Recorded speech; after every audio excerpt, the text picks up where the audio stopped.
How's it going, everybody?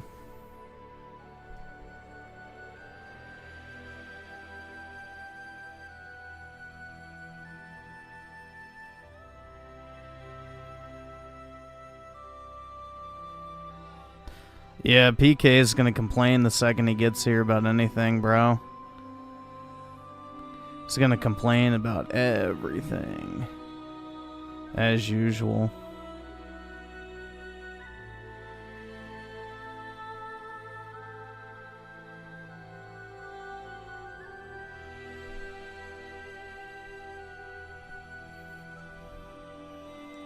Let's see. So 16-bit Kikamore with the 2, took care of that. And Oski Woski with the 2, let me know if the game is good or not. Yeah, we'll see. We shall see, man. Nah, I can't have it in the thumbnail. Otherwise, YouTube will flag it. I've been flagged for thumbnails before, so I'm not risking it. I ain't risking it. So I've been hit for that exact thing.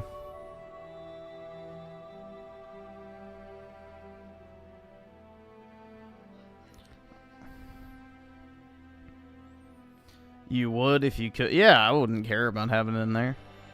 But, you know, I've literally had that exact same kind of thing happen before for, like, a thumbnail or whatever. I'm trying to think, that Star Wars Outlaws video I made, I think, got flagged for the thumbnail, and it was demonetized as a result. So,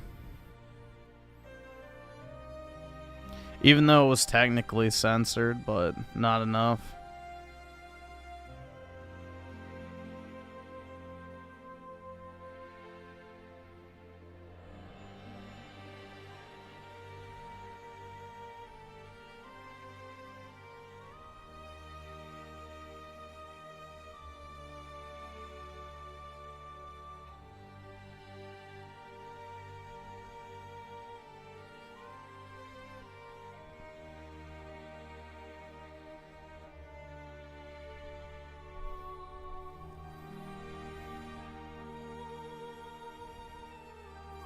PK is as threatening as a Chihuahua. I don't even know if I'd say that, because the Chihuahuas will still bite you. PK will just sit there with his tail tucked, pissing and shitting.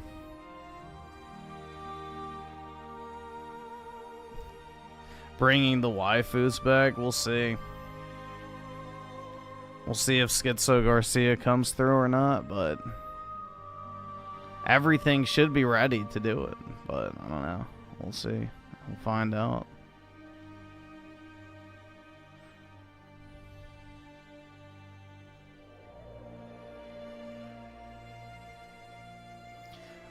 Timor code the 279. You gonna play the G? Yeah, I will eventually. I will eventually. That's definitely on my list of things to do. That's definitely on my list of stuff to eventually get to.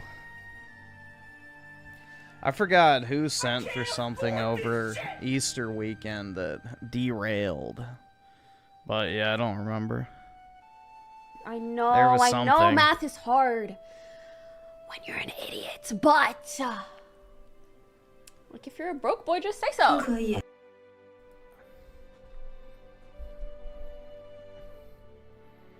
I can't afford this shit!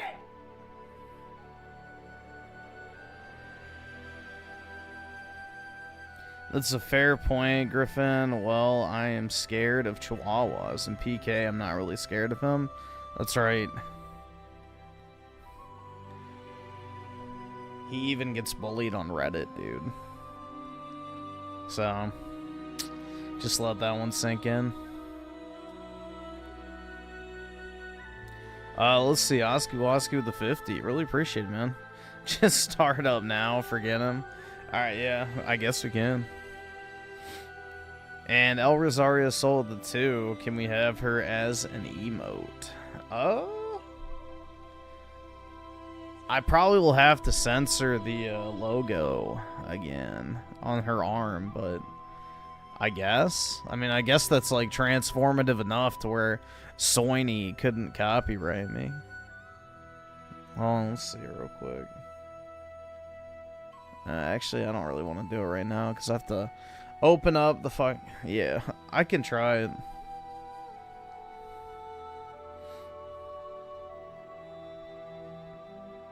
Why don't I play any fighting games? Because I ain't black. If you must know. Am I getting SAARos? No, I don't care about that. Genuinely could not care.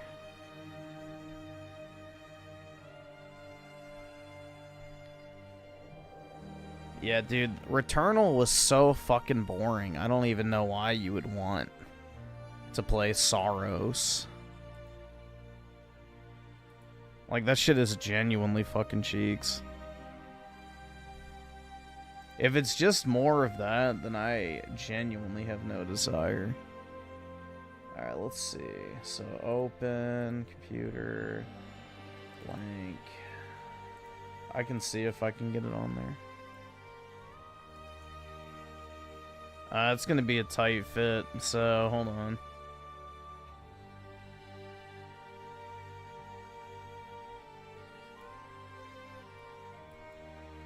Let's see.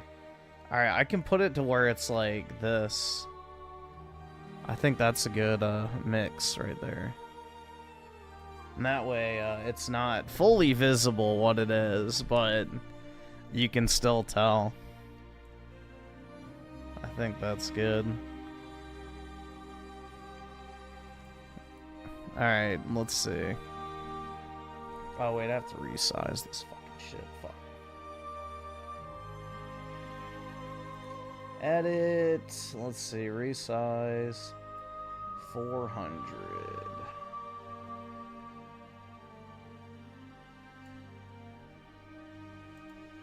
Which means I will have to resize that.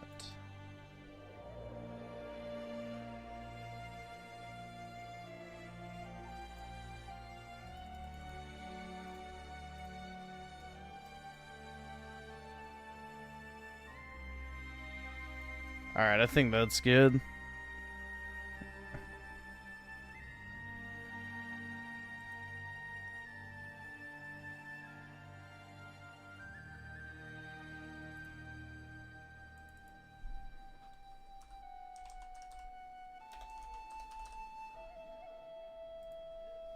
Alright, so let me see if I can upload this real quick. Let's see.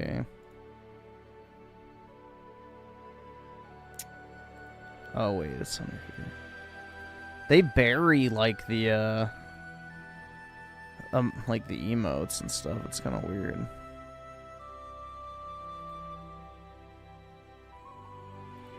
Badges, emoji, okay.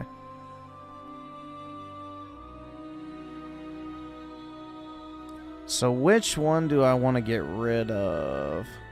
Probably get rid of fucking,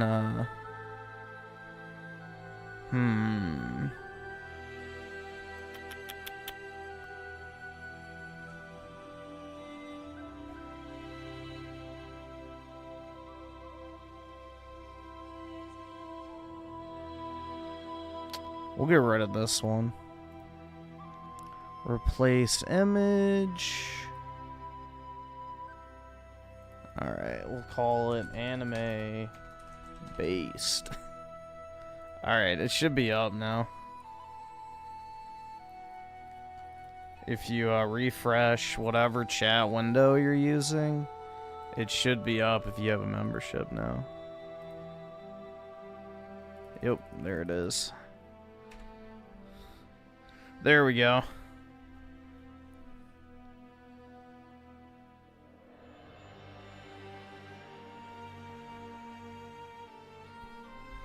There you go. Now your little sister can also be that based.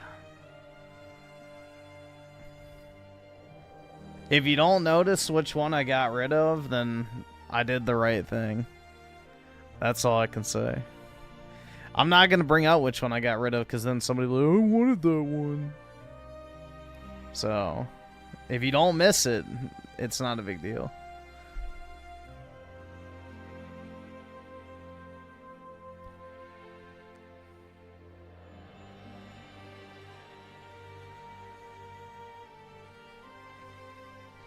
Yeah, so there you guys go. There's your weeb, whatever emote thing. Wowie zowie, man.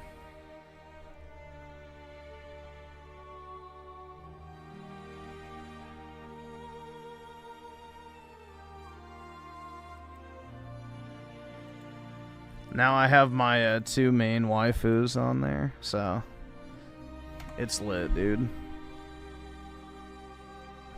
PK, you don't even have a membership, you broke-ass bitch. Get the fuck out of here. Yeah, mine waifu. Literally, bro. Mine waifu.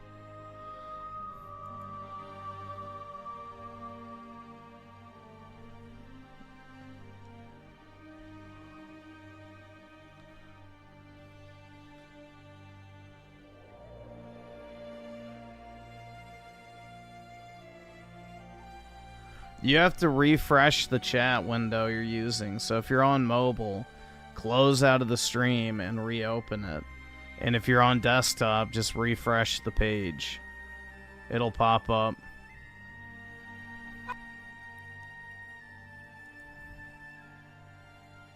You have to reset whatever chat window you're using. So if you're on mobile, close out of the stream, reopen it. And if you're on desktop, refresh your tab or whatever.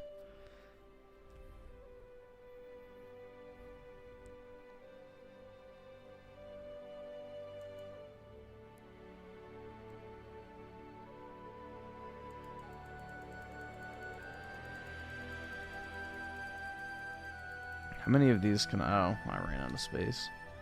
RIP.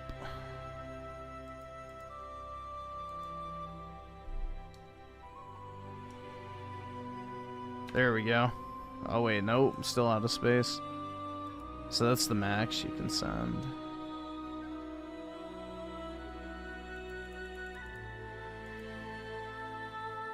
Alright, awesome. Thanks, nigga. Alright.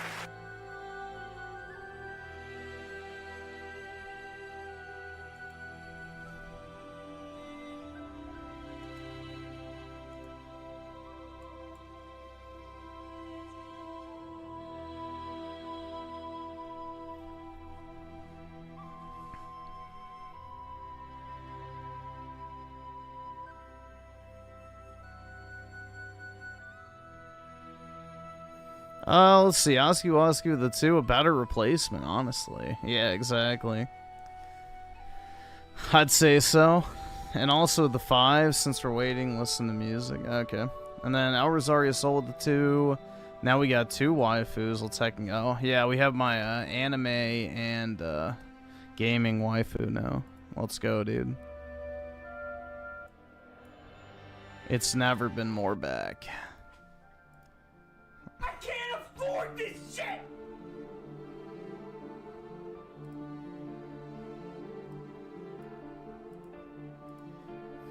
But yeah, I don't really know what to expect with this fucking game at all, so we'll see. I don't even know, like, if it's a recap of, like, the actual show or what, so all I know is the endings are, like, you know, the interesting part.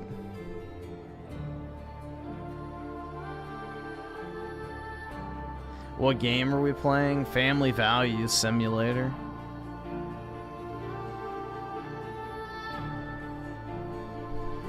PK, you have no power here, dude.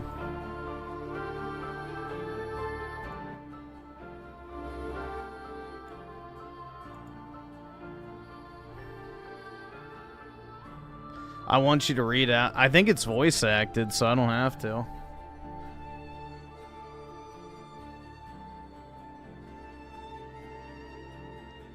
It's voice acted, I'm pretty sure. You guys weren't around for the cultural phenomena that it was at the time. Like, that show had a crazy budget. So...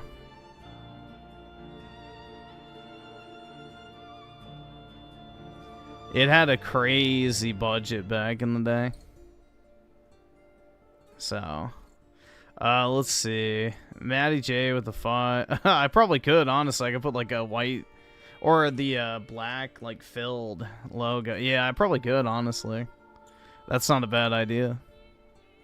I might do that for next stream.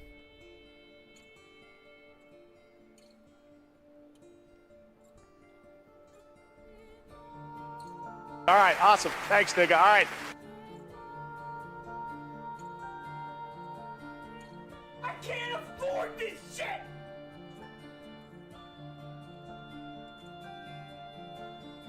I own most of the Japanese Blu-rays for the first season. Of what, Oreimo? Just buy the collection. It has English subtitles on it.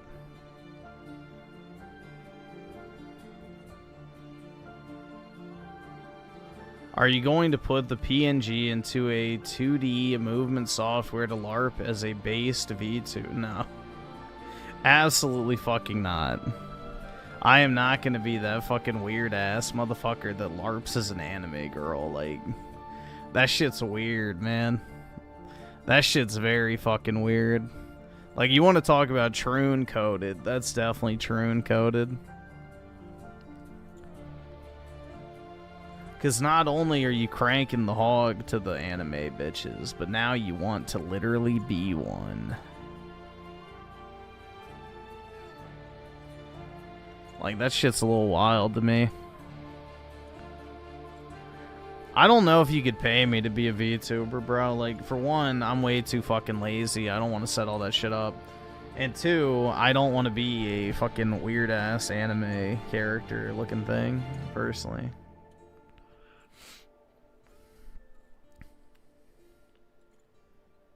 I mean, it'd probably fit with my content pretty well, but I don't really want to do it. I don't like it. I don't like it.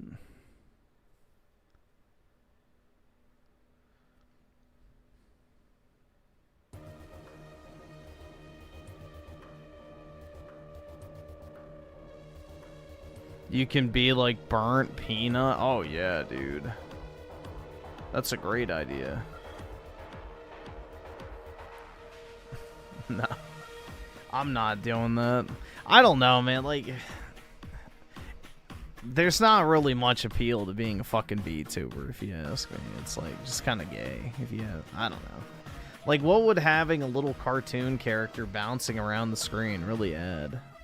I mean, other than like ADHD, like attention grabbing shit for, you know, the Zoomers and below. But I don't know, man. Not really my style.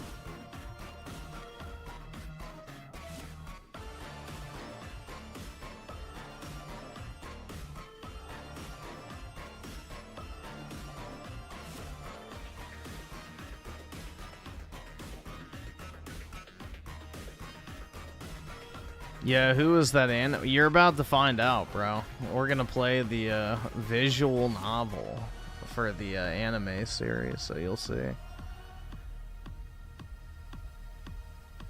You shall see. Noski Woski with the 2. What show had a crazy budget? I wasn't listening. Oh, Oreimo had a crazy budget. Most of the Aniplex shows have really big budgets. But it had a unconventionally large one. Because every single episode had a unique ending. So, which is like kind of unheard of in anime.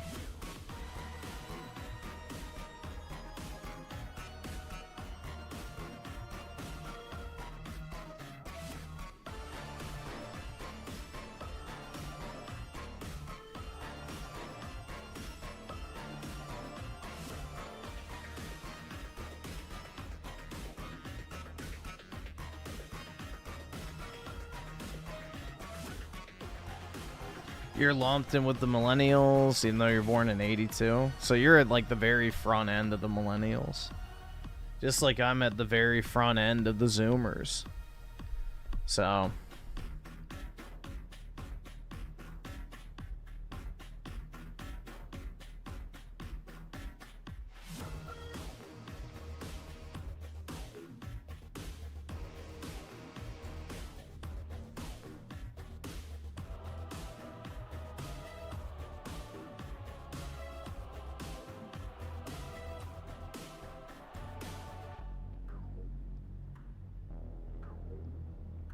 Let's see, let me check something. I think I sent myself something I wanted to pull up.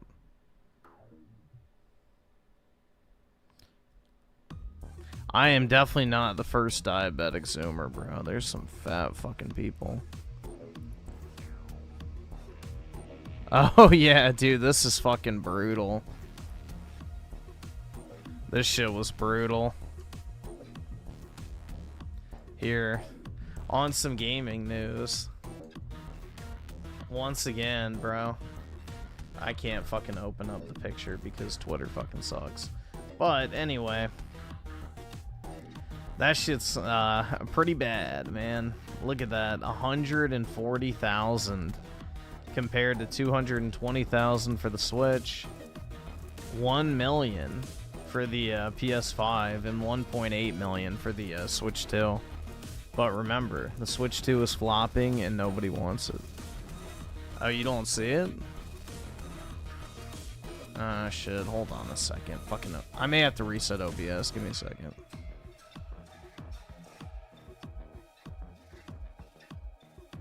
Alright, no, I think we're good. There we go. Is that better now? I had to duplicate the scene. It gets stuck sometimes. I don't know why. I think it has something to do with the Elgato software or whatever. It freezes it up sometimes. But yeah, there you go.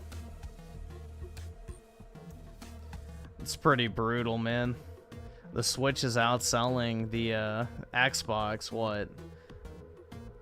So it's about it's about 2 million to 140 million. Or 140,000. So, not looking good, bruv. That's pretty bad. That's pretty damn bad, man.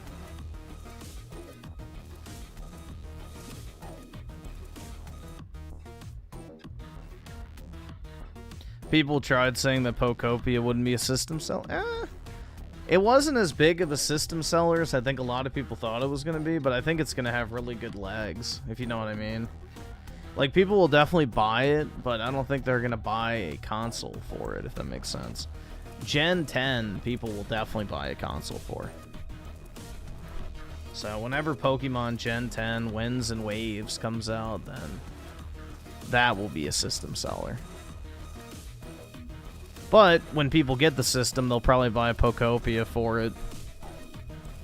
Yeah, I think Walmart right now, if you pre-order Splatoon, whatever the fuck it's called, you get it for $50 physical instead of $60. They have it for $10 off on pre-order. Same with the Yoshi game. I pre-ordered both today. So, you can get both for the digital price.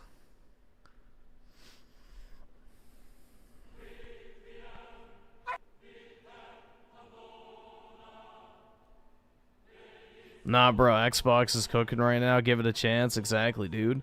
They're gonna bring back exclusives, bro. It's been saved.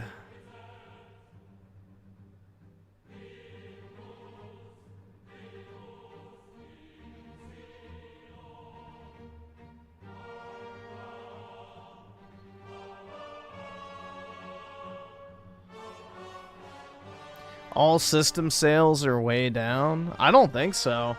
That's really good for Switch 2.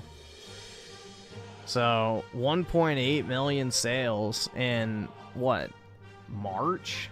It's not really a time that people go out and buy consoles, you know? So, it's not the summertime and it's not Christmas, so almost 2 million sales in 1 month is really good. You annualize that, that's almost, what, 20 million sales a year? That's fantastic. So,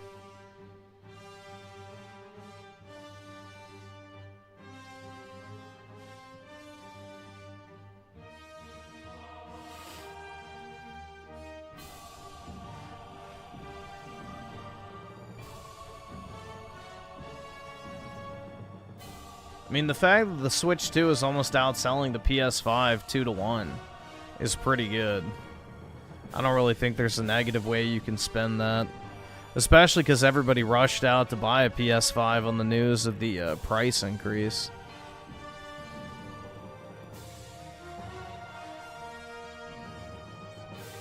Let's see. What was this? Oh, wait, no, that wasn't anything. Yeah, I think that's all I had. Oh, yeah, dude, this is pathetic. Hold on, bruh. Like, stereotypes exist for a reason. Hi, my name is Miss Middleton. I brought the tub, and I brought some Doritos. She. Hi, my name is Jordan, aka The Goat, and I brought Ruffles, Flaming Hot Sour Cream, and Onion. Yo, it's Kaden, and I brought hot Cheeto Puffs. He ain't even want to dump his hot Cheeto Puffs. My name is Taylor. I brought Dynamite. My name is Ryan. I brought hot fries. The healthiest lunch they've eaten all year. And I brought the Doritos. My name is Kai, and I brought hot fries. My name is Amy, and I brought the potato chips. My name is Nella, and I brought onion rings. My name is Gabby, and I brought the hot fries. My name is Vinny, and I got the flaming hot Doritos. My name is Emiliano, and I bought the blue tacos.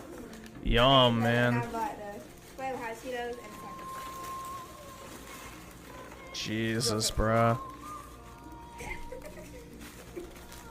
But we need free health care, guys. My name is JP, and I brought Doritos. My name is Elder, and I brought Hispanic chips.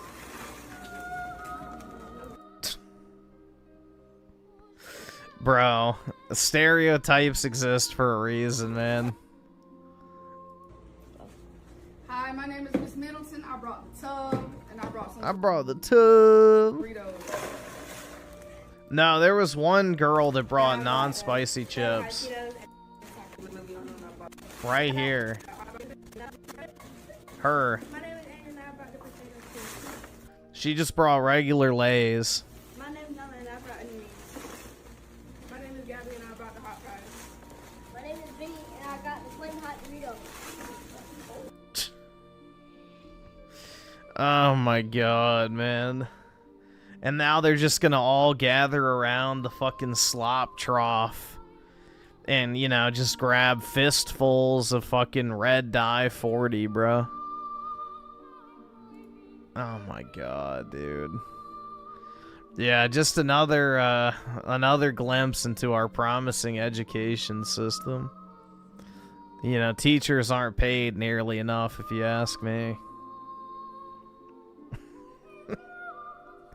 Jesus, man. Damn, the Switch 1 is outselling the PS5 in Japan. Yeah. Dude, they really want nothing to do with Sony anymore. It's pretty funny. Japan is pretty much done with PlayStation, it seems like, and I can't really say I blame them. Can't really say I blame them.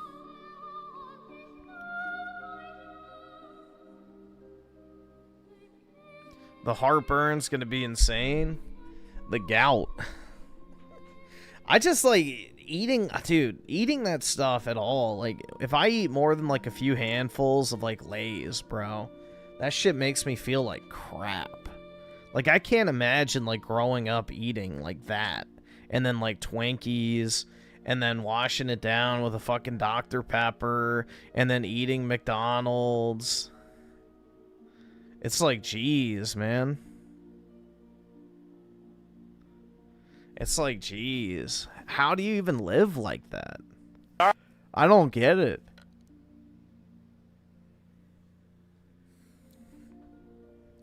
Like, bro, I'll eat, like, you know, something that's slightly greasy nowadays. And it's like, ooh.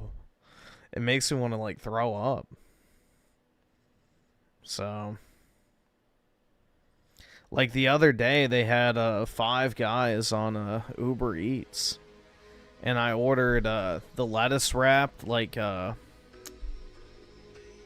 whatever hamburgers, which are actually the best way to get them because they're not as greasy.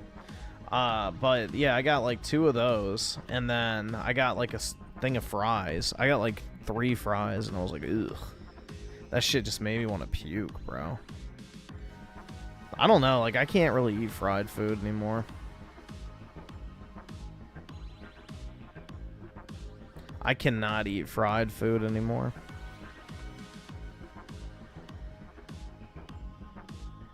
Yeah, dude, the Costco pizza's nasty. The Costco pizza is gross. You pick that shit up and it's like dripping.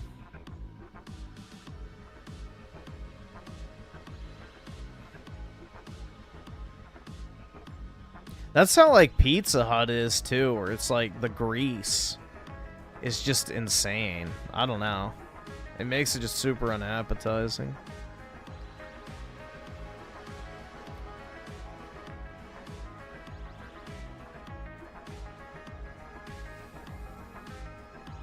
I can't eat fried food anymore. Sure you can't. I mean, I technically could, but it makes me feel sick. So I don't eat fried food anymore. So it's very rare that I'll even have any.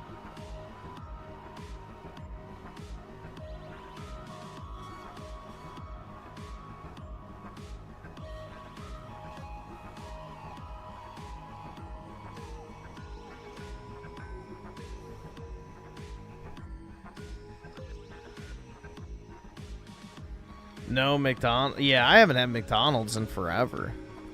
The only thing I've had from McDonald's even remotely recently was like, I think last year, at some point when I was sick, I ordered a Diet Coke because my throat was like in fucking agony. So I ordered like a Diet Coke from McDonald's on Uber Eats.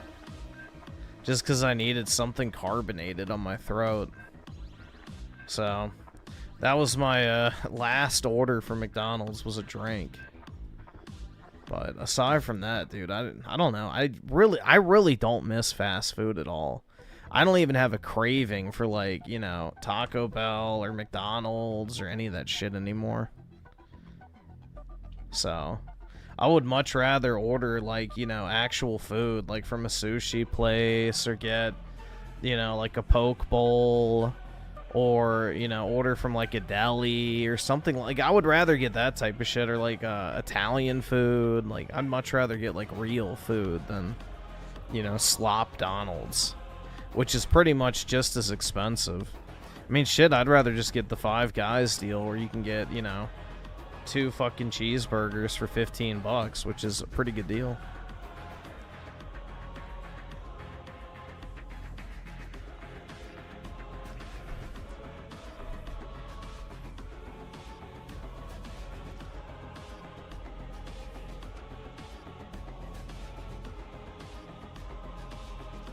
I'm not really big into fried rice, personally. I like Mongolian beef from Chinese places. That's usually what I get. Mongolian beef, or sometimes Peking duck. It was a Jewish deli, that's right. That's why you can't put bacon on anything.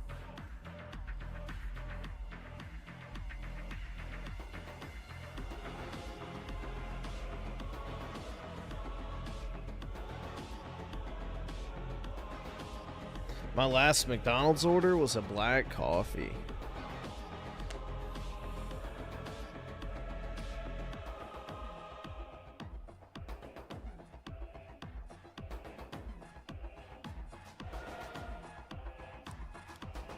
Yeah, I don't drink coffee at all.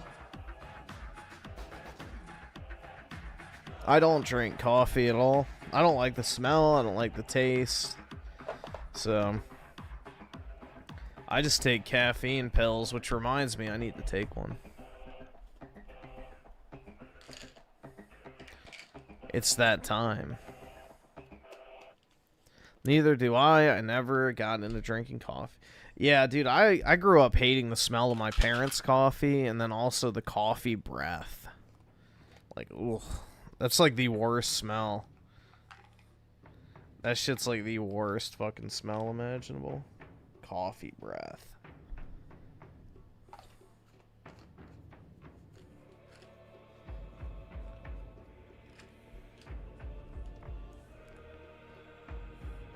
Well, because I can drink normal water if I drink, you know, drink it with my caffeine pill. So I don't have to drink an energy drink. I don't have to drink a soda. I don't have to drink coffee. I can just drink water, take the caffeine pill, and it has the same effect. So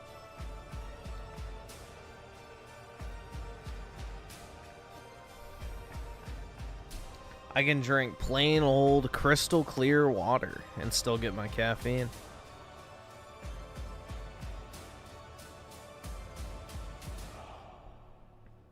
Taking trucker pills, I guess. I don't know. Do truckers use caffeine pills? Let's see. Oski Woski with the 5. We can thank Jim Ryan for handing Nintendo the fattest W in Japan, bro. Really fucked up. All for one simple mistake. Yeah, I mean, as soon as they chose to prioritize the West over the Japanese legacy was the beginning of the end, so they deserve to lose their home market, which technically isn't even their home market anymore, so fuck them. And then also, we Nintendo fans are winning. Indeed. Nintendo seems to be doing pretty well right now, so fingers crossed it continues. You were actually taking caffeine pills? Yeah.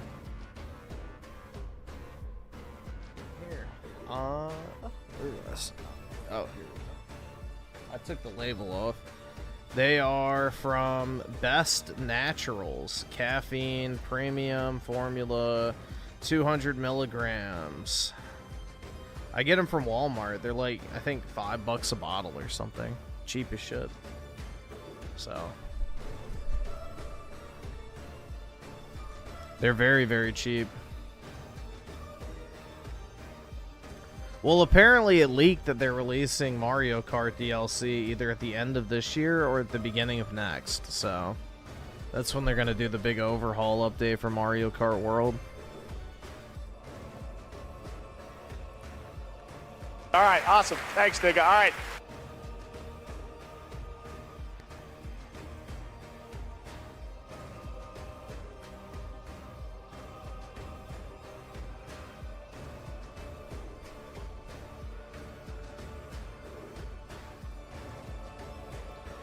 Anabolic plays with the 638. Speaking of pathetic, whoa buddy, Ray went on about his drag queen obsession again. This was truly subhuman. Newest video on my channel. Yeah, that shit's fucking weird, bro. Any man, air quotes, that appreciates drag queens is questionable at best. Questionable at fucking best. And I think that's an incredibly graceful of me to say.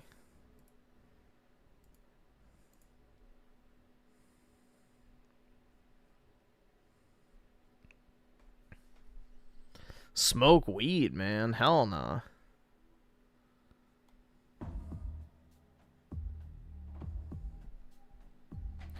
Griffin is like Homelander? Yeah, dude, he's literally made for real, for real.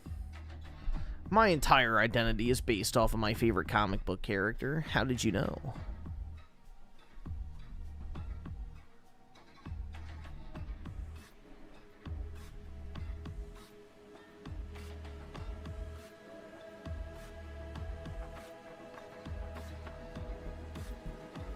Yeah, personally, I plan on never consuming weed and shit.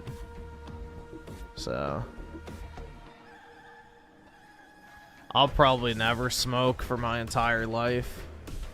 There's not really any circumstance that would get me to do it. The only drug I really have an interest in is like fucking coke, but I don't think I'd ever do that either. I would, like, that's like the one drug I feel like I'd probably like is coke, because it would be like super energizing. But aside from that, I don't know. There's not really much appealing about getting high.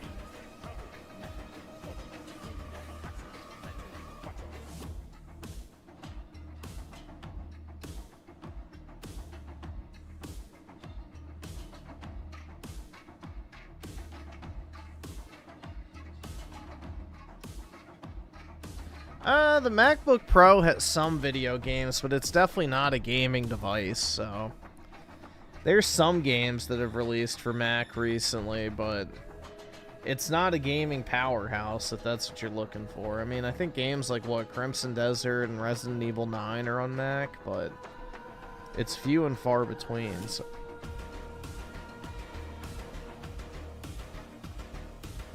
But Griffin Fratanga got high on his 32nd birthday. Isn't he cool? Oh, yeah, man. I wish I could be like him, man. Damn. If only I could be that cool.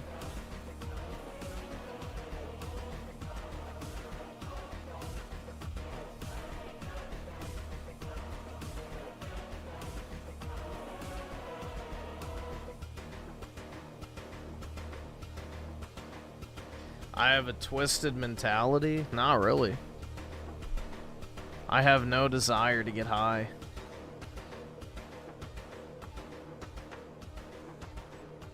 I told you I'd get you to play a visual novel on stream.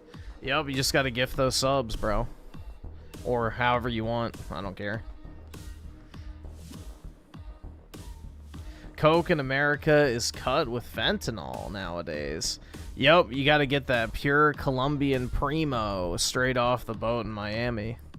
Otherwise, no bueno.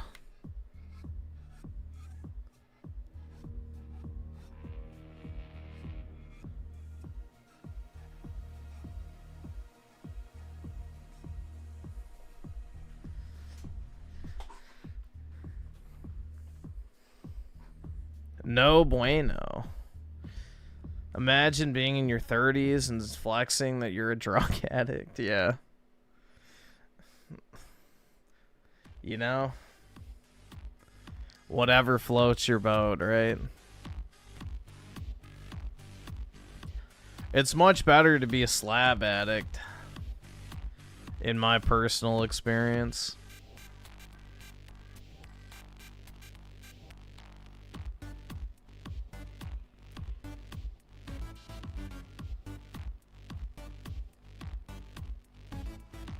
I already did you, Jay? Not technically.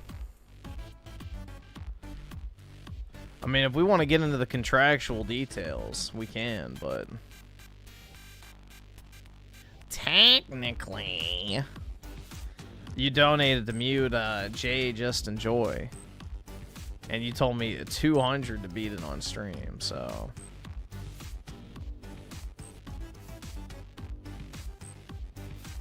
But I am not that cruel. But yeah, we'll play it. Let's see. Oh, technically you changed your mind now? Isn't that funny? Just like with the Batman game, huh? I'm detecting a trend. I'm detecting a trend.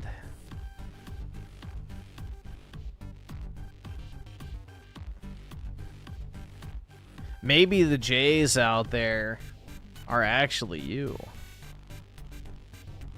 Did you ever think about that?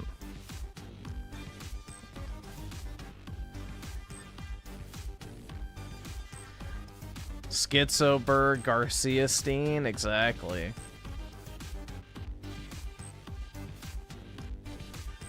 Every Berg, single Steen, Timowitz.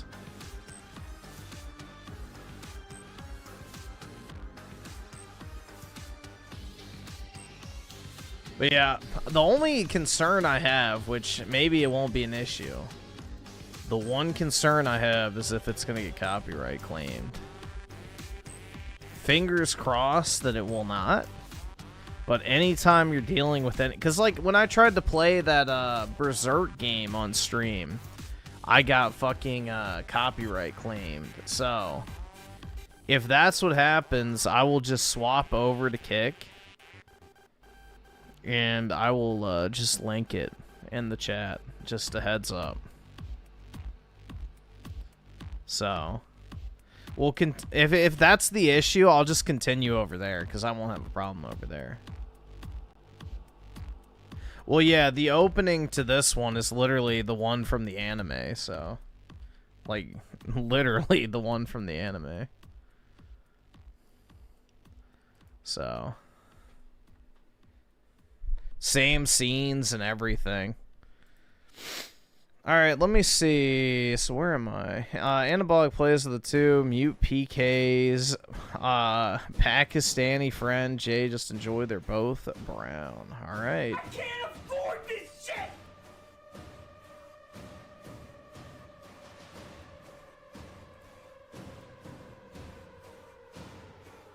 Griffin is a real one for this game? What do you mean? Do you mean my passion or what? Alright, there we go.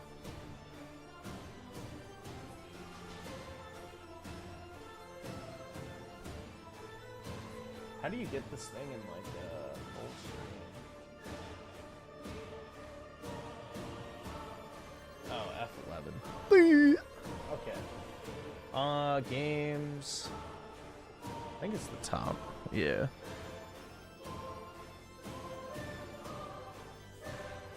Anyone over 25 whose personality is being a pothead is just sad. I think at any age, honestly. Griffin's using an emu. That's right. Get ready for some top tier weeb sloppa, guys. I honestly have no idea what to expect from this because I've never really looked at it, you know, past surface level. I knew it existed, but I've never actually watched anything related to it, so I'm going in blind on this one. So we shall see.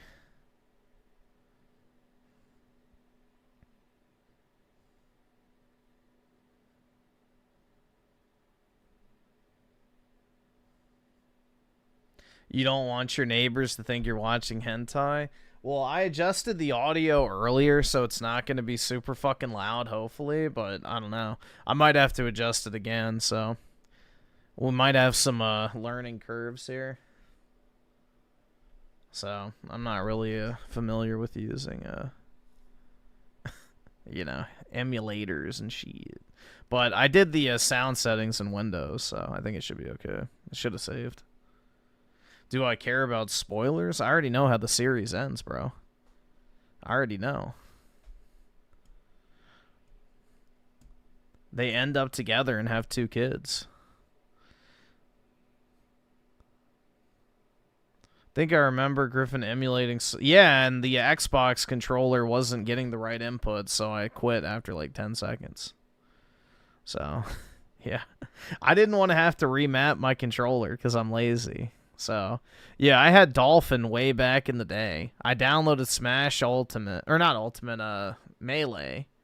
I tried to play it. The controller wasn't mapped correctly, even after I went into the settings and, you know, remapped it. And it's like, yeah, fuck this, I'm out. And I never touched it again, so...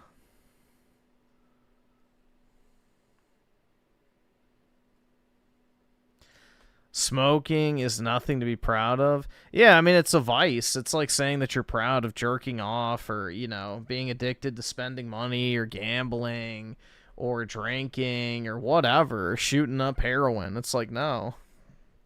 I mean, in theory, you can enjoy smoking weed, you know, casually and not have it become a, you know, addictive activity, but... Most of the motherfuckers who start smoking get addicted to that shit, and they don't want to admit it. Most of them are fucking addicted to weed.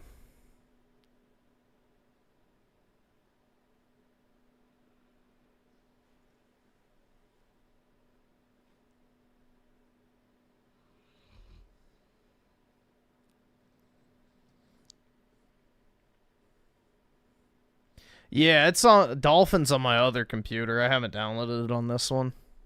I don't really have a reason to be honest, because, you know, with the GameCube games getting added on the Switch, you know, really the main one I wanted to play was Pokemon XD. So, that was like the one game I really wanted to emulate again. Which now that it's on, you know, Switch Online, I don't really have to.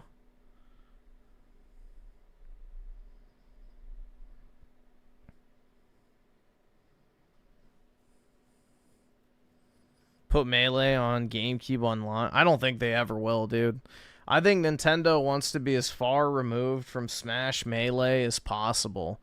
They have genuine hatred for the professional Smash community, and by extension, that means Smash Melee. So they don't like that brand image that it, you know, fosters. Let's just say, you know, you have weird fucking furries telling little kids to shove ice cubes in their vajayjays and film it for them. You know, that picture of that Zero dude up on stage with Reggie at the fucking Smash event will forever haunt Nintendo from a PR perspective. So, I don't think they want anything to do with that game. I don't think they want anything to do with that fucking game.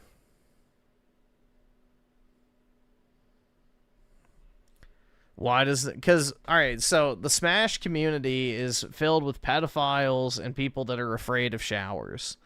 And Smash tournaments and Smash pros have a terrible reputation. And for Nintendo, a family-friendly company, having your top players on a particular game being literal documented pedophiles and child abusers and shit like that is a terrible fucking look. So they want nothing to do with professional Smash, and they want absolutely nothing to do with Smash Brothers Melee. So Smash has a massive pedophile problem. And the problem with it, too, is all the pedophiles are the highest ranking players. So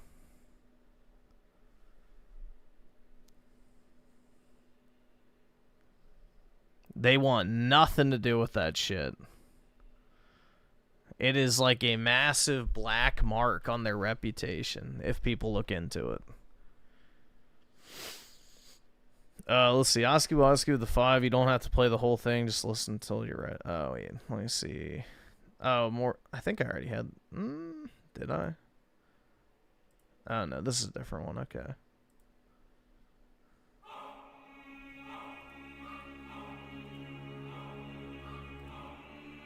And SchizoGarcia the 5, I've only just started smoking again recently after being a year sober. It wasn't a... Wait, I wasn't a bum on it and got a trade smoking, but it's definitely an addiction.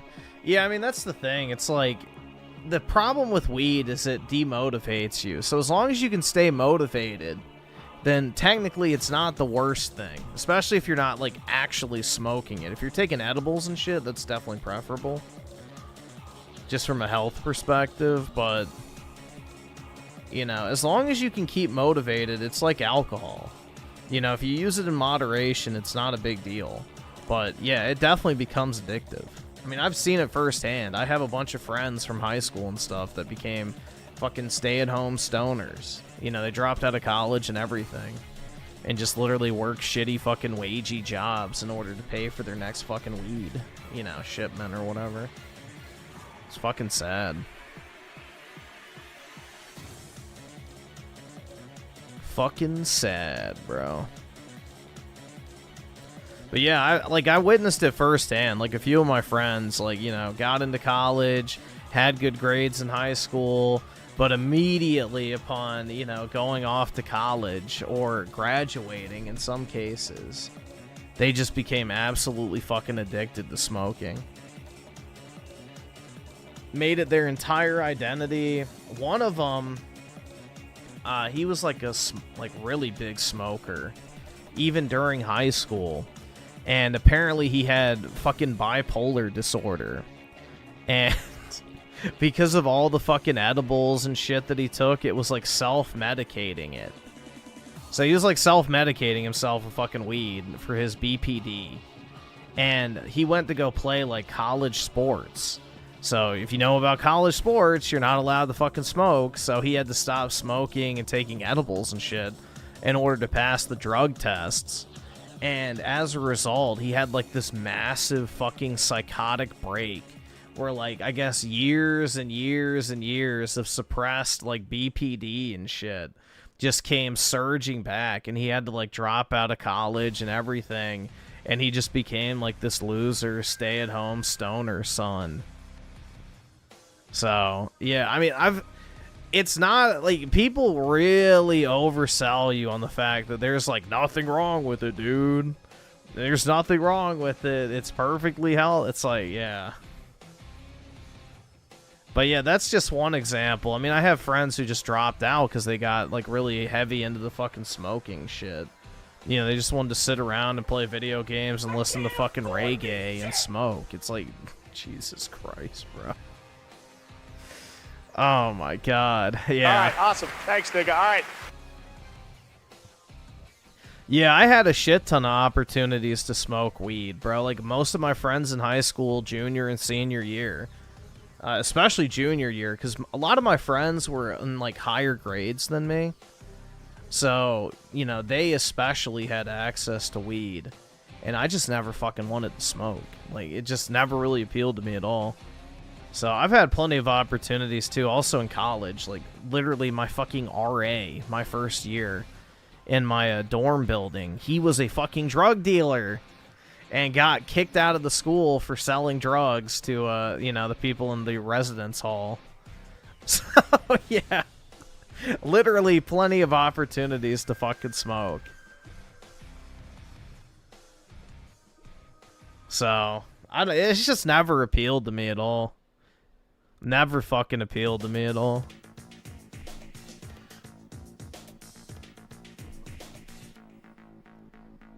It's like the guys that want to get fucking just blackout drunk every night. Like, I understand wanting to drink, bro. Like, trust me, sometimes I do get alcohol cravings, and I've never been addicted to it, but there's some times where it's like, damn, bro, I really just want to, like, pop open a bottle of wine or something, or, you know, get some fucking tequila or whatever it might be and just, you know, have a few drinks or whatever. But I don't generally drink by myself. But I don't know. I don't have, like, a super addictive personality when it comes to substances. But I have absolutely seen weed fuck up people's lives, personally. So, people acting like it's this miracle substance that literally has zero negative effects whatsoever. Like, that's just such a massive cope. That's such a massive cope. You can literally smoke as much weed as you want, bro, and you'll live forever.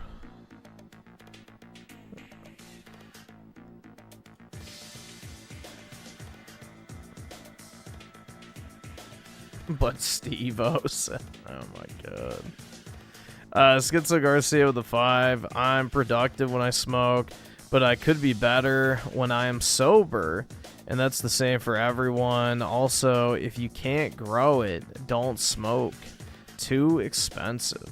That, and you don't know what the fuck they're putting in it either. That's the other problem, too, is like all the fucking synthetic shit they put in weed. Also, the other thing is, too, is because of how fucking, you know, industrialized the production's gotten, like, the amount of THC in weed compared to, like, in the 60s or 70s is, like, fucking insane. Like, the, potency, I guess, is the right word, of the weed is, like, so much fucking stronger now compared to what it used to be. Like, weed back in the day had a much fucking lower THC content, but because they've done, like, the fucking, you know, cross-pollination shit and GMO production on weed plants, that has a much higher yield of THC nowadays, which makes it way fucking stronger. So, you gotta be careful with it. Because, you know, the blunt of 20 to 40 years ago is not the blunt of today. So,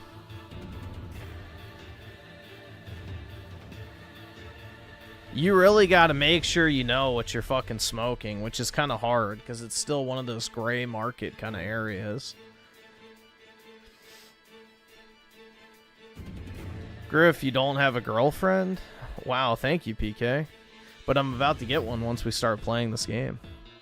So, checkmate, libtard.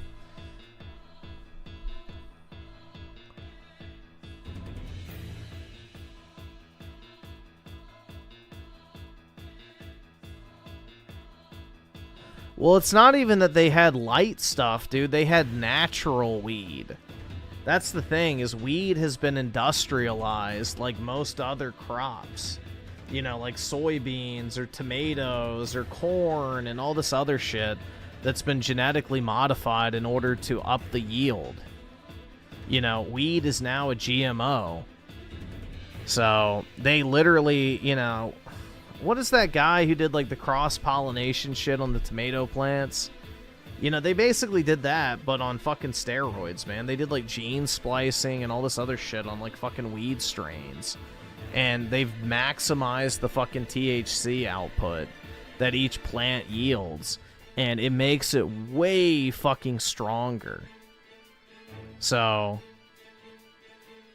You know, the same little fucking amount of weed is like 30 to 40 times stronger in some instances. Like, it's insane. So, you have to really be careful, man.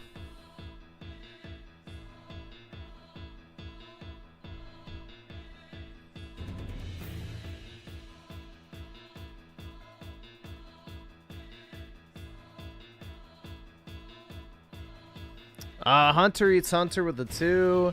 You going to get the Steam control? Yeah, I'm gonna get that. I don't know when it comes out, but yeah, I will get one. I do want to try it out. I can't afford this shit!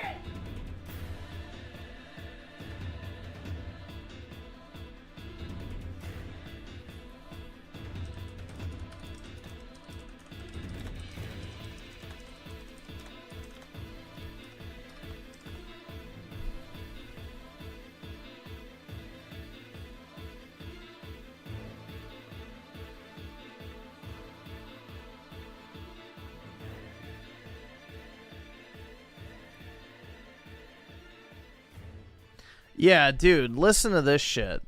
So back in the 1960s and 70s, weed contained less than 2% THC. By the 90s, it reached 4%. By 2020, it reached an average of 30 to 40%. Like, bruh. That is not fucking natural, dude. That's not fucking natural. It took, what, 30 years for them to up the percentage from 2 to 4%? And then nowadays, it's like fucking 40%? Yeah. This ain't your grandpa's weed, bruh. That shit's crazy. So, yeah.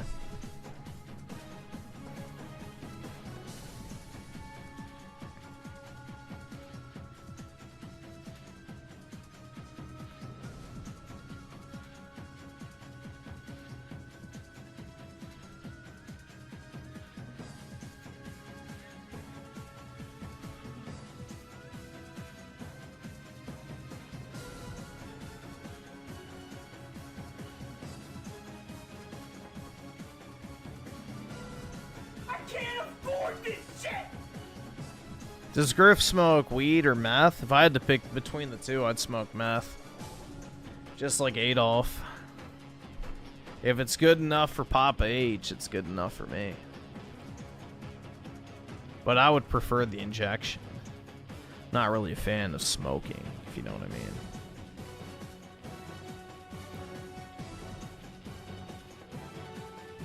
Let's see, Oski Woski with the 5. Dude, I'm so glad Richard Review Tech scared me out of that shit. If it wasn't for him fucking up his life, I would still be doing it. Hey, that's what it takes sometimes, you know? That's probably why I never, you know, folded on doing that, is because I saw firsthand the destructive consequences. Like, because I remember when one of my friends was driving while high, he literally just sat at a fucking stoplight for like 5 minutes because he was paranoid about pulling out even though it was green. So, it was probably when I first saw that, I was like, yeah, I'm not fucking with that shit, bro. Like, he was like actually freaking out and stuff, like getting the cold sweats, screaming, refusing to fucking drive, like, and then he like drove home like 10 miles per hour the entire way back. So that's when I knew. I'm like, yeah, I'm not fucking with that shit, bro. What the fuck? Like, why would you want to do that to yourself?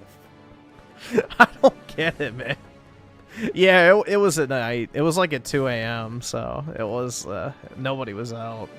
That was the funny part, too, is like literally no one was on the road. And he's like, no, dude, I can't fucking do it. There could be somebody It's like, oh my god, bro.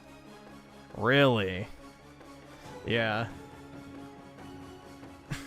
It's like, Jesus Christ, man. Yeah, that to me, it was kind of when I was like, yeah, I'm not fucking touching that shit, bro. Fuck that. Like, that's just like retarded shit. I don't know. Like, that to me is not fucking appealing.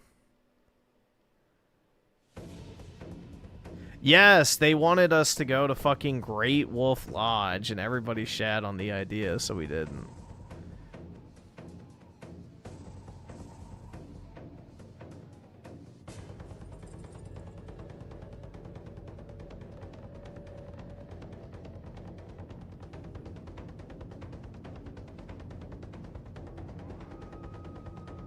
Yeah, well, Great Wolf Lodge is cool when you're 10 years old. That's the thing. Is like, if you're a, well, not 20, but an 18-year-old high school student, you really shouldn't be going to fucking Great Wolf Lodge. I don't know. Like, that's a place for 10-year-old kids to have, like, a birthday party. It's not a place for a bunch of 18-year-olds to be, you know, wowie-zowieing down the water slides. So...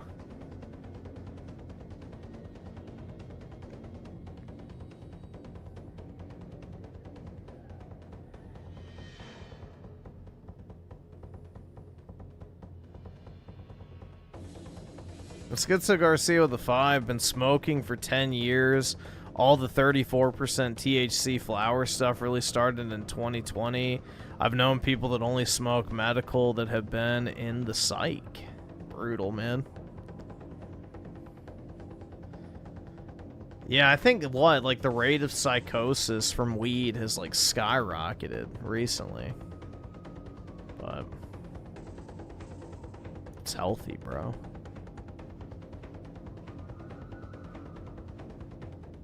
Dude, the only fun thing, which I don't even know if they have it still at Great Wolf Lodge, like, the best part of Great Wolf Lodge was Magic Quest. I don't know if all of them had it or not, but the one in Virginia did. And it was like this thing where they set up like this, like, interactive game type thing where the entire hotel was, like, decorated with, like, medieval fantasy type decor. And you would buy, like, these magic wands that had, like, an IR blaster in them. And you would have to complete quests and missions and find certain objects scattered throughout the hotel. And you'd have to, like, wave your wand at it. Then you'd have to run back to the central hub area, turn in the quest, get the next one, and you would, like, level up. And then your final thing was, like, you would fight this dragon in, like, this boss kind of, like, booth. And it was pretty fun, honestly. I enjoyed it. You know, as a 11-year-old... Actually, I don't remember how old I was. It was right when Pokemon Red Rescue Team came out. When was that? Red Rescue Team. Because one of my friends got me that release date. When was that?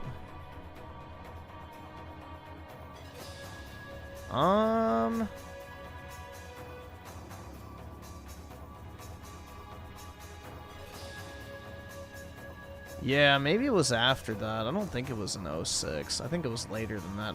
I think it was when I was 10. I don't fucking remember. I just remember we played Red Rescue Team, and he had Blue Rescue Team because he had a DS and I didn't. I remember that. But yeah, I think I was 10, not 9. But yeah, when I was like 10, that shit was fire, bro. It was fun.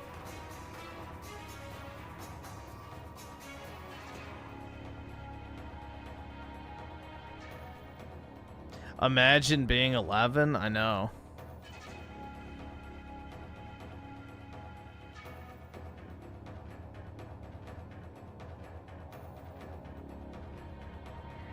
Remembering dates via Pokemon releases. Exactly, dude.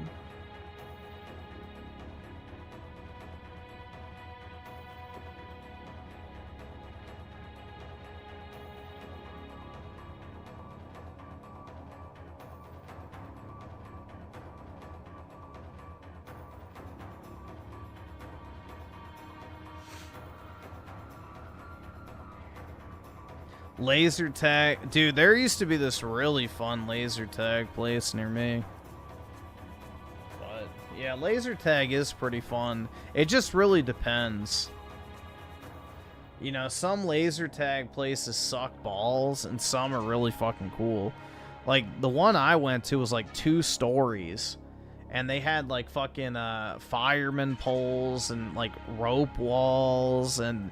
like little forts and shit. It was really awesome, like very intricate. So it was pretty neat. I don't know if it was up to safety code, but you know, back then people weren't fucking gay and didn't sue over every fucking little thing. But yeah, it was pretty awesome.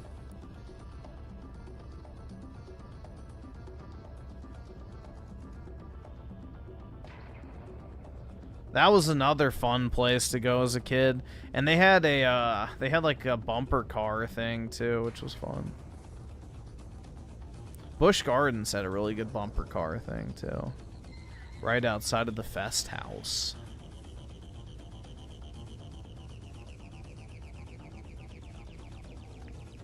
You remember dates through Call of Duty releases? Hell yeah, man.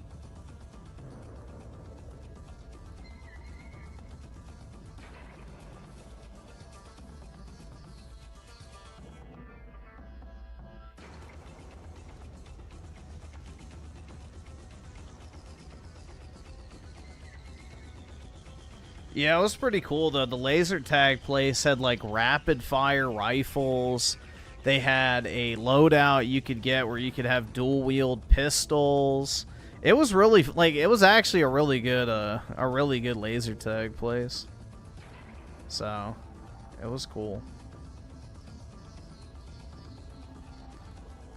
You know, nowadays it's probably filled with DeAndres and Latoyas running around screaming and shit. So, good luck.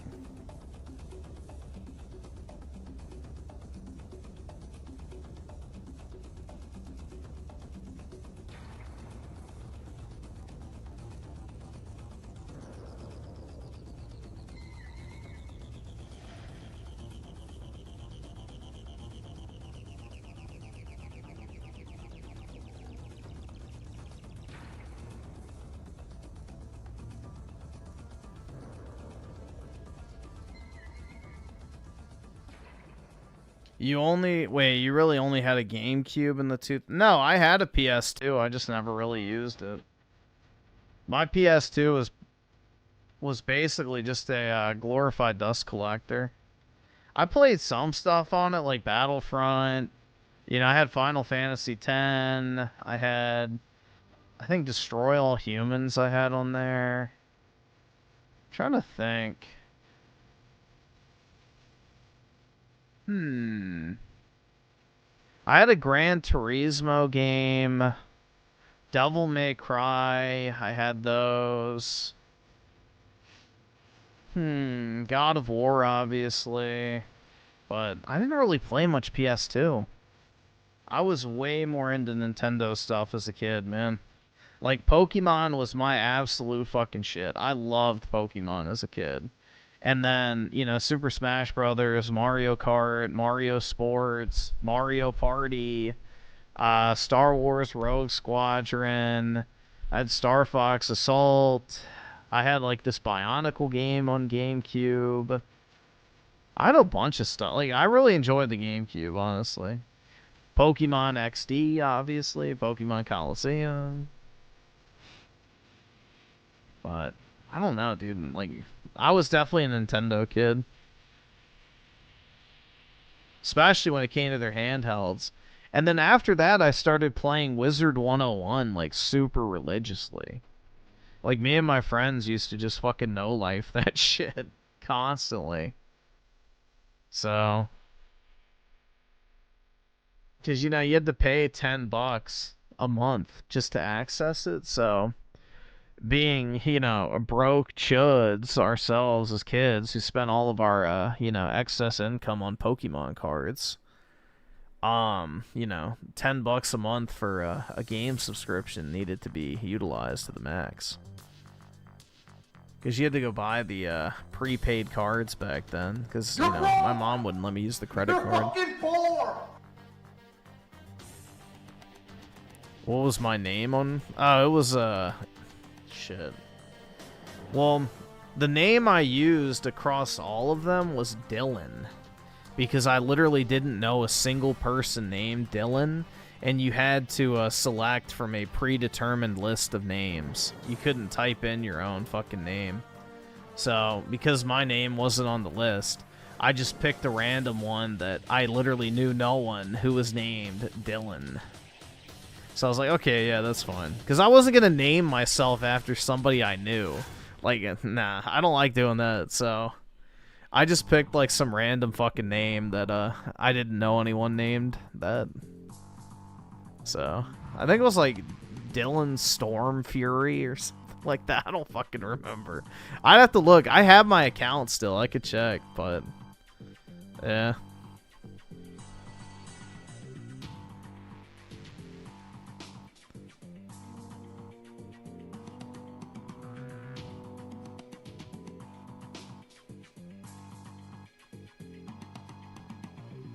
And SchizoGarcia with the 2, lest we forget. Aussie Cells play. I was only 19? What? What the fuck does that have to do with Aussie Cells? Let's see.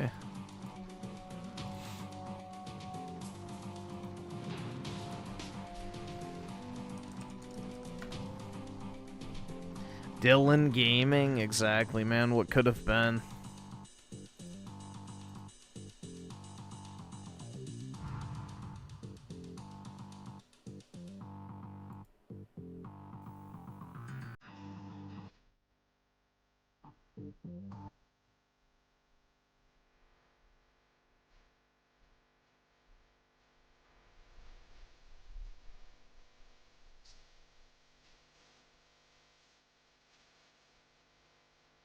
Miss Bouncer for the PS2? I didn't never hear that one.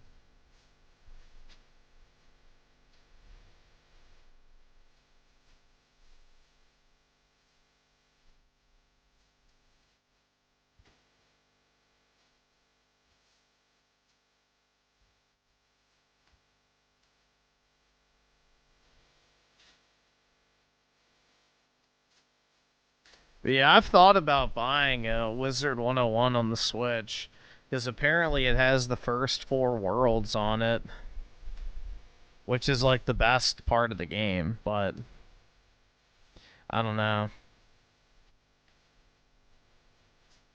Yeah, it's on the Switch. It's $20, and I think you get the first 4 or 5 worlds. I think it's through No, Dragonspire. That's what it's called. Dragonspire. Dragonspire. Yeah, you need a sub if you pay for, or if you want to play past Dragonspire, which, honestly, unless you really like it, the game kind of falls off after, Celestia anyway, which is, I feel like, the last true update the game got. Yeah, I still know my login. I still have my login.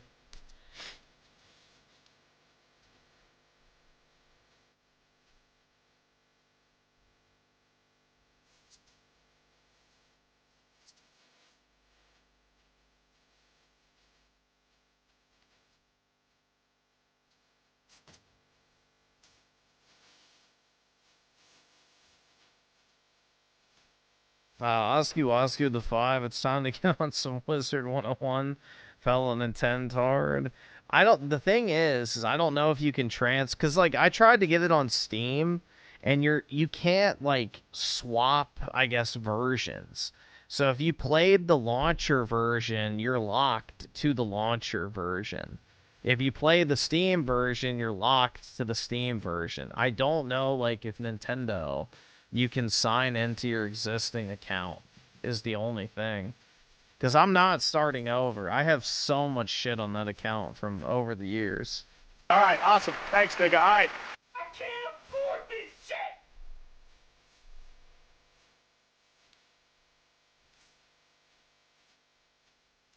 You can play with people, I think, across versions, but you can't transfer your progress. It's weird. Yep, Final Fantasy XIV does it too.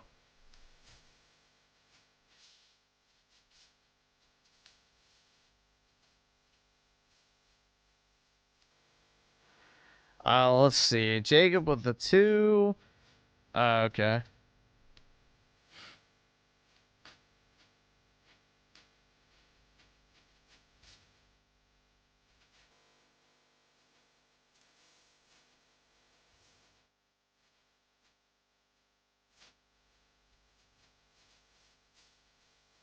I've played Final Fantasy 1, 2, and 3. I have not played 4, 5, and 6. It's on my list of things to get to at some point. I just have to be motivated to want a game, which is easier said than done. I don't have much motivation to play video games nowadays, which kind of sucks.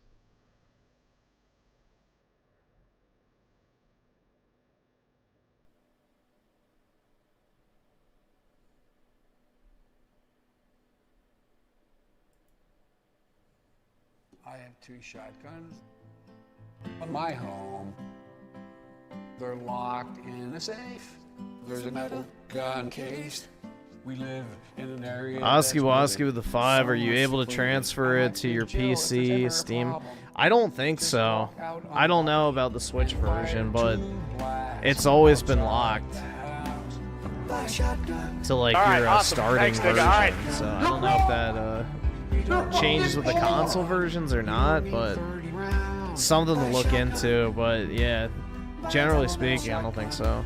Because if you can't swap it between the launcher and Steam, I would imagine you can't do it with Nintendo to a PC. I don't need a grenade launcher.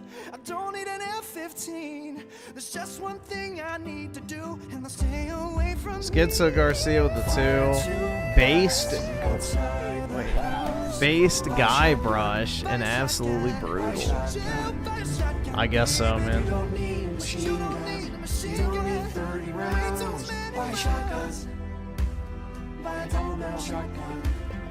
Fired 2 blasts outside the house.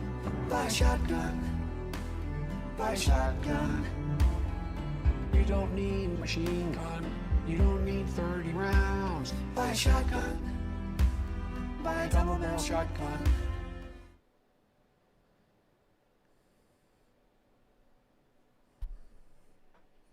I want to buy a shotgun, but I don't have anywhere to put it right now. I need to get that KSG 21 or whatever the fuck it is. 25 maybe? I don't remember. But yeah, it's like an extendo double barrel, like, or I guess double tubed shotgun. I don't know what the fucking term is, but there's 2 individual tubes you can load. And I think it takes 25 rounds, which is pretty fire.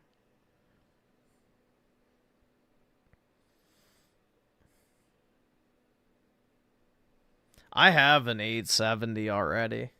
I have that, and I have like this double barrel hunting shotgun thing. I don't know what company it's from. I probably should look, but yeah, I have an 870. I have like this wooden kind of hunting shotgun, and then I have you know, my pistols. So my Glock, and then my Smith & Wesson retirement plan 44 Magnum, dude. Hell yeah.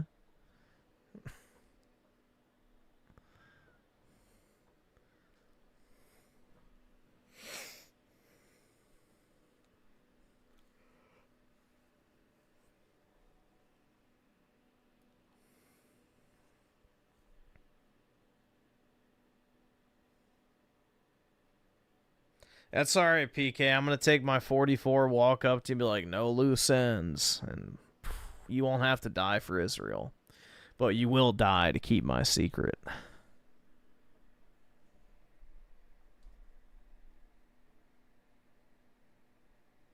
Oh, fuck, dude. Jesus, that was kind of... I have, like, whatever that stupid fucking summary thing is for, like, iOS notifications now. Somehow that shit got turned on for my email, and I saw a UPS thing, and it said, UPS balance 262. I was like, oh, fuck, man. Jesus. Are they really gonna fucking charge me like $260 for like a tariff or something? And then I looked, and it was a combination of a USPS one and then also my PayPal deposit I got earlier today. I was like, fuck, man. I'm getting raped again.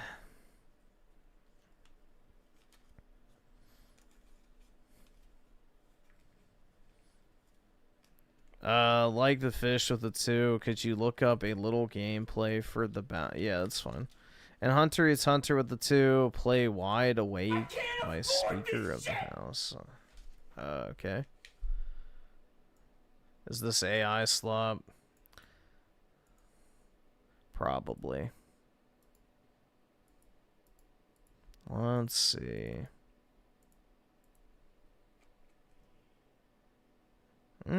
No. Oh, is this one of those no copyright songs or whatever? The NCS music.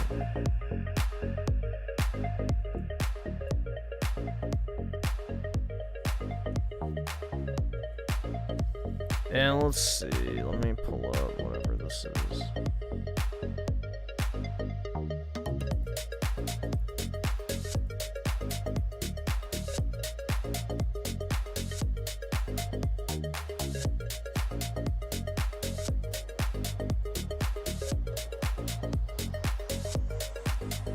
Horn ad music, something like that, right?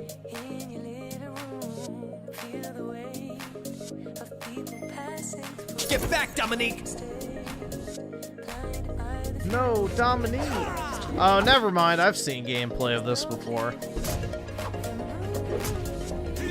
Yeah, I've seen this before.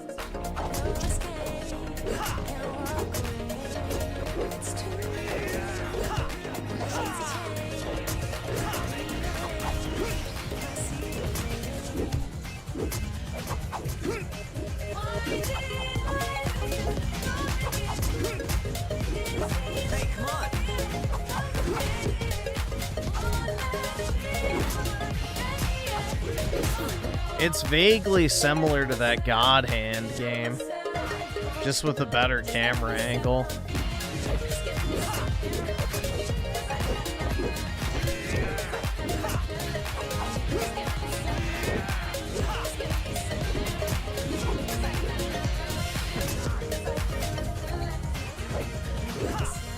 Yeah, it does kind of look like Sora. Yup. Agreed.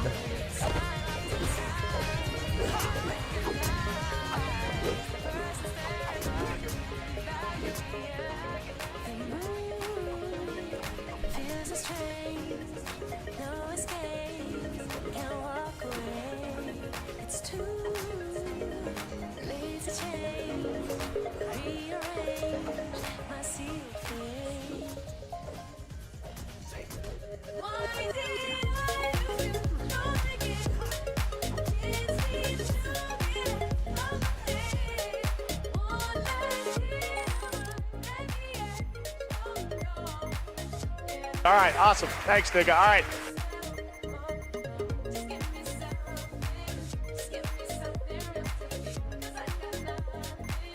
Oscar the 5 real class. Okay, let me see.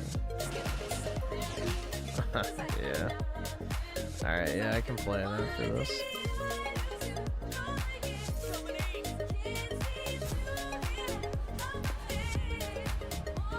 Griffin hates Akira Toriyama designs for being the same, but so are Namura's? Nope.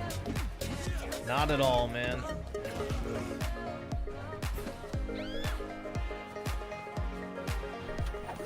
Not even remotely true.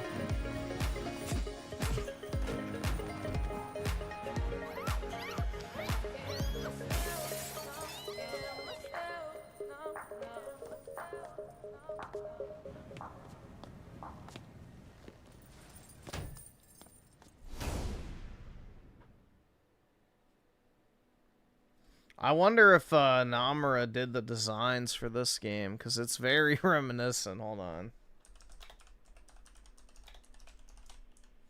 That's very reminiscent. Oh, yep, he did. Features character designs by Namura. Yup. Alright, well that would make sense why it's very Kingdom Hearts coded.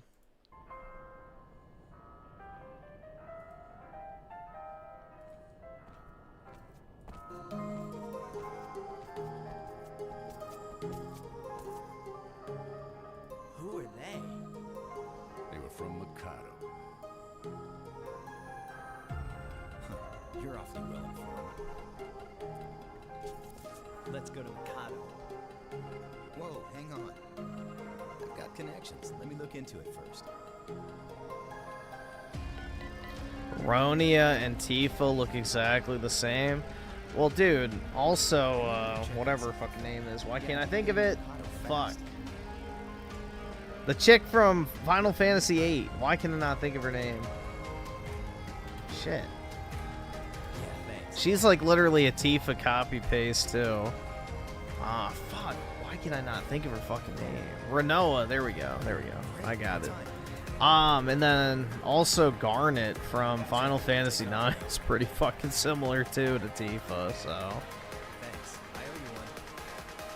There's a special train at the Central Station intended for half an hour. Let's go then.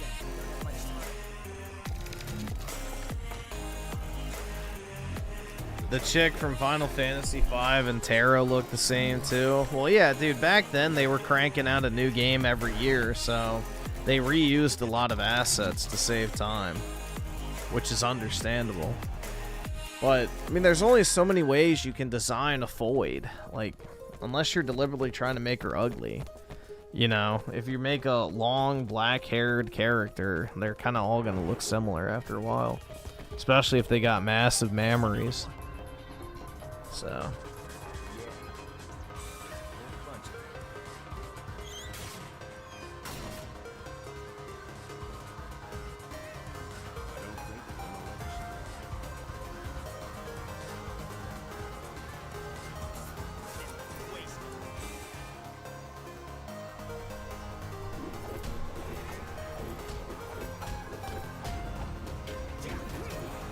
I guess after this we can go ahead and start the game.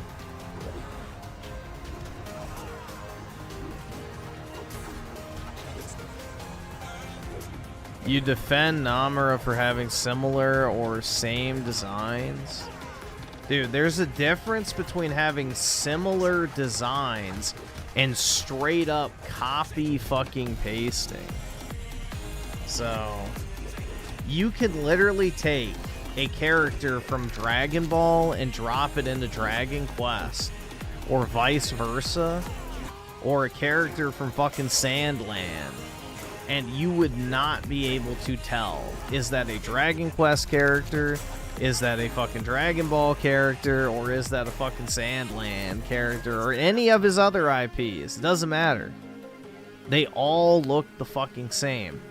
And even then, if you look at the actual character designs within the individual IPs, they all look like some minimal changed version of each other.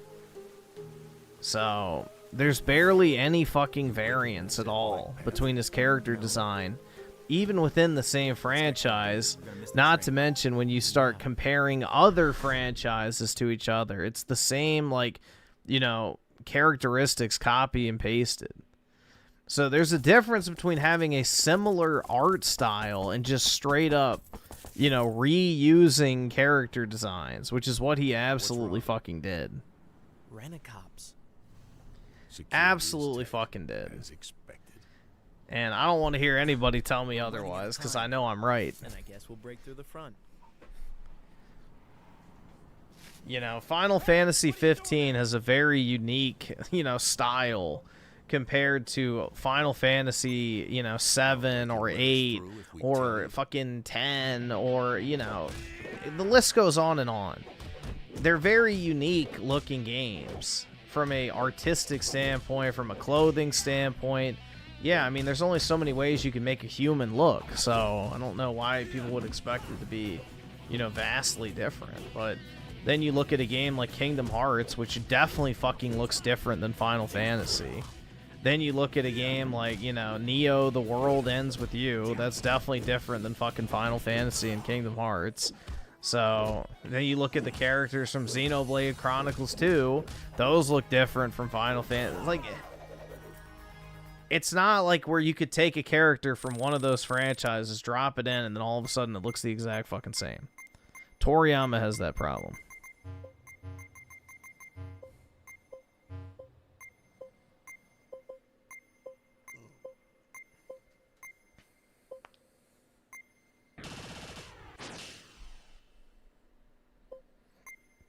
Sorry, I'm in a hurry. Kingdom Hearts literally has Final Fantasy characters in it.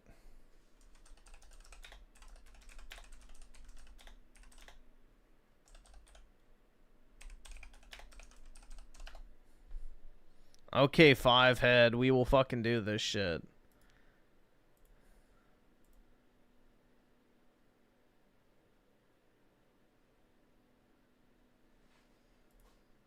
We will fucking go here if you really want to.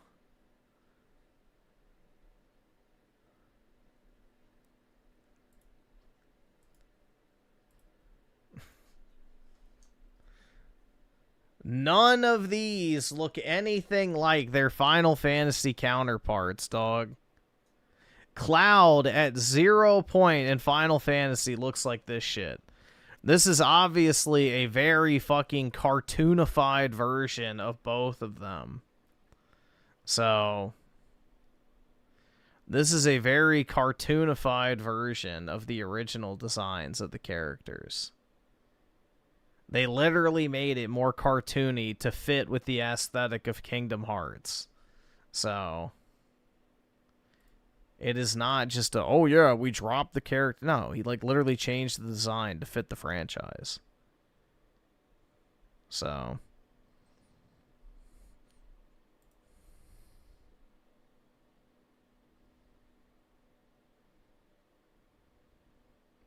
Bro, what the fuck?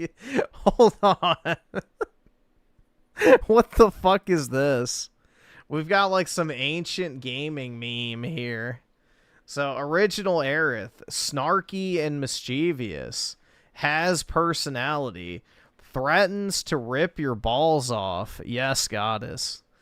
Been penetrated by Zack and Sephiroth. Kingdom Hearts Aerith. Sounds like she's overdosed on Ritalin. Overly apologetic. Nobody wants to penetrate her. Brutal, dude. Yeah, this is brought to you in full 226p glory. So I'm guessing that's like some... It's on Facebook, too. So it's like some old fucking Facebook shit. Oh my god.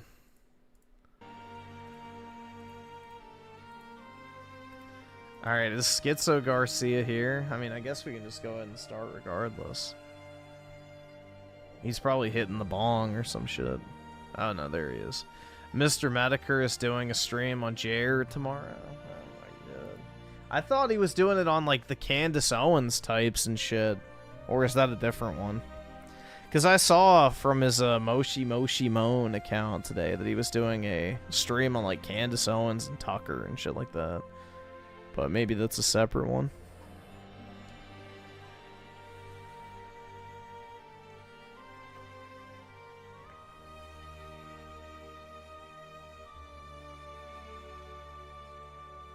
If only Schizo was here to see the game, that's right. Where art thou, Schizo? You're just a figment of my imagination.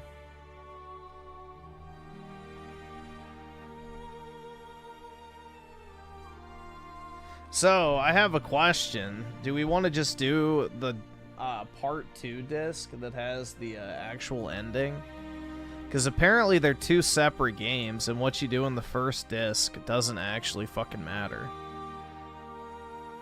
It literally doesn't even matter.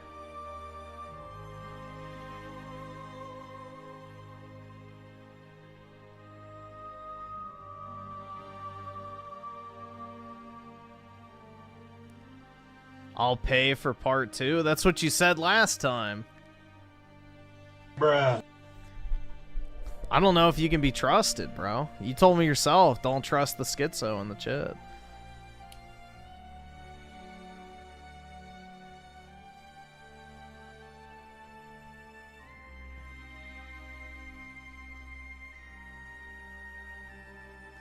Griffin, I thought you weren't going to do the novel game. Desperate much? This is a different novel game, PK.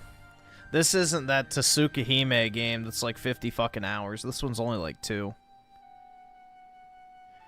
Oski Wasku, the 2, part 2, please.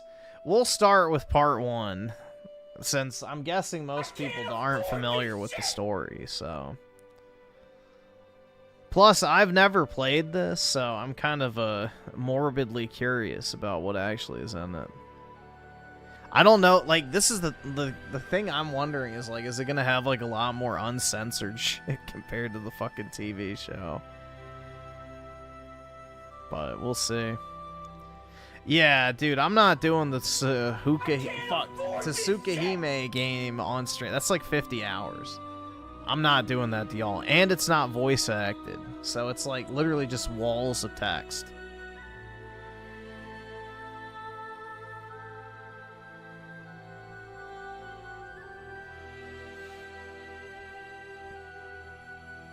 So this one is fully voice acted and I can't afford this shit. you know, it's way shorter. It's not as long. It's not like an actual like novel. It's like a light novel. Streamers are supposed to do the voice acting. Eek. Bro, it is not fully voiced. We literally watched gameplay of it where it wasn't voiced. Hunter eats Hunter with the 2. If you could only get a PSP in one color, Griffin, I'd get black, honestly. I like black handhelds. I've always been partial to blacks. When it comes to my gaming devices, at least. But, yeah, I would get black, personally. Because black doesn't show any, like, damage, and it looks sleek and clean. I don't know. Electronics were meant to be black, in my opinion. Shoot him! He's black! Shoot him! Racism!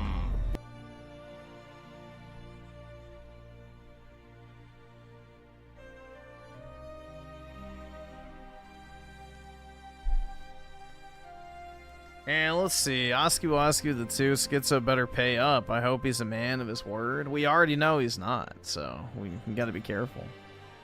But alright, we'll go ahead and we'll start this. See how it goes. Hopefully the audio doesn't rape everybody's ears, but here, I'll, actually, let me just go ahead and... I'll preemptively turn it down on my end.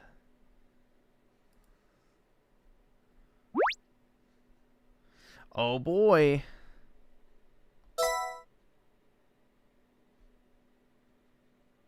I gotta remember, you gotta hit it with the Japanese layout, so circle is select.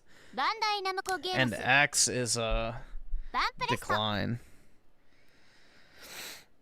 Ugh. I gotta skip the intro.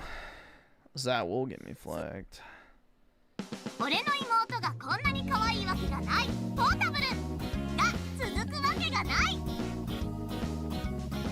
Alright, it's still too loud. Let me see. Just give me a second.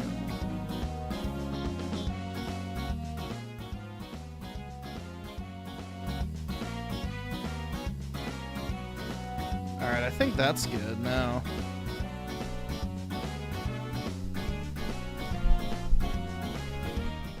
Alright, it's time to start weeb maxing, guys.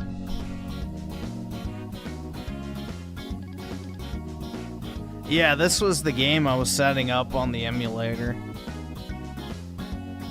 Well, so the reason why it is that way in Japan is because circle means, shit, I forgot what it is. But, like, circle means, like, go or select or something like that. And the X button means, like, decline.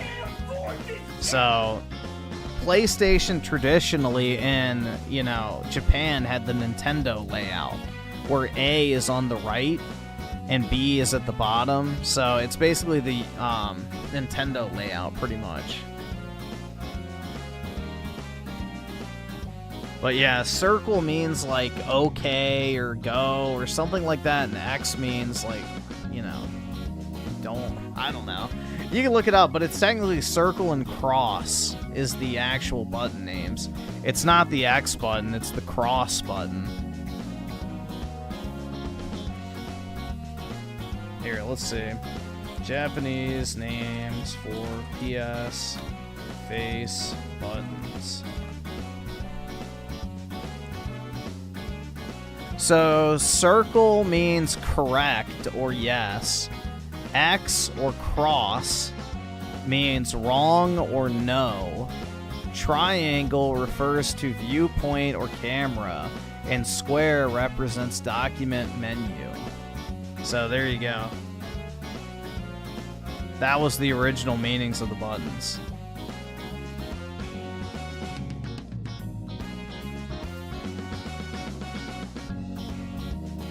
So yeah, up until the PS5, the Japanese PlayStation layout was circle was yes, X is no.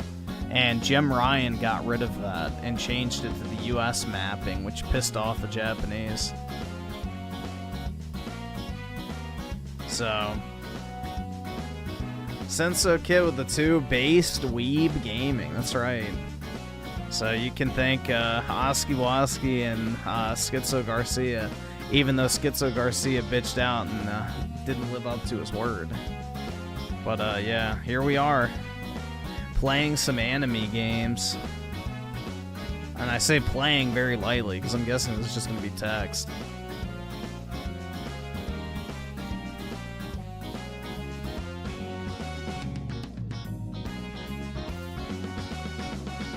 Well, the way the face buttons are arranged is the same way that the Nintendo layout is, so that's the reason why. They just copied that. Alright, let's see. I gotta skip that. Okay. There we go.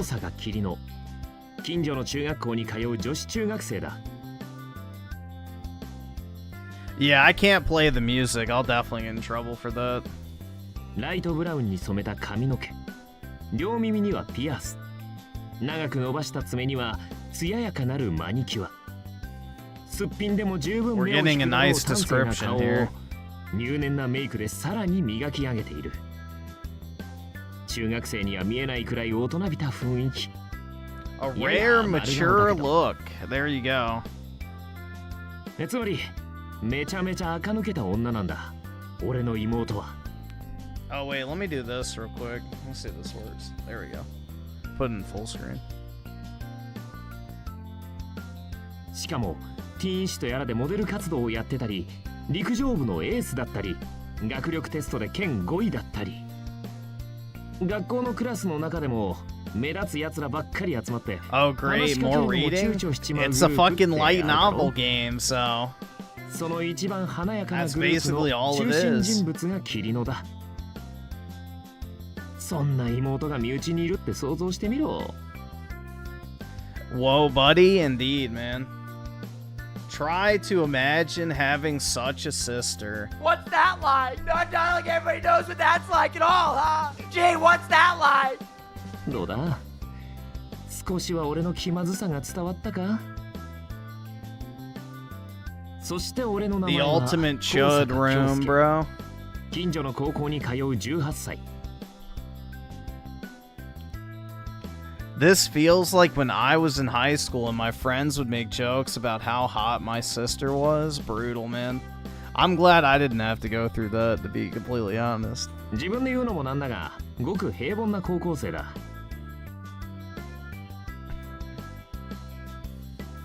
望むものは至って普通の人生。Only wishing to live a normal life. What's that like? 波乱万丈の非日常も非凡でユニークな登場人物も俺の人生には必要ない。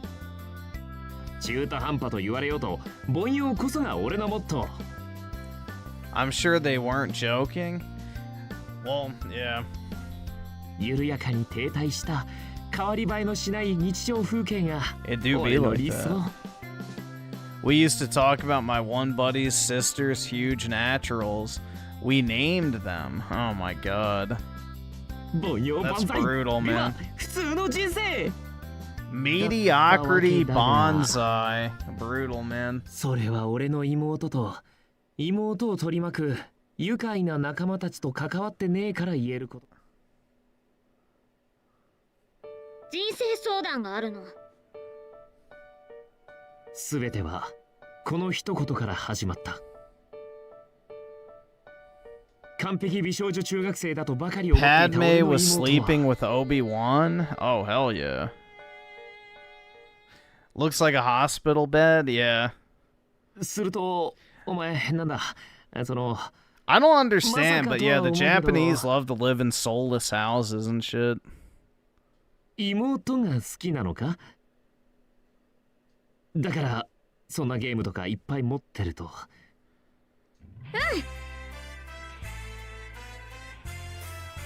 妹もののゲームを大量に持っている Raider panty drawer, dude. オタクだった。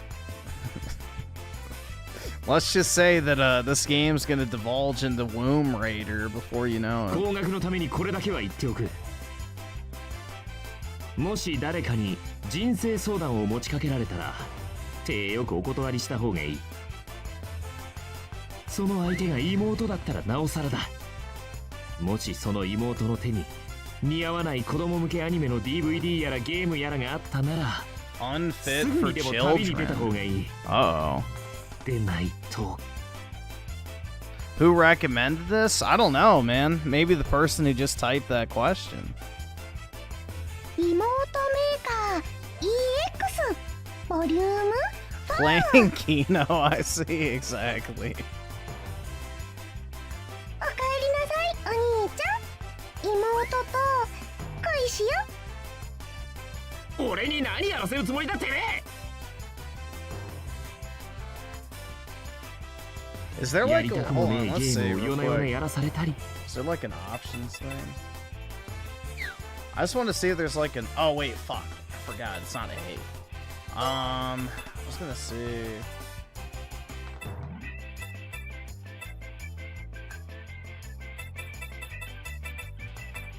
Message speed, that doesn't do anything.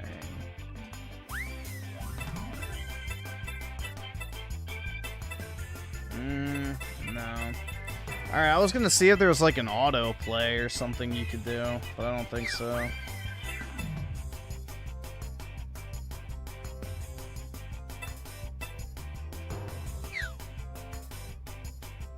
What does that do?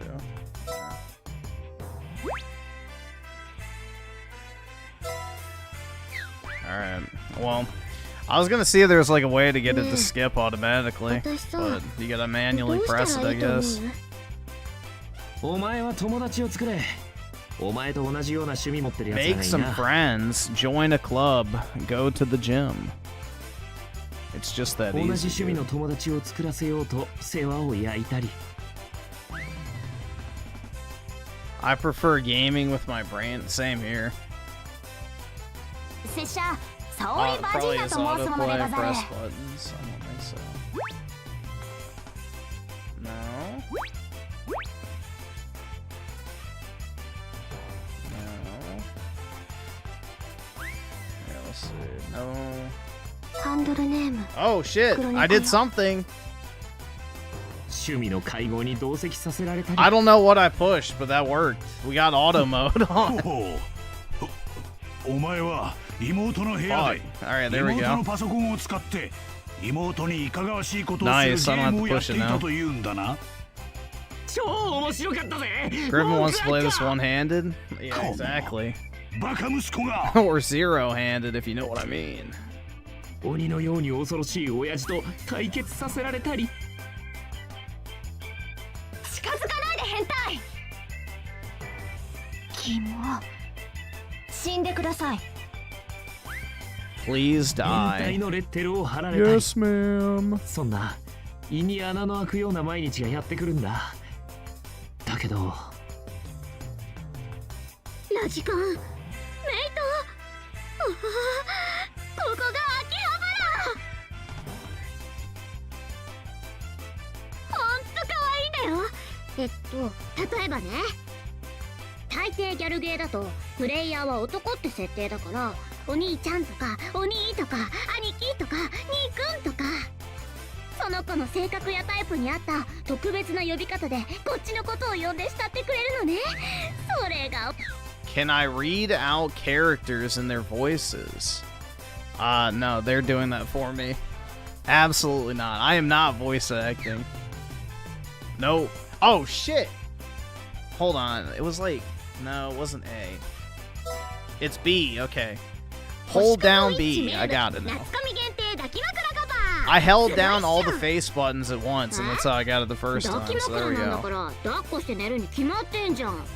Figured it out.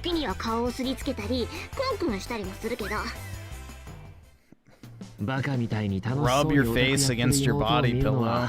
Brutal, man. See, guys, what every chud needs is a shut-in NEET who has a body pillow of anime babes. Will I do it for money? No. There's no point in me voice acting it because it's literally already voice acted. What would be the point in that?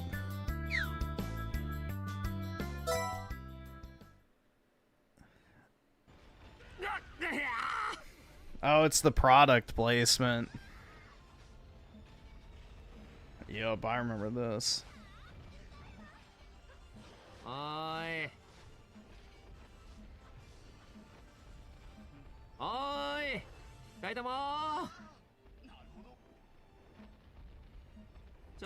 This is literally me anytime I played co-op games, dude. They just left me for dead. Yeah, this looks like God Eater, I'm pretty sure. I don't think it's Monster Hunter. It might be Monster Hunter though. I don't fucking remember. We'll see. Yeah, God Eater is like some Monster Hunter clone, basically.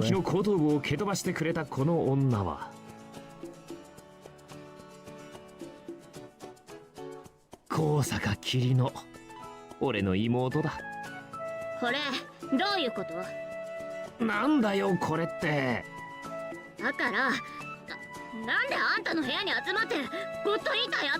it is God Eater, okay. I've owned God Eater many times, but I've never actually played it. I need to launch my voice acting career. Okay. You think that's best girl? Good lord. I feel bad for you, bro. I guess I should be saving periodically. I don't know how tall 180 centimeters is, but here, let's see. Is that tall? And feet. 5'9", or that's like 5'11" almost. Yeah, 5'11". Brutal, dude. Height mogged by an anime foid. Bruh. It's officially over, dude. It's over for a chud like me. A fucking Jap anime foid height mogs me. God damn. It's time for the rope.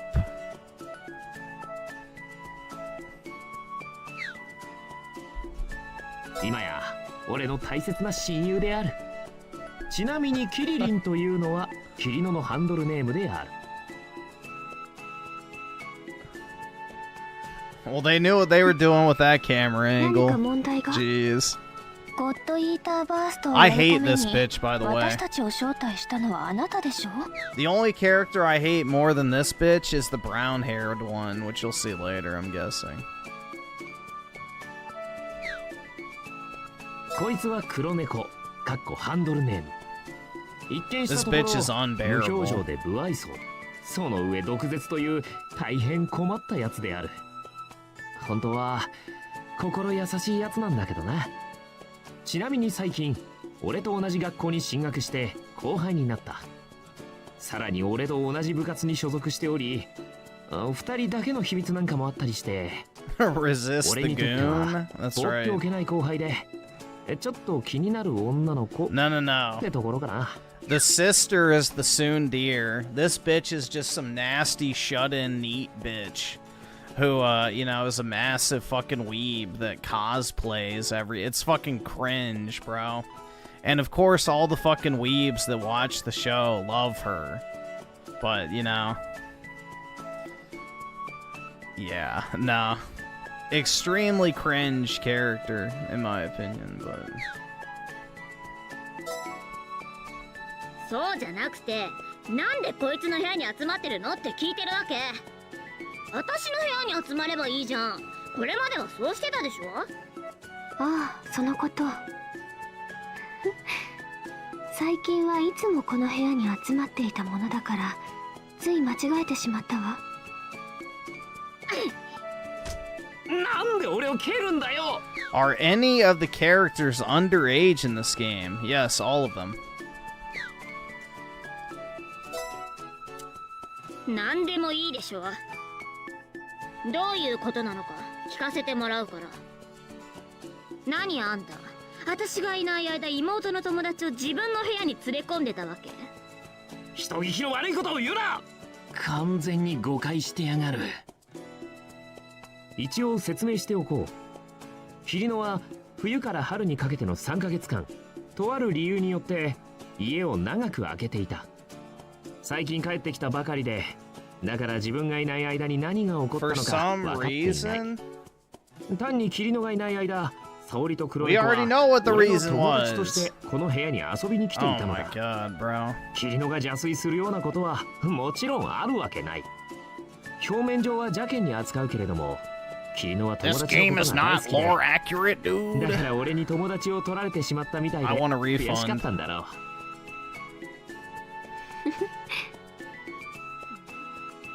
どういうことと言われてもね。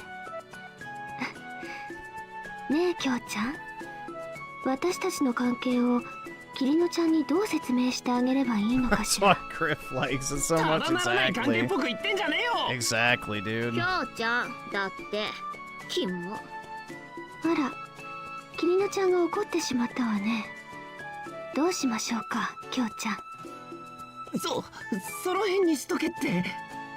どうしたの？顔が赤くなっているわ。京介氏の位置からだと黒猫氏のパンツが見えるからでは？Brutal, dude. 余計なことは言うんじゃない。あなた。Why is she sitting like that? Because she's a whore, dude.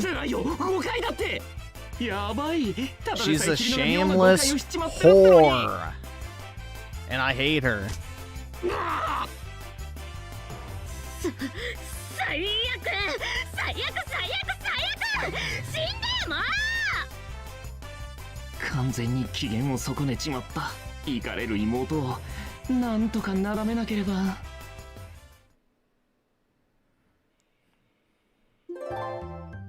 The fuck?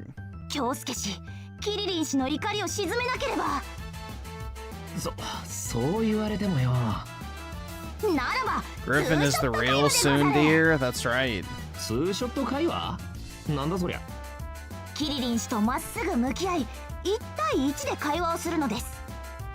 相手のセリフに適切なツッコミを入れるでござる。わかった。やってみるぜ。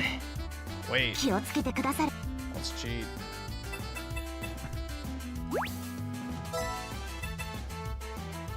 Alright. Now I can cheat if I need to. I can save scum if I pick the wrong options. So I'm guessing this is a dialogue sequence. 何ごちゃごちゃ話してんの？この変態。死ねよ。落ち着けキリノ。これは誤解なんだ。うっさい。言い訳すんな。ツッコミを入れてみたんだが全然ダメじゃん。さすが京介氏、見事なツッコミ。キリリン氏の怒りが和らぎましたぞ。 That character looks like this one? You'd be correct, Brett. It is that one. わかるかそんなもん。で、見たの？は？見たのかっつってんの。何を？だから黒い The のの black one's panties. 見てねえよ。嘘つき、見たんでしょ。本当だって。疑うなら場所変わろうぜ。この位置からじゃ見えないってわかるから。試したでござるか。お前はもう黙ってろ。あっそ、見てないんだ。バカじゃん。紛らわしいことすんなっつうの。おお、さすが京介氏。キリリン氏の誤解が一つ解けたようですぞ。いや、でも今バカじゃんって言われたぞ。本当にI don't understand why the Japanese love submitting to women. Because it's like the fantasy of, like, you know, the foids throw themselves at the Japanese guys. You know, it's like Valentine's Day in Japan. Like, it's the opposite of how it is in the US. Like, in Japan, on Valentine's Day, the women buy stuff for the guys. So, they have it, like, basically, you know, Japanese society, you know, they view it as more of a thing for women to chase after the guy, which is why a lot of them are single, too. But, yeah, they do like their dominant females for whatever reason. It's very prominent in a lot of anime and shit. 最後に一つだけ聞くから。あんた、私がいない間、妹の友達を自分の部屋に連れ込んでたわけ？違う。ツッコミ成功か？じゃあなんで今日こいつらは自然にあんたの部屋に集まってたわけ？黒いの言ってたよね。いつもこの部屋に集まっていたって。どういうこと？説明してよ。Griffin's moving to Japan, that's right. 拙者の話を I'm 聞 on い the てくだ first さい。 flight. はあ？キリリン氏がいない間、京介氏はそれはもうとても寂しい思いをしていらっしゃったのです。ですから拙者と黒猫氏が落ち込んだ京介氏を元気づけるためにこのお部屋に遊びに来ていたというわけでござる。よろしいか？結局沙織にフォローしてもらっちまった。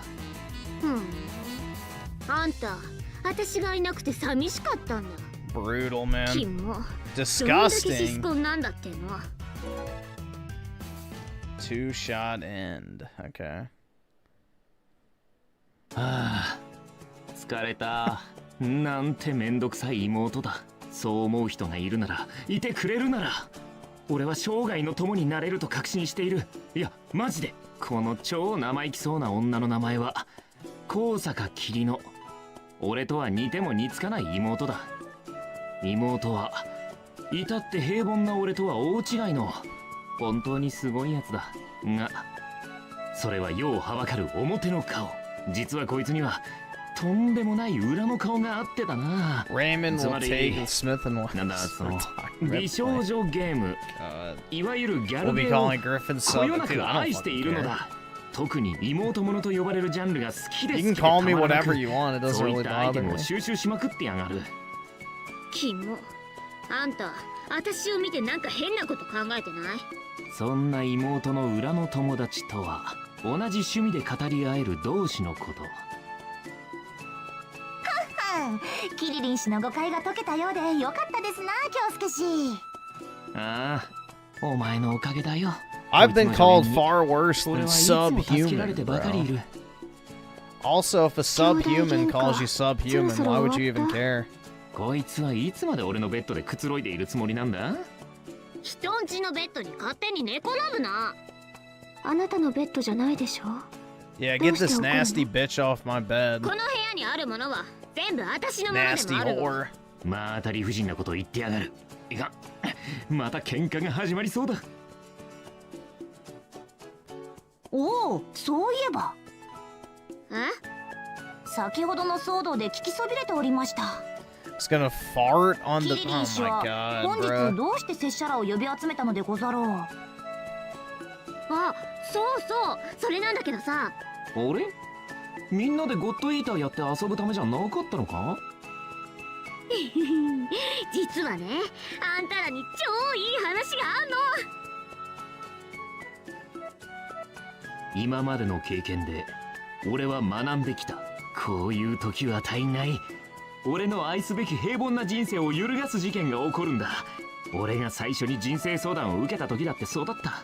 ソーランの導き手はもちろんキリノと、それを取り囲む裏の友達。今度はどんな大騒動が俺を待っていることやら。たく Why are her glasses like that? To block out the haters, obviously. Bro. Why else? This game came out in 2011, I guess so.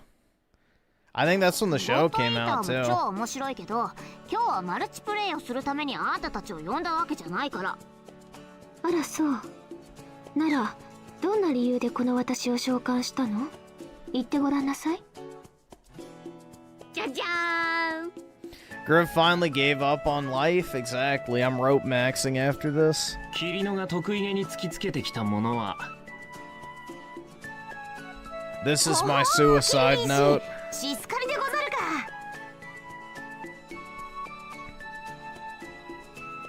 そう。シスカリ、正式名称新妹対戦シスカリプス。こいつは一見アドベンチャーゲームだが、育成パートでヒロインを育て、バトルパートで対戦するオンライン型対戦ゲームだ。ちなみに対戦で敗北したキャラは身につけていたコスチュームが脱げてあられもない姿になる。キリノはこのゲームが大好きなのだ。シスカリがどうしたんだ？みんなで対戦しようって話？それがちょっと違うんだ Choose な。 life, Griff? No. It's over, dude. あのね。I was born in the wrong country, guys. It's not worth living anymore. シスカリのゲーム大会？そう。全国から腕に自信のあるゲーマーが集まり、最強の妹使いを決めるトーナメント。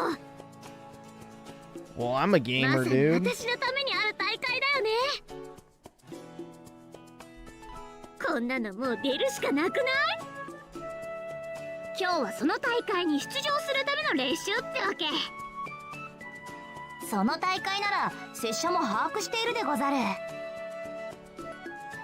なんでも上位入賞者には大会本部から賞品が出るとか。Goal? キリノも黒猫も大会の商品が喉から手が出るほど欲しいって感じだ。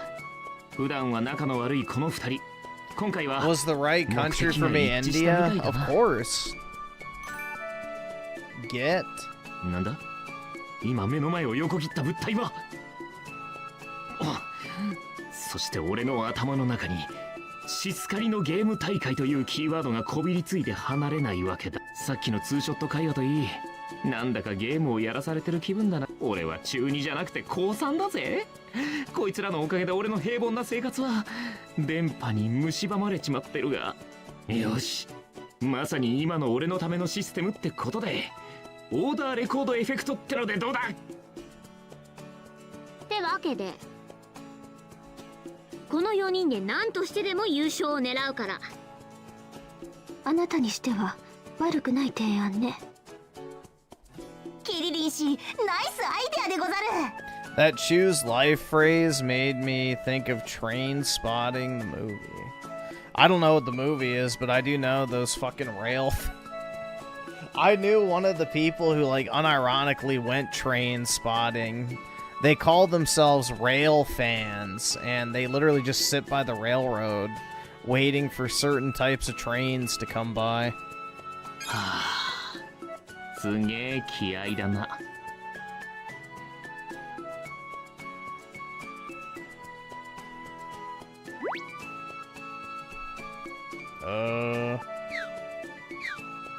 Set. Okay. この4人で何としてでも優勝をかっさらうって、そんなことのためにどうして俺までって、さっきから左上隅が鬱陶しいわけだが、これが神の次元から全てを操り、その全てを統制する力。それがまあそういう中二的幻想は置いといて、大会に出るつもりなら一つ。つうことは俺もその大会に出るのか？当たり前じゃん。何言ってんの？ Oh yeah, dude, we get to do a little gaming. じゃあめでたく優勝した暁には俺も大会の商品をもらう権利があるってことだな。え？あんたもシスパリグッズ欲しいの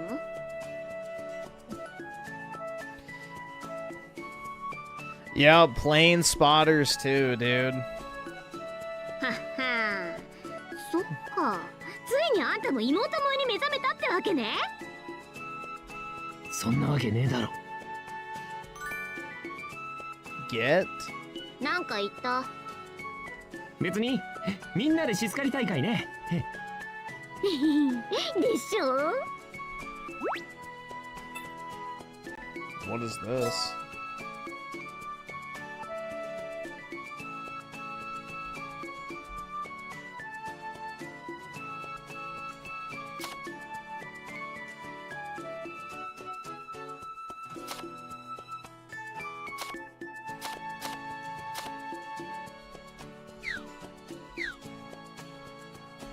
でもさ、そもそも俺の実力じゃ人前で恥さらすだけだぞ。俺は負けたっていいけど、お前らは超悔しいことになるじゃん。大会出るからには足引っ張りたくねえし。うまいこと。This is a fan translation, so it's not even like officially in English. So I'm sure there's some stuff that's not, you know, properly translated. Oh shit. Let's do a quick save. Can't fuck up, bro.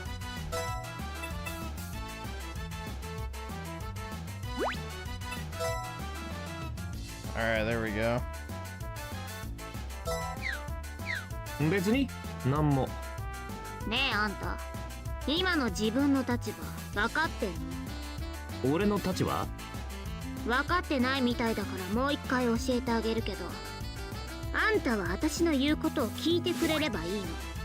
Are you alright? Yes, understand. とでも言うと思ったか。発音最悪、落第レベル。受験生に向かって落第は禁句だろ。はあ、これ以上の議論は時間の無駄。つうかさ、私の子で大会に出られるんだから、English? 感謝くらいしてほしいっつうの。いや、出たいって言った覚えねえぞ。え？友達がいないあんたのために交流の場を作ってあげたのに。いるよ、友達くらいいるから。あとその嘘超意外みたいな顔やめて。いくら俺でも傷ついちゃうよ。それに俺がその大会とやらに出てなんかいいことでもあんの？優勝したら私が喜ぶ。可愛い妹が喜べばあんたも嬉しい。お前ってたまにすごいこと言うよな。とにかくあんたにはシスカリの大会に出てもらうから、大会まで最低でも30連勝くらいできるようになっといて。これノルマだから。無理だと思うぜ。無理難題すぎる。できないとか言わせないから。あんたの出場は運命だからすでに決まってんの。I just want to see what happens so I don't click anything. まあそういうわけだから。ちょっと待てー。なんなの？ I wonder if you even have to push those. だからとにかくあんたが足を引っ張ったらその時は。その時は？分かってんでしょうね。死か死なのか。 I have no idea if I picked the right shit or not. まあとにかく聞きなさいって。 Let's see.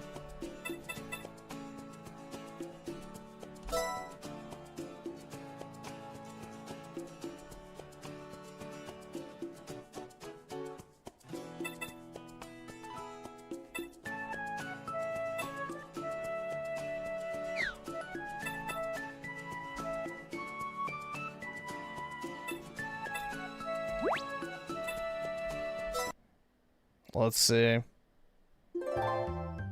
Based game? 今なんか言った？ Exactly, especially when you get to impregnate them at the end. ねえあんた、今の自分。あんたは私の言うことを聞いてくれればいいの。発音。受験。はあ、これ以上のつうかさ、感謝くらいしてほしいっつうの。優勝した。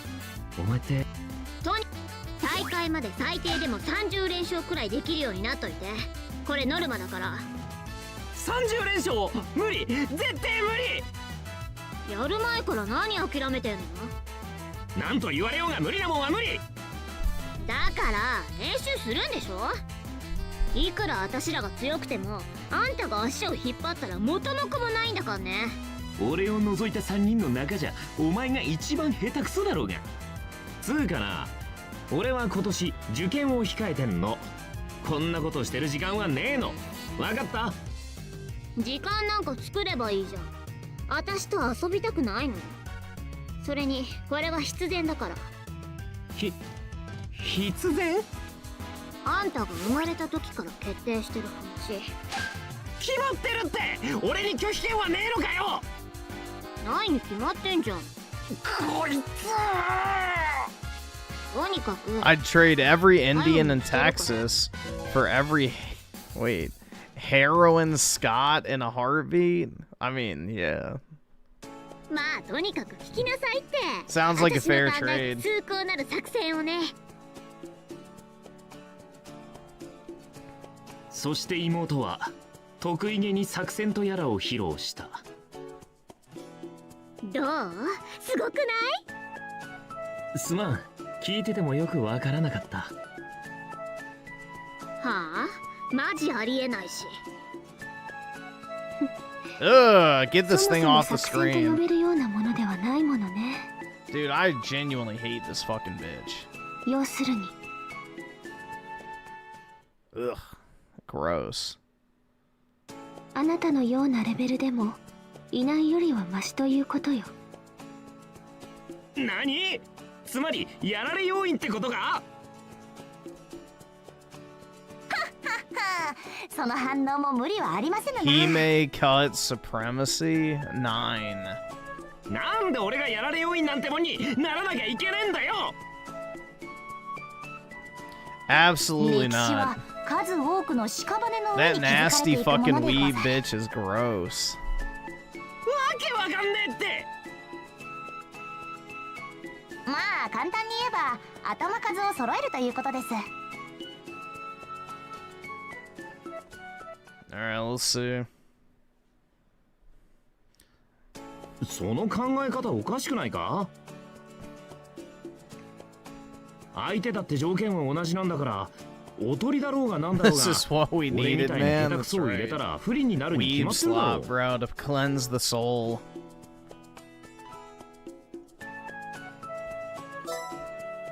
まだ文句言ってるわけ？やれやれ。察しが悪いわね。京介氏は鈍いですな。どういうことだよ。京介氏と一緒に大会に出場することに意味があるのですよ。やられ要因だのおとり作戦だのは全て後付けの言い訳でござる。キリリン氏も黒猫氏も素直ではありませんから。最初からそう言えっての。そしたら俺だってもうちょっとさ。やれやれ、京介氏も大概ですな。ちょっと早くしてくんない？始まってるんだけど。はいよ、任せろ。俺がようやく観念したところで、キリノたちはそそくさとシスカリの練習を始めた。ゲームスタートと同時に黒猫の表情が一変する。高速のコントローラーさばきは指の動きが見えないほどだ。黒猫の使用しているキャラクターアリシア・ブラックキャットが蝶のように舞い、キリノが扱うキャラクター天上院ミコトを攻撃する。すっげえ。やっぱ上手いやつがやると見えてくるもんが違うわ。口だけは達者だけど、まるで私の足元にも及ばないわね。おお、さすが全国クラスの黒猫師。邪気眼電波女のくせに相変わらずゲームの腕だけはマシじゃん。だけをやたら強調したな今。しかし Dude, the British are too far gone, I feel like, at this point. Unfortunately. Nobody has the stomach to do what's needed. It's the problem. You know? Europe needs a full-blown, like, Spanish Inquisition level event across the entire continent. And most people can't even bear the idea of one person being slightly inconvenienced out of fear of being called racist. Like, it's fucking insane, bro. You know, it's gonna take about 5 to 10% of the population quite literally going postal to fucking fix shit. It's gonna get real fucking messy before it ever gets better. 味方にこいつがいるってめちゃくちゃラッキーなことなんじゃねえの？気づかないのかしら。あなたの動き、私には手に取るように見えているわ。Nasty bitch. ガラ空きよ。Get? What is this?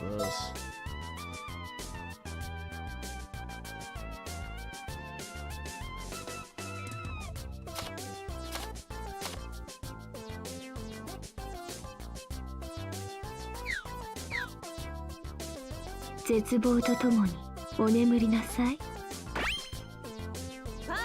これは圧倒的な敗戦だな。なんなら次はもう少し手加減してあげましょうか。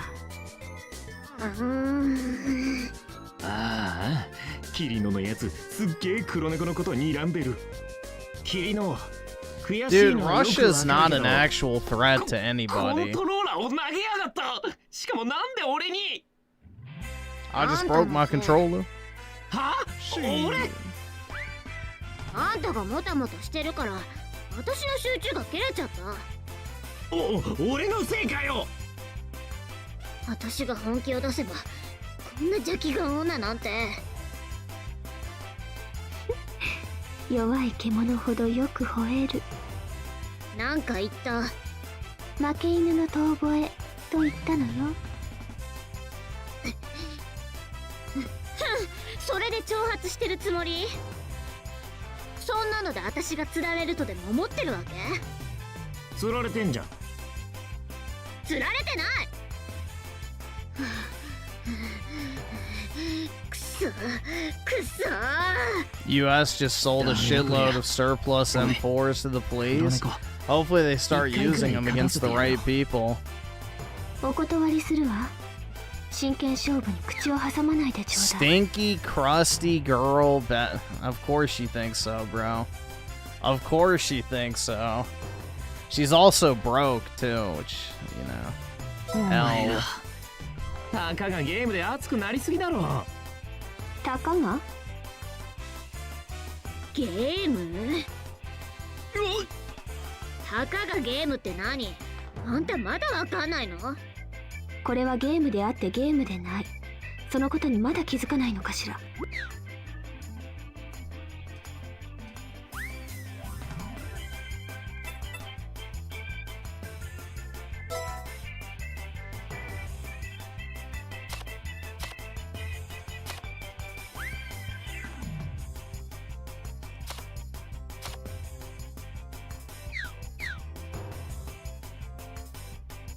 まあまあ、お二人ともそんな熱くならずに。はあ？ No, they won't use them against the whites. Don't be so sure, man. キリリン氏に必要なのは冷静になれでござるな。 Don't be so sure. そんなこと言われなくても分かった。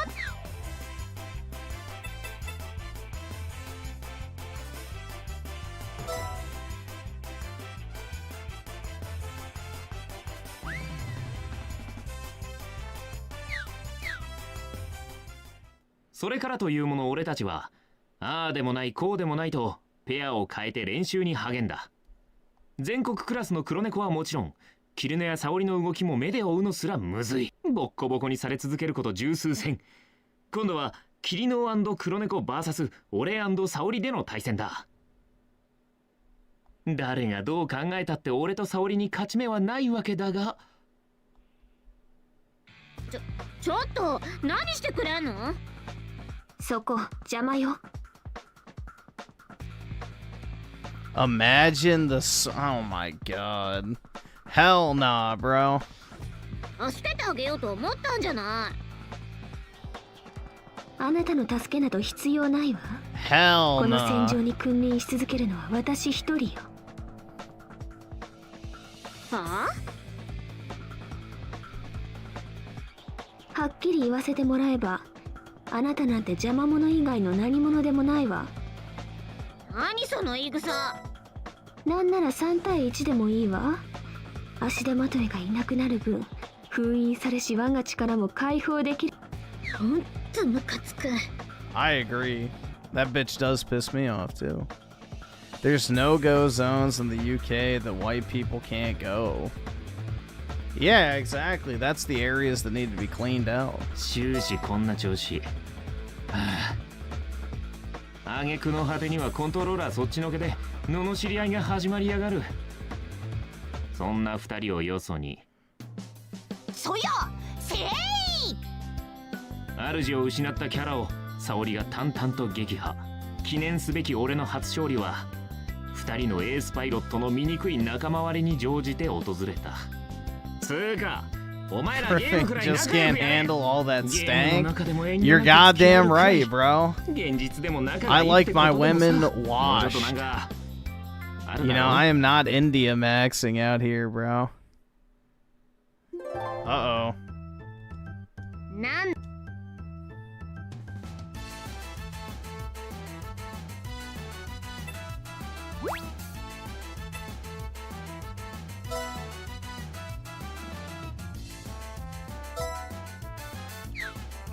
そんなつもりはねえけど、喧嘩なんかしてる時間はねえだろ。この女にはガツンと言ってやんなきゃダメなわけ。わかる？だから頭を冷やせって言ってんだろが。だから余計な口を挟むなって言ってんでしょ。だいたいあんたもあんたでおかしいから。俺？チームワークって言葉の意味分かってんの？バカにすんな。それくらいわかるわ。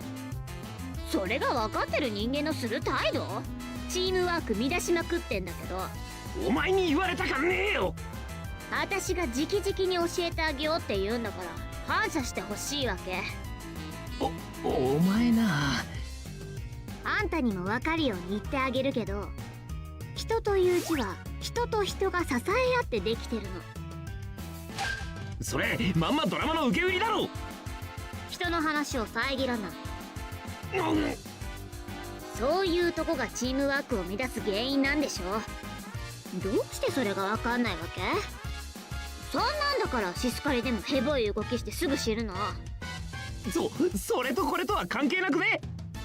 まあ私のプレイを100万回くらい見たらちょっとはマシな人間になれるんじゃない？お前は時間泥棒か。はあ？何それ？受験生の貴重な時間を割いてんだぜ。早く本題に入ってくんね。つうか何の話してたんだっけ？あ、そうじゃん。こいつ黒いの。 The black one.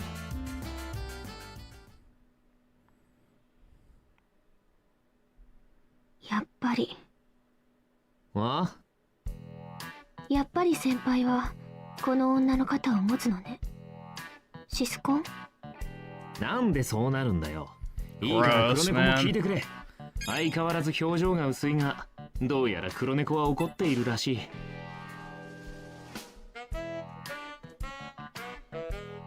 なんとか機嫌を直してほしいのだが。その程度の言葉で私を懐柔しようとしても無駄よ。そうへそを曲げるなって。俺が言いたいのはだな、なんて言おう。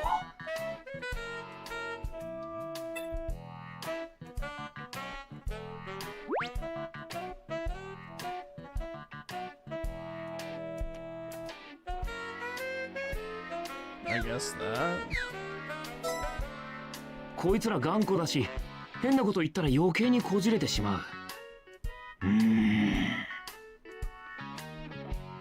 とにかく冷静になれっての。いいか、お前たちの目的が何なのか、もう一度よく思い返してみろ。目的？俺たちの目的は優勝することでござるな。そうだろう。She's blushing. How cute. Oh yeah, dude. だったらこんなところで仲間割れしてる場合じゃねえって。 No, this is SchizoGarcia's brainchild, so he's the one who wanted me to do this. And Oski contributed as well too.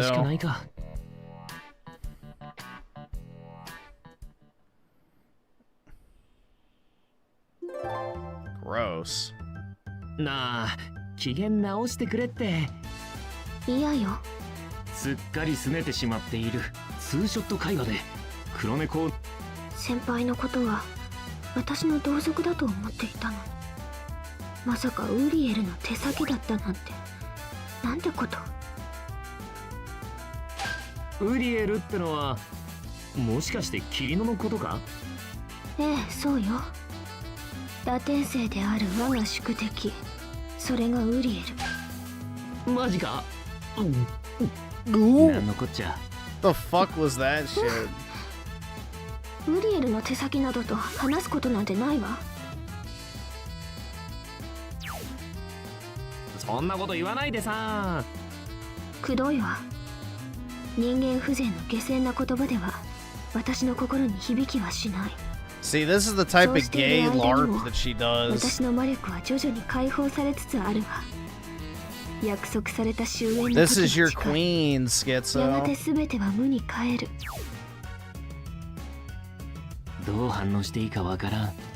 あなたには失望したわ。黒猫をがっかりさせてしまった。残念、時間切れよ。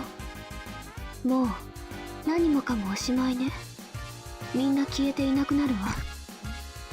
これだよ。悪かったって。ふてくされてなんかないわ。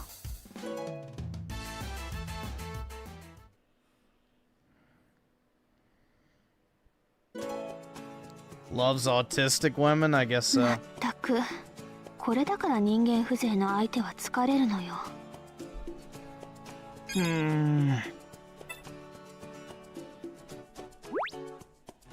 What is that?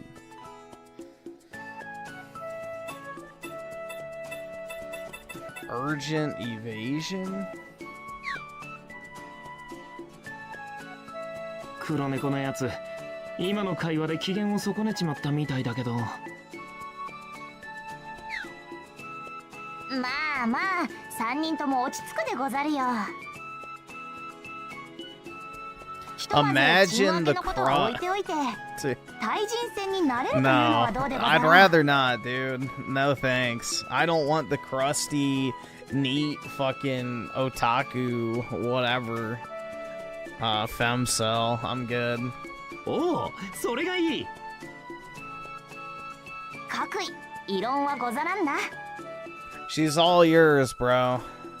Enjoy the 異 crust. 論はあるっちゃある。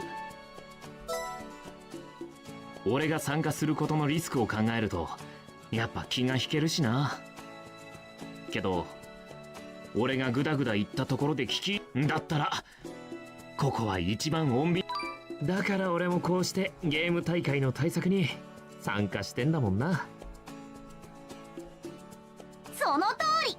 京介氏の心遣いに感謝するでござる。 Nerdy Japanese GF, exactly. This chick is a way better choice than the fucking black-haired one. Just an FYI.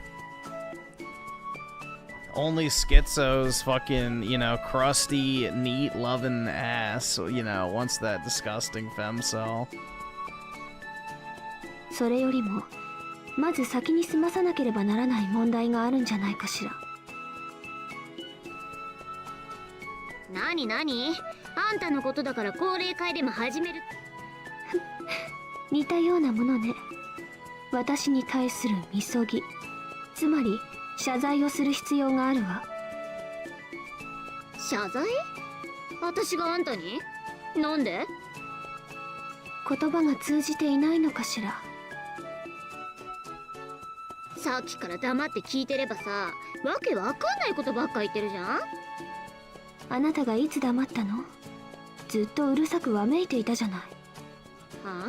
何それ、心当たりないんですけど。お前らそういうのを無限ループっつんだぞ。ったく、これじゃ全然話が進まねえな。Dude, what?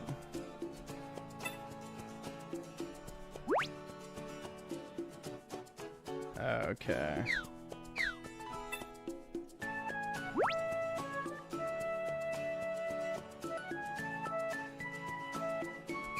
I guess you picked that one. Actually. Oops. なんて言ったらこいつらってか。そもそもなんでこんな仲悪いのに一緒に大会に出ようとしてるんだ。ああ、目の前にぶら下がった商品のため。黒猫。欲しいだろう。I think I picked the right one. 珍しくお幕通りにこと。お前ら二人がいがみ合ってたんじゃ、商品は誰か別の人間の手に渡っちまうんだぞ。それでもいいのか。Let's see. Kazami Yoji with the 2 made bank in stonks. Gotta share the positivity. I appreciate it, man. And congratulations on your stonks, dude. 激レアなキャラコスチュームとか、 That's nice. 激レアな反則物とかいらねえのか。欲しすぎる。だろう。なら態度で示せよ。 You to F Kirino. We'll get in line, bro. とりあえずおとなしくなった。じゃああんた、私のパートナー。 Griffin, do you think her hands are stick? Oh my god. Jesus Christ, bro. え？大会まで時間がないの。同じ家に住んでる私とあんた。そりゃそうだけど。何？なんか文句でもあんの？ないよね。こんな可愛い妹と一緒にゲームできるんだもん。 Dude, you can even game with her. どこに可愛い妹がいるんだ？その目腐ってんじゃないの？どうやらパートナーが決まったようですな。これで決まっちまったの？一番ゲームの下手なあなたのサポートは私がするべきかもと思ったのだけれど、兄弟が手を組むなら。 Sweeping hamster with the 2. I wish sisters were real. I know, dude. I wish women were real in general, but everybody knows, especially on the internet, girls don't exist. Sad but true. いいのか？いいって言ってるじゃん。しつこいな。その代わり私と組む以上絶対負けは許されないから覚悟しといて。了解。その日から大会までの数日間、俺とキリノは血ヘドを吐くようなもっとは言っても、主に血ヘドを吐くのは俺の役目。家にいる時間は文字通りつきっきりになってシスカリをプレイさせられた。この時のことは悪いが割愛させてもらう。努力ってのは黙ってるからこそ輝くもんなんだ。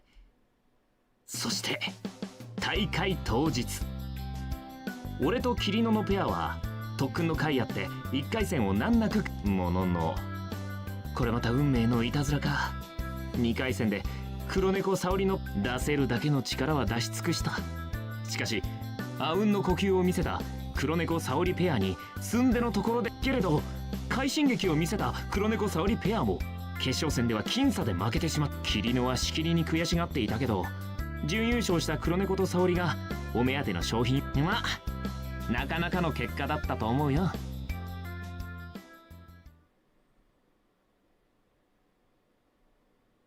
大会の翌日、相変わらず秋葉はにぎわってんな。オタクの巣窟みたいなイメージのあるこの街だが、実は結構洗練されてたりもする。Real women don't exist, only these foids. Real talk, man. 駅前の広場は小綺麗に整備され、広々とした快適な空間が広がっている。 That's some of the realest shit I've ever heard. 沙織と黒猫は一足先に来ていたらしく、広場のベンチに腰を。そういや、この沙織や黒猫と初めて出会ったのもこの秋葉だったな。 Oh my god, Akihabara. I know, dude. I literally can't wait to go there one day. さあ、今日は大会の打ち上げのためにサンクチュアリに来たのでござるよ。せっかくだしショップ巡りでもしようではありませんのか。ショップ巡りか。来ていきなり打ち上げって雰囲気でもねえし、テンション上げるにはいいかもしんねえな。おい、いいぜ。お前らも。私はいいけど。 Yeah, there you go, Schizo. That's her default skin over on the left. So there's your crusty, neat, fucking femcell Jap Void. Enjoy, dude. 構わないわ。好きにしてちょうだい。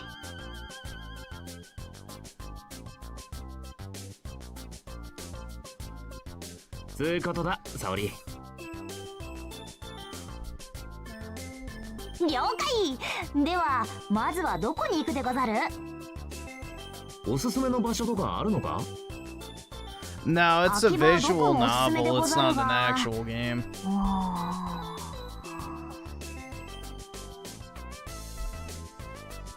そう言って沙織はしばらく沈視。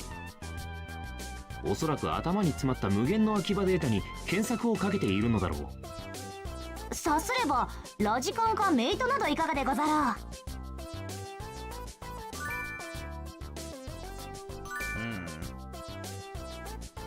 京介氏、どこか行きたい場所はござるか？ゴーこれは単純そうで実は重要な選択かもしれねえぞ。こいつらの興味のない場所を選んじまった。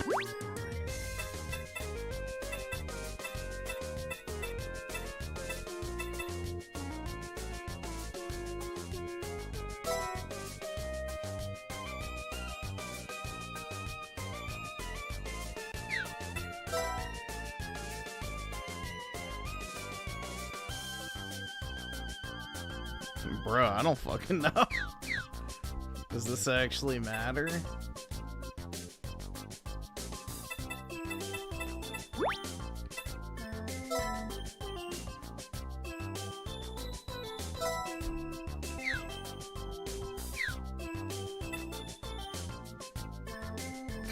Just go there. どこがいいんだかといってあんまりしんどいのも考えもんだしよ。メイトって何やってんだ？おお、さすが京介氏、お目が高い。沙織は口元をこんな風にして大きくのけぞった。なんと本日メイトでは森村楓殿のサイン会があるでござるよ。マジで？それ本当でしょうね。誰それ？霧のはともかく普段は無表情の黒猫が反応するくらいだから相当な人な。最近その手の話題に明るくなった俺ではあるが、いかんせん名前を聞いただけではさすがにピンとは来ない。 Looked up Griff's Aerith cards and I'm sure they're cheaper over here. They ain't $300 anyway. Depends on which one it is. それやばいよ。早く行かなきゃ。ダッシュ。な。おい走るなって。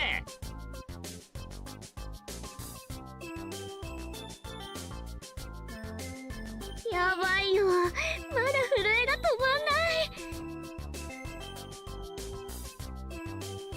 How much do you think a physical copy of this? I have no fucking clue. It would probably be more in shipping than the actual game at this rate with the Japanese shipping prices. まさか森村楓さんと握手できるなんて夢じゃないよね。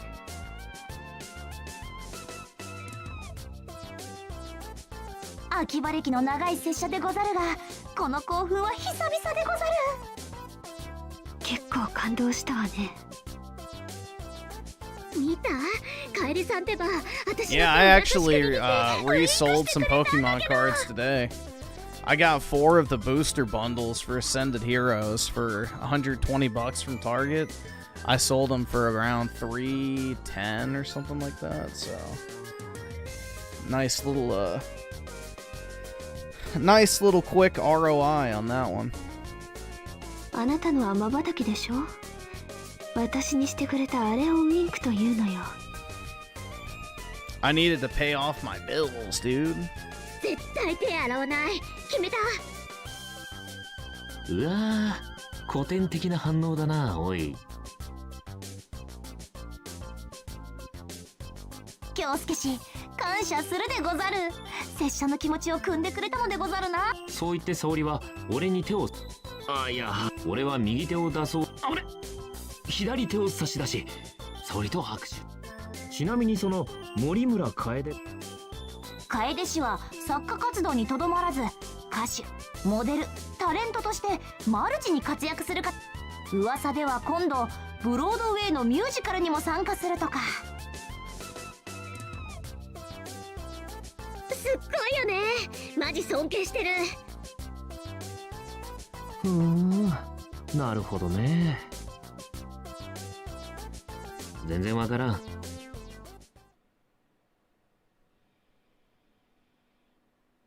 おかえりなさいませ、ご主人様。 Hold on a second.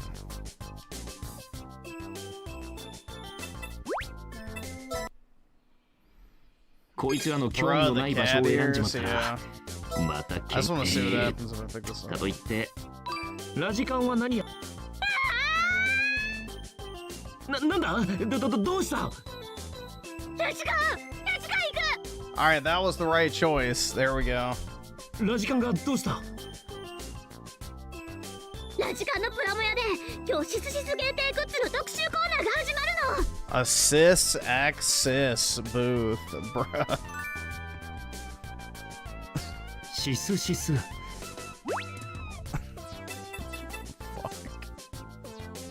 Why am I playing this? Because who do you think? SchizoGarcia, man. He wanted me to play it, so here we are.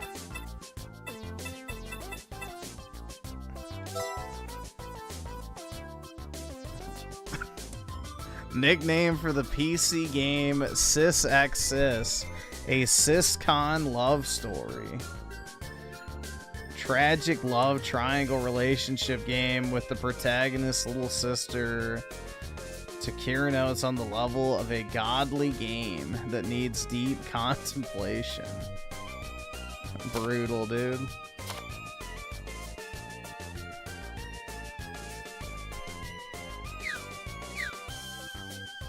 Ha. 俺も随分とこの手の話題に。内容はもちろん実の妹凛子と雅をめぐる三角関係を描いた作品だっていうから頭が痛い。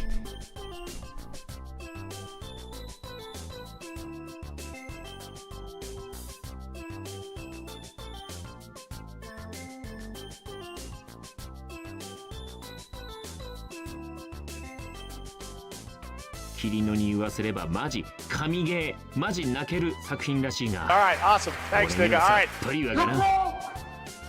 SchizoGarcia with the Oreimo visual novel. Yep, he was very excited for me to play it. Griff is getting into it. Well, I gotta make sure I get the right outcome, so obviously. Let's see. Binary goes to the 5. Hello, don't mind me. There's someone here that needs to hear this. Tomato Firefighter. Lambda Red Goose Roof Echo Green.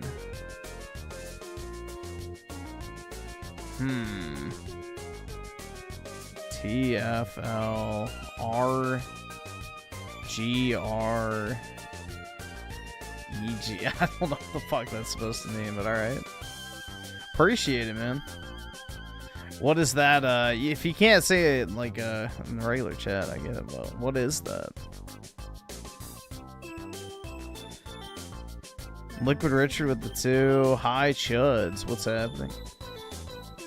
We are playing Weeb Slop.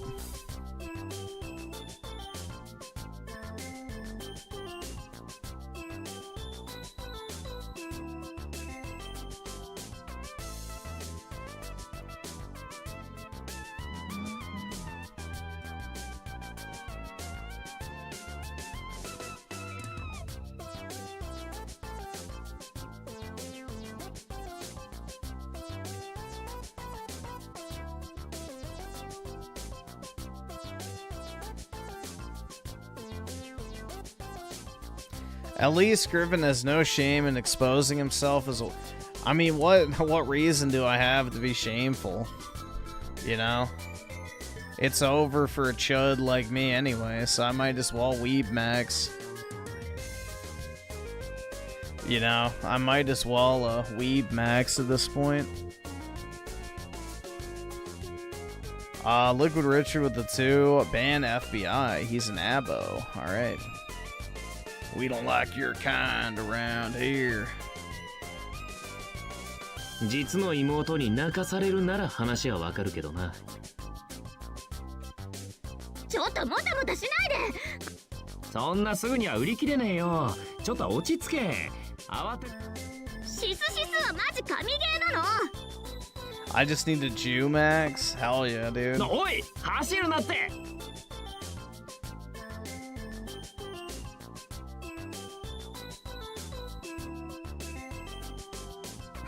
やばい、欲しい。こっちも、あっちも。Hell yeah, dude. You're broke! You're fucking broke! ちょっと買いすぎじゃねえか？うっさい。自分のお金をどう使おうと勝手でしょ。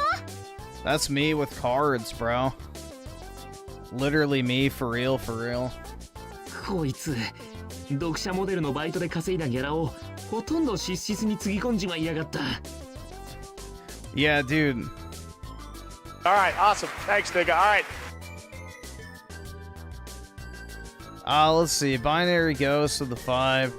The subjected needed to hear it from verbal speech. With that said, thank you. It has no meaning to anyone else. Alright, well, I appreciate it, man. Thanks for the 5.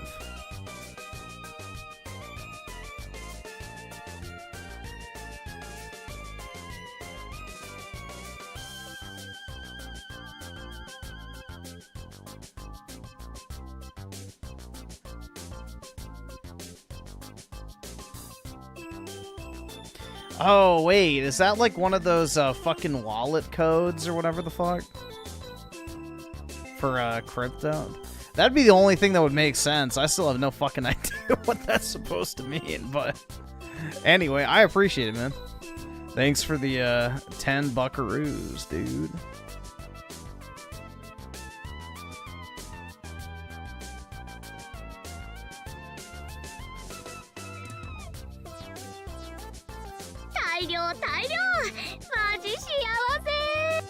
Yokatta desu na, Kiririn-shi. たまにはこうして人間観察をするというのも悪くないわね。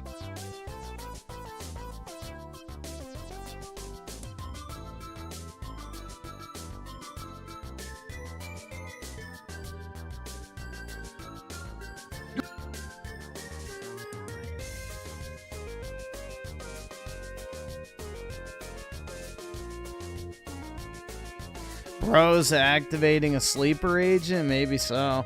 It sounds like one of those crypto wallet codes.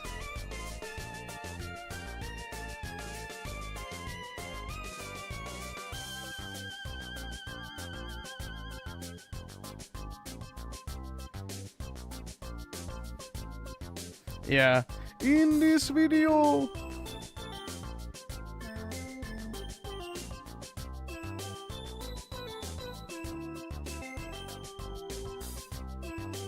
SchizoGarcia with the 2, bro. Sending Pizzagate. Is that what that is? I have no fucking clue, man. Here, let's do a quick Google search. Is that what it is? Now my interest is piqued.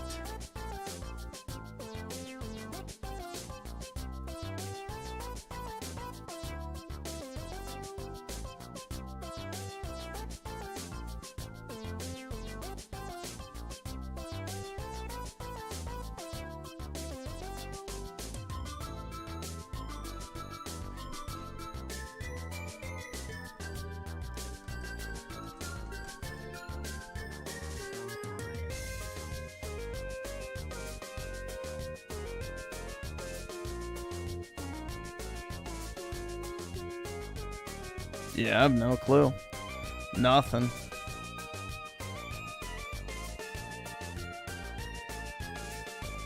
Can you actually imagine people gooning to these? Yeah, I know, man. The whole hentai shit, I don't fucking get, to be completely honest. It's like, I don't fucking get it. Like, at that point, just watch normal porn, but hey. そんなこと言っちゃって、興味あるなら貸してあげてもいいけど。誰がそんなこと。ほれほれ、やってみたいんでしょう。ゲームで深まるお互いの絆。いやー、素晴らしいですな。まあ、喜んでる。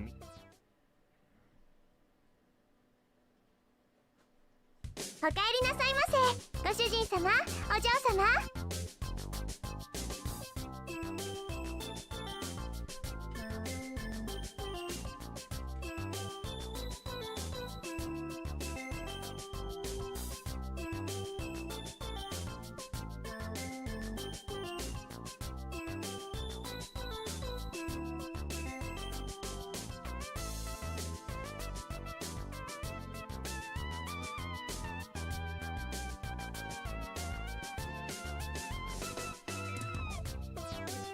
Let's see.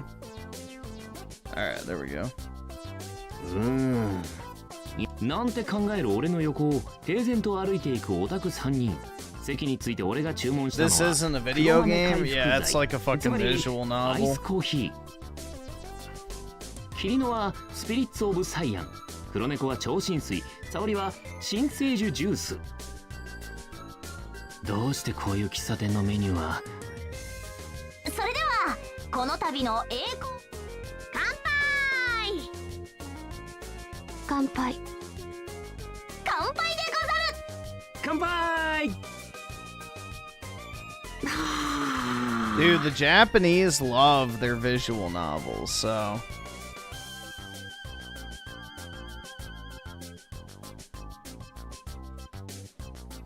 Binary goes to the 5. Hey man, honestly, you seem like a good kid. So take this advice, cease consuming the PSYOP media we put out.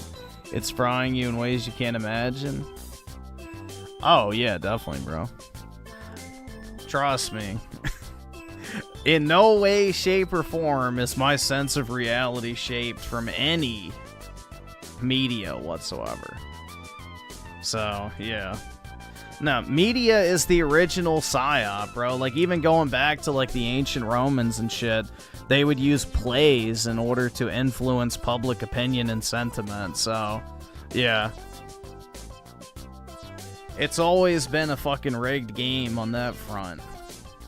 It is the most effective form of control, dating back to ancient times. All right, awesome. Thanks, nigga. All right. But unfortunately, bro, I'm not much of a kid anymore. 疲れ切った体に。そういえばいつだったか。ああ、そんなこともありましたな。確か冬頃でしたか。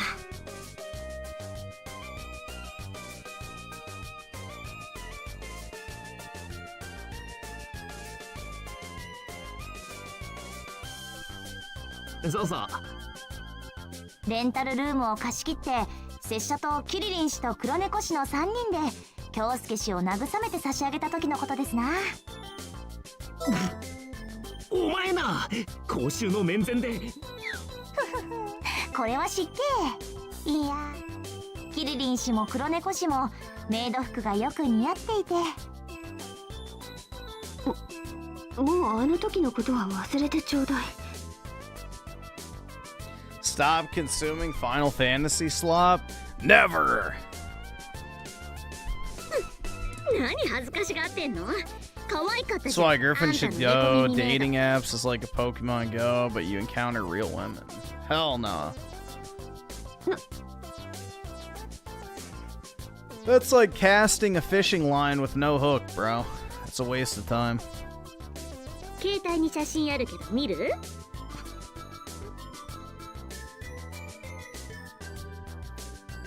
消しなさい、そんなもの。Binary Ghost, are you like a long-time viewer or are you new? I feel like I recognize your username, but I'm not sure. I might be thinking of somebody else. But I feel like I've seen your username before. 何十年後かにあんたの子供に見せて But I 遊ぶ予 can't 定だ quite から嫌 place だ。 it. 遠大な嫌がらせである。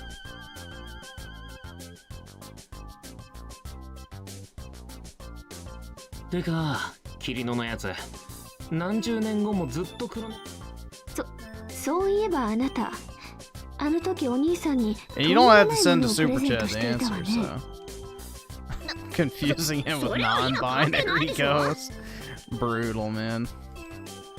私だと思って大切 I'm にしなさい assuming the ね。 binary is referring to computer shit, but まるで you 恋 know, 人 you へ can の take セリ it フ that ね。 way too. うるさいうるさいうるさい。あれは忘れて。そう、あれは俺たち4人が秋葉原で作った大切な思い出の一つだった。この4人で、この街で俺たちはいくつもの思い出を育んできた。いいことも悪いこともたくさんあったけど、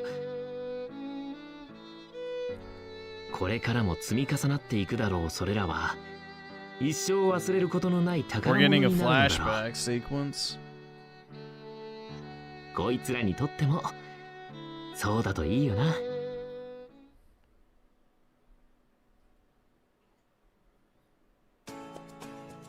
そういえばキリノがおもむろに取り出したのは音楽プレイヤーだ。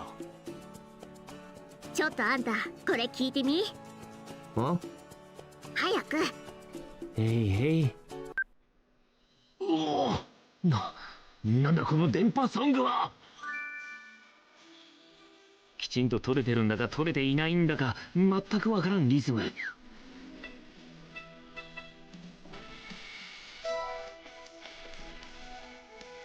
One that makes you question the sense a person who made it was chosen secretly during an anime's theme song campaign. I don't know why I needed to know that, but alright. 途中でピコピコ入る電子音。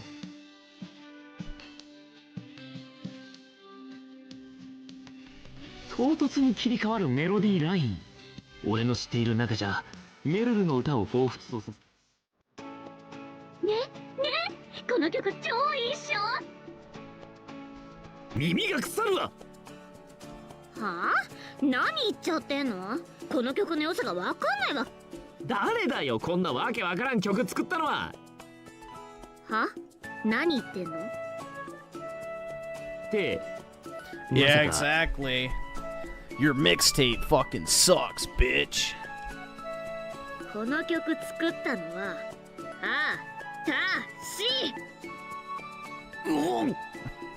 なんつうどす黒い怒りのオーラだよ。 She's aura farming, dude. Every visual novel has a wiki menu. See, I don't play these, so I'm not a visual novel gamer, dude. Alright, let's see. So, alright, you can have basically unlimited servers.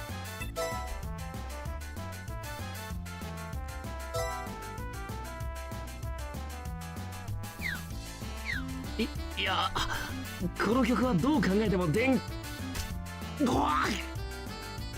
なの？私の作った曲に文句でもあんの？だからこの曲はああ、そっか。そっか、なるほど。何勝手に納得してんだ。あんたひがんでるっしょ。私にばっかり才能があるもんだから。まあ最初の権利、完全無欠の私に嫉妬しちゃう気持ちはわかるけど。完全無欠って本気で言ってんの？穴だらけの人間には理解できない域だと思うけど。理解したくねえし。まあツッコミを入れただけ褒めてあげる。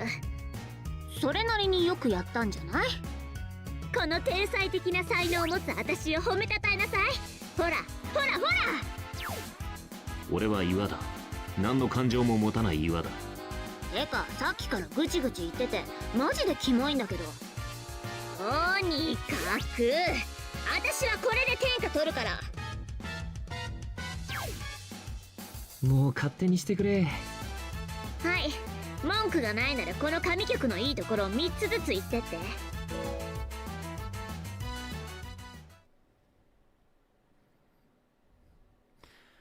いや、だからこんな。Yeah, I mean, I can see the appeal for sure. Like, you know, I get it. I get it. I don't know if I'd want to spend 50 hours in one of these, but yeah, I mean, I get it. It's just like basically reading manga pretty much, except it's, you know, a little more interactive. 電波って言うな。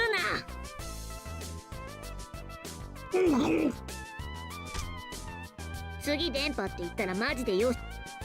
それは一回容赦してから言ってくれ。You like Kirino? You have good taste. センスのないバカはこれだから困るのよ。てか、このヘンテコな曲のどこにセンスがあるって言うんだ？俺がおかしいのか？もしかしたらこういう曲が好きなやつにとっちゃ神曲かもしんねえけど。ダメだ。俺にはさっぱりわからん。でもどうしてまた曲作りなんてやってんだ？私の作ったこの曲が夏コミのテーマソングになるかもしれないわけ。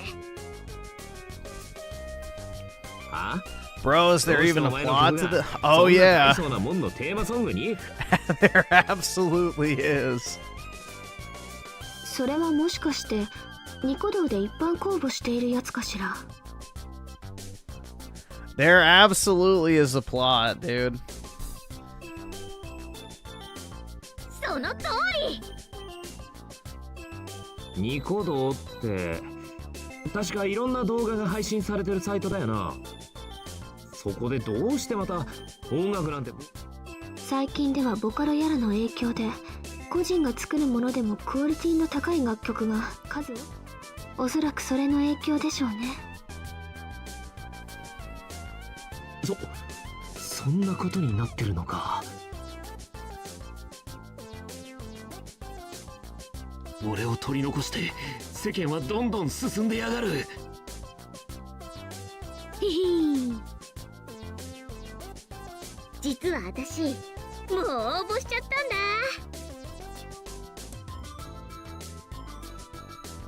ほーん。でも応募しただけだろ。別にまだ選ばれるとは。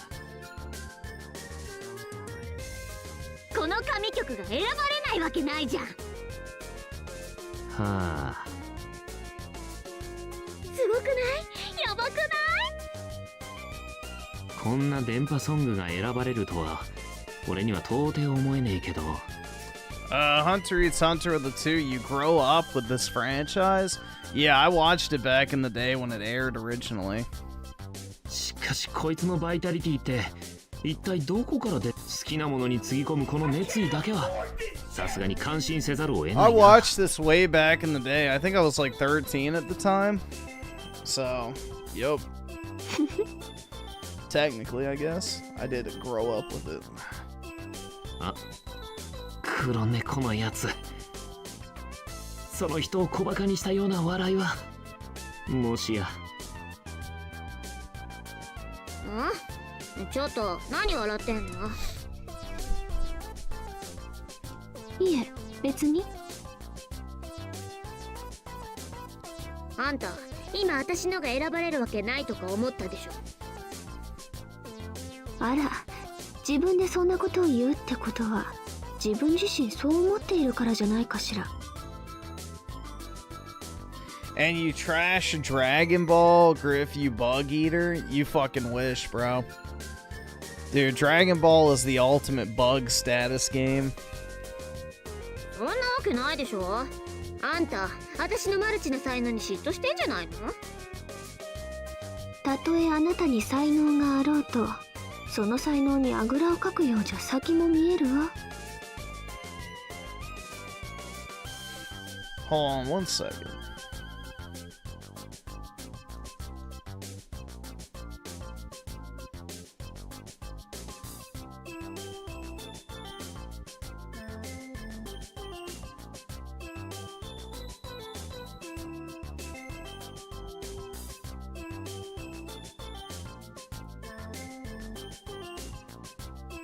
Give me 1 second, guys. I just need to check something. There we go. Alright.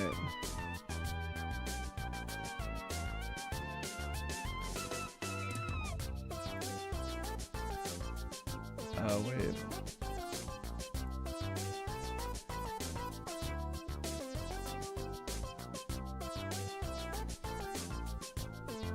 Alright, there we go. Sweet.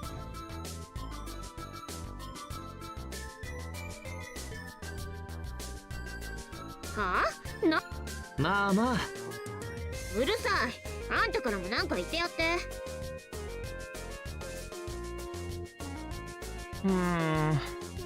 こいつらも毎回飽きねえな。How old am I now? 28.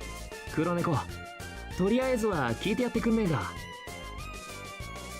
どうしてこの私、そこをなんとか頼むぜ。しょうがないわね。少しだけよ。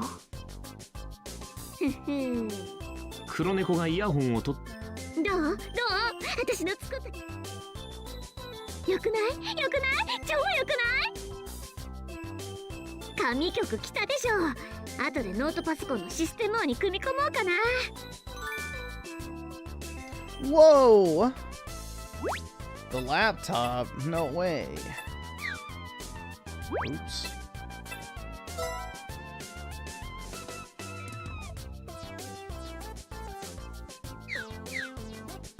Huh?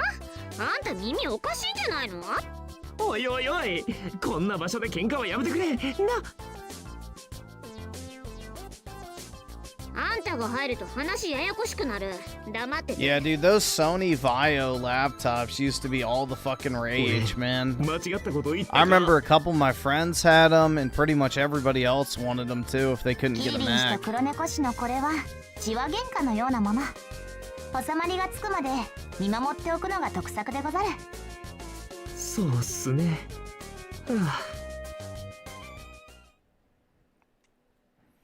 I remember I wanted a Sony Vaio 休 laptop. 憩はこれで終わり。もうちょい靴。せっかく秋葉原に来たんだし、ダラダラしてる。もっとショップ見て回っとかないと。キリリン氏の言う通りでござる。秋葉ならではの楽しみ方がありますからな。今回ばかりは全面同意するわ。3人、ま、こいつらの言う通りでもあるんだけどな。じゃあ一丁街に繰り出すとしますか。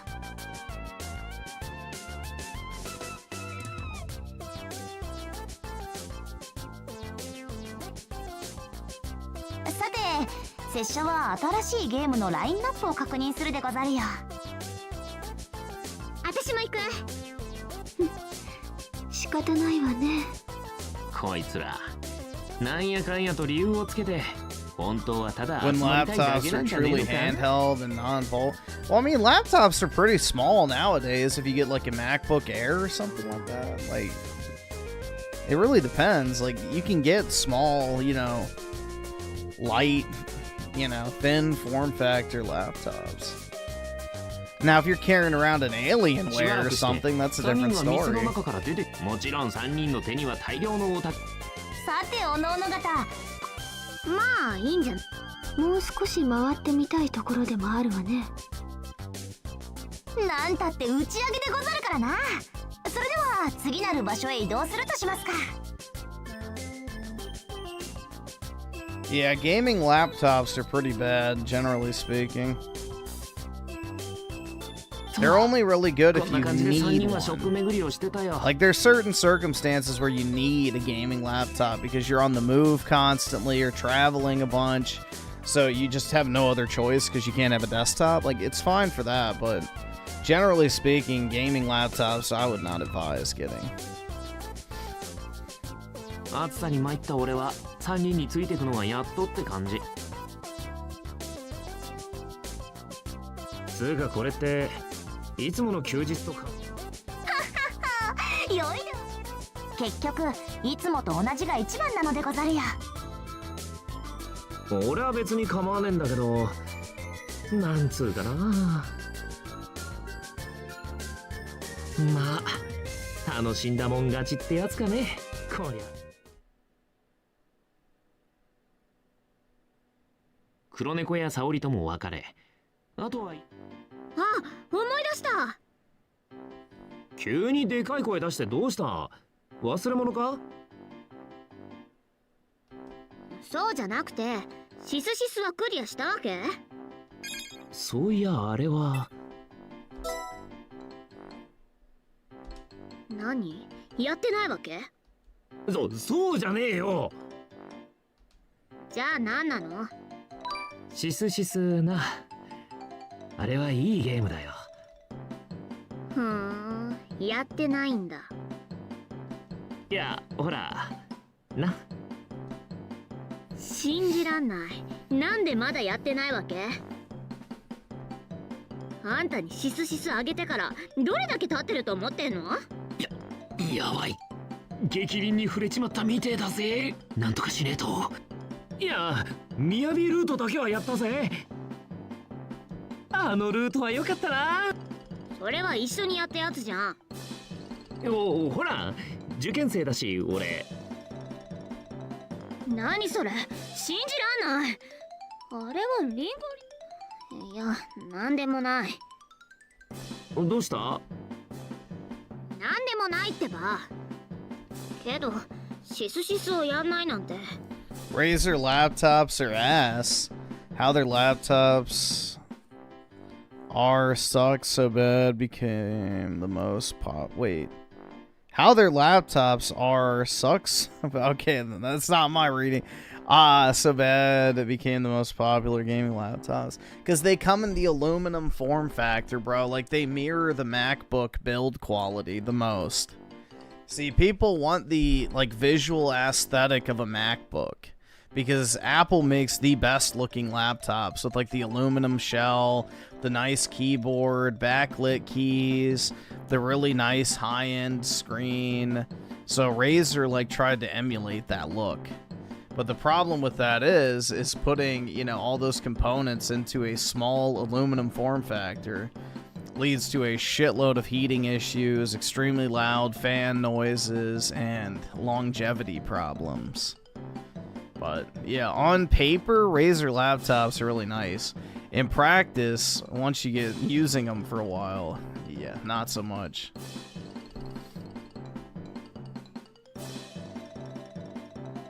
あら？強烈な蹴りの一発くらい覚悟してたん。なんか微妙な反応がとにかくさ。うさい。つうかそもそもなんでやってないわけ？俺は普段ゲームはやんねえの。知ってるだろ？はあ？意味不明だし。そんな真っ当な主張が通じるはずもないってこと。案の定キリノは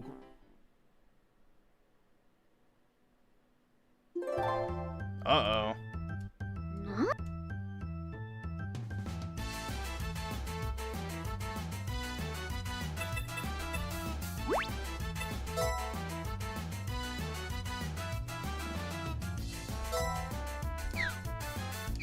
だからやる時間がね。どんだけのろまなの？2晩くらいあればコンプできるじゃん。いや、それには深い事情ってやつが。つうか信じらんない。あんたのセンスじゃわかんないかもしんないけど、シスシスやんないなんて人生の3分の1は損してるから。そういうこと分かってんの？全然わかんねえ。わかりたくねえし。分かりたくないって、そこまで言うことないじゃん。やべ、今のはちょっと。でもやってる時間、とにかく。あんたの理解のレベル。それじゃあ改めて、明日の朝までに両ルートコンプ、あと感想文を原稿用紙30枚ね。お前コンプには2晩かかるって言ってたじゃねえか。要はやる気の問題だから。むちゃくちゃ言うね。I'm guessing I have to go 締め切りの back. 時間が迫ってるけど、文句言ってる暇あったら早くやれば。ああ、言っとくけどウィキ禁止だから。もしウィキ見たらチート野郎って呼ぶし。なんだそれ。とにかくすっごい泣けるから。ティッシュは必需品だからね。Tissues are いつの間にか essential. マジでやることになってんだが。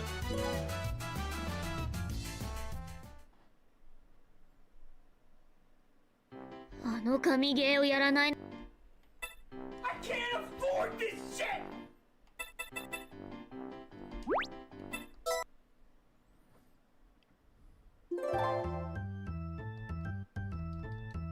どんだけのろまなの。2晩くらいあればコンプできるじゃん。いや、そういうこと分かってんの？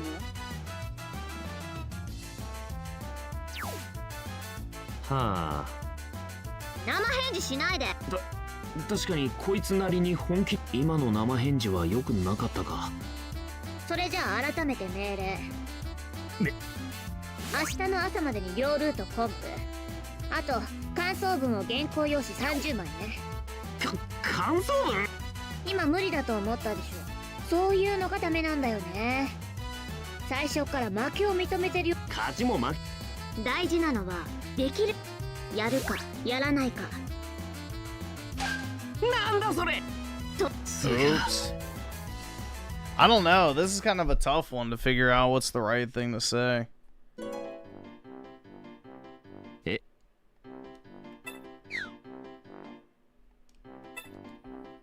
Hmm.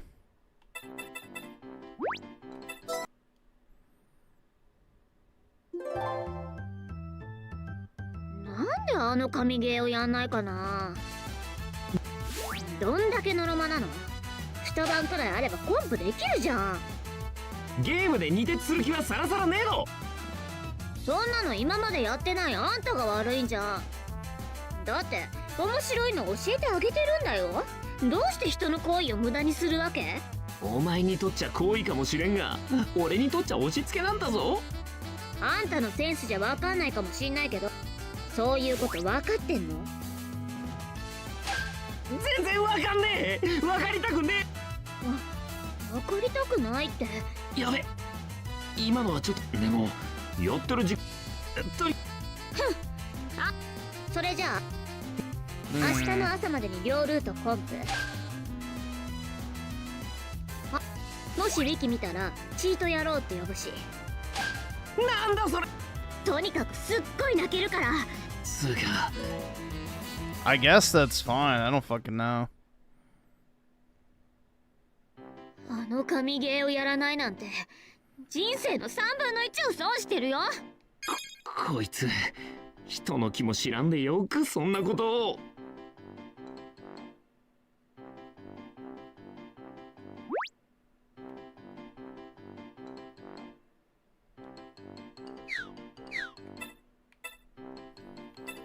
Shit. I guess save again. .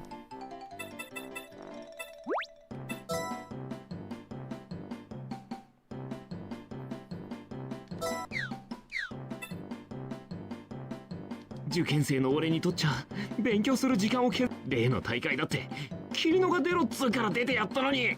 こうなったら沈黙は金だ。こういう時にこそこの格言だろ。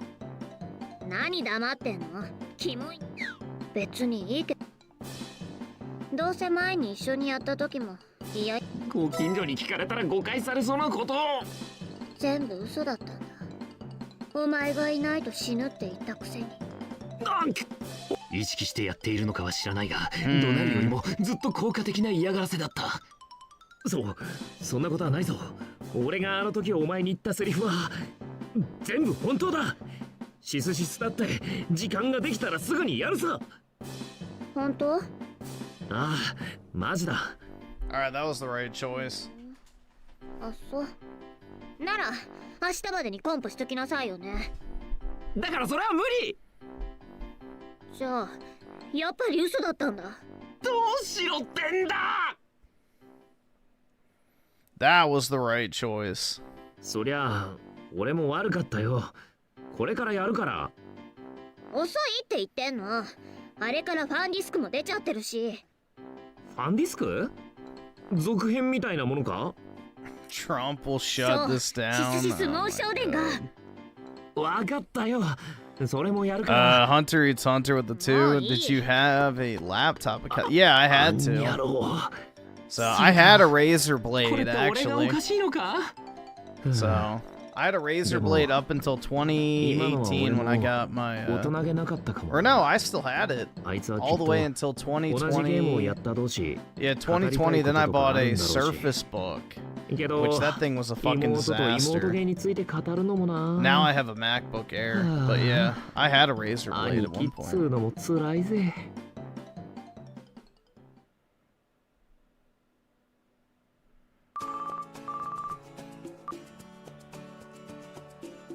もしもし。Ugh.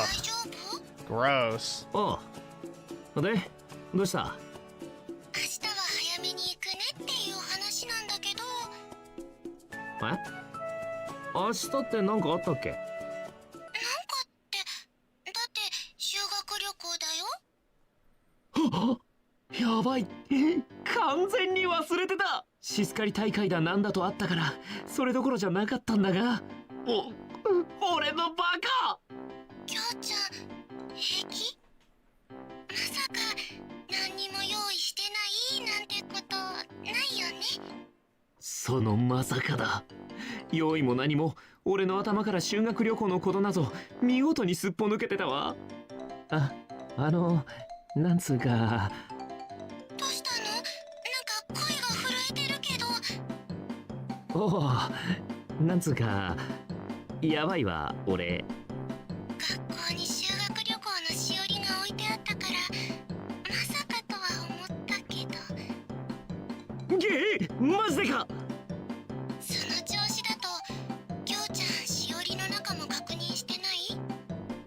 全然。 Old ass phone, yeah. That's one thing I do like about this anime or whatever is like it's super nostalgic from like a technology standpoint because they all have like flip phones and play on PSPs and like have the old desktop computers with the mechanical key. Like I don't know, bro. It's like a time capsule almost. I don't know. It triggers the nostalgia and the memba berries. So exactly. I want to go back. I want to go back! I want to go back! But that's true with a lot of, like, I guess, mid to late 2000s to, like, early 2010s media for me. It's, like, reminds you of better days, man. Better days. やっべえ。今から学校に忍び込むか。そんなことし。さすがまなみ。それでこそ幼馴染。あれ、お兄さんじゃないですか。 Oh shit. The second best girl has appeared. その声、ひょっとして振り返るとそこには Lovely Angel Ayase. Ayase. I didn't say the thing, brutal. こんにちはお兄さん。そんなに急いでどうしたんです？ Like the Galaxy S3?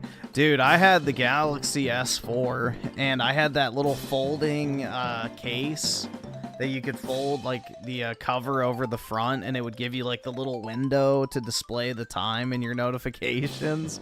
Like that was considered high tech in those era, or that era of tech. It was great, man. 新垣綾瀬、桐野の親友であり、同じモデルの仲間。Which girl is Griffin gonna get with? The canon ending, bro. But if I couldn't pick the canon ending, this would be the one. 要するに、桐野の表の友達っつうわけだ。妹を除けば、俺の知り合いの中では一番美人の綾瀬。正直、見た目だけなら俺の好みドストライクなのだが。もしかして、また桐野にいやらしいことを企んで。俺の全力疾走の解釈がそれっすか？それにまたってなんだよ。俺は桐野にいやらしいことを企んだことなど生まれてから一度たりともねえぞ。変態のお兄さんが息を荒げて走ってるところを見たら誰だってそう思います。No, I had a Note 5 and what was it? The Note 8, but I never had a 7. I never had the Note 7. そうなのだ。綾瀬は訳あって俺のことを変態だと思い込んでいる。She would be correct. しかも複雑な事情が折り重なってその誤解を解くことは不可能。つうわけで俺にとって綾瀬はいろんな意味で厄介な相手だったりする。運命ってのは皮肉だぜ。え？今何か言いました？いえ、何も。だからその警報ブザーしまってくれませんかね。それはともかくお兄さん急いでたんじゃないんですか？あ、そういやそうだった。でもせっかく綾瀬が話しかけてくれたし、もうちょっとだけ。私はお兄さんを見かけたから声をかけただけです。特に用事はないのでこれで失礼しますね。言っちまったよ。たく、毎度あいつは天使の顔して俺の心をかき乱す悪魔みてえなやつだよ。Does Oni-san mean older brother? Yeah, pretty much. って俺もこんなことしてる場合じゃねえな。マナミんとこ。Ugh. Gross. I hate this bitch. きょうちゃん。のんきに手なぞ振り寄ってこっちはそれどころじゃねえってのに。Gross, dude.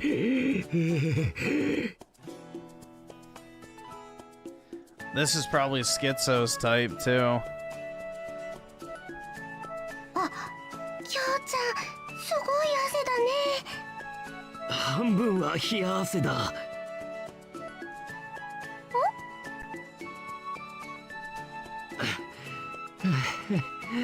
なあ、嘘だろ。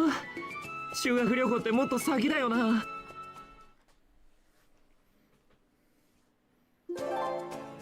Oh shit. We want to make sure we fail this one.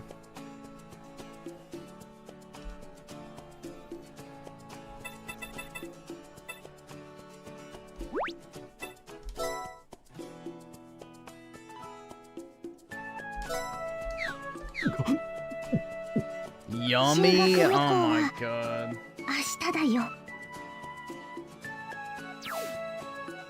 明日か。明日か。まさか忘れてないよね。だって一大イベントだもんね。冗談だよね。まさかきょうちゃん本当に忘れてたの？マジか。明日から修学旅行なんだな。まさか本当に忘れてたの？なんつうかそのまさかだ。私はすっごい楽しみにしてたんだよ。マナミ、悪い。今から明日の準備するから。ちゃんとこの仕様を見て間違えないようにね。おう。保険証のコピーと携帯の充電器は忘れやすいからね。おう。あ、バナナはおやつに含まれないよ。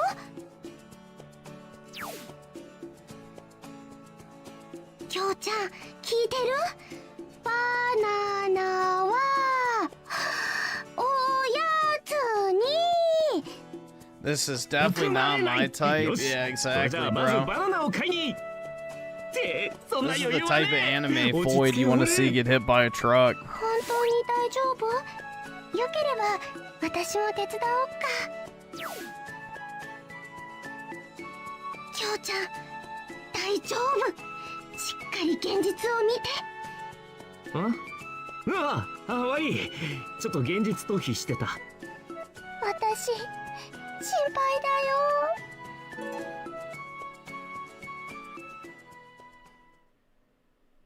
Alright, that should be good. まあ、きょうちゃん、本当に今の話で心配すんな。きょうちゃんがそう言うなら。 There we go, I failed it. でもあんまり。こりゃ本格的にやべえぞ。今更であるのは重々承知だよ。てか何が必要なんだ？いや、そもそも何泊だっけ？何してんの？ Whoa, buddy. 見りゃわかんだろ。明日の準備だ、準備。それじゃあついに決心したんだ。 To be honest, he's probably not smelly enough. Oh my god, that's brutal, man. 決心？家出じゃなくて？アホか、なわけねえだろ。え？違うの？なんだその本当に意外だわみたいな顔は。自分探しの旅に行くんじゃないんだ。俺がいつ自分を見失った。悪いがただの修学旅行だから。へえ。おう俺は明日からお前の存在しない京都に行くってわけよ。いやー、せいせいするぜ。生八つ橋ね。 The feet, oh my god.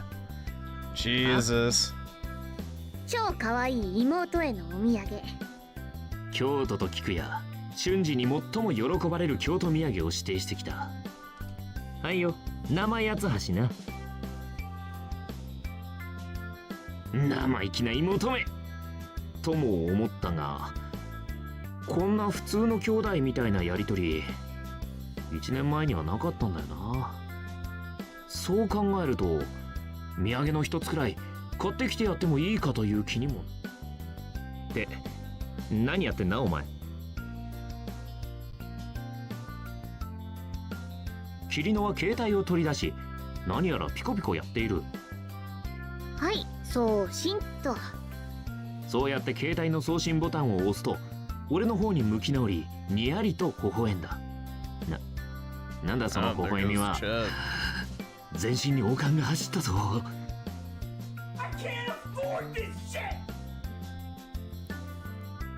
Maddie J with a 2. Why you keep mentioning souls?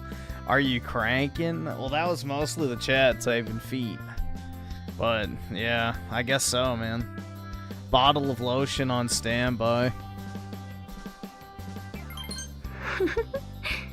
修学旅行という重大なイベントを忘れるなんて、スイーツかっこ笑いを通り越して憐憫すら禁じ得ないわ。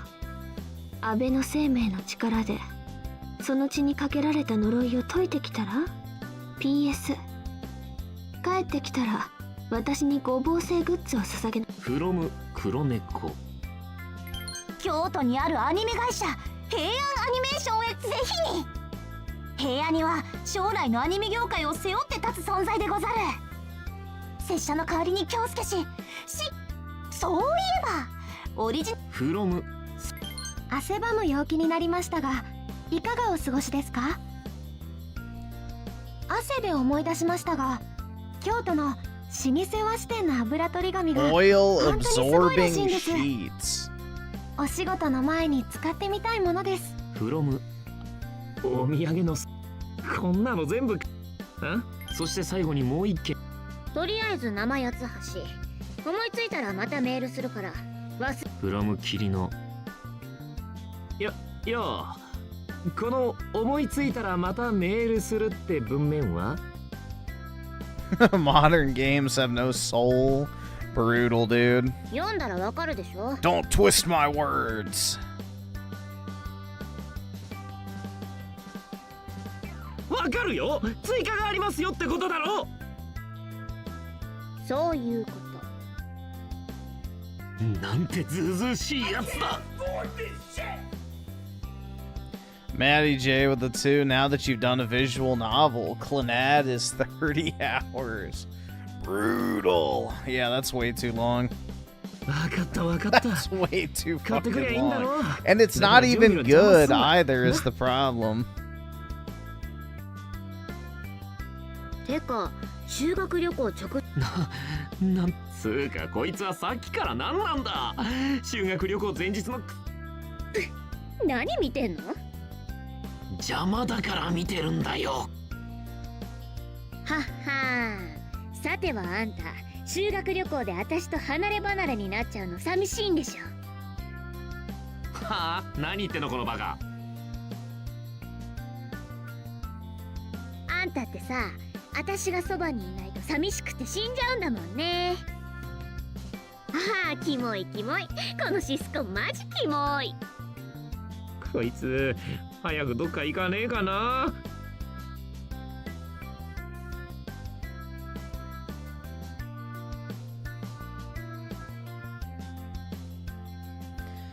Maddie J with the 2. Clannad is Kino. Bitch. Also not a PK alt. Okay. But no. Clannad is not Kino. Like, basically, Clannad is foid slop. Sorry to say. It's quite literally foid slop anime. It is definitely anime made for a female audience. For sure. Like, that's the type of chick flick type storyline. SchizoGarcia with the 2. Shut the fuck up. It is good. Are we really gonna go there? Oh, we can go there, bro. We can absolutely fucking go there. Oh, shit. はい、これ。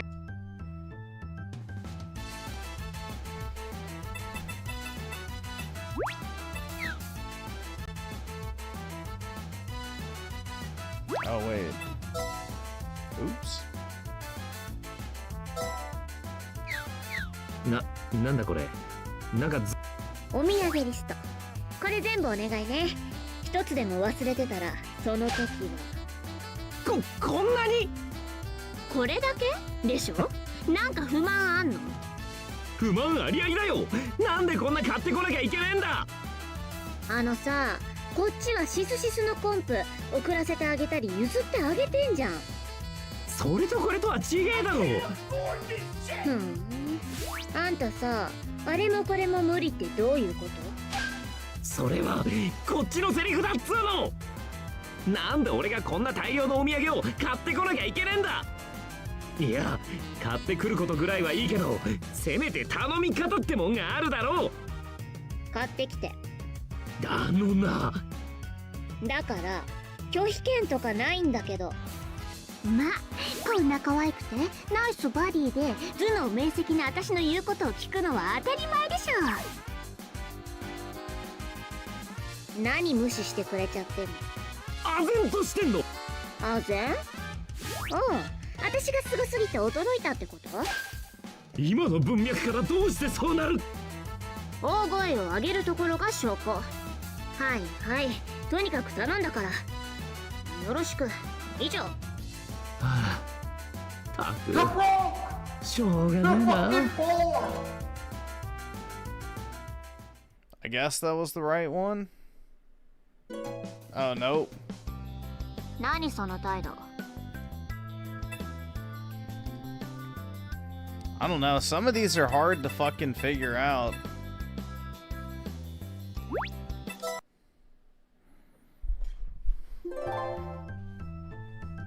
Hi, これ。お土産リスト。これ全部お願いね。一つでも忘れてたら、その時は。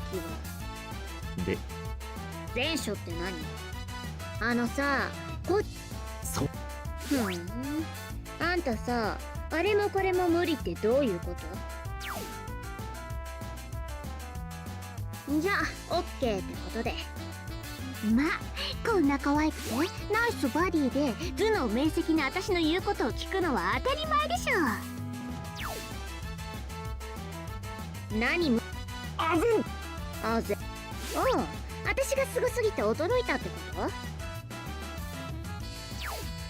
と？もう突っ込む。だから何？なんとでもいいこのド S が。わかった。無言はあったよ。Maybe? No. 何その態度？お前な、実の Shit. What was I supposed to pick?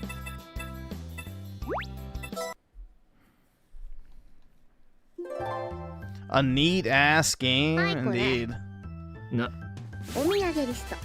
これ全部お願いね。一つでも忘れてたら、その時は。あのさ。そう。あんたさ、あれもこれも無理って。なんだ。いや。ま、こんな可愛くてナイスバディで頭脳明晰な私の言うことを聞くのは当たり前でしょ。俺に Is there a guide? I have no idea. 修学旅行なんだから自由時間だって限られてるわけだ。大量の土産を頼まれても全部コンプできるか怪しいぞ。都合くらい自分で何とかして、私は関係ないし。できるだけのことはしてくっから、それで満足しろよ。約束しなさいよ。しつけえよ。とにかく約束だから。無理とか言わない。私が完璧すぎて卑屈になるのはわかるけど、そういうのいらないから。ダメだ。まあ、とにかく。へいへい、頼まれ。Alright, that had to be it. That had to be it. No!何その態度？お前な。Alright, maybe I have to. 実の兄に向かってそれは言い過ぎだ。とは言ったものの、これはフォロー。ちゃんとお土産買ってくるから、おとなしく待っとけ。な。子供扱いしないでってば。Alright, I guess you had to do it. とく。お土産買ってきてよ。はいよ。絶対だからね。わかったって。明日メールするからすぐ返。なんなんだあいつは。ようやく解放されたぜ。Here, I'll see if there's a guide.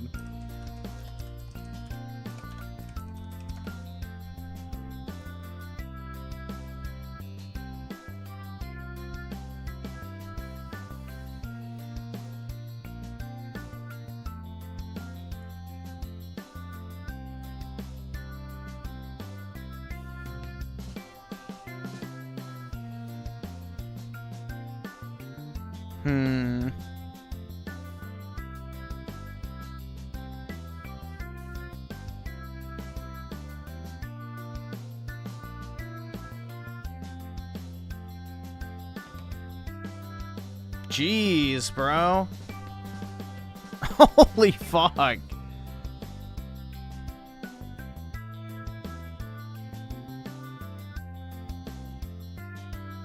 There's so many steps, man.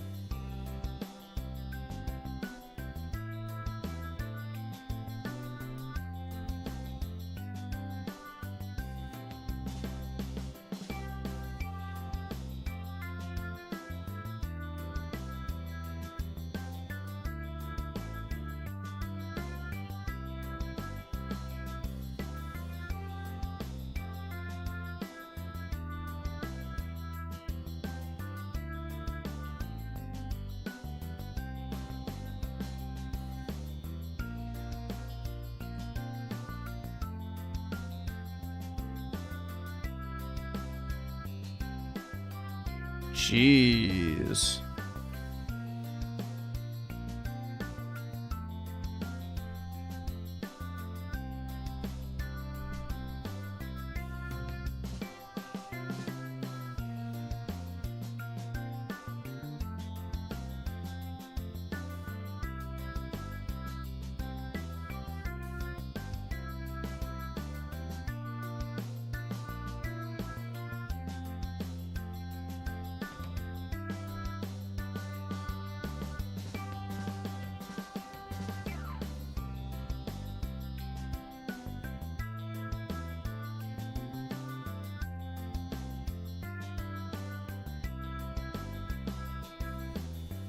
Alright, I don't know, bro.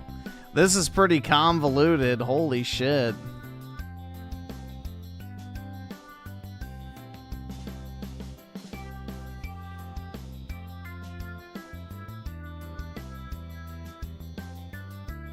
Yeah, it looks like I've already fucked it up.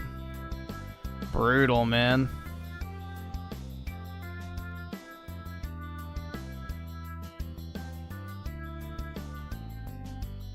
Holy crap, man. That's crazy. Oh well, I don't care. At this point, you know, I'm not gonna go back and fucking redo everything. もうこんな時間かよ。つうか修学旅行のくそ。ブツブツと呪いの言葉を吐きながらやっべえ。こりゃ今夜は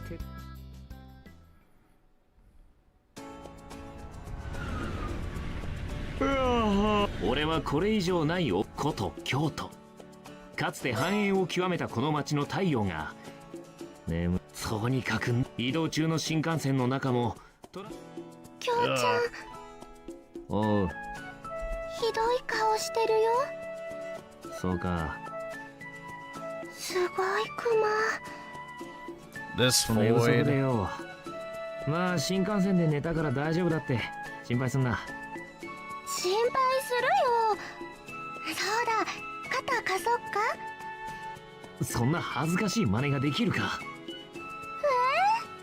どうやら分かってねえ。鈍いやつだな。逆ならあってもいいが、男が女に肩借りるのはかっこ悪いだろうが。とにかく大丈夫だから。ゆうべ慌てて準備したんでしょ。それで寝不足になっ。まあな、相変わらず俺の子。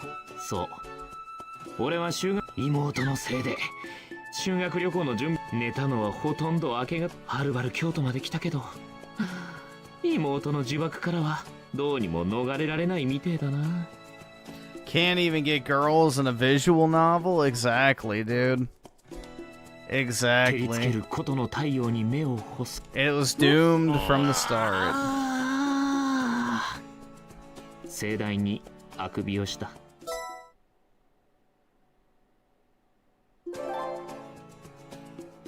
京ちゃん、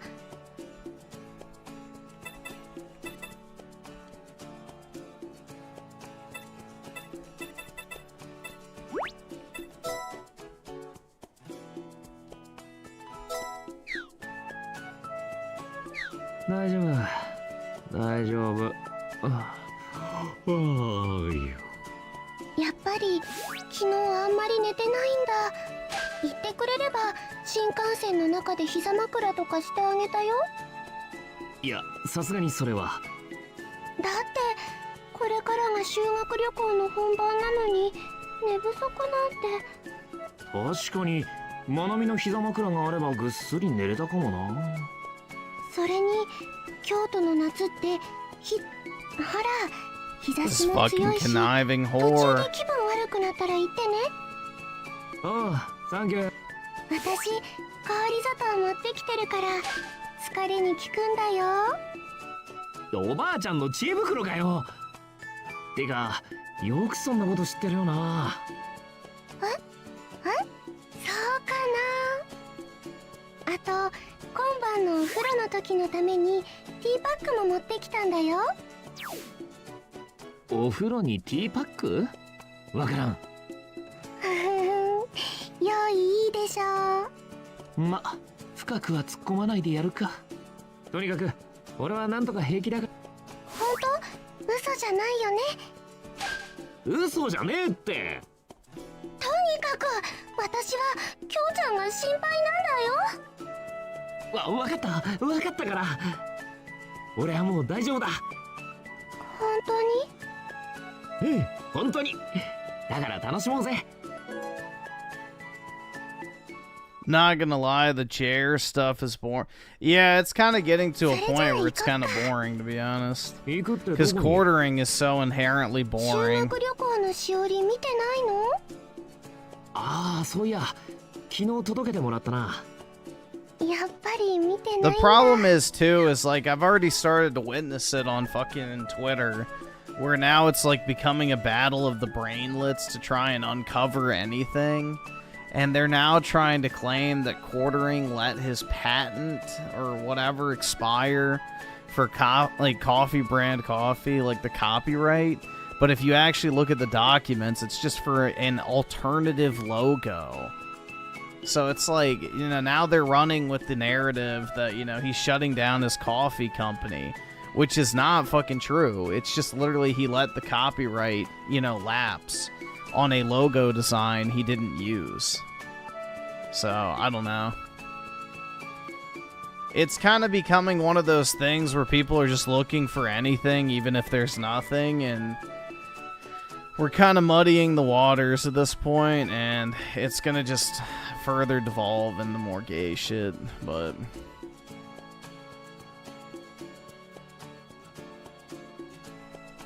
I don't know. But yeah, it is kind of getting boring. お前が読んでるなら大丈夫だろう。マナミはヨレヨレになった修学。それ何年前にもらったやつだよ。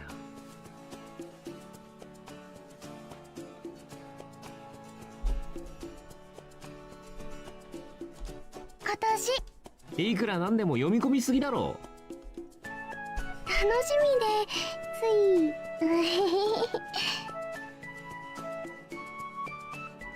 きょうちゃんと一緒に旅行なんて何年ぶりだろ。中学の修学旅行以来だから、こいつの口ぶりだと20年ぶりくらいに聞こえるから困る。ここからは班単位の自由行動なんだ。そういや担任がさっきそんな。で俺の班のメンバーは誰がマナミと同じ班だったのは覚えている。他には確か赤木とあと何人かいたはずだけど。 This game brings back memories. Did you play it back in the day or something? 他の人たちはもう行っちゃった。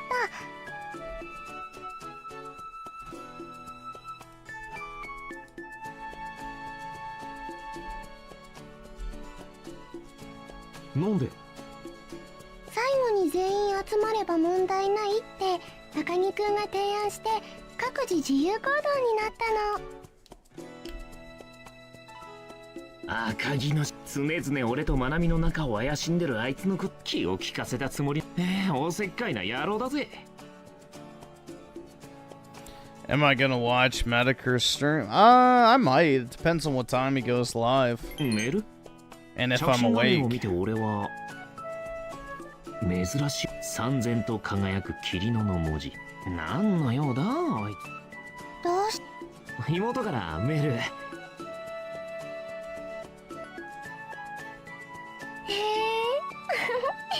嬉しそうだね。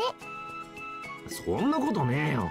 俺はすげなく返事をしてご当地メルル全種類買ってこい。ご当地メルル霧のちゃん土産買ってこいだとさ。ご当地もののたくそんなくだらねえことでメールしてくんなっつうの。 She's the best girl. Oh my god, bro. Stop. 何笑ってんだ？なんでもない。どこから回ろうか。 You read the manga? Okay. さてどこに行ったもんかね。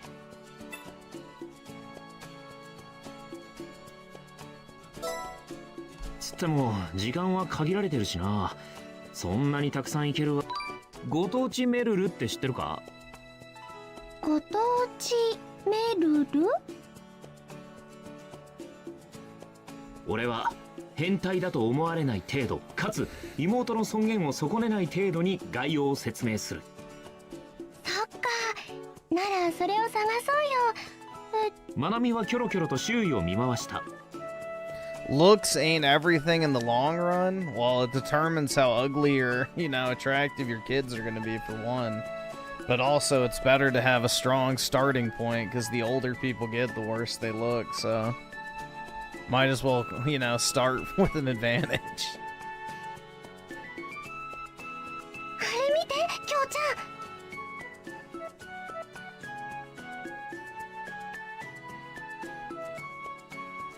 マナミの指さした先には限定ご当地メルル新京極にて発売中。 Yeah, I'm more interested in Medicare's take on the whole Southern Poverty Law Center shit, personally.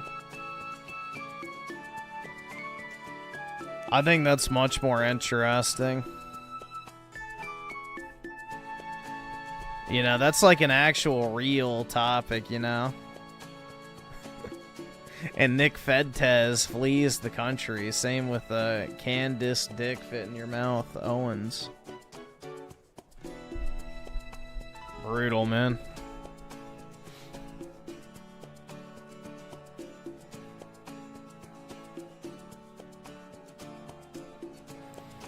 I don't think Griffin cares about Jer.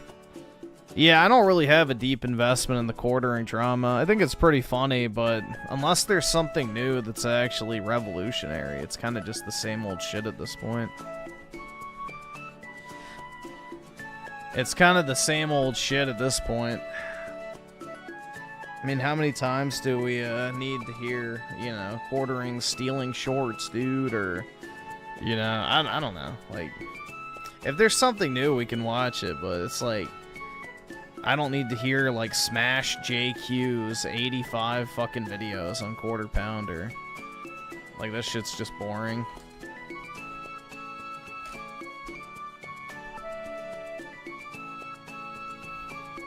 新京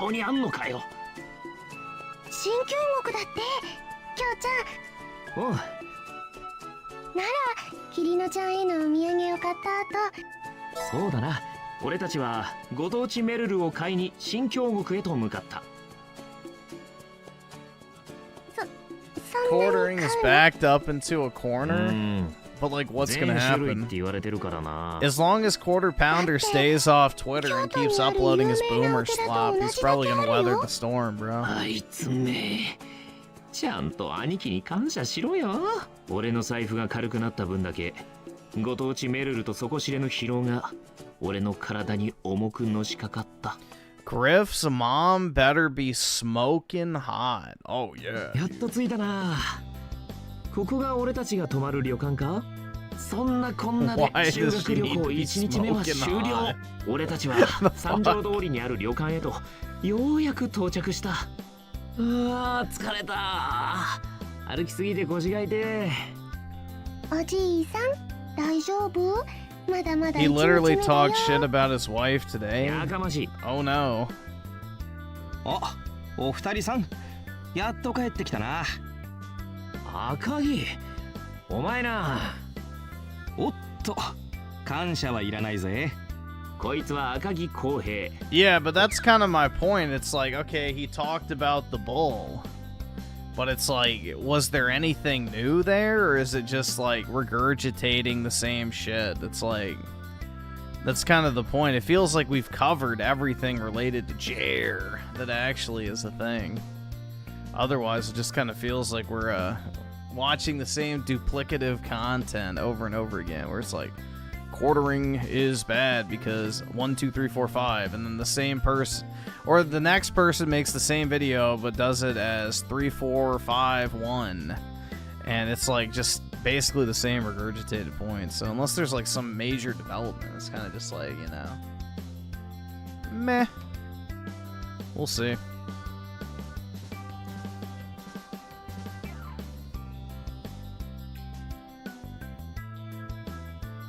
Yeah, exactly. He's not like Ethan Ralph, where he starts melting down and shit and is super entertaining for all the wrong reasons. So,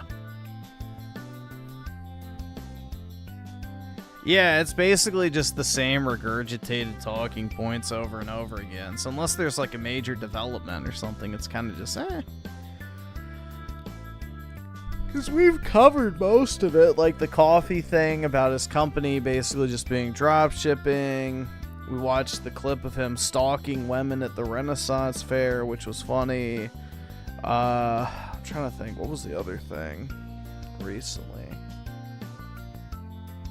Oh, him defending that lolly aesthetic chick that was saying that men who enjoy pragmata are creepy. That was the other thing.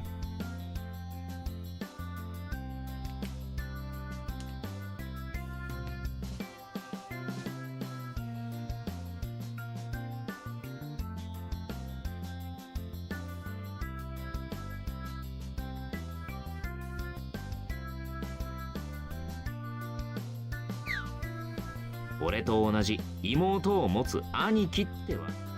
それじゃあうちらの班全員揃ったから俺たちは荷物を部屋に置き、旅館のロビーでしばらくくつろいだ。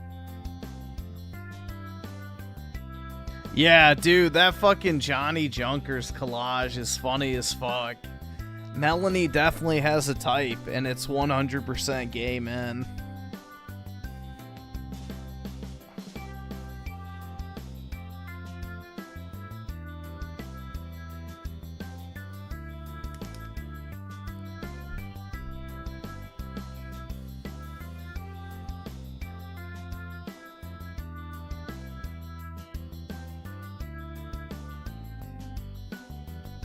Huh.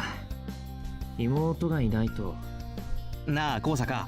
夕飯まで時間あるみたいだから旅館の中を探検しないか。Oh, this is the guy in the show who has the sister who's into fucking homo shit. And he says, "Get away from me, homo." 少しはゆっくりさせてくれよ。おいおい、青春はあっという間に過ぎるんだぜ。Fujoshi, is that the term? Yeah, there's like a scene, like I was trying to find it a while back, but you know, it's like literally a frame in the show where like he's cowering on the ground shouting, "Get away from me, homo." And yeah, I don't know, I couldn't find it. I think it's on my other computer still, but yeah, a based moment. お前もか。Which I completely agree with that sentiment. せっかくだから今から一緒に売店行かね。Get away! 構わんぞ。確か霧野は生八つ橋とか言ってたよな。それと、よし行くか。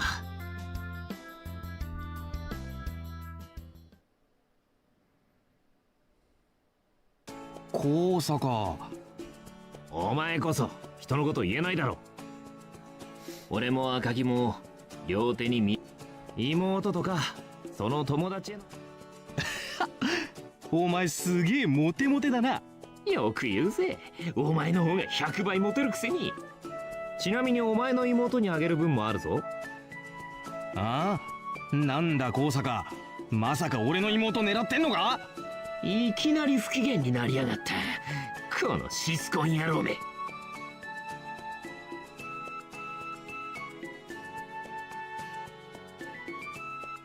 No, okay, yeah, this is exactly what I was talking about, dude.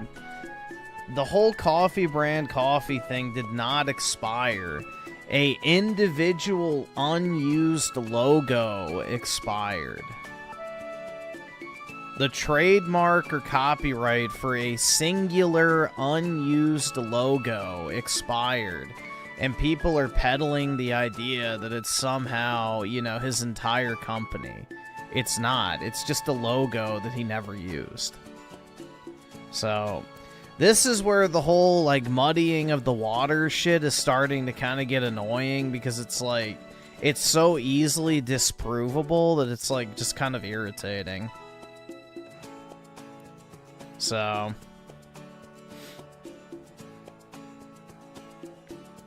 that's where it starts to kind of just get, you know, it's all so tiresome to me, because it's like, I don't know. There's plenty of shit to talk about with the quartering. You don't need to make shit up. You know what I mean?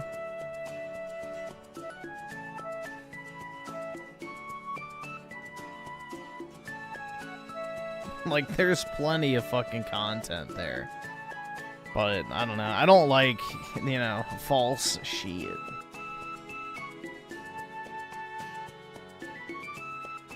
Seems like they're all grasping. Yeah, they're trying to find shit where there isn't any.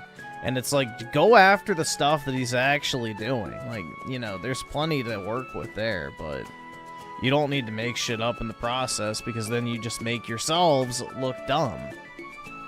But yeah, I saw that today on Twitter. And it's like, dude, 30 seconds of reading the document and looking at the logo, I could tell it's just for an old fucking, like, you know, copyright for a logo design that they don't use, so I don't know.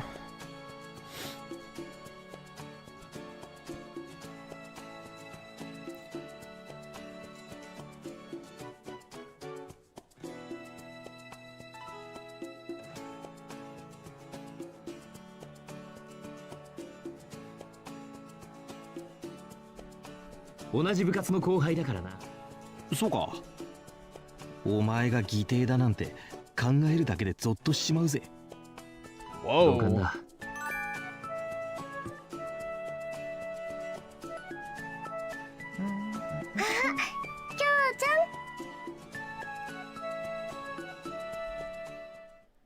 お、まなみ、風呂入ったんだ。Dude, what is it with the Japanese and their obsession with baths? Have you guys ever noticed that shit? Like, the Japs always talk about how many baths they take. Like, oh, you've been outside. It's time to take a bath. Oh, we're about to fucking, you know, eat dinner. Take a fucking bath. Oh, you look tired. Take a fucking bath. It's like, what the fuck, bro? Are they just, like, eternally bathing? It's very odd. I've never understood that fucking trope in anime, bruh.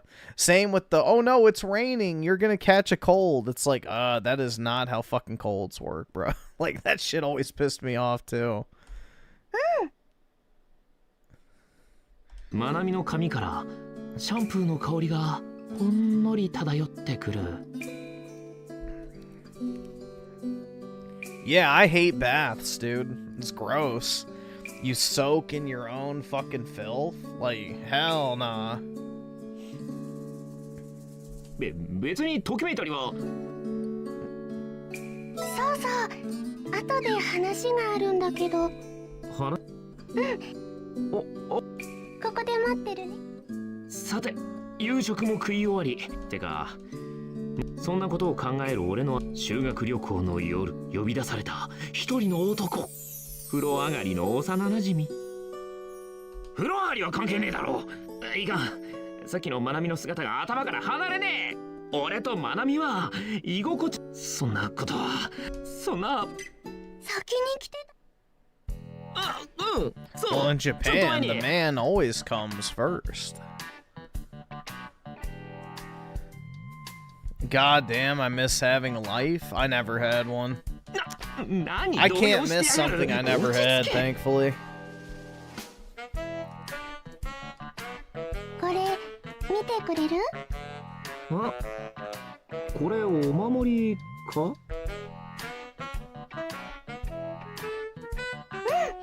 今日一緒に行ったところで買ったんだよ。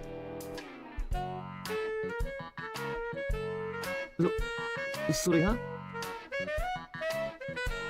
きょうちゃんにあげよ。俺に？きょうちゃんってしっかりしてるように見えて危な。私。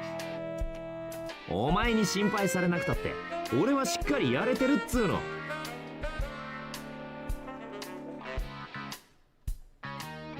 本当に？ Yeah, but what's the point of having a bath after you shower? Like, at that point, you're already clean, so you're just wasting time. I don't know. Give me one logical argument against not showering. You can't? India. おう。最近は霧の友、そのダチともいい感じだしさ。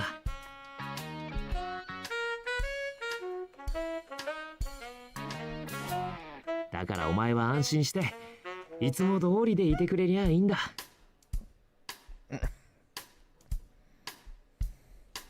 まあ、でも気使ってくれ。Dumb bitch, get out of my sight. あんなので楽しかったのかよ。うん、もちろん。お礼を言うのは。私、本当に楽しく。俺の予定に散々付き合わされといて。I fucking hate her. どんだけ。なんだか私京都が大好きになっちゃったな。京都が似合ってるよ、お前には。それってもしかして舞妓さんみたいってこと？お年寄りみたいってこと。けどそういやこいつはずっとこの日を楽しみにしてたんだもんな。しおりがあんなボロボロになるほど読み込んでよ。それに比べて俺がいかん。ごめん。いや、明日も早い。おう。それじゃあね。Breed her? Absolutely not, bro. We must keep the bloodline pure. それから翌日と翌々日も同じように観光して過ごした。唯一違うのは日に日にお土産が増えていくことだ。これ持って帰れるのか？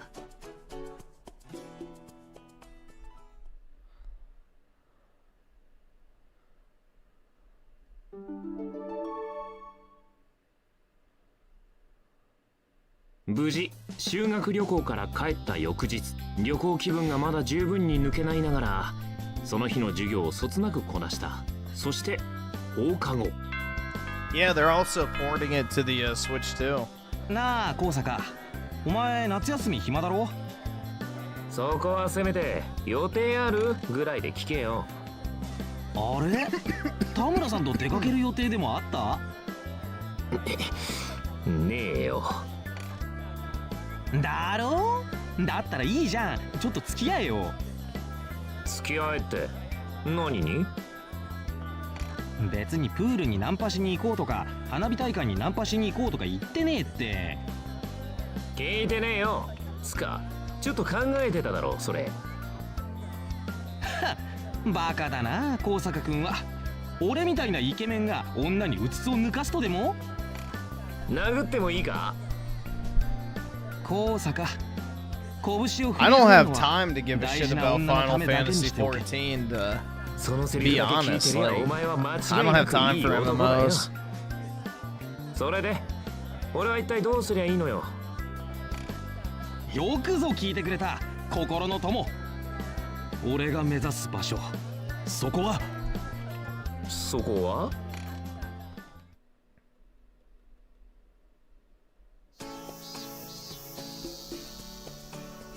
東京国際展示場だ。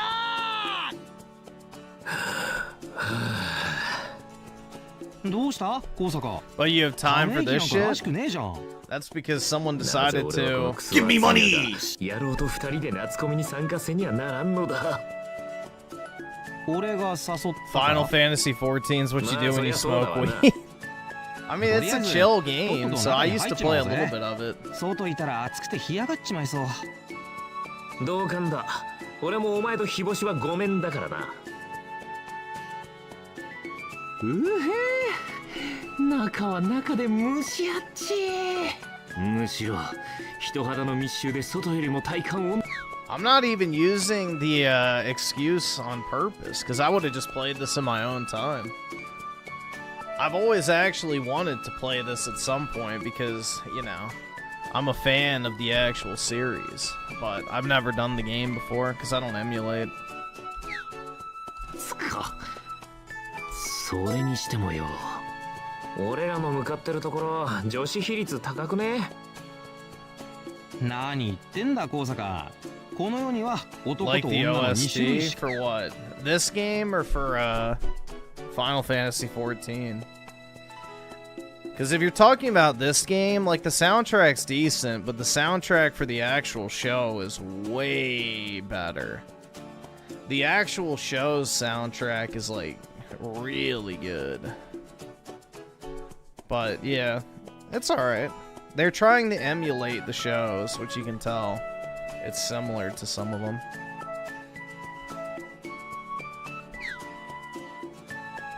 男は女を愛し、女は男を愛す。これこそ生命のリサイクル。サイクルな、サイクル。再利用じゃねえから。あっ、とにもかくにもだ。俺らが向かってんのはその倫理道徳から外れた女性向け区域なんだ。女性向けだ？まあ女性向けって I 言っ don't ても remember 乙 the 女向けとかい Clannad ろいろあるんだけど、 soundtrack, 俺 so ら I が目指 couldn't すの say, は but 女子向け、 probably. いわゆる BL Most ってやつね。 animes have good soundtracks. ちなみに BL ってもベーコンレタスの略じゃねえぞ。男同士の恋愛、ボーイズラブの略だ。人生で一番いらない説明をどう思う？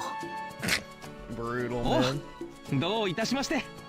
そう言って赤木は眩しい笑顔を見せた。反して俺の顔に。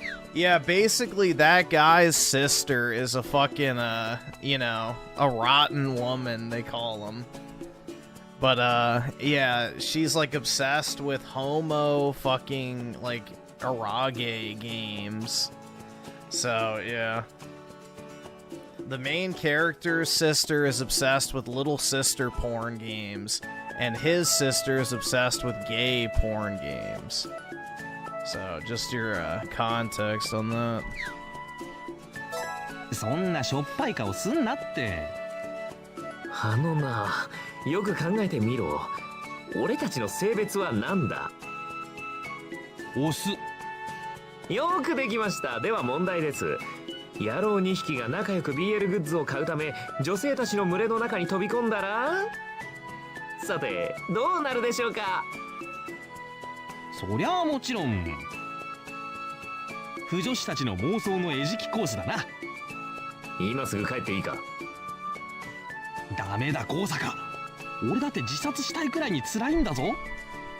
そこまでなの？ CultEatsSharmasWood. だったらなんで来ちゃったんだよ。Nah, I don't think so, しょう man. がねえだろう。うちの可愛い妹が CultEatsSharmasWood has a few decent ones, but お前は妹の言うことだったら何でも聞くのか。 I would say Death Note is a better soundtrack than CultEatsSharmasWood. Fate Zero definitely. Naruto has a better one. There's a lot better soundtracks. 知らんからそんなことを言えるんだ。俺の妹はな、この世に舞い降りた最後の天使と言っても過言じゃねえ。本物の天使なら兄貴に BL グッズ買わせたりしねえよ。なあ高坂、知ってるか？本物の天使ってやつには羽は生えてねえんだ。すげえよお前。マジ訓練された兄貴の鏡だよ。こいつが妹大好きのシスコン2のは知ってたけど、ここまで筋金入りのもんだとは思わなかったぜ。絶対見習いたくねえけど。なあ高坂頼むって、恩を売ると思って最後まで付き合ってくれ。わーったわーった。俺もこんなところでほっぽり出されたくねえかんな。気のせいか、さっきから俺たちを見る女子の視線が嫌な感じに熱いしね。なんつうの、獲物を狙う猛禽類みたいな目つきしてるし、俺こんなところではぐれたら生きて帰れる自信ないんすけど。高坂危ねえ。おバカ、ちゃんと前見て歩いとけって。この辺りは列整備とかで人の流れ激しいんだからな。悪い、ついぼーっとしちまってて。たく、お前ってやつはよ、俺がついてねえと点でダメじゃねえか。ぶっきらぼうに言いながら赤木は心配した様子で俺を覗き込んできた。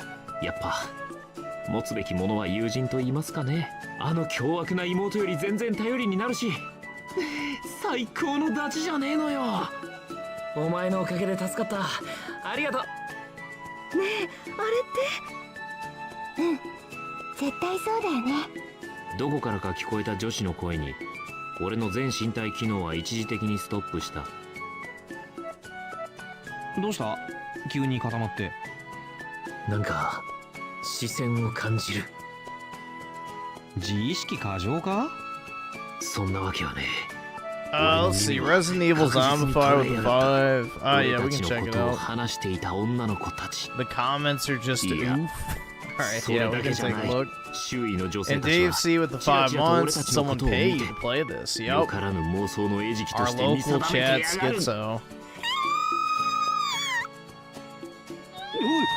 なんだ？やばいぞ赤木。これじゃ俺らは猛禽類たちの格好の餌だ。Food for the foids. ちょっと出ようぜ。なんか嫌な予感がする。赤木は事の次第を理解してくれたかどうかはわからねえが、危険を感じ取ってくれたみたいだ。俺たちは目を合わせてうなずく。そして赤木のしっかりとした手が俺の手を。 What the fuck? 行くぜ、高坂。赤木の力強い決意が握り合った手から伝わってくる。俺たちは人混みをかき分けて脱出を試みる。しかし何かを期待した周囲の参加者たちはさりげなく阻もうとブロックしてくる。す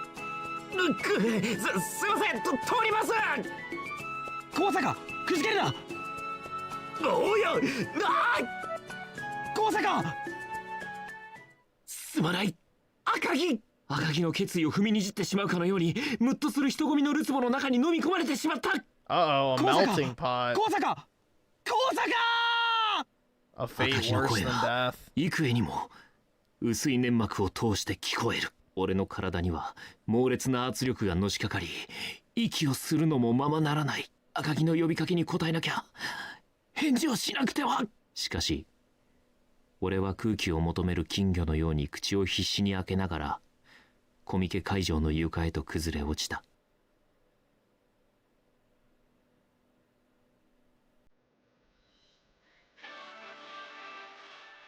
Is that it?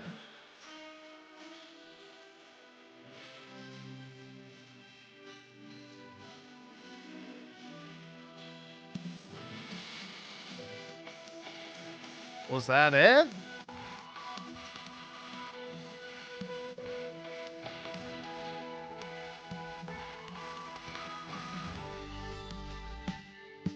I guess I got one of the fail endings or whatever. I don't know. Alright, let's see. Alright, I can't play the music because it's gonna get fucking claimed. I can't exit either, so...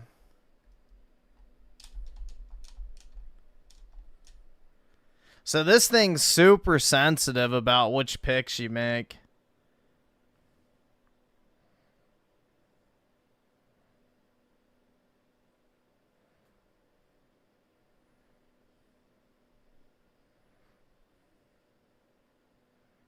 Brutal, man.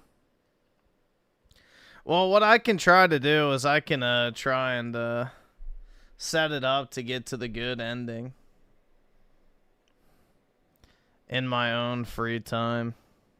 Yeah, I think he died. I think I got the ending where he fucking died, bro. Brutal.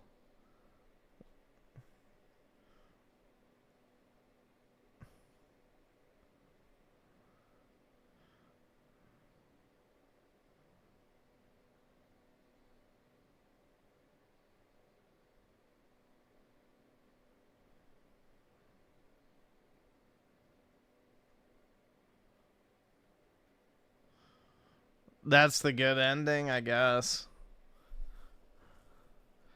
No, he died by getting smothered by a bunch of homoerotic foids. So he died to a bunch of fucking goonettes. Pretty much.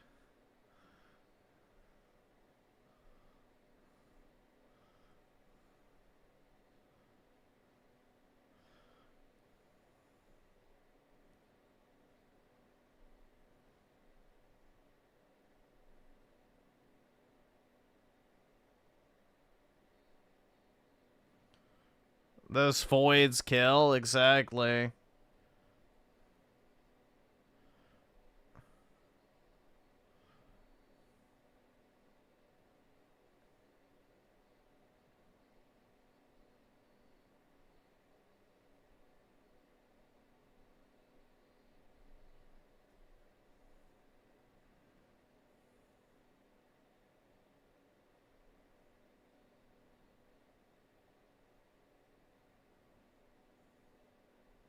You feel defiled just by watching? Brutal, man. So how long did I even make it into the game? I think this is 4 hours. The first disc. See, I made it about 3 of the 4 hours, so I guess I did okay.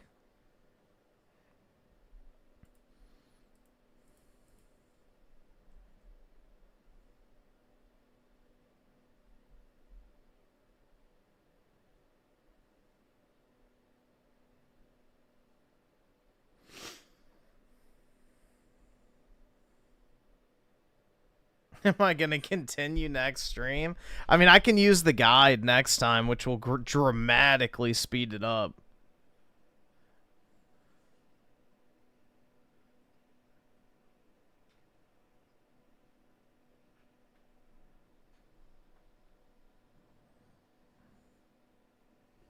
Two-shot barrage is now available.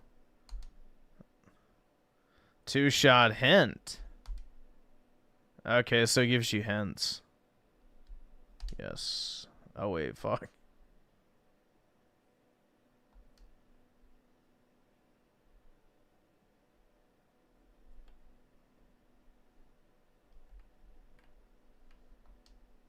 What happens if you hit continue? Oh, you can go back to your saves.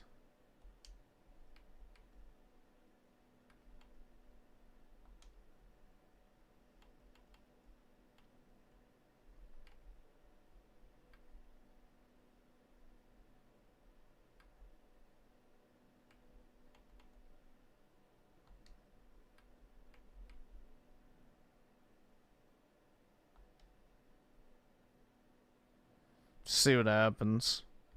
I'm just gonna get a fresh save. Let's save. Oh wait, fuck.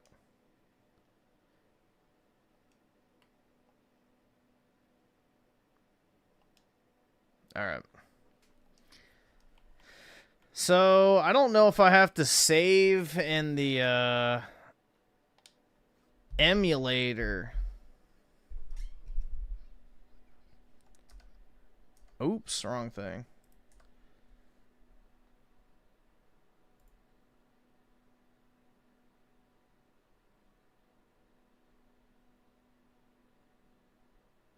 Yeah, okay. Just put it here for a second.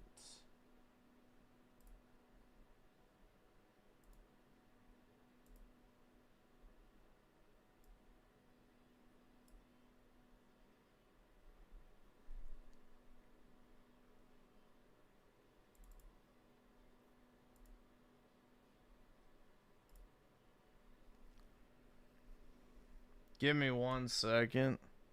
Just put y'all there.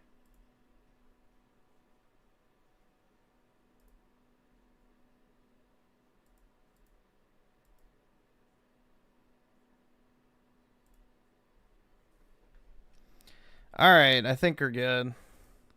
I saved the state, so should be good now. I've never used this emulator before, so I have no fucking clue how this shit works. But I think we should be good.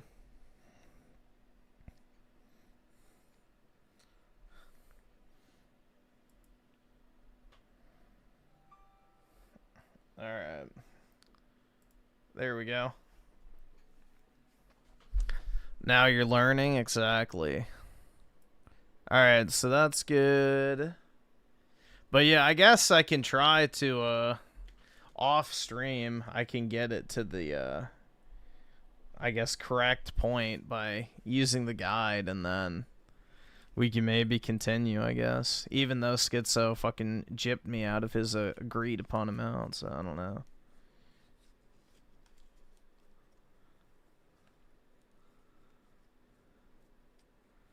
Griffin is a real one for actually playing this on stream. Yeah, I don't know. I think disc 2 is super short, so we'll see.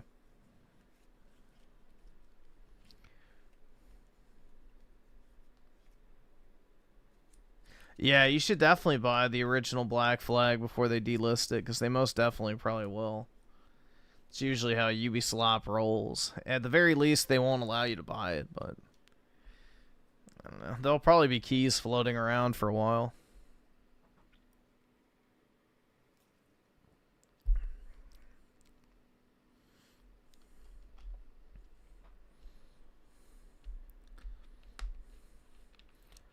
But yeah, what can I say, man? I am a sucker for my breed of Jap slop or weeb slop, whatever you want to call it.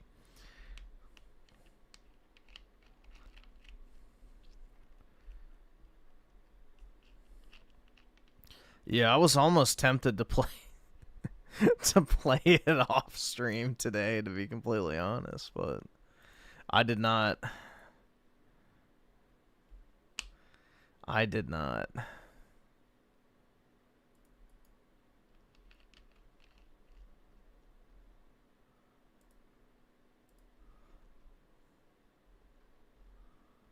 Alright, let's see.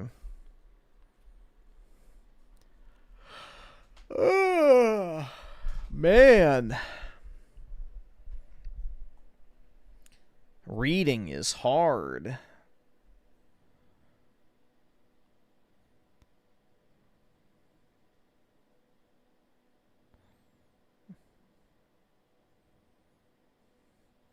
Why would you be tempted to play that dog shit ever? Fucking weeb confirmed. Because, PK, I'm a fan. Do you have a problem with that?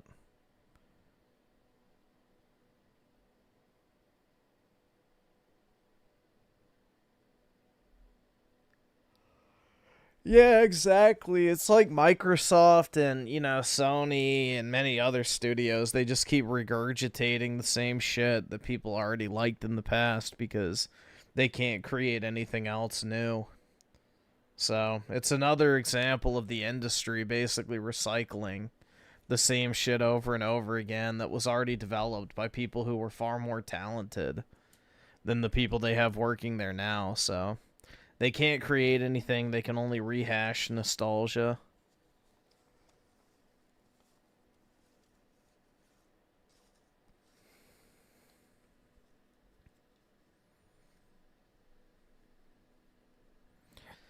I just lost whatever little respect I had for you, holy shit. That's okay, PK. I never wanted it to begin with. Do you want me to crush your respect even more? I can do it, man. If you put me up to the task, I can absolutely obliterate your remaining respect.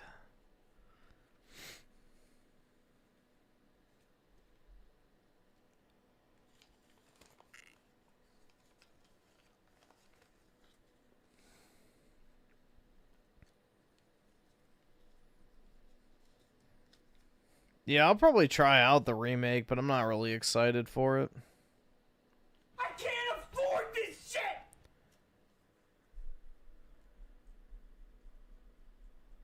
Let's see. It's SNK Nostalgia with it, too. Appreciate it, man. Less gaming, more gaming now. Indeed, man. Unfortunately, our current video game industry is not headed down that path, unfortunately. But, yeah, in a perfect world, right?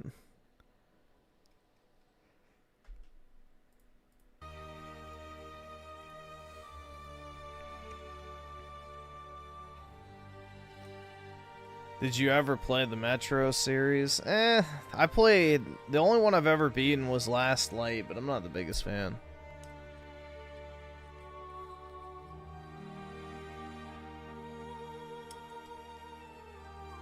I tried to play Metro 2033 the other night, but it kept crashing my entire computer. Like, disconnected it from the internet, froze all the screens, like, it was a disaster. So there's something seriously wrong with that port.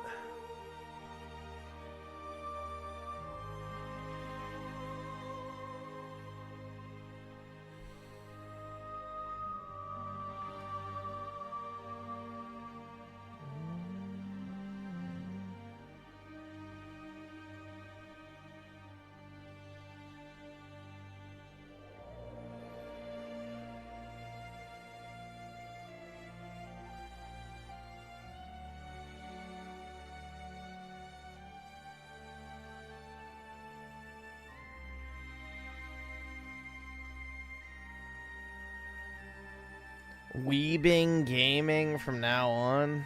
I can't help what I am, PK. At least I'm not in denial like you.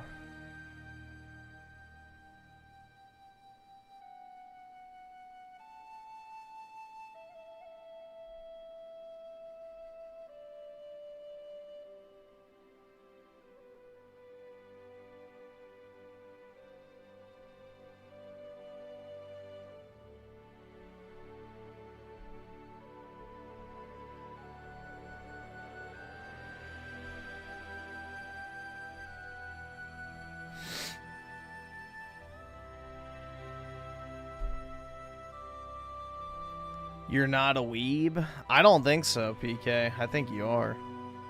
Personally. I think you are. You just don't want to admit it. You're like that type of dude that listens to anime openings in his free time and is like, yeah, bro, I fucking love death metal.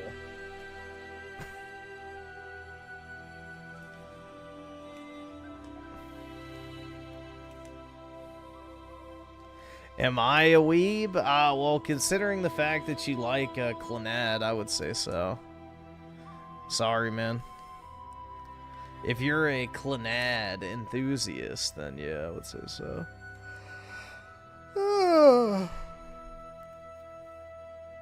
Man.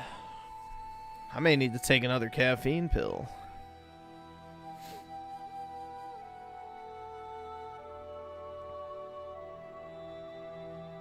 Video time? Yeah, we can watch some stuff.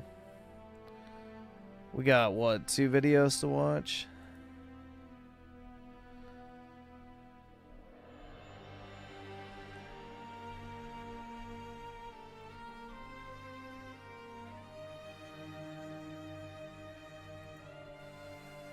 I can't afford this shit!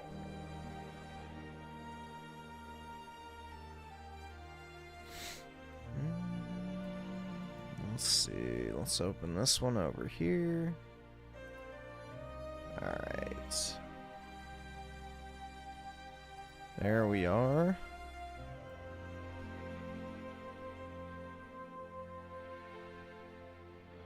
Griffin needs to play Air Zonk. I'm not familiar with that.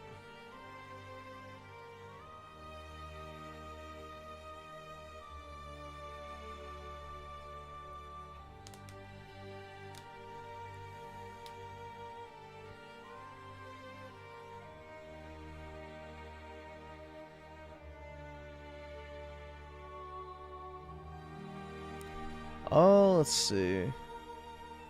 Drag that over there. Let me check this. Okay, that's good. Leave that open. Let's see. Miguel with the 20. Here's 20 to play Sega Hard Girls? What is that?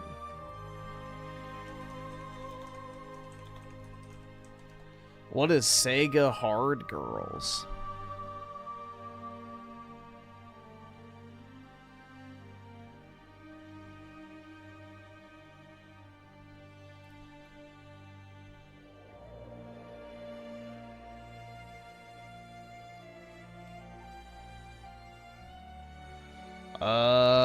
A PS Vita game? I do not have a way to play PS Vita games.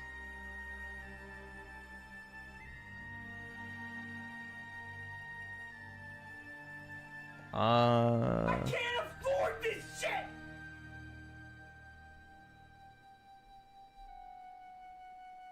Are you sure that's what it's called? I don't see anything other than a PS Vita game.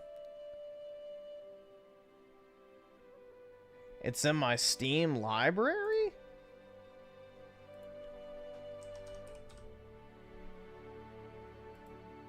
This? One. I don't even fucking remember getting this, but alright. Shit. I don't even know how that ended up in my library. That's the problem, is in the past. I just bought or redeemed a bunch of random shit. I guess we can play a little bit of it. We'll do it later. We'll do it later. So what even is it? I don't even know what the fuck this is. I'm guessing this was like in a Humble Bundle or something I bought.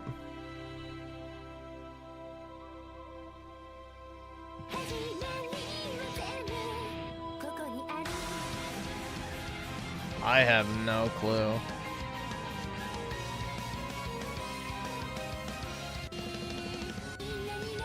So is there like no gameplay?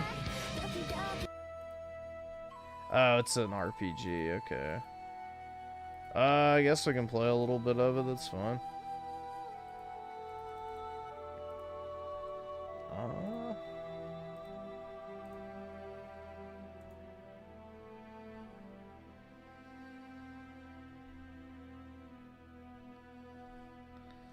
And let's see. SNK Nostalgia with the 2. Griffin should play Street Fighter Alpha 3. Yeah, that would not end well. I am not good at Street Fighter, bro. I am not good at Street Fighter. I don't have the fighting game talent at all. I never really played them, so I'm terrible at every single one. And let's see, also with the 2. By the way, scared off the coyotes off my land with the MP5. Nice, bro. Shoot some old coyotes. Not really related, but I think it would be fun to do that whole helicopter boar shooting thing. Like in Texas. I think that's where they do it. But like get up in the helicopter with the, you know, laser sights and just, you know, pop all those wild boars and shit. That shit seems like it'd be really fun.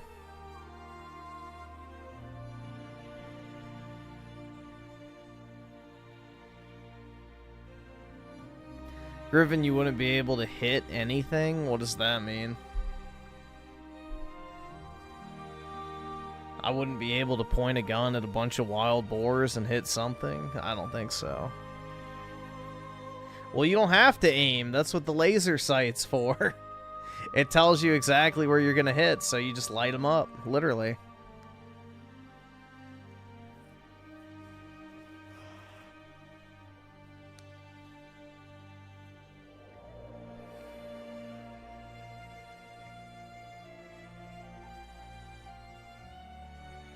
You still have to aim? Nope, not with the laser sight.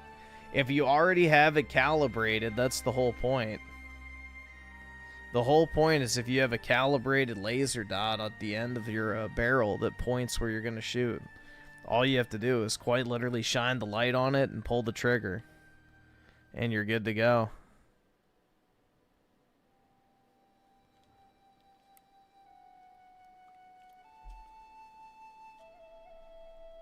Especially if you're shooting into a horde of fucking wild boar. So it's not even like you have to be accurate at all. You don't even have to be accurate.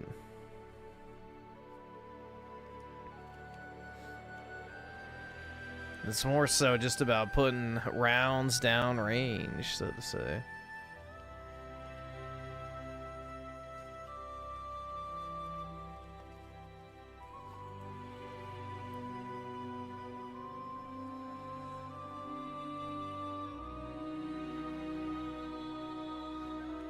SNK Nostalgia the 2, it's not as easy as it seems. Well, yeah, first you got to get the helicopter, then you got to get the piece of land, then you got to get the right guns with the right attachments, and then, you know, of course you actually have to kill shit.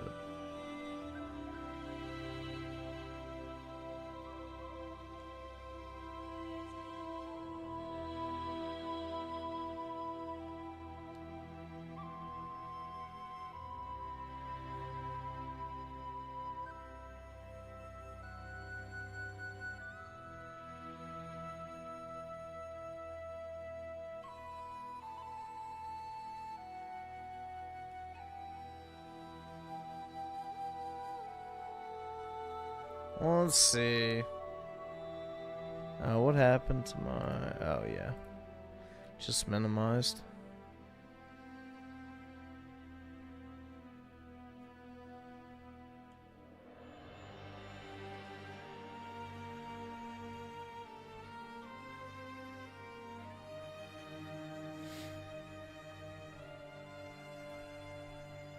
Let us see.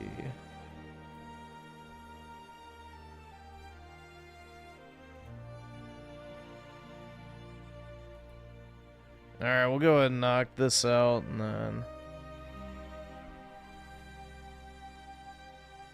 Ray's biggest fan? Exactly.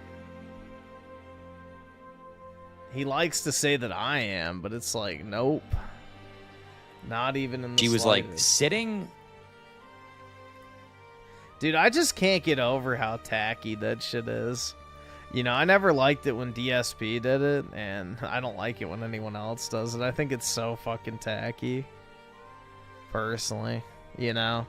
Call me old-fashioned, but it just seems really desperate.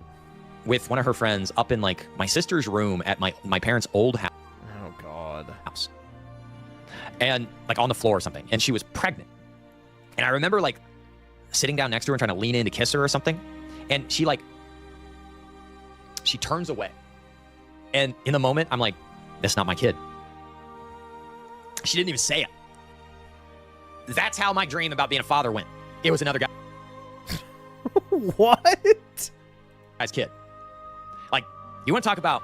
Oh my god, dude. He's having fucking NTR dreams? Holy, man. Fucking NTR dream. Yeah. That is peak porn brain rot right there. Good lord.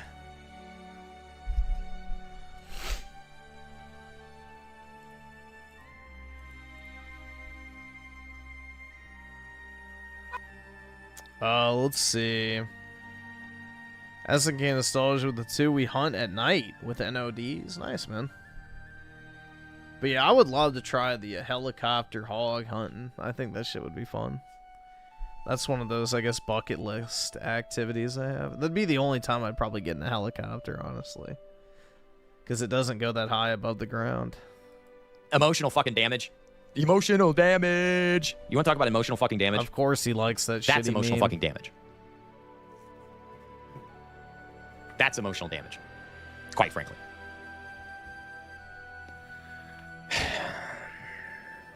Sleaze core. Brutal.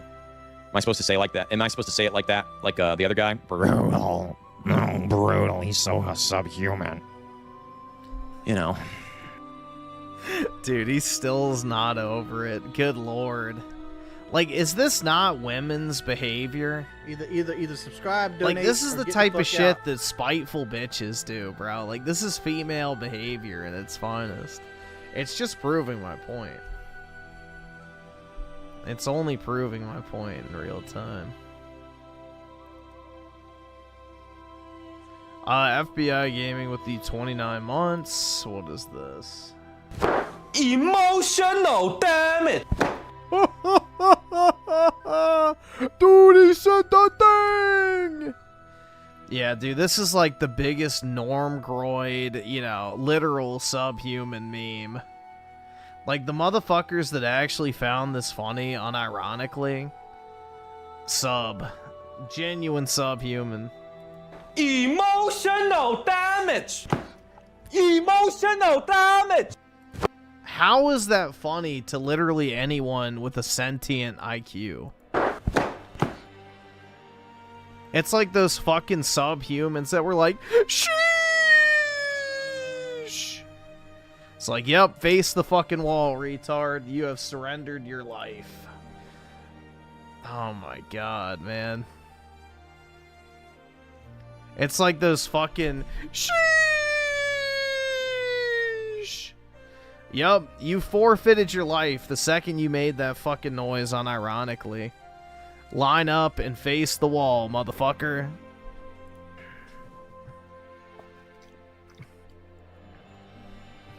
Whatever. SNK Nostalgia with the 2. We should find a Tifa for Griffin. I want an Aerith, bro, but I guess that'd be fine too. But preferably, I'd like an Aerith first before you look for a Tifa. But if you can't find an Aerith, then I guess I'll take one. But, yep, maybe someday, dude.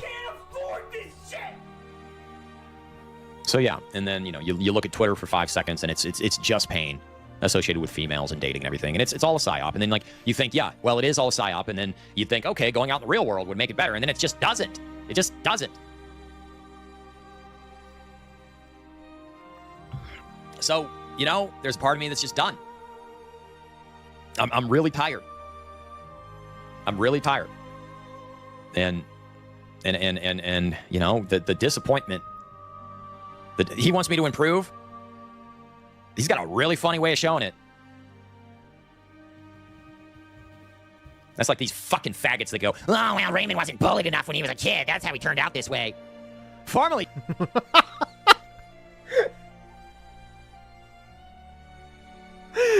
Bro, that's crazy. Chucks has gifted a sub. Thank you, brother. He's so tilted. Appreciate you. Oh my god. Appreciate you, dog. Man. Appreciate you. We got more Cash App. Thank you, Adam. Let's see. X wants babies, but no breastfeeding. I said no. Estingate Nostalgia with the 2 no wig. He demands $200 to grace you with the wig.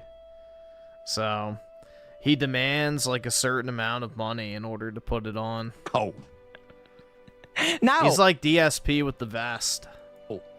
Why the hell would you fucking go have a kid with an ex-girlfriend that left you or you left her or whatever it was? It's like I tell people, I will go to your first wedding. That's it. Family. I tell extended family. Actually, I haven't talked to them about this, but this is my joke. This is my ultimatum. I will go to your first wedding. Not your second. Definitely not your third. I'll go to your first wedding. That's it. No, your ex-girlfriend doesn't get to come back around wanting babies. That's not how this Why? works. That's not how any of this works. What the fuck's wrong with that? Like, maybe she's matured. Maybe she's realized she wants different things in life now. Like, what the fuck is wrong with someone getting back together with their ex-girlfriend? What the fuck? Whatever. Again, it's another case of beggars can't be choosers. But I guess that doesn't apply. The Jokers with a full send on Kick. Thank you.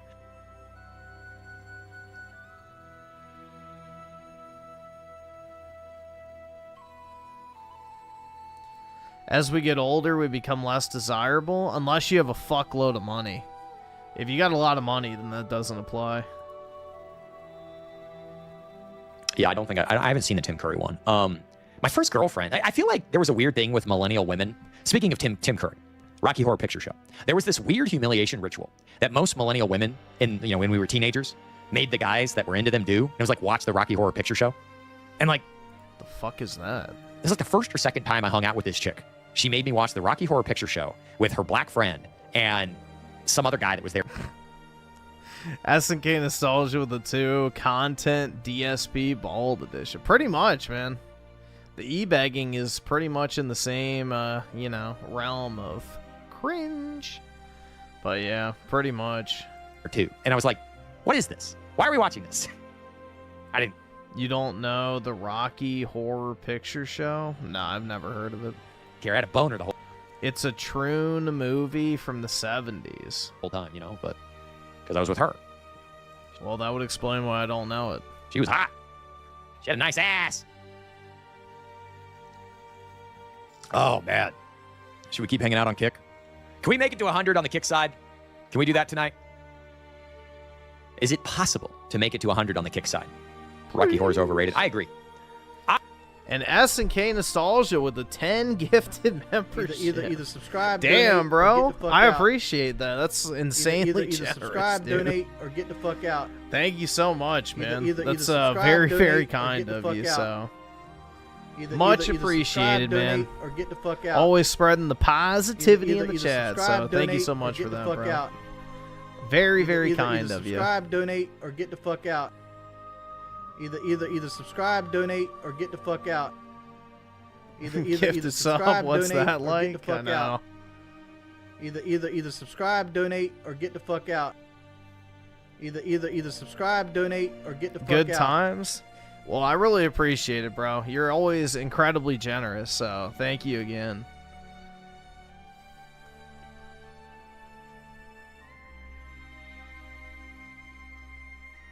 Positivity, indeed, man. And I'm not against. Oh, I never thought about it that way. Yeah, pause, like the dog. Okay, yeah, that's actually kind of clever. I like that. It's a play on DSP and the dog. Yeah, I like that. Rock operas. I'm not against. I never thought of it that way. I've always thought about it as PAH, not a PAW. But yeah, that's a good twist. Singing and flamboyance and I have nothing against drag queens. I actually knew. I've got nothing. Oh my god, man. He's got nothing against them. He knew them. He was friends with them. He hung out with them. Drag queens in New York. They would hang out at Milano's, but they weren't in drag. It was like them as dudes. And they were like these massive guys, like massive guys. Yeah, they're bears. Before the Roy bodybuilding thing was a thing, these guys could like bend you in half. And they're drag queens. They wear 9-inch high heels and fucking walk on stilts through this, the village. And it's like, it takes some talent. It actually, there's some showmanship to it. Oh, yeah. I got a lot of... I mean, they're genuine artists, too. Have you seen how well they do in putting on their makeup? I mean, they're basically a modern-day Picasso. Respect for that. I mean, it's not just about they're not the tranny types, you know? It's like, that's...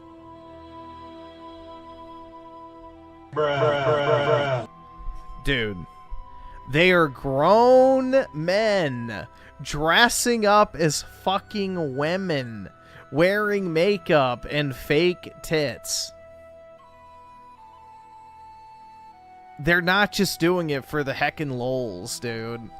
What the fuck is that? That is an insane cope. Their thing is That's like the autogynephilia shit, which is like the #1 cause of pruning people out. I dress up like a woman. It's not, you know, they're not into kids. You know what I mean? So.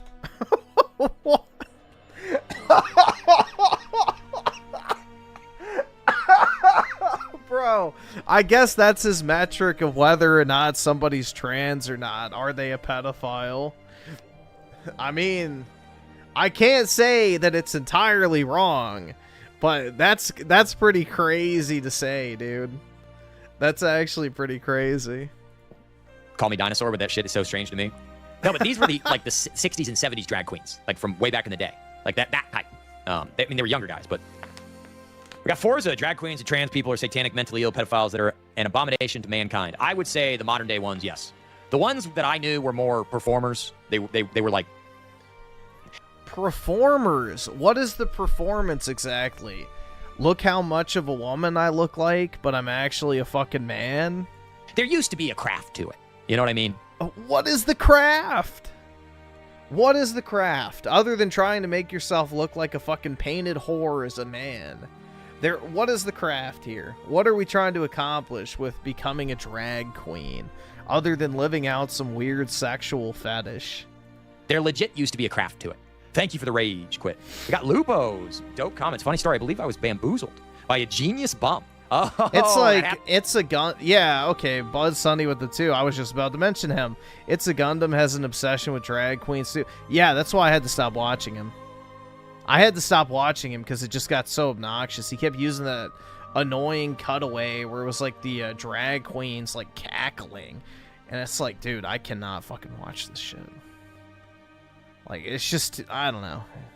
It grosses me out to the core.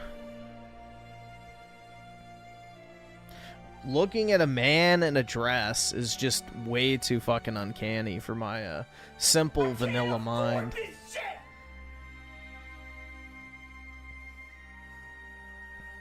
SAAR nostalgia with the 2. Appreciate it, man. Poon feels good. Doom, no way. Nah, man, it's over. All we have left is to doom. But don't say that in front of Raymond, man. Be careful. Happens once. That usually happens once. I had one.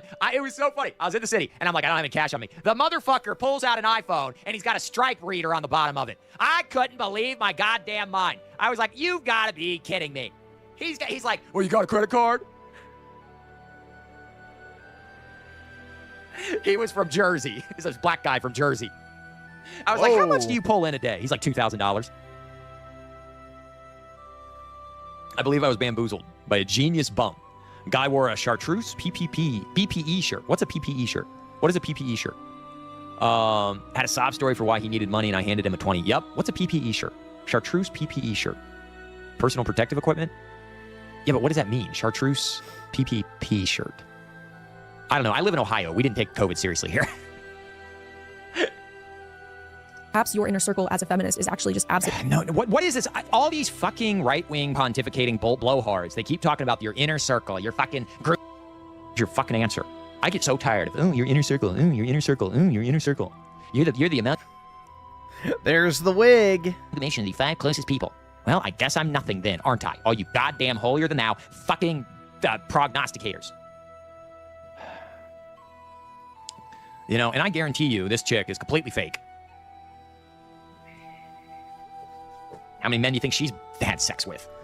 Dude, he left a comment. So, are you single? Oh my god, man. Good. We got Lord. Drew with the rage quit. More engagement, sire. Thank you, Drew. Seriously, you're. I don't want to make Drew go broke. You know, what do they call it? Yes, you do. Go woke, go broke. Donate to Ray, go broke. I feel bad. It's just Drew. Let's get some other engagement in the chat. It can't just be Drew. Yeah, guys. And we want to keep it in the rotation. We need some engagement. You know, we got 200 people watching, but no engagement. Come on, guys. Let's get that positive energy going in the chat. Dude, it's just literally DSP recycled. It's incredible. SAAR Nostalgia with the 2. My friend from Ohio never claimed this. Yeah, there's some cool people from Ohio, man. So don't worry.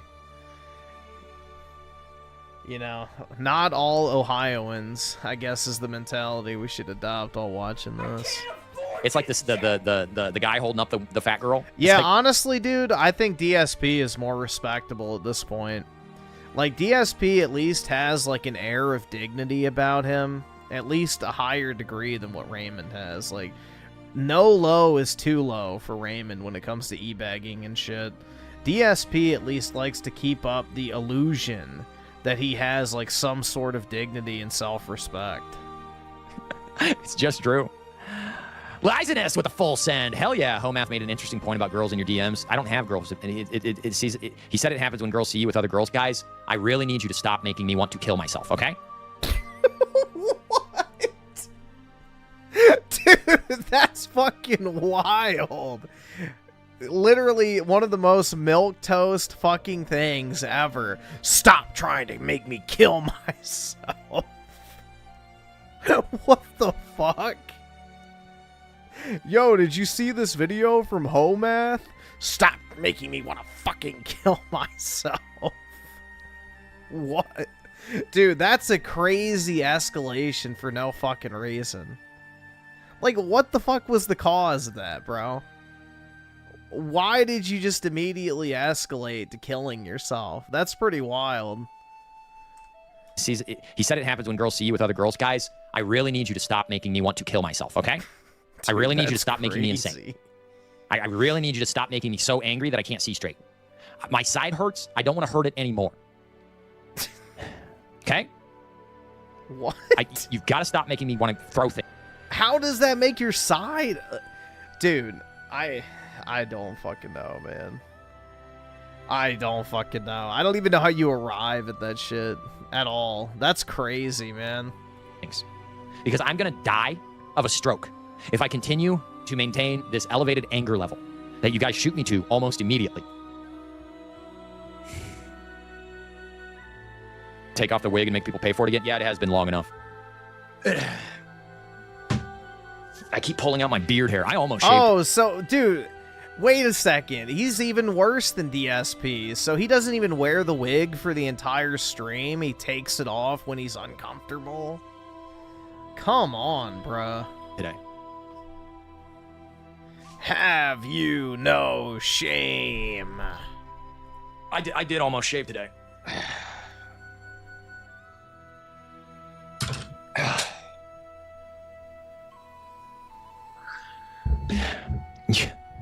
You guys are going to lose it when you see my video tomorrow.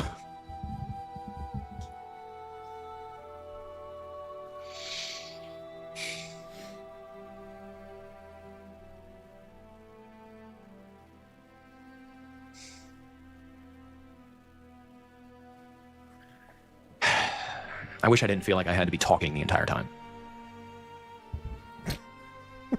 What? Oh my god. What is this, dude?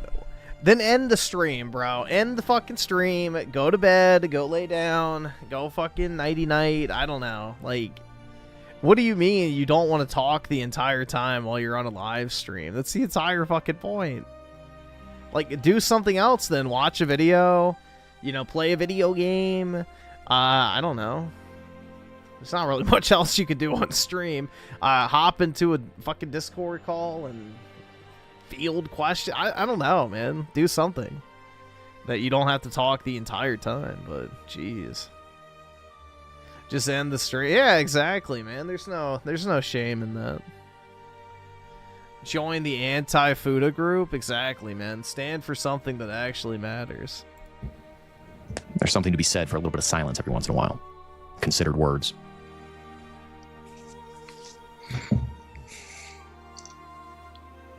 We got to dance like a monkey on a stick. Yeah, he's got like the dark circles under his eyes, bro.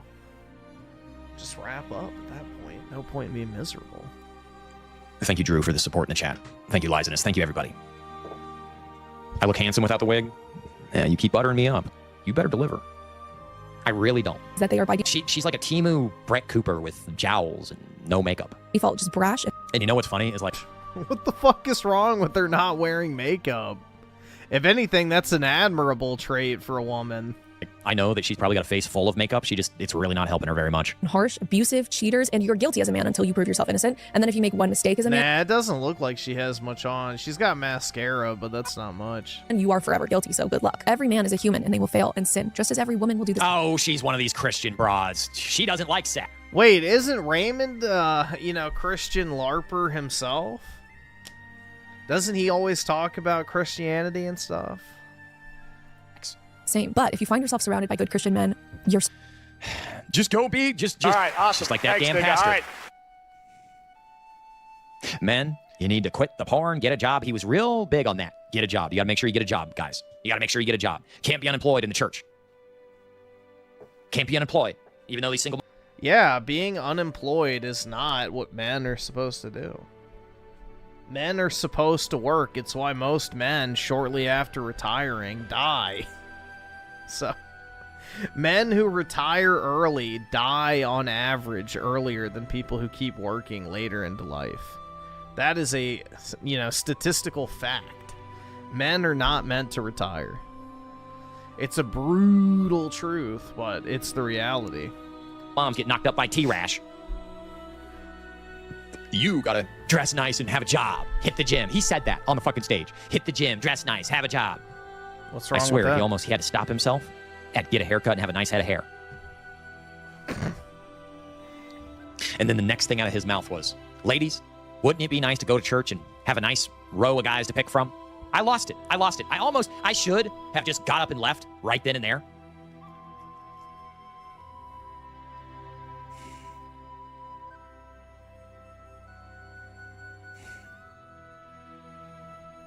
It's always the same thing. Gotta be a Christian man, huh? I've known so many. I'm gonna unsubscribe from these. I'm not gonna do it. Unsubscribe. I don't want to just be lectured and moralized to nonstop. God, man, I just get so tired of it. It's so... The simp pastor, it's an epidemic. Yeah, here you go. So these are some of the Bible verses. All hard work brings a profit, but mere talk leads only to poverty. Let's see. The Lord God took the man and put him in the Garden of Eden to work in it and take care of it. Lazy hands make for poverty, but diligent hands bring wealth. Whatever your hands finds to do, do it with all your might.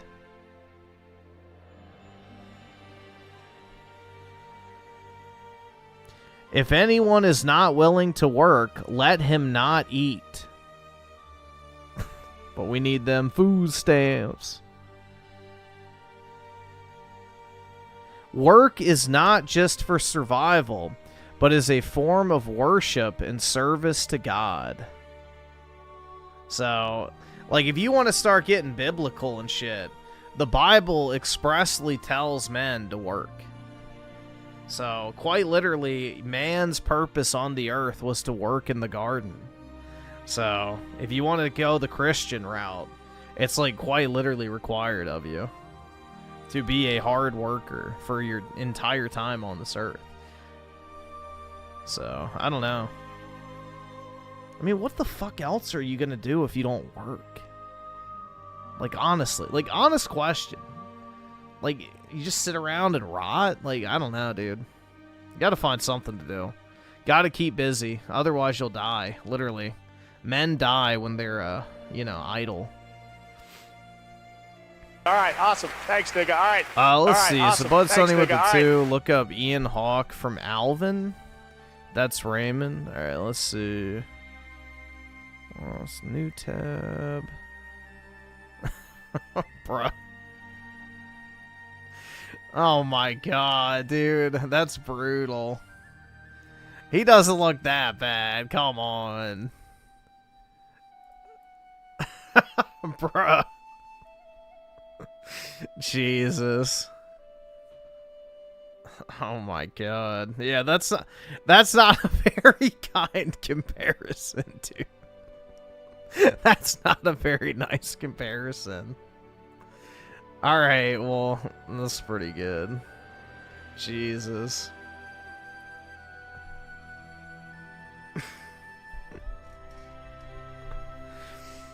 And SNK Nostalgia with the 2 weakness, and he smells dumb.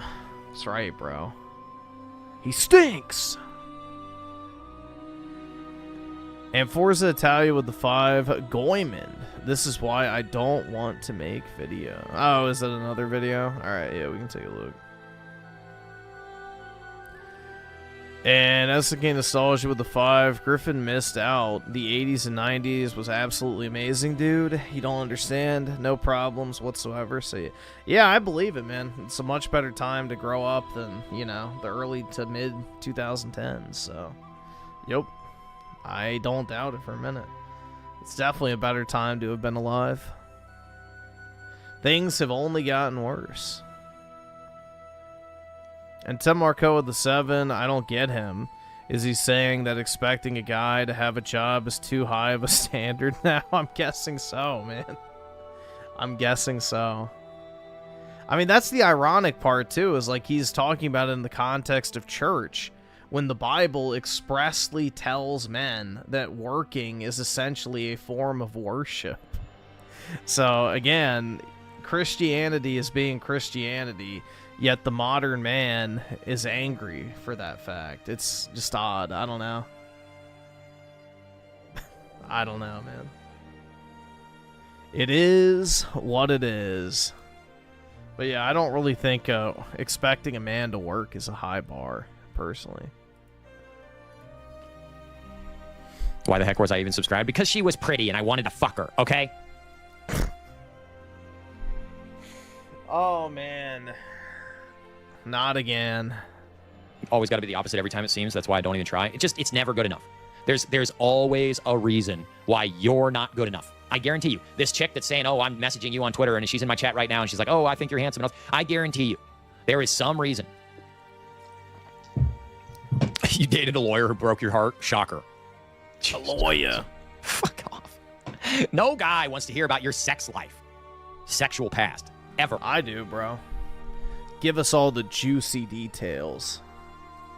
We don't want to hear about exes. We don't want to hear about your past sexual exploits. We don't, like, we just are assuming you are fucking ran through. Period. No guy wants to hear about that shit.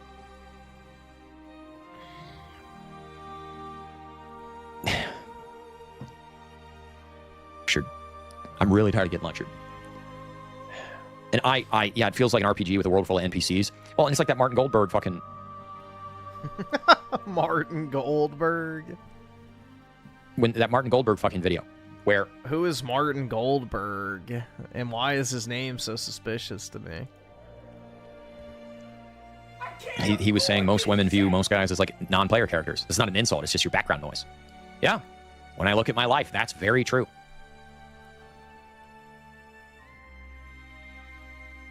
And I mean, that's how I view 90... But, like, let's be honest here, bro. Most people view other people as NPCs. Like, I don't have any desire to interact with 99% of people I see on a daily basis. You know, they might as well vanish from the face of the earth, in my opinion. I wouldn't care either way. So, I mean, I feel like that's kind of just the bog standard you know, human experience. Like, unless you have a reason to care about somebody else, you probably fucking don't. You don't even pay attention to them half the time.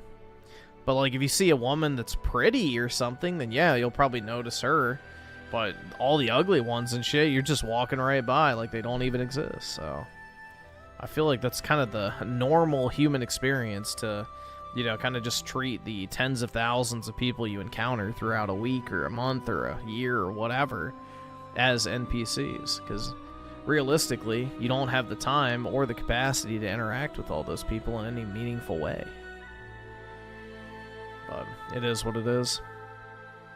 That's again nostalgia with the 2. I lived on a U.S. Navy base in Puerto Rico. It was based. I get it because it's a base and base, but yeah, that's probably pretty fun, man. At least you'd be near the beach all the time if you're a fan of that. But yeah, I think Puerto Rico was probably nicer back then too. It's kind of a dump nowadays, unfortunately. What does this fucking comment mean? Ray, I hope you notice how much your character has changed on here, online. It says something about you. Why did you make that comment?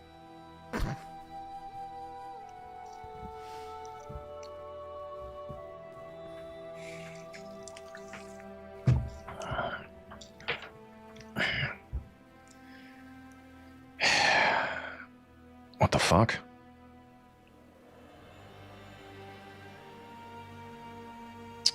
God damn it. I just got a weird email from YouTube. What does that even mean? Video cannot be monetized. Content. Okay, yeah. I got felted by Travis Scott. Fuck. By Travis Scott. Okay, so we're going to resolve this real fast. Oh my god. Wait, I can't even resolve it? I got felted by Travis Scott.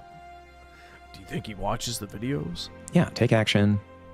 Trim out segment. Continue. Okay, save. Acknowledge. Confirm. Okay. I knew I was going to get felted by that. What is this? Lit. Hold on. Updates to your partner ad setting control. You should be in control of your data. That's why we built my ad center. Oh, okay. I thought I was getting the demonetization email. God damn.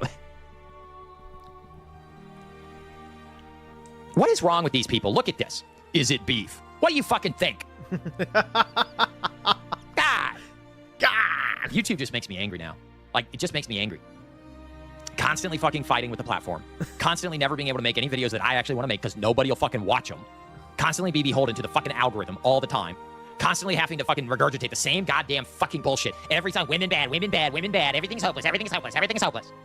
Oh, I'm bald, I'm bald, I'm bald. Look, he's bald, look, he's bald. Look, a bald man. Look, he's bald, he's bald, he's bald. It's over, it's over, it's over, it's over. You know, it's what's sad is like, I really need a break. I need a break from my life. Oh my god. SNG Nostalgia with D2. Unfortunately, the Navy base shut down in 2004. Yeah, that's probably a pretty big blow to the local economy for sure. I know Logan Paul has like a $40 million house or some shit on Puerto Rico currently. So I guess there's still like nicer areas of it, but from what I've heard is that island's in pretty rough shape nowadays. Especially after all those storms, they still have not recovered from them. Like I need a break from my life. To be honest with you. Brutal, dude. And I don't know how to do that because I'm still here, even if I'm not streaming. I still have to listen. I have to wear my damn noise canceling headphones in my own. Why don't I mean, here we go. Here's the stereotypical advice. Dude, why don't you go on a trip? I mean, honestly, I don't know why Raymond doesn't travel. He doesn't have any pets. He doesn't have any kids. He doesn't have a job. He could literally just take his microphone, take your headphones, take your laptop, go travel somewhere and just stream from the hotel room. Like shit, make some content exploring whatever area you're in or whatever. I don't know. Like, he could literally do the digital nomad shit better than most people. So, Like, go experience some new shit, even if it's just walking around like a historical district for a few days. Or whatever. I don't know. Like, go to Japan. Or go to fucking Vietnam or Thailand or whatever if you want a rubby tug. Or go to Colombia. You know, go bang some busty Latina chicks. I have no clue, bro. But you gotta mix it up. Rotting in your house or apartment is just miserable. Trust me. I know. And Forza Italia with the 5, he should have went to Texas to meet those women and stream. Yeah, exactly, dude. Exactly. He could have done a clavicular style, like, live stream where he interviewed all the women or what. Like, I don't know, bro. Like, he literally could do shit. He should have taken up that offer for that guy to, you know, have him come out to Texas, meet the women, come to the game store, hang out, do some shit. Like, that guy was very nice and offered all that, and Raymond just immediately shut it down the second he heard, like, an actual solution to his problems appearing. So he wants the state of self-imposed misery because it's what makes him relatable to the audience, and it's what keeps the money printer going brr. So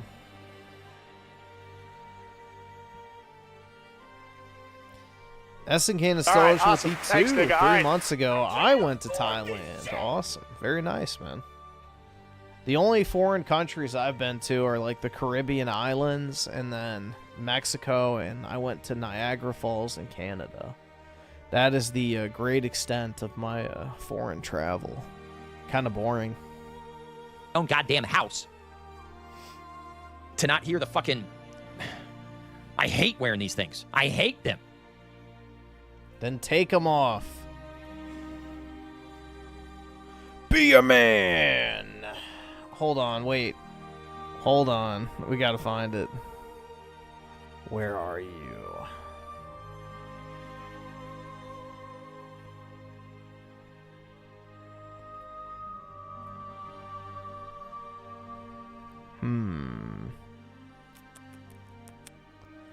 Where did I put it?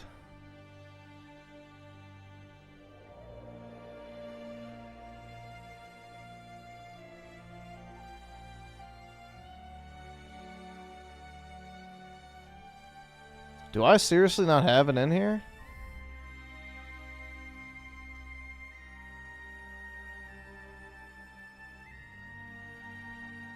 What?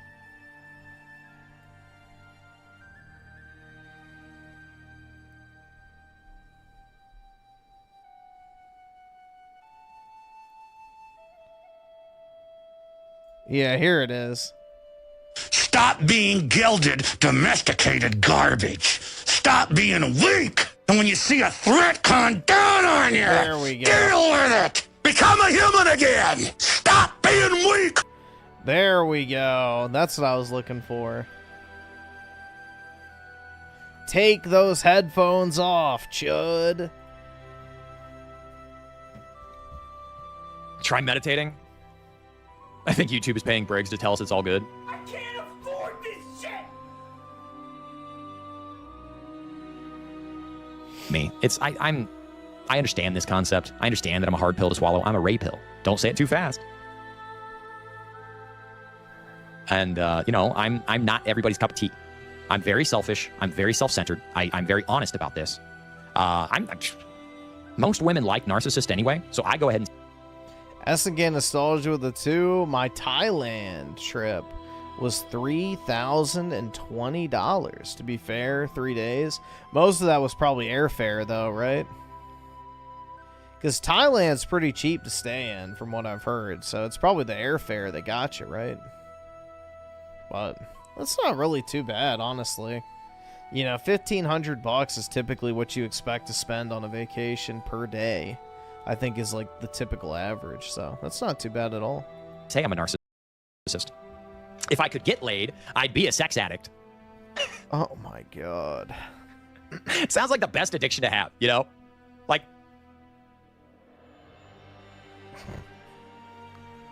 I guess. Sex addiction. That'd be fantastic. I just... Bang. Until you can't get sex, and then you go, like, full-blown New Delhi mode and then just start going rape, rape, rape, rape, rape. In all the time. Truth overload. Lock me up, Johnny. What's that meme with fucking Walter White? You got me. Like, this is one of the last selfies I took before I got hospitalized for liver failure. Yeah, this one was about 230 pounds. Full, basically a couple weeks away from full liver failure. I was drinking a liter of vodka starting at about 7:30 in the morning until basically I passed out that night. That was 2021.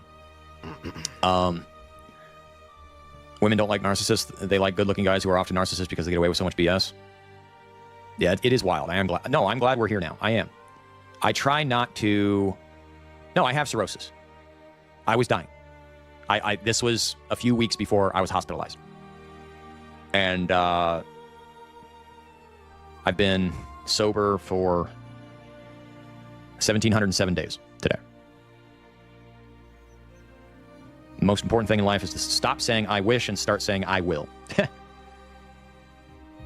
I don't think I got tapped. They did a bunch of stuff to me. All right, does anyone else hate inspirational quotes? Like, real talk, man. When somebody throws out an inspirational quote from, like, some random person, I'm like, I don't fucking care, man. I've never understood how that, like, actually influenced. Well, dude, this famous person once said this shit. It's like, okay, cool. Yeah, protect your peace. Read a book every week. Go to the gym. Study karma. Like, yeah. Cringe. Meditate. Pray to the Buddha. It was a very expensive bill. They thought I had varices.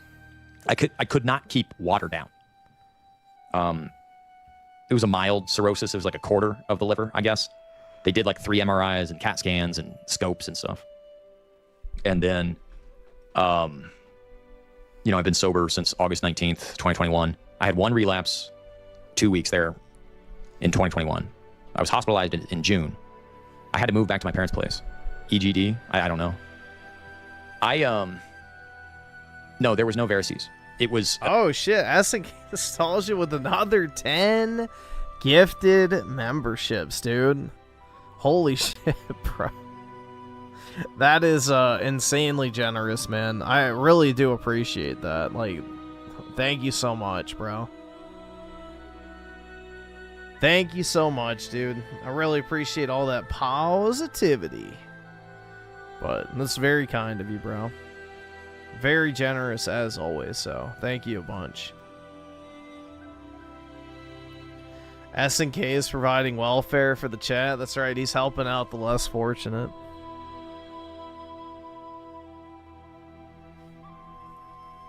He's helping out the less fortunate. And that's what we love to see, man. So, thank you again, dude. Get a job? Exactly. And then you too can gift 10 memberships in the chat. Hint, hint. But really appreciate it, dude. Thank you so much.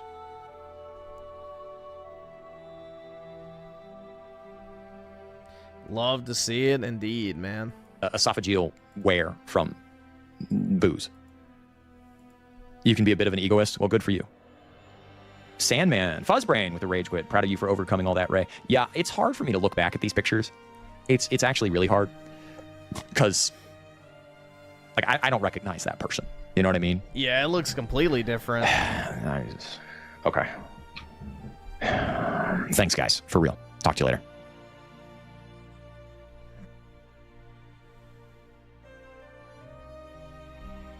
He looks right. Yeah, dude, he does actually kind of look Russian. You're right. All right, we'll go ahead and just do the other one of his, and then we'll switch over to the other video. So that way, the Clips channel can just make it one video.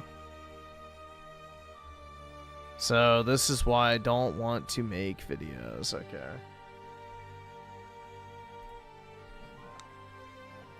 What is happiness? We've asked this many times. My answer always comes back to the same thing. Happiness is the moment before you need more happiness. And I find it funny when people don't comprehend what I mean by that. Happiness is largely a chemical reaction in the brain. The feeling of euphoria, contentment, whatever happiness is. You tell me, dopamine, serotonin, oxytocin, whatever. It's chemicals. I feel good when I eat donut. Golden retriever time? What do you mean? I don't feel good when I'm trying to shit them out on the toilet the next morning. I feel good when I drink a fucking... My golden retriever is wonderful. Handle of vodka. Or fifth of whiskey and spend $70 on a bar tab at a dive bar. I feel good when I buy a brand new truck. He's a sweet You do. dog. You feel good. You feel good when you make that kind of consumer consumption item.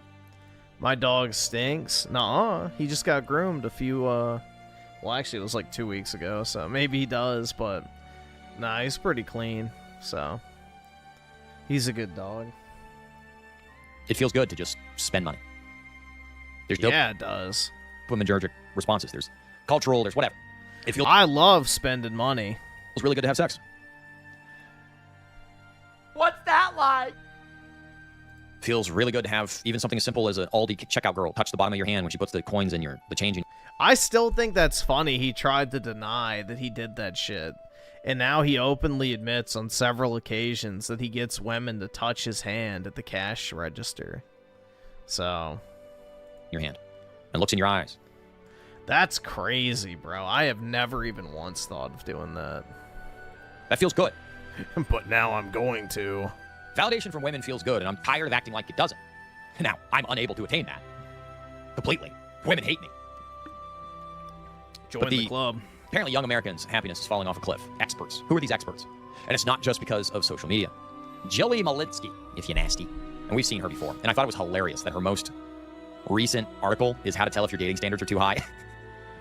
I kind of want to read this more than ever. And look, oh, she's telling on herself. She's telling on herself. Look at her recent 29-year-old is scaling back her 6-figure career to run a local bookstore. Oh, here we go. She's been married nearly 70 years. The number one thing they still do every day, it keeps them in love. And the next article right after that is how to tell if your dating standards are too high. Something tells me Jilly Malinsky has boyfriend fever, baby fever, some kind of fever. You know, maybe you want to get that fever checked out. Somebody's introspecting. How to tell if your dating standards are too high. Well, if you're a woman, they just are. When it comes to what single Americans are looking for in a partner, their list of desired traits vary. 45% of people who are hesitant but open-minded about dating someone who was recently laid off. It's bullshit. Women do not give a shit if you're employed. That is such a cope, bro. I mean, maybe if you're just fucking stupid rich. But no, women absolutely do care if you're unemployed. They don't care. If you're hot enough, they will be with you. The fact that... Well, that's like saying that fucking... Alright, yeah, obviously, like, if you're in the top 1% of dudes, looks-wise, they're not going to care. But for the average guy, they absolutely are going to care. Like, the bottom 95% of guys need to be employed. There's literal think pieces going around the internet. Like, dude, there's literally the fucking statistics about the men who are retired early and their wife or girlfriend still works. Or even if they just work from home. You know, the women get pissed off if they have to go into the office and they come back and they see their boyfriend or husband sitting at home. So it's like a jealousy thing. So yeah, unfortunately, if you want to keep your foid happy, you have to be doing something work-wise. Right now. And Fox News pontificator Bipsies on the internet talking about stay-at-home boyfriends. The fact that that term is even being debated in common parlance, it's being talked about as a fucking news item. Is all the evidence you need that these women will date bums. Well, I think don't women eclipse the number of men who have like full-time salaried employment now? Before they date you. Simply because you're not attractive enough. Period. Do with that information what you will, but that is what I am anecdotally, in my opinion, witnessing in the greater world. You can have, I literally have guys in my Discord that make $100,000 a year. They own $500,000 real estate. They're really good. Like they love their family. They're good. He's out dancing 6 nights a week. He's dancing, doing women-centric shit. But he has no woman in his life. I did everything I thought I was supposed to do. And I've watched people who were more attractive than me. In hindsight, when you look at the facts on the ground, people that were more attractive than me just treat women like garbage. And no, I wasn't nice thank you to get a fucking reward. It's Brittany Venti even said it about Jeremy Hamblin. She's like, well, he can't attract women for that animal magnetism on his own, so he tries to be the nice guy. They're just telling you, be hot or don't try. And even when you don't try, they still fucking bark at you like you're a fucking peon peasant. They literally think of you as just a fucking troll to be extracted of. for your material labor and fucking work and tax revenue. Does Griffin's dick even work anymore? At his age? Unfortunately not, man. It's Jover. Until you just keel over and die. 45% of people are hesitant but open-minded about dating someone who's recently laid off. It doesn't fucking matter. For example, according to a recent study of 1,010 adults, Talkify. What the fuck is Talkify? For 38% of U.S. adults, someone 10 years older is a deal breaker. Yeah, women do not like older men. That whole LARP, that whole... That's not true. You just have to have a lot of money. That's my whole life. I thought both of my ex-girlfriends were with men in their 30s, and they were like 20 after me. I dated them. Yeah, because they had more money than you and they had at the time. But if you're broke and 10 years older, or you're making similar money to what they can make right now, there's no appeal. They'll just go with somebody their own age. The thing you bring to the table when you're an older guy is maturity for one, and money most importantly. Because most guys, by the time they hit 35 or whatever, are pretty much financially stable and have amassed some form of wealth. 19, 20, 18, 19, 20 years old. We broke up. They were with like a 33-year-old almost immediately. I'll never get over that. I really won't. The fact that my ex-girlfriend went for like some dude in his 30s and then did all the sex stuff she wouldn't do with me with that guy. I'll never forget it. It hurt, and it hurt for years. I really struggled with that for a really long time, and I'm just numb to it at this point. And I really struggle with the resentment of the fact that like 25-year-olds want nothing to do with me. And this dude was not a winner. He was some fucking loser and had an apartment at 33 and like had like comic book movie fucking posters on his walls. Like he was not a cool guy. Yeah, he comes to my face. Yeah, well, you know, you're a whore. 38% of U.S. adults 10 years older is a deal breaker. 23% say something of a different religion is one too. Oh yeah, and she dated a Muslim guy too. God. These days, especially with dating apps, we're more primed to rule someone out than to rule them in. This is New York-based psychiatrist. I think the red flags can be as simple as that. Their hair is too long and they had... Trust me, there's no such thing as too long hair. Sometimes instead of looking for a sign of traits that can sustain compatibility and happiness, some people are looking for what is impressive on paper. But that criteria doesn't always serve you. No, exactly. Whose standards are you really holding yourself to? She's telling on herself. She's telling on herself. With so many people in your personal life and loud voices on the internet having opinions about what matters, it can be easy to prioritize certain traits over others. To begin with, look at... Okay, how long ago did she write the happiness article? April 15th, tax day. Young Americans' happiness is falling off a cliff. Don't ignore these 5 red flags with dating. Jesus, we bought a bookstore and live on $209,000 near Washington. Jesus Christ. Working at... Oh, of course they're married. They have a book. What? Of course they're married. What the fuck is wrong with that? Bookstore and make $209,000 a year in Washington. You're not real people. Fuck you. They're not real people now. Good lord, man. Must be nice. 2 attractive people. That's right. What's that like? Not like everybody knows what that's like at all, huh? Gee, what's that like? Why is that a problem? Well, let's see. What are they actually? Okay, yeah. They're... Come on. Come on, man. Whatever. He's got hair. All right, let's read about happiness. While Finland continues to claim the #1 spot in the World Happiness Report, the U.S. remains outside of even the top 10, coming in at 23. Yeah, because nobody can get laid. And while the report looks at the well-being of people in age groups across the board, it appears America's youth is doing even worse. Out of 136 countries, young people aged 15 to 24 in the U.S., Canada, Australia, New Zealand rank between 122 and 133. How many countries are there? 175? Here's why young Americans' well-being is falling off a cliff, according to John Emanuel Deneuve. All right, awesome. Thanks, nigga. Research. The average U.S. teen spends nearly 5 hours per day on social media. Adoption and usage was much faster in the Anglosphere. Oh, code for white people. Tara Thiagarajan, that's not a white name, founder-in-chief, scientist of research nonprofit Sapien Labs. Because the first language of the internet was English, the organization... The first language of the internet was not English. Shut up. Yes, it was. Dude, the internet was literally created by white English-speaking men. That is... What? What? What country does he think the internet was started in, bro? It was fucking COBOL. The organization... That's not what they're talking... Oh my god, dude. He's not talking about the programming language or she. Oh my god, dude. Dude. Whatever. It doesn't matter. We're not going to split hairs. That's not what they were saying. Let's see. Essing nostalgia with a 5. Hannah Barron time. Alabama and that... Oh, yo. Is that the name of the video or just the newest video from her? Let me see. Yeah, I'll check and see if I can find recently released its own findings on global health. While Happiness Report, researchers found that the amount of time a teen uses social media has a direct effect on their well-being. Okay, I could have told you that. 5 hours is fairly normal. Right, that's the afternoon. I mean, they were saying the same thing about TV when I was a kid. Social media use in depression and adolescence. We see that very young generation reports less close family ties. Yep, because they've been told since they were kids that their parents were stupid. There are likely other reasons for young Americans lowering well-being as well. Consumption of ultra-processed foods. Yeah, but good luck affording real food. About 60% of calories consumed by one 18-year-old comes from ultra. That's a game nostalgia with the two hot as fuck, but yeah, I remember this chick on Twitter a while back. But yeah, we can check out her new video, I guess. Processed foods. According to recent data in the Centers for Disease Control. Lack of... These are the ones that came up. So I'm guessing you just want to watch the newest one. But yeah, we can check it out. Social ties. We see that every younger generation reports less close family ties, less friends that will help them out. Yeah, I don't have any friends. So they're not embedded in a strong social support network anymore. Where are you supposed to find that? And do not fucking say the gym. I'm just going to ban people that say the gym. Period. Go to the gym. Join a club. Learn a skill. The most generic fucking advice. There is no society anymore. There's no social group. There's no social ties. It's just doom. It's just hell. And most families,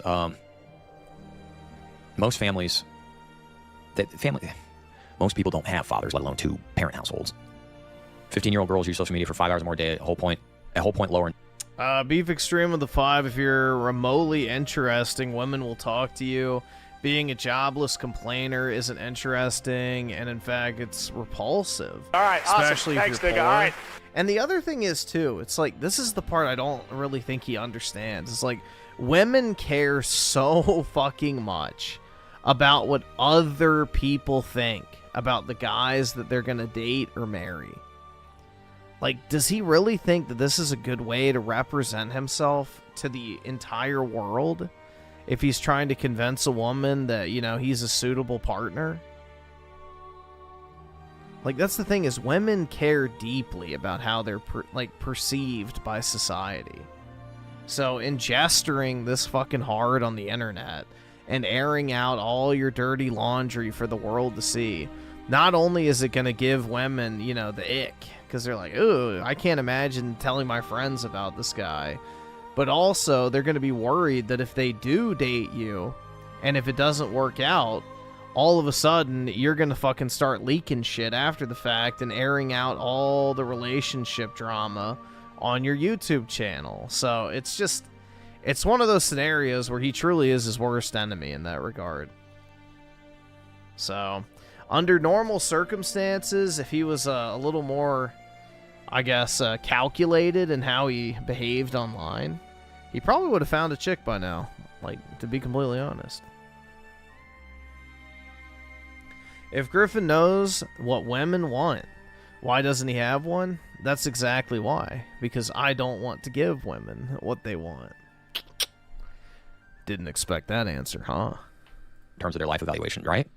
One element of life are harder to measure. Other elements of life are harder to measure in terms of their impact on youth well-being. Okay, so this is about kids. Okay, all of them matter, says DeNerve, and all of them feed into sort of toxic cocktail that affects under 25-year-olds' happiness. As far as advice for young people goes, if you have a choice between going for a run, scrolling TikTok, choose the run. Look, I worked out for 4.5 years straight, religiously, every fucking day. I was just worn out. I work out every other day now, if I feel so inclined. I haven't ridden my bike yet this year. It's raining today. You know, I feel better when I don't think about feeling bad. I feel better when I don't actively think about, oh, I should be feeling bad about this. That's when I feel better. But why would you feel bad about something just because you think you should? Like, it seems counterproductive. I mean, really, this, especially as more apps get introduced. Okay, so that's that article. I left New York City for Istanbul. Now I bring in $164,000 a year. I don't believe you. Why? Okay, so that was about young people under 25. These articles suck. They're not long. All right, to begin with, look at your list of must-haves and ask yourself, whose standards are you really holding up? Says Romanov. Isn't that the Romanov family? Wasn't that the family that killed in Anastasia? Is it your parents? Is it your friends? Is it actually yours? Then ask yourself what goal in your dating really is. I'd like to be touched by a woman again before I die. If what you want is healthy long-term relationship, then you're out with potential partners. Keep in mind the following question says, this all assumes you can get dates. Like all of this dating advice, all of this happiness advice, all of it, oh, we don't have close relationships. Oh, we don't have close friendships. Oh, we don't have, wonder why that is. What if women didn't view 90% of men as subhuman? What if the remaining single men didn't, what if half the men that were still trying to please the women, because I would estimate about half of men have completely given up on trying to please women because they realize that they're not ever going to. And quite frankly, see, that's the thing. I never gave up. I just never began. When the women don't view the bottom 95% of humanity, of males as human beings, half of them give up. They're still talking about this like you have a chance. You don't. At all. This is useless. If what you want is a healthy long-term relationship that you're out with your potential partners, keep in mind the following question. Are they emotionally available? Women, shut the fuck up. Emotionally available. Do you care about fucking Chad when he's emotionally available? Are they curious? Are they kind? Women do not give a shit about any of these things. These are the kind of traits that could lead to success, she says. Conversely, look out for red flags like someone who's inconsistent, someone who puts blame on past partners, and someone who makes big promises in the first few days. Ultimately, when you're dating, it's about having the right standards. Boy, none of this was actually about what a bunch of useless fucking shit. 20-year-old cut her screen time down. Don't ignore these 5 red flags. 5 situations reveal more than any dating app. These 5 questions reveal more than any dating app. Jilly, what is her name? Jilly Miliski. American singles are hoping to meet their matches in person this year, according to recent dating news. 1,000 U.S. adults. I would love to meet a woman in person. Too bad they run away from me in stores. You think I'm kidding? 65% say they're looking for romance in real life. 48% hoping to meet someone through friends or coworkers. Well, that used to be how you met people, was through friends and coworkers. They run away from me in stores. Holy man. If true, that's brutal, man. Coworkers. Now, gain nostalgia with the 2 more Paddleboard, Hanna-Barbera. Yep, we'll do that next. After this video, we will do it. So, yep. Here, I'll go ahead and Of course, the time when I wasn't. I'll get it ready to go. There we go. It's illegal to fucking meet people at work, and if you're ugly, and nobody has any friends. I literally, in the 37 years I've been alive, I've never had a friend introduce me to a woman ever. Whoa, mama. Not once. Yeah. Not once. You like hot women, by the way? I can't say I blame you. And trust me, neuron activated, exactly. They've known I've been single. 31% through dating or singles mixers and 24% through internet-based or lifestyle events. That makes sense, says Natasha Miller. Who the fuck is Natasha Miller? Oh, Jesus, she looks annoying. Got that fucking, like, jowl. They all have these massive jowls these days. Relationship expert. Founder of sexual wellness company Wonderlust. What the hell is that? Wonderlust. What is Wonder? Better sex starts here. Sexologist-led coaching and conversation card deck. Jesus Christ. Sexologist and founder of Wonderlust. Yeah, I bet you are. What's her path? Coaching. Should I hire her? I help women and couples. Well, I guess I'm out. Here are a few questions Miller recommends. Asking potential partners when you meet them. What are you really trying to gauge is, how do you like this? Do you like this person at all? Jesus Christ. The first time you meet someone, you should really just try to get to know them as someone who would be a friend rather than actual romantic interest. That is true. That's absolutely fucking true. Because if you go in thinking you get in bad situations, so make sure you even like the person before you stick your dick in them. I think that's pretty sound advice. I think that's pretty sound advice, personally. This is why I want to stop making videos. This is miserable, actually. This is actually why I want to stop making videos. This is actually miserable. This is not fun for me. Like, this is not interesting. This is not, like, I'm going to get $20 out of this, and it's making me feel like shit. This is why I want to stop making videos. This sucks. This sucks. Big picture, you want to learn how they carry themselves, what lights them up, and what their lifestyle is like. What brought you here? What sparked your curiosity about this event? Who are the kinds of people that you like to surround yourself with? Okay, well, here's the thing. I don't go to events because why would I bother? I already know that women won't want to fuck me anyway. Oh, but you're supposed to be friends with the first. When has that ever worked for a guy? Be honest. All throughout human history, pretty much at every single point prior to the internet, most people met through friends. Like, you were part of a friend group or community or something like that. Most people knew their significant other in a non-romantic capacity before they ever started dating. So it's only the internet that has changed that, unfortunately. But pretty much all throughout human history, that was the case. I mean, that's how my parents met. Is initially they were like friends and had common friends and stuff like that, and then eventually they started dating and eventually got married, and eventually that's why I'm here. Aren't you all so happy about that? But yeah, no, that's how it used to be. I can't afford this shit. That's how it used to be before, you know, the dating apps and all that other shit fucked everything up. When has that ever worked for a guy? Who are the kinds of people you surround yourself with? I don't surround myself with anybody because nobody likes me. I don't have any friends. I don't do anything. I'm not really interested in doing much, quite frankly. Why would I? Literally me, dude. be. Every time I try to do things, it's exorbitantly expensive, or it's full of so much goddamn bullshit, or people that have been there forever. There's nowhere that I can go and just be myself. This is why I don't want to make videos. This is why. What are your hobbies? Fuck you. My hobbies are masturbating to your face. That's my fucking hobby. What do you want from me? Hobbies. I don't know. I don't know. Today, it's raining. What did I do today? I'm sitting here making videos for some goddamn reason, even though I've already said, because I have Kick partnership, I don't need to make videos anymore. This is why I don't want to make videos anymore. What do you spend most of your time thinking about? Honestly, I try to think as little as possible anymore, because quite frankly, my mind runs away with me too much. Over the course of making this video, I have thought about my ex, her sex life, how much more sex women get than men, how fucking lonely and horny I am. I'm not even horny. I'd like to fucking touch a woman again before I die. Thinking about my ears ringing, thinking about how I don't get enough sleep, how I can't think straight. My life sucks, okay? You want to know the truth? This is what happens when I sit here and record videos. You want to know why I'm always unhappy? This is why I'm always unhappy.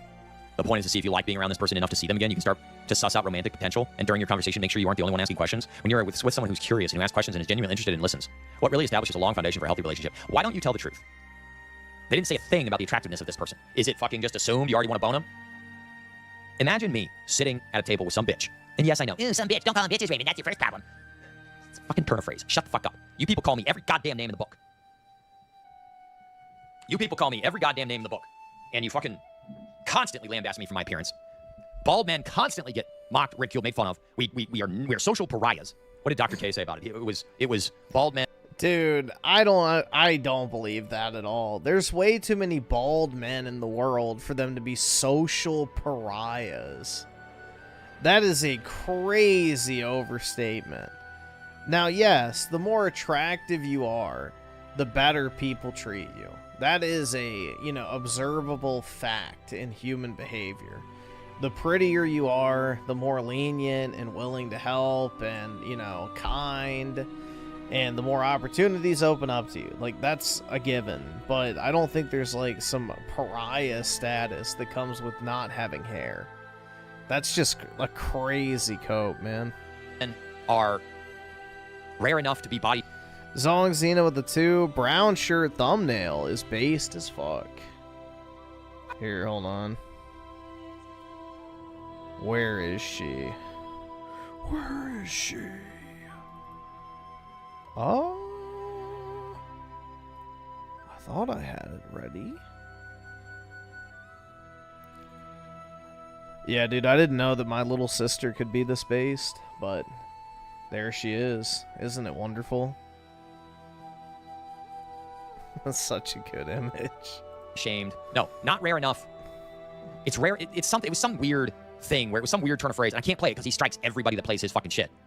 It was something about it's enough of a rarity, or it's enough of a thing. Let me look. Yeah, I just rewatched it. Basically, and I hate that guy, but basically his summation was, there's not enough good literature about being bald. And the world will, like objectively, he says the science proves it, that you get objectively treated worse by society. And the world says, sucks to be you, deal with it. Again, why am I making videos? Why am I bothering? Why am I bothering to even keep the algorithm going for me? Every time I see a headline or something that I think is interesting or something I could actually talk about, it is, if it is even closely related to dating in any capacity, it just comes back to the fact that I'm bald, I'm ugly, women don't want me. And again, women, you can prove me wrong. You can. None of you have wanted to try. At all. Absolutely none of you have wanted to try. At all. And all I get is yelled at and barked at by men. I'm just going to go stream over on Kick. And I don't know. I might make more videos. I don't know. I haven't decided yet. I decided to put up 3 this week. This one will go up Friday. I'm making $20 a video, guys. It's actually pretty goddamn brutal when you look at the numbers. It's low. It's low. It's like 34 bucks. It's like, I didn't even get any money for that one. It's, here we go, 3,100 views. How much was it? $31. Okay, 30 to 50 bucks a video. But it's subjecting myself, so it's once a day. And when I record it, I'm subjecting myself to hours of stuff because you can't just record one a day and upload it. My life, the organization of my life doesn't work like that. Be able to function as a single adult. I have to go out and like pay my bills, and I have to fucking do the domestic labor is all mine. I have to do all my chores and everything. I gotta take care of my. He has to go out and pay his bills? That doesn't make any sense. Why would you need to go out and pay your bills? SNK Nostalgia with the 2. I know a bald dude that collects the poon. Truth. I mean, look at, again, this is a cherry-picked example, but look at, like, Jason Statham, for example. he literally married like this drop dead gorgeous, you know, 10 out of 10 Victoria's Secret underwear model who's taller than he is, and he's bald. So she could literally have any guy she wants, and she picked the short bald cell. So that's the brutal truth, man. You know, being bald is not an end-all be-all. It's more so how you carry yourself, and, you know, it just sounds super cliche and gay, but yeah, it's another one of those examples where unless you have like a super deformed head shape, it's kind of what you make of it that is your reality. Properties and myself, I was doing mowing grass yesterday. Like, I went a couple days without recording videos, and I sat down today and recorded 3 videos, and by the third one, I'm miserable.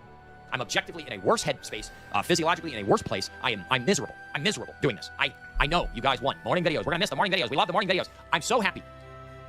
But I'm not. No one new watches my shit. And if they do, they lambaste me. It's not worth it. It's not worth it. Especially if I have to fucking just read these lectures about how I'm not measuring up. How I'm not measuring up to women that... There is no solution for bald men. I am not going to Turkey. Have you seen those photographs? It's horrific. Go watch the... Yeah, that's if you go to the cheap ones. Turkey has really nice hair transplant facilities. You have to go to the higher end ones, then you'll be fine. Or just do it in the US. SNK Nostalgia with the 2. I have long hair and it's easy. Yeah, my hair is getting kind of long right now, which long for me is like 4 inches, but not just in my hair. But yeah. Yeah, I do need to get a haircut at some point. It's starting to get to that point where it starts to get into my ear where I'm wearing my headphones, so. Griffin got a hair transplant? Oh, yeah, dude. No, I mean, that's the thing. It's like, you know, if it bothers you that much, just go get it done, you know? Raymond could easily fundraise for a hair transplant. His audience would eat that shit up. The Papa Meat Gut, whatever his name is. He did a whole... Hi, Griffin. How's it going, man? Long-ass video about it. It was horrific what happens to those guys. I really wish I could figure out how to have hobbies and interests. Days like today, I don't want to go do anything because it's raining and it's just... I don't like playing video games. It's more effort than it's worth. There's no, like, actual dopamine reward at all. He's got to play, like, some ultra fucking high-energy weeb slop. Play Stellar Blade. Just... God! Fuck, man. What am I supposed to do? So, there you go. What am I supposed to do? I don't know what the point of this is. So, there you go. There's your damn video for today. We'll see if there's any more after this. I go live every night, pretty much every night, on Kick. We're going to do the first 2 hours on YouTube, transfer over to Kick, finish out the show. I really, like, this was kind of a test bed to see if I could do, like, 3 videos for a week and not lose my mind. I started at, like, 10:30 this morning. It's 2 o'clock. I don't like this. I don't want to do videos anymore. I don't. It's not worth enough money. I can spend the same amount of time on Kick and make literally 5 times as much money. Literally. 5 times as much money. So, 4 times, whatever. Watch this, don't watch this. I don't care anymore. Zong Zeno with the 2. Will the eagle honestly ever rise again? I hope so. You and me both. But we'll see, man. It's not looking good, honestly. Chest hurts. I really get tired of my dad talked about his chest hurting from like age 40 to like 59 or something like that. It was years. So go follow me on Kick. There's the page. You can find me on Kick, guys. We got clips. We got 7-hour streams. It's pretty cool. Go follow me on Kick. We'll see you there. Peace. SNK Nostalgia with the 2. To be fair, why do we watch this? Because Anabolic Plays and Forza Italia... Give me monies! It's basically the answer. Just like how we're about to watch Paddleboard Bass Fishing. So, similar instance. But, yeah. Some videos are more fun than others. It is depressing. But hopefully this will brighten everyone's spirit. Gordon, I catch a decent fish. I swear it happens like that every time. But that's alright. I'm tickled to death. Appreciate y'all. See, if Neil made Abbyzilla like this type of foid, like, you know, all would have been well. Good morning, y'all. I'm back on the... Yeah, dude, she went like mega viral on Twitter like a year or two ago, if I remember correctly. Paddleboard. I've actually got some music playing in my ear right now, so that makes this even more fun. It is like 80-something degrees in South Alabama today. I am out on our buddy's pond right now. It's a lot bigger, so I'm just gonna have fun. May not film much. Y'all know the drill. So, yeah, we'll see. We'll see if I even catch enough to make a YouTube video out of, but as always, thanks y'all for watching. Thanks for being here. Appreciate y'all. God, I wish I was that fish. Yeah, dude, I want her to, you know, reel me in, beat me to death, and then throw me in a freezer.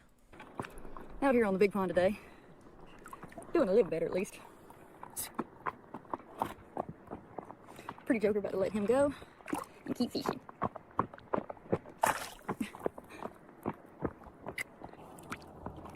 One more. I don't know how many that is today. So we'll take it. And it's middle of the day, too. Like, I think it's like 1:30 or something. We shall take it. Let this little dude go.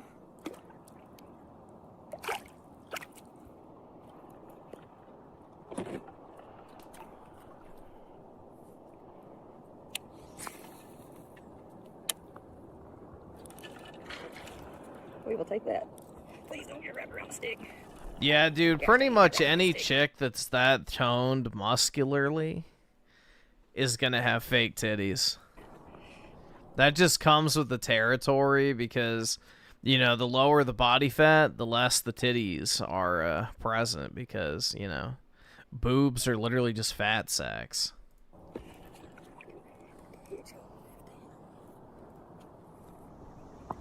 Shoot. I have to pull the anchor and go get him. If he's still on.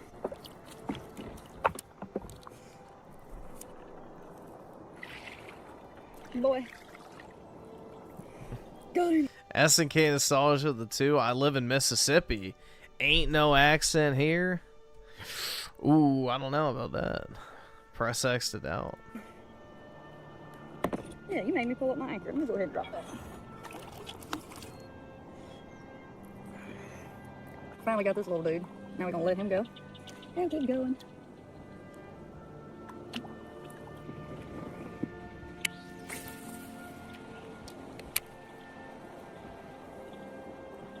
I can't afford this shit!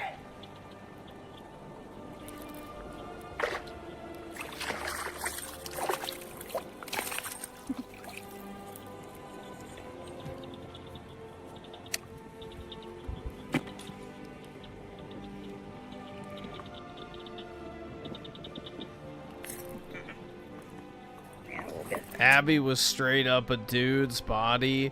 They just Frankenstein the actor's head on. Yeah, pretty much, honestly. Other than the chesticles. But, yeah. Is it time? Time to let this dude go. Keep running. Wormy guy.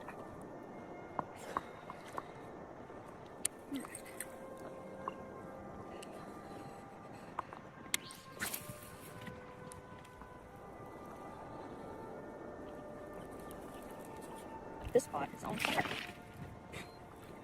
We will take it. We will take it. I think I see worms already in this fish too. You tell my buddy you need to go find about these fish being wormy. Damn, bro.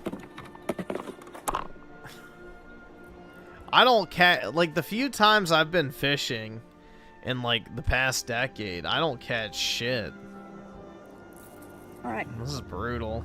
I think that's like number 7 today, so keep trying. And my line is wrapped around.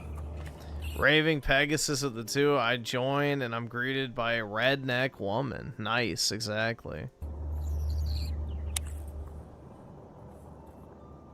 Alright, let's see if we can keep the streak going. It's been fun.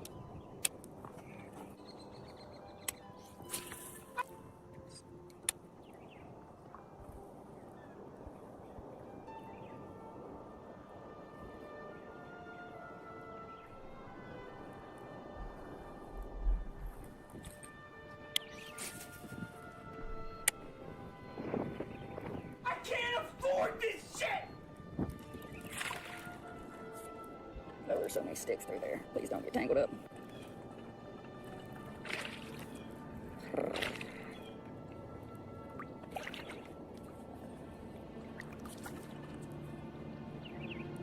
You're dark, buddy. You got junk wrapped all around you, but hey, we will take it. We will take it. She's more muscular than most of us chuds here. Sad but true, man. And as I gain nostalgia with the two, she's a beast, yo. Indeed. Raymond can't make eye contact. Brutal. Sad but true. Yummy. Yay! He is so pretty. Look how dark colored he is. So pretty. Alright. Better let this guy go now that I got a couple pictures of him.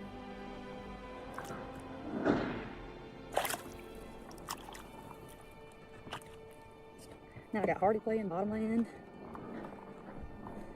Great song. We gotta get some of this junk off here though.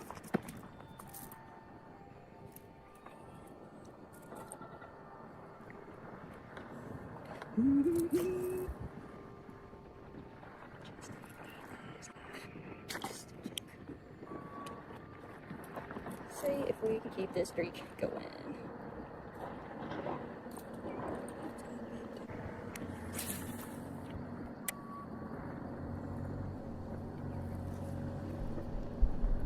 I'm guessing because they're not big enough. Get the streak going.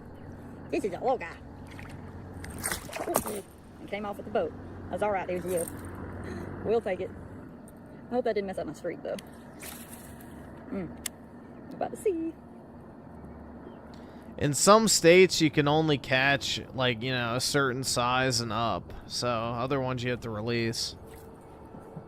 So, it depends on where you're fishing and what you're fishing for. Did not mess up the streak. Please don't get wrapped around that.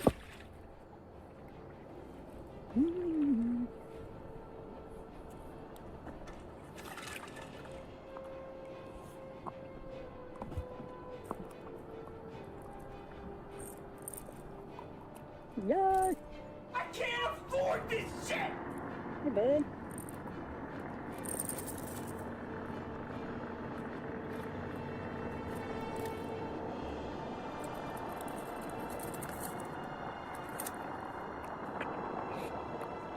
Pretty fish. Alright, let's turn this one back and see if the streak will keep going.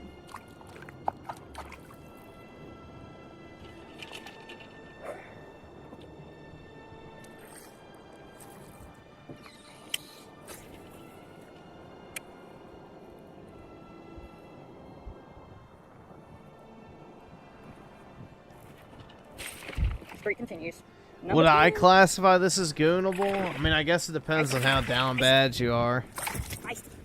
You know, if you've been retaining, as some people do, then maybe. Don't you sling a hook at me, boy. Otherwise, not really.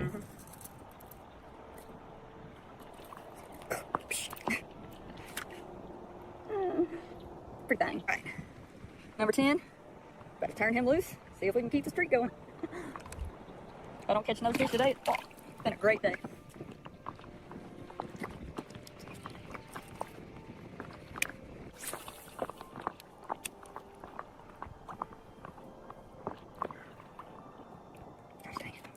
No. Alright, I caught a log.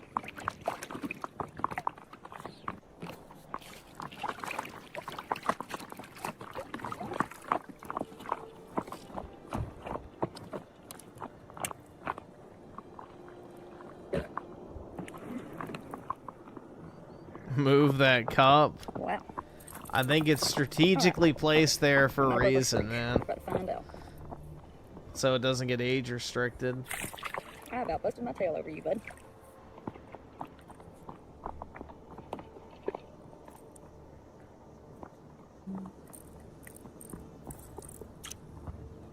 Little guy. Don't think I'll even take a picture with him, but that's okay. Oh, I see my anchor has me tangled up around some stuff. See if we can catch another one. That was number 11, I think.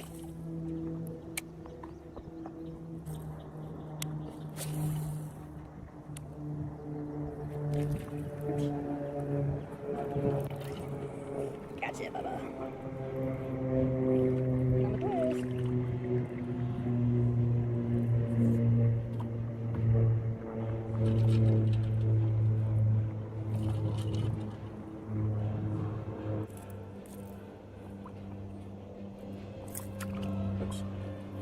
Alright, I think this is number 12. About to turn her loose and keep fishing.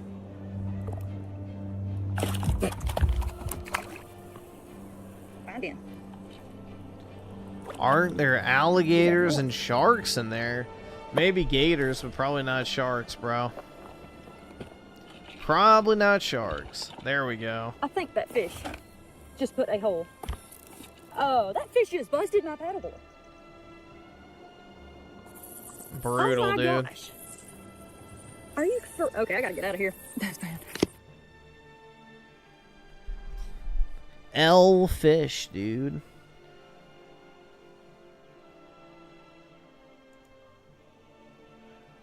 Look at those quality fish. I know. Both of them looked great. That's the game nostalgia with the 2. There's this thing called real life. Try it out. But dude, I'd rather sit on the internet all day and complain about how much life sucks. What do you mean? I'd rather be a victim forever and ever.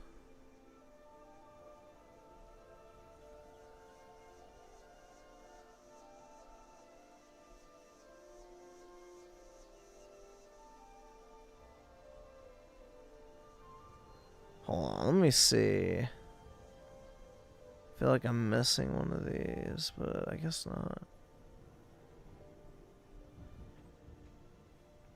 I guess not. SNK Nostalgia, the 2, you know what is awesome? Griffin didn't stop the video. Exactly. Take it all in, man. Alright, let's see.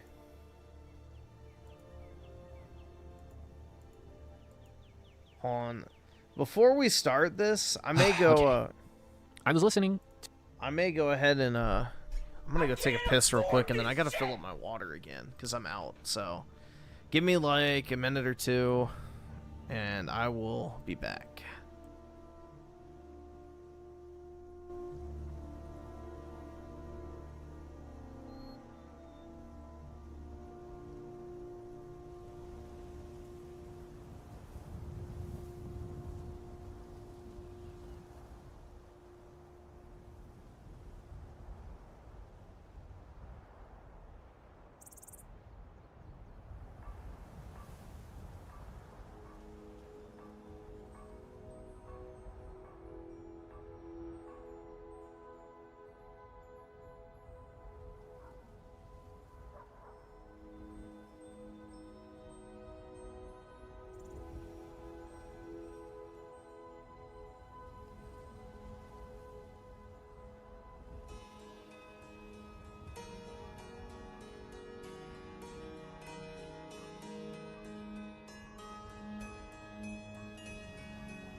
Alright, I am back.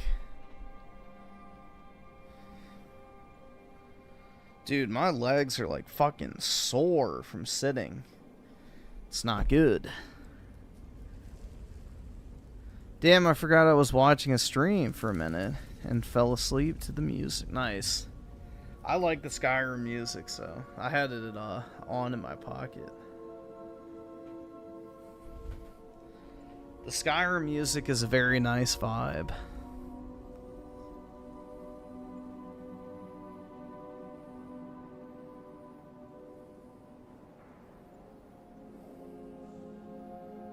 Yeah, it's pretty cold out right now. I think it's like 50 degrees or something. It's kind of surprising. It doesn't want to stay hot for whatever reason. It keeps like bouncing back and forth. Alright, we'll go ahead and watch this. To some music. Usually, people who know me, I usually have headphones on me. Either around my neck or you know, on my head. And where they go? Where else would they fucking go? Anyways, I was listening to music, Slipknot, some Tool songs came on, Gojira, and then a System of a Down song came on. And there's a line on there. System of the Downs. That says, we can't afford to be neutral on a moving train. I believe, is it Deer Dance? I think it might be. But that line has stuck with me a lot because I kept thinking about it. And there was a line I said in the Neato Exorcist video where I said the bread is expensive and the circus no longer has what I like. And I had to sit back and I had to ask myself the question, could I really sleep well at night knowing that I am a part of said circus, even in a small exhibit of it, and I don't at any point speak about something that I think it's impossible not to talk about. I want to make it very clear that I'm not doing this for in any way, shape, or form to push or persuade anybody into anything because I'm some random person on the internet. However, I hope I can give some aspect of some food for thought, you know, to anybody who might relate to sort of the journey that I've kind of been on in regards to all of this. So, for those that don't know, Puerto Rican, brought to the United States when I was a little boy. My parents ain't have nothing but me and a piece of luggage. And throughout the years, there have been ups and downs. And the only way we made it through said downs was because of the insane work ethic of my father and my mother, who took on the very difficult task of raising 2 children and keeping the household in check while throughout different times working. I truly lucked out in terms of my parents. But because of the circumstances in which I grew up in, and the environments in which I grew up in, I believe... Is Slipknot a PDF band? I don't know about that. They can be cringe, but I don't know about PDF. That the United States was the greatest country in the world. I believe that this country was a place where people could go to and build up a far better life than they could back home. And I don't want to sit here and say that that is not true, because I do believe that at the time, all those years ago, that was indeed the case, and in decades beforehand. Although it is worth noting, not for everyone. Wait, didn't he say he was from Puerto Rico? That is the U.S. Their history has shown. But now, we've reached a very frustrating point where for decades we have been distracted by a litany of things that were put in front of us like a carrot so that we would fight each other over it. Things that we were made to believe somehow correlated with I have no idea what this is. one another in an attempt to just divide us and keep us fighting left and right instead of the true target, which is above us. I'm just going to be blunt. If you think the immigrant coming and working a minimum wage job is more of an issue to the economy than the billion-dollar corporations that pay nothing in taxes, I think you... No corporation pays nothing in tax. It's one of the biggest fucking fallacies of so-called, you know, enlightened individuals. By the pure merit of having employees, they pay taxes. Every company pays payroll taxes. They may not pay income tax, but they pay payroll tax to the tune of hundreds of millions of dollars in most cases. When people say Amazon doesn't pay tax, that's a lie.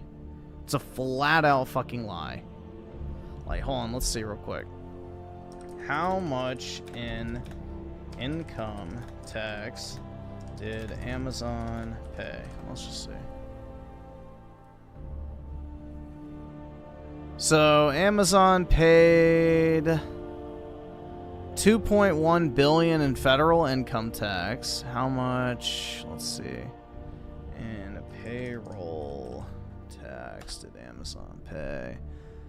And Amazon paid $6.2 billion.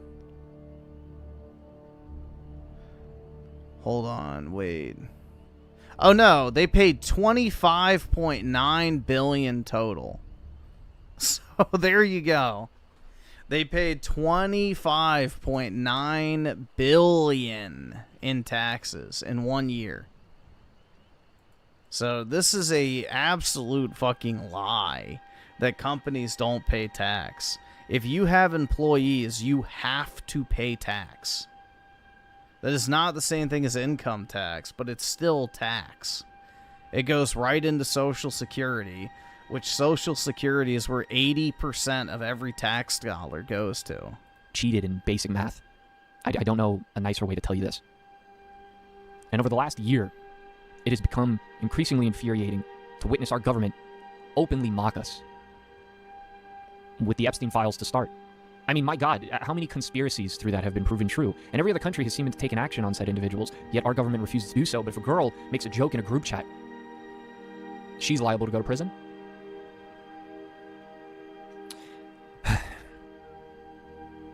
There was something in those files, out of the many things. And it was the story of the girl that said that she was protected by Jesus. And so they dressed her up as Jesus and violated that little girl.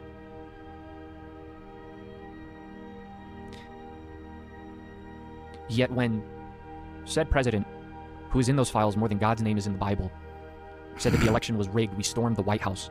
I don't want to say we. Certain individuals stormed the White House. It wasn't the White House, but okay. But yet this doesn't move those people at all. It baffles me, truly.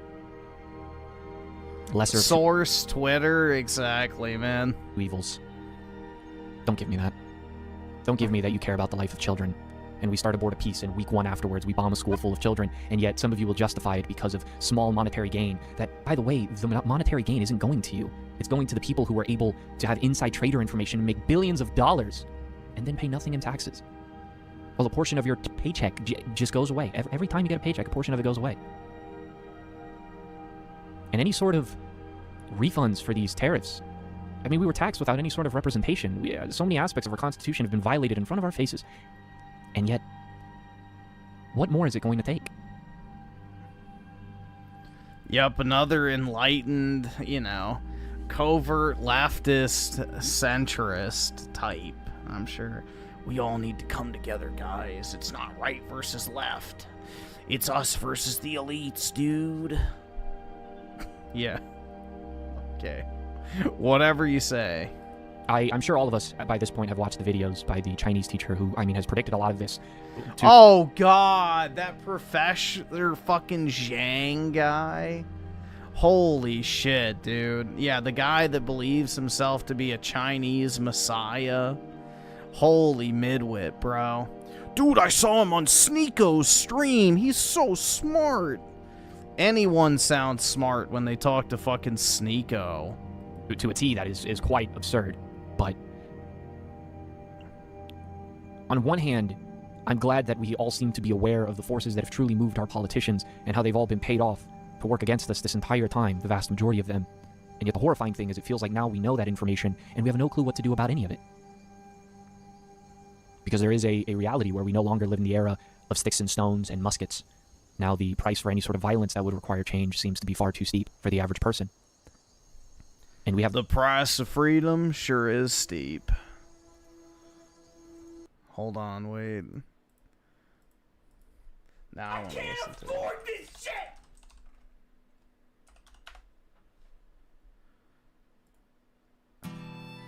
The most elaborate circus in the world. So it seems we're all just distracting ourselves and hoping that we die before things truly get ugly. Yet every day, some corporation that we know doesn't have our best interest in mind buys another essential aspect to our day-to-day living. What more will it take? What more? On one hand, I truly hope that there's not a mandatory draft. He said he was Puerto Rican, Griff. That's the best he could come up. A fucking course, he would be a lefty. Well, the ironic part is he said he was from Puerto Rico and that he came to the United States with nothing. It's like, You were literally born in the United States. Oh my... Dude, I feel like that was kind of just glossed over. I didn't really make a big deal out of it. But yeah, dude, he thought, I guess, Puerto Rico was a foreign country. Because a lot of people are going to go to jail. And it's a war that just shouldn't be happening at all, for any reason. It's done nothing but spur on the economic downfall of our country, as we've gone to war while our linchpin is quite, like, right next to Iran. Not only that, but we put into jeopardy... Dude, the economic downturn of our entire economy is because we launched a few rockets at Iran. Holy midwit, bro. The economy of other countries that get the majority... Brought to you by Tucker Carlson. ...of their oil from this place. We have absolutely destroyed our foreign relations with so many nations and... Oh, no! For what? For what?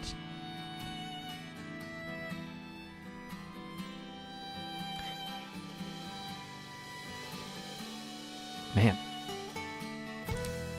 Man, oh man. Dude, what the fuck is this video, bro? This is so strange. Observing people. So strange. The people who once believed that we shouldn't have guns, or that there should be a lot more restrictions to guns, now that ICE, which has been an awful implementation of any sort of oh god, security in this country. And even that feels like an understatement. Those people now understand that it's better to have it and not need it than need it and not have it. And yet the people who fought adamantly for said weaponry, now that the boot is being stepped on them, they kiss it with joy. They've had us arguing the last 10 years over what? While robbing us in broad daylight. To our face. They're not even trying to hide it anymore. And what truly disturbed me was that people I knew were invested in the war, not because of how awful it's been. I have an editor. My main editor lives in Iran. And I have to hear... This guy has an editor? Holy shit, bro. Why the fuck do you need an editor? To have a fucking panning comic book page? Hear the things that he tells me. And yet I have people who I know in my real life talking about the war, calling it Nasdaqistan, and caring about how they can profit off of their day trading. That's where we're at. Yeah, there's no better business than war, bro. The Romans figured that shit out 2,000 plus years ago, bitch. And the sad thing is when you educate yourself a little bit on the history of this country, for every good that exists, there seems to be two instances where we truly just fucked other people over to stay as the global power. As we should. Destabilized entire economies, and even held back people in our own nation. Yeah, we didn't care. Can we get an example of that? We didn't care enough. And now it seems that our generation is paying the bill for the expenses of those who came before us.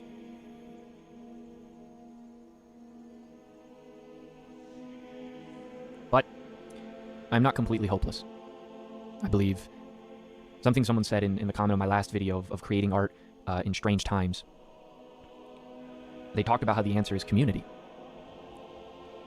We as a people can be angry all that we want. But that means nothing if we're not together. If we aren't organized. And in no way, shape, or form am I making a call to violence. I would like to make that very clear, because I have become aware that the CIA, FBI, all of a sudden has become infatuated with the idea of domestic terrorism. That's right, dude. They're gonna come and round you up. And anything that's anti-Christian, anti-American. And I would just love to state that the actions of our government seems to be the most anti-American thing that has ever existed in a very, very long time. Oh my god. Dude, who is this fucking bleeding heart shitlib? Take it up the ass, retard. What I am saying is that it is important to understand, as it has always been, that the facade of power via shock and awe means nothing. Alright, let's put a Predator missile on your fucking, neighborhood block, bro. We'll see what happens.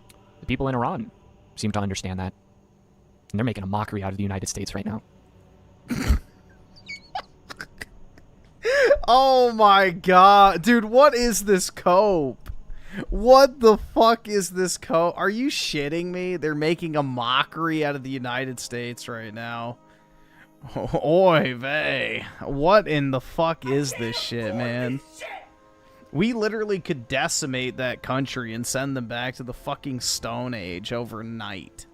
The only reason we aren't doing it is because we have, you know, restraint. Holy, man. So we have each other. You know? They're not sending their best. To rely on in times of need. To encourage one another. To understand that we all have truly had more things in common than we have had differences. We've had more things in common than we've ever had differences. I have nothing in common with you, dude. But yet they would want you to believe otherwise. At this point, you will be going back to the Puerto Rico containment zone. I believe it is within your vested interest to be a part of whatever change needs to be necessary. What the fuck does that mean? Hell, if you were going to buy a car, I'm sure that you would do a little bit of research because that's a lot of money. How much did you pay in taxes so far throughout your life? And how much in taxes will you continue to pay? I feel like at the very least, you can understand that you are on a moving train that has progressively gotten faster and faster and faster, and we are all about to collide into an explosive wall. Unless we throw the conductor off. Just like in the comic book, dude. And get a hold of the brakes ourselves.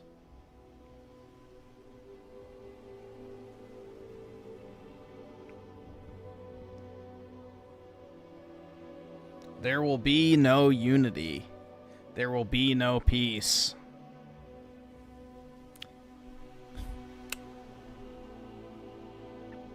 Is he just gonna leave the dead air? Whoa. Old incompetent bastards that continue to make choices for us despite that they have no vested interest in the future of the world because they're gonna die soon anyways. Those are the people that you're gonna listen to? I certainly hope. Right, we shouldn't listen to this video. Hope not. Oh my god, bro.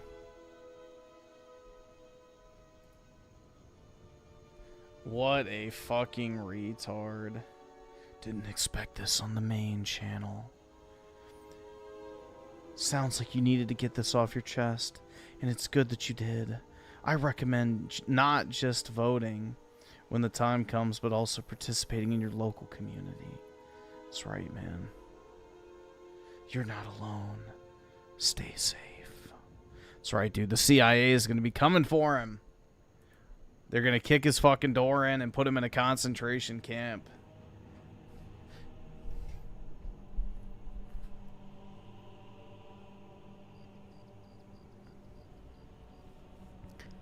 All right, awesome. Let's Thanks, see. nigga. All right. Assassin and Nostalgia with the 2. This is depressing. Let's play Armor Core 6.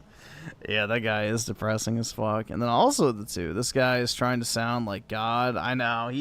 He definitely has one of those egomaniacal, you know, personality types where he thinks he's a lot more important than he really is. Like, you know, put the fucking voice into the microphone, buddy. It ain't that deep. You're not some fucking intellectual mind of our generation who's gonna sway the, you know, wary hearts of millions across the country. And also, SNG Nostalgia with the 2. Really appreciate it, dude. Jesus. So glad I read history books on paper. Yeah, that's the problem, that you gotta find the right history books, because a lot of our shit's been faked and altered and sabotaged. So if you can find good, original, you know, primary sources from the period, that's the best. So, remember, believe what your ancestors wrote, not what other people 200 years later wrote about them. And also, SNK Nostalgia with the 5. Jeez, man. I told you the 80s and 90s are better. Oh, definitely, man. Definitely. We've been on a downward trajectory ever since the 1940s. So, yeah.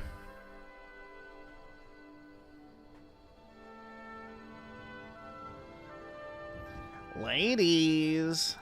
Okay, I have a question, and I'm gonna make a video about this, but I just haven't had the chance I have to go meet my family for a bunch of stuff today, but I'm 30 years younger than my husband, and when I told you, you said I was lying. Being a prick is a great way to ensure that someone like me will never introduce you to the dozen of girls in my province who thrill at the prospect of meeting an American. Now you just find something nasty to say so that anyone listening who knows girls looking for good husbands can keep them away from you.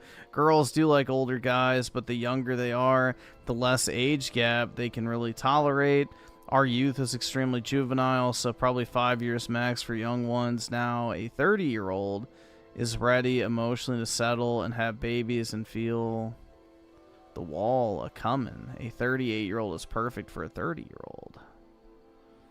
Older men means Leon at 48 or Brad Pitt at 40, not you. They're called sugar babies. You are bald and 60 years old. Good luck. I'm brutal, man. They are in cities. Yep, that's what I always said. I can't afford this shit!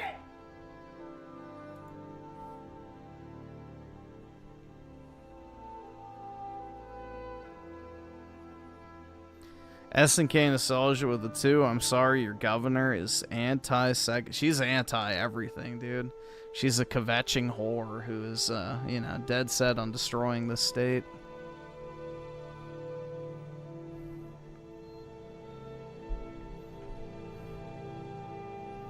So, yep, this state will definitely go to shit. I mean, it already has been for a while. But we had a quick reprieve with our last governor. But, yeah, things are going to get a lot worse. They're going to jack up our taxes, too.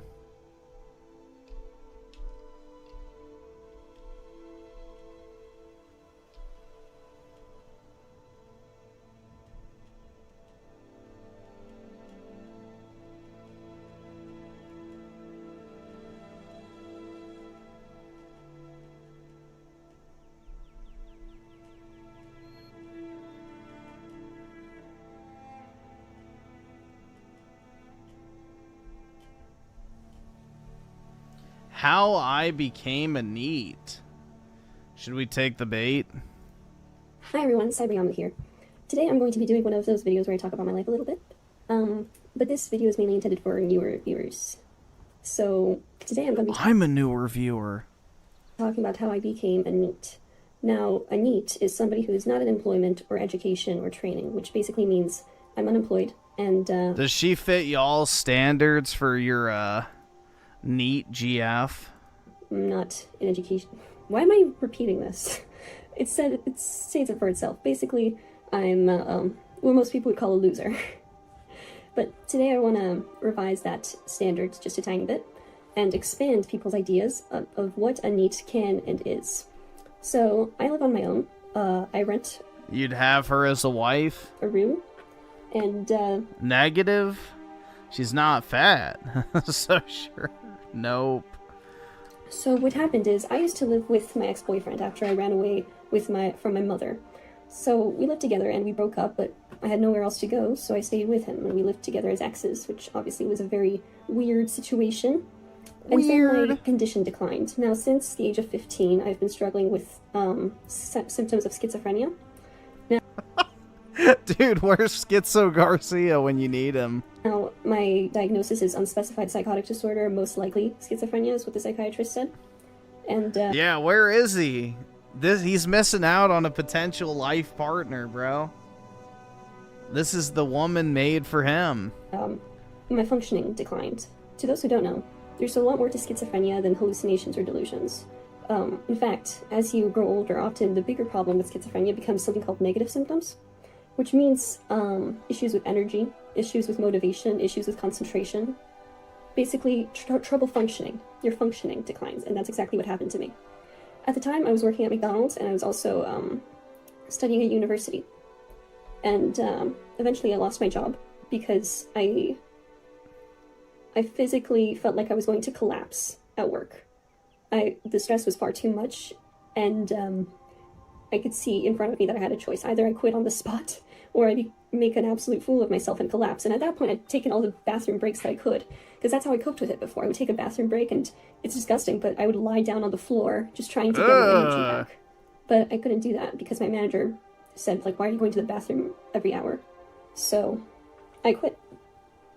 And then I thought that it would be easier to do university if I quit my job, but it wasn't.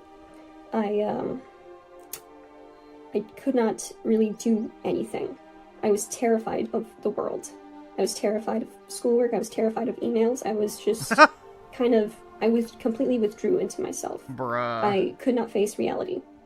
I would sleep through most of the day, and in the school, I would often lock myself in the She's literally perfect, dude. bathroom and sleep on the floor, just so I could have some energy for myself. Because oftentimes I could not sleep, and then I would get that sleep back by sleeping on the floor in the bathroom. Eventually, because I did not have a job, and because my ex was supporting me, it came to a crossroads where he could not financially support me anymore. It sucks to say, but I was dragging him down. You know, he could not support two people at that point. You know, he was young. He is young. He's just trying to make something of himself. And it just was not feasible. So I went and I stayed with a friend for a week. And then I went to a homeless shelter. And I was homeless for a little while. Less than a month. But it was impactful. I slept in a homeless shelter. And there was a lot of fighting. There was a lot of drugs. There was a lot of, just chaos.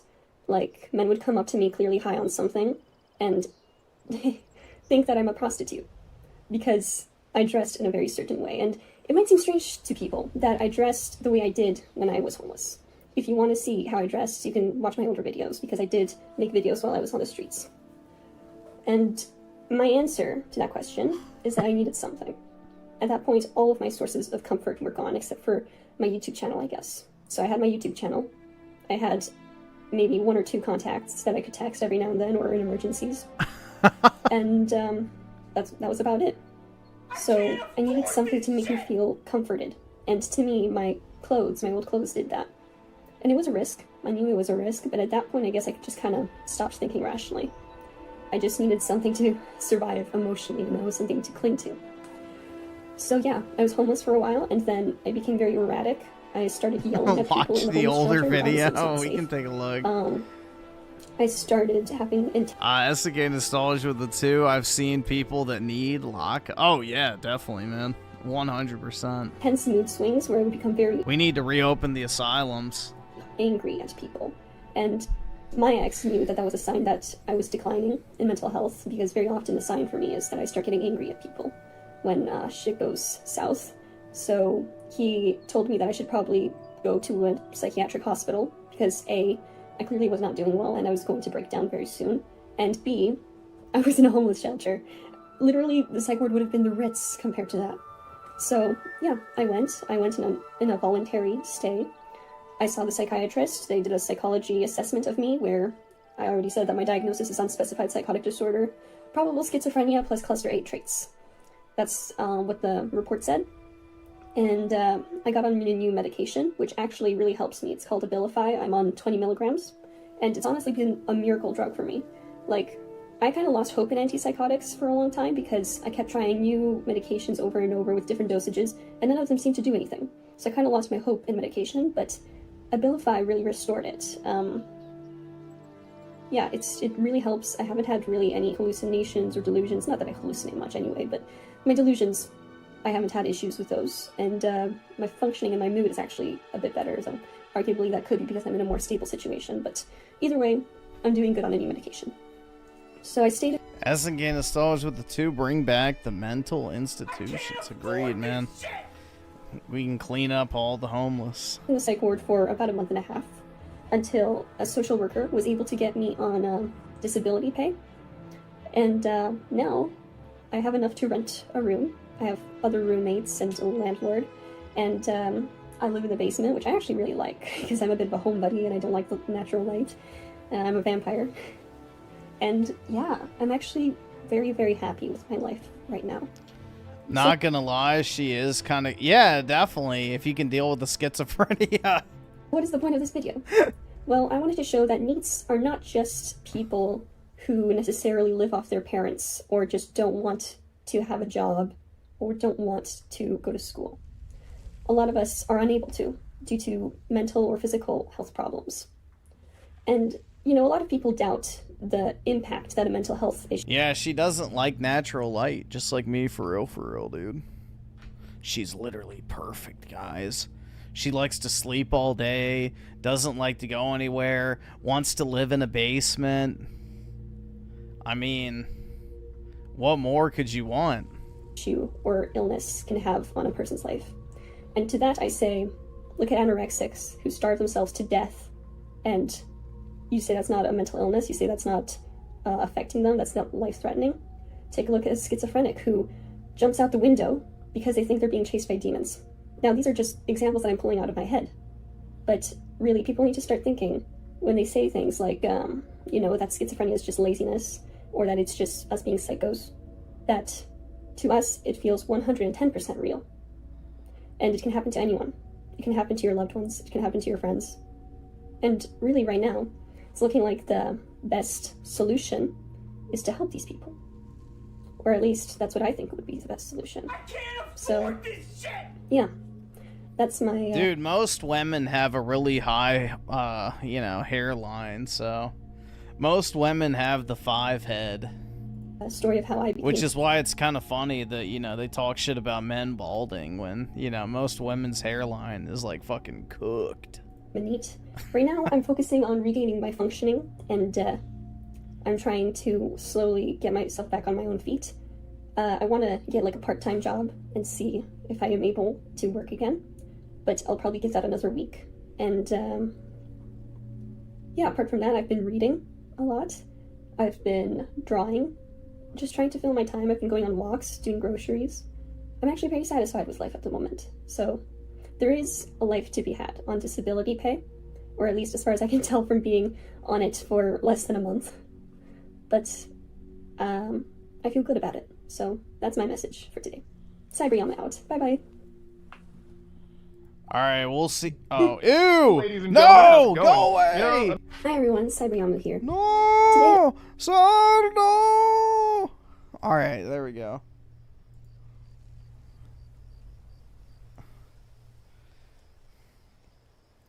Let's see, homeless maxed. I guess the hat? This is how she dressed, I guess. What the fuck?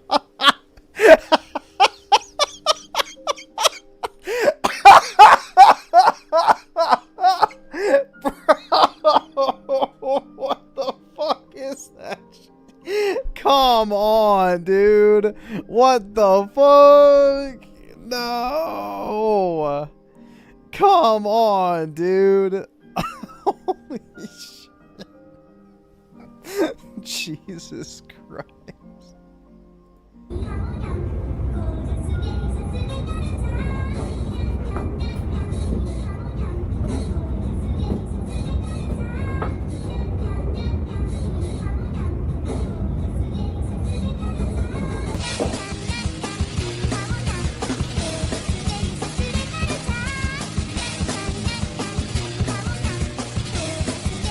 So edgy, dude.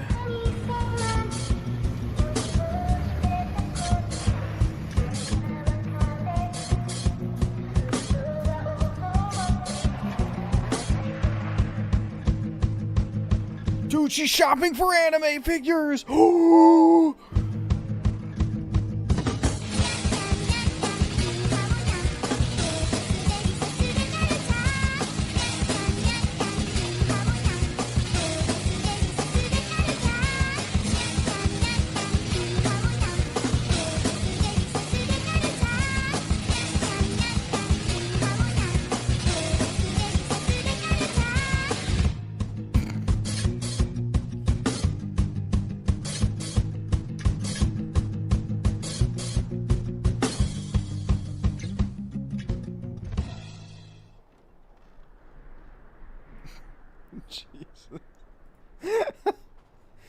Oh, man. You know, what an interesting little rabbit hole, you know? You never know what you're gonna find sometimes with YouTube's recommendations. Jesus.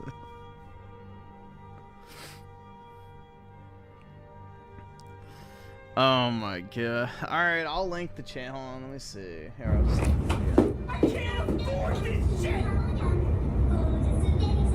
There you go.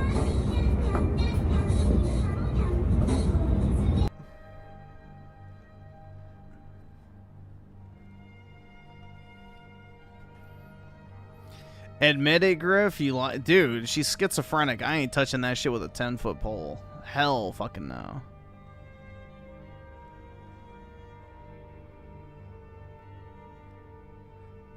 You know, that will not be my burden. You know, if you want to fix her, have at it. That is not my lot in life.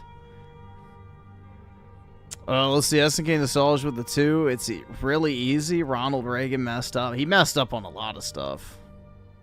He messed up on a lot of stuff. And also with the 2. Imagine reality. Yeah, I don't know, man. I don't think I'd want that as part of my reality. Personally. Jeez, man. That was pretty crazy. That was definitely interesting, to say the least.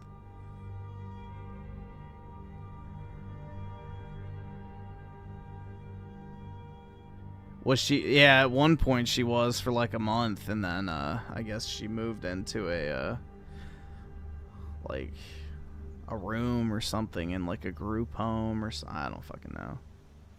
No clue, dude.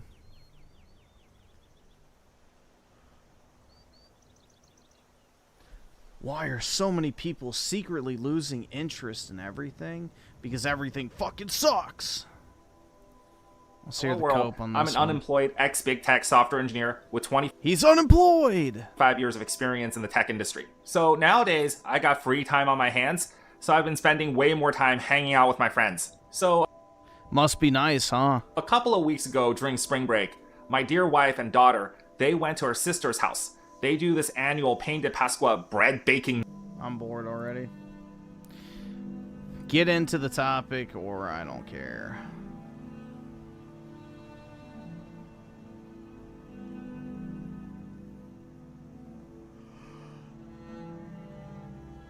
People are no longer friendly in this. Is this a pokey chud?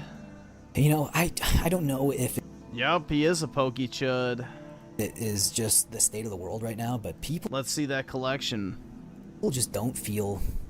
They don't seem friendly anymore. Even here in Canada. We always have this reputation of being friendly. No.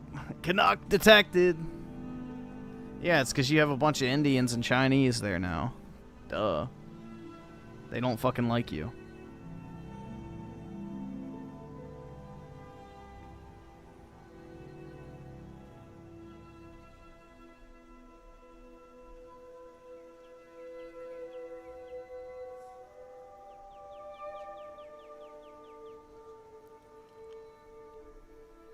Let's see, I did have this that I wanted to watch.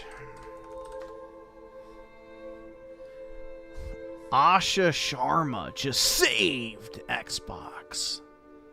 Xbox bringing back exclusives, returning for next generation. Here we go, guys. This is your gaming weekly news.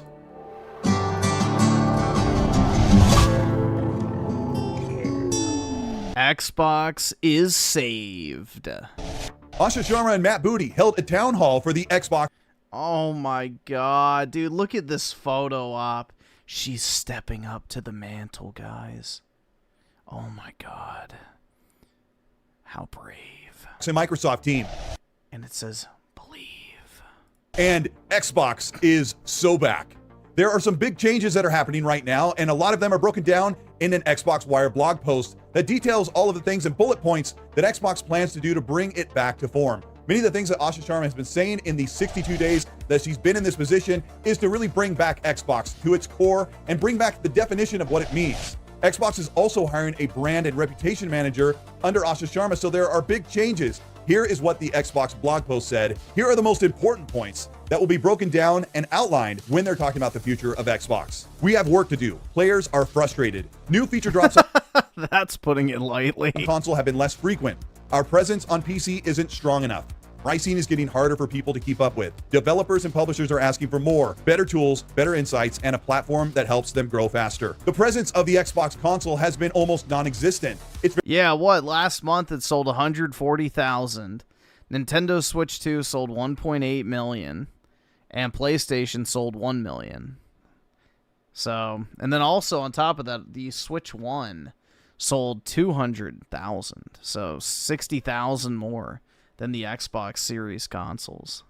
That's pretty fucking brutal at this point, man. Very rare these days to see Xbox put the console forward facing. This graphic that I put together that puts the console front and center of what the brand strength is of their players across console, and then the rest of them on the periphery of PCs, Game Pass, cloud, and all the other services. When developers and publishers saying they're asking for better tools, this is what Jason Ronald talked about at the GDC in March, talking about how they will make it easier for games to be put on the brand new Xbox Project Helix and PC going forward, meaning that meaning they're just going to get PC ports, and that's it. Ports will stop taking far longer and costing more money for publishers and studios. Consoles remain large and stable. Windows now represents more players and more hours and is increasingly where competition is most intense. More players are also choosing subscriptions and services as their primary way to play, with expectations set around instant access, ongoing value, and libraries that evolve continuously. They say console remains stable. It definitely is across Nintendo Switch 2, PS5, and Xbox combined, but the Xbox console itself, which is hovering somewhere around 35 million consoles sold, when you look at proportions of sales I think that's a very generous estimate there, Colt. figures, sometimes it's 8%. I think that's a very generous estimate. Of games with big popular games that are sold on Xbox compared to the other platforms available. So Xbox is stable, but still very small. Xbox will be where the world plays and creates. We will build a global platform that connects players and creators everywhere. Console is at the foundation, delivering a premium experience. And cloud brings that experience to any device. They are reiterating that the Xbox ecosystem lives across multiple devices, but this is one of the next most important points they make, saying Xbox will be built to be affordable, personal, and open. We will offer flexible pricing so it's easy to get started and keep playing. The experience will adapt to you, letting you customize how you play, helping you find what you'll love and connecting you with the right people. This might possibly be a forward-facing statement looking into Xbox Project Helix. You know what would be one of the easiest fucking slam dunks for Xbox to do? If they got rid of chat moderation. Like, get rid of that fucking bullshit chat moderation that automatically bans people for typing the word fuck in a message or saying a swear word online while playing video. Like, get rid of all that pussy-ass moderation shit, bro. That would be the easiest fucking slam dunk. Rebrand the Xbox as the hardcore online gaming platform where you can talk shit, bully people, have fun with your friends with little to no fear of, being banned from comms or whatever. Like, that would be the easiest way to win back, like, that hardcore, dude bro gaming audience. Because that's one of the biggest plights of modern gaming, is getting banned from, like, fucking chat or whatever, because a bunch of pussy-ass bitches can't handle banter. So, in my humble opinion, that would be one of the easiest fucking things to fix. And you could do it overnight. And then also apply that shit to Call of Duty as well. And all your other games, like Overwatch and etc.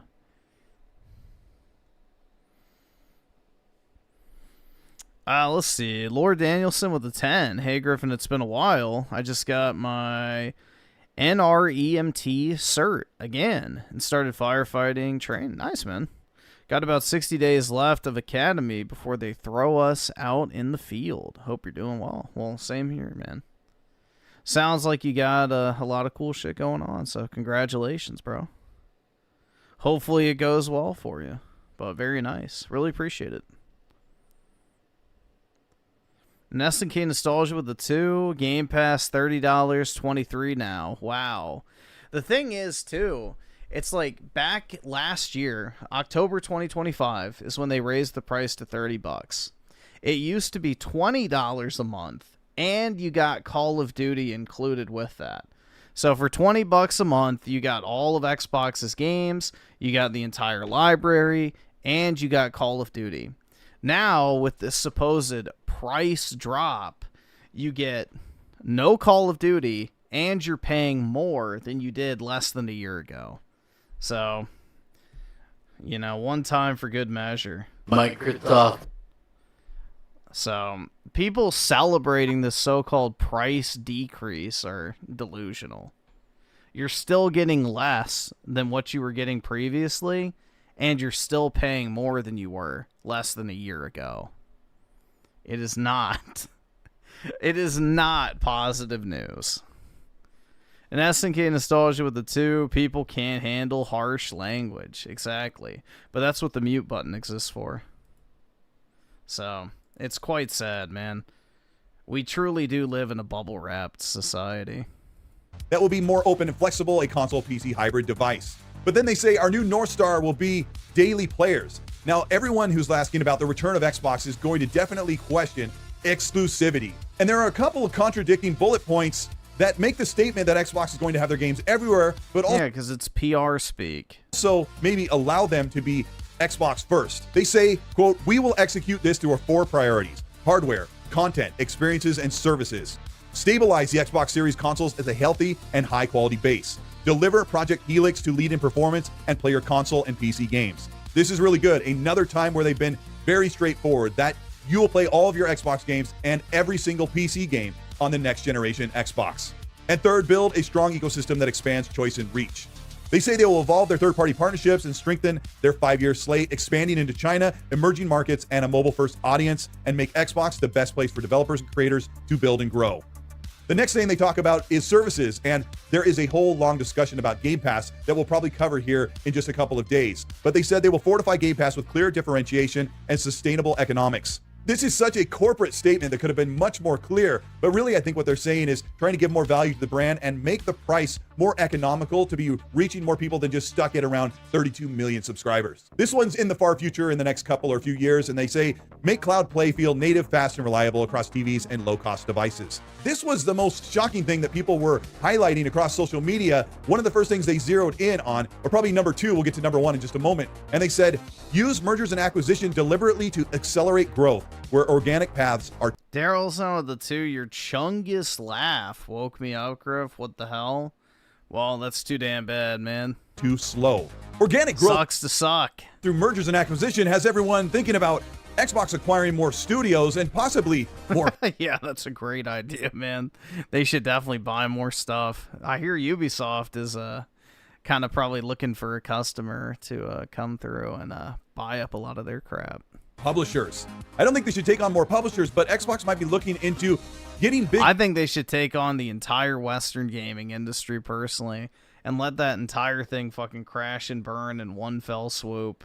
Game franchises, studios that are working on massive games that they could bring to grow their platform, even if this means having some sort of exclusivity with them so that they can draw them into Game Pass or to purchase their console. A merger and acquisition season for Xbox is completely unbelievable. Now you forgot to resize the trailer footage. Brutal. When they've already spent $70 billion for Activision, Blizzard, and King, and Bethesda. And all of that has panned out to big questions about where Xbox will go with their first party. They have nearly every genre and franchise available to them across all of these characters in this graphic I put together. It's unbelievable to see everything from fighting games, racing, action adventures, RPGs, open world games, you name it, puzzle, flights. Dude, this graphic looks pretty fucking... What the hell is wrong with Diva, bro? Did he take a porn model? Good lord. I'm not gonna lie, bro. This is a pretty grim looking lineup. Like, this is probably the only good portion right here. The rest of it's looking pretty brutal, dude. You know, we got the diverse squad. More diversity squad. Like, come on, bro. A lot of these characters are very ugly looking. Simulators, so much that Xbox is doing right now with their own portfolio. And if they're looking to fill in some of the holes with some mergers and acquisitions of tried and true established studios, it could be a big moment that will... That's again nostalgia with the 2. Capcom isn't fucking around. Yeah, they seem to have their shit together for the most part. I would say so. They've been doing pretty well. TH Wolf with the 2. I hope Fable is at least better than Crimson Desert. Crimson Desert seems to be turning shit around. Like, I don't know if I pulled it up the other day, but I was looking at the patch notes, and it's like, dude, pretty much every single complaint I had with the game, they have addressed post-launch. So it seems like they're actually listening to feedback. So it seems like they might have actually fixed the game, which makes me kind of want to go back and try it again, but I don't know if I'm going to get to that anytime soon. But yeah, it seems like they are actually improving the game overall, which is good. I mean, it should have been that way at launch, if you ask me, because the game feels like it was never quality checked at all. There was like no QA testing done on that game at all by actual gamers. But yeah, it seems like they've actually started course correcting a lot and addressing most of the major concerns people have. Will make Xbox even bigger. All right, here's number one. This is the biggest thing that everyone keyed in on. And if you're going to read this statement or have everything broken down, this is the one you really want to dissect. And they said, along the way, we'll reevaluate our approach to exclusivity, windowing, and AI, and share more as we learn and decide. Looking at them evaluating exclusivity is a really difficult discussion. Here's the problem. Looking at 2026, everything they've announced is already set to come to PlayStation 5. And anything that's coming out in 2027 is already probably being built with the PlayStation 5 in mind.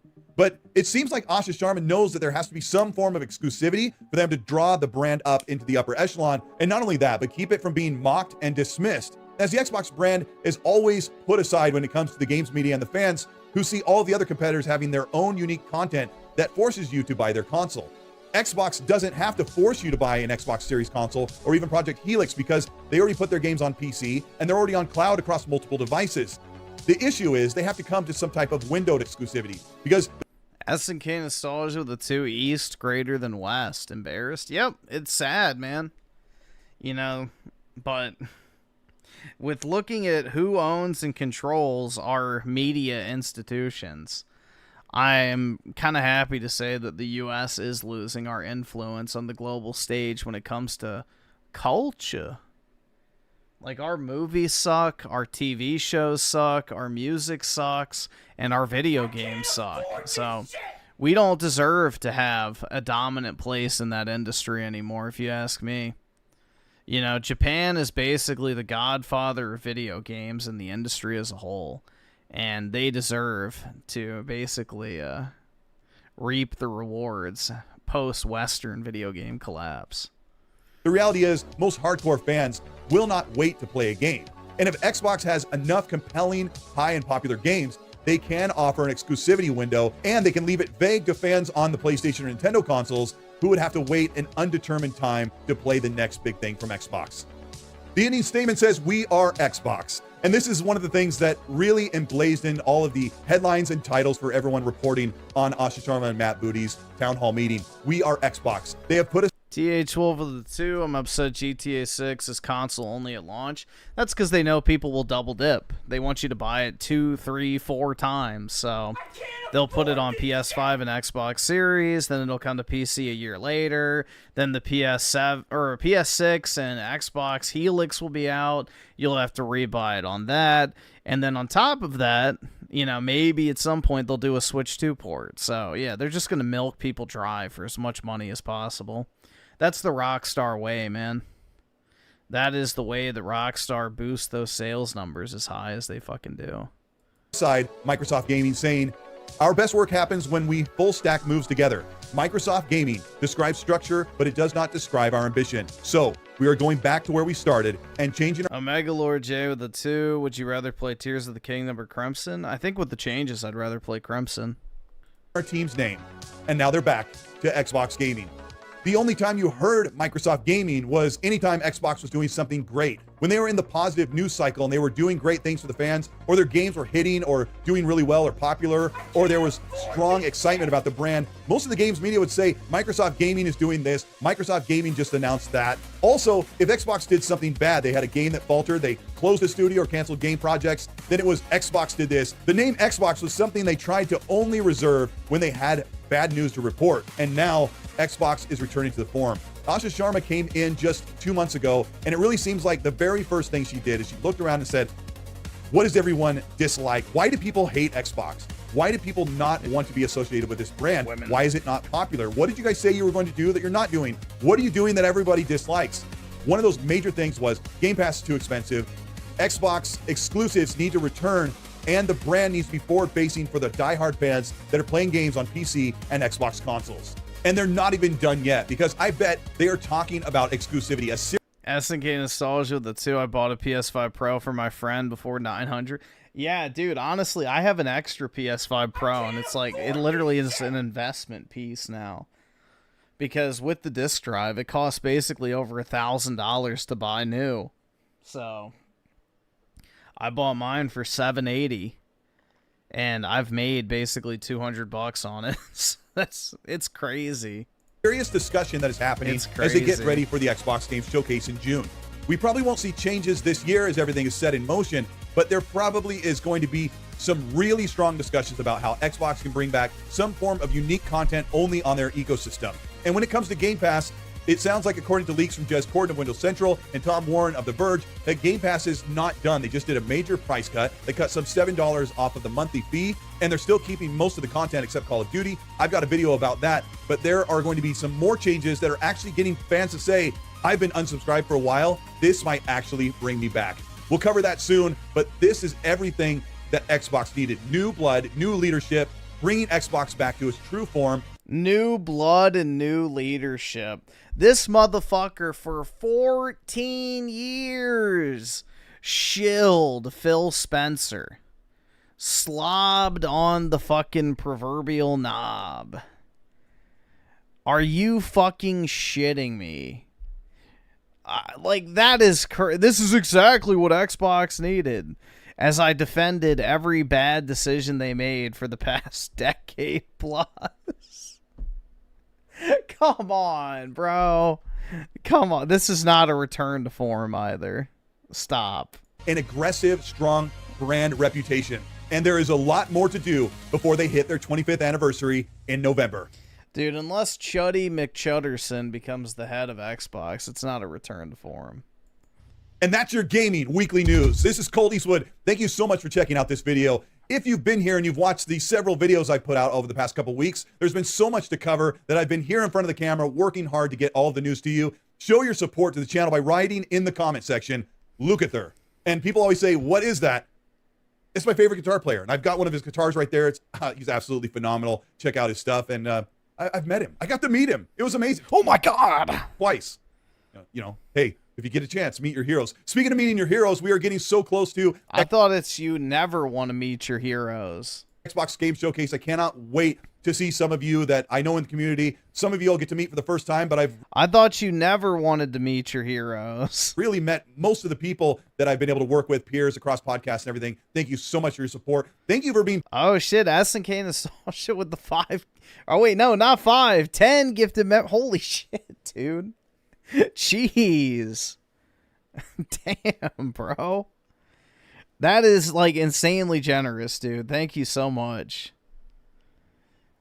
You know, that's just insane, bro. I really do appreciate it, so thank you, as always, for spreading that positivity, man. That is very, very kind of you, so thank you so much, bro.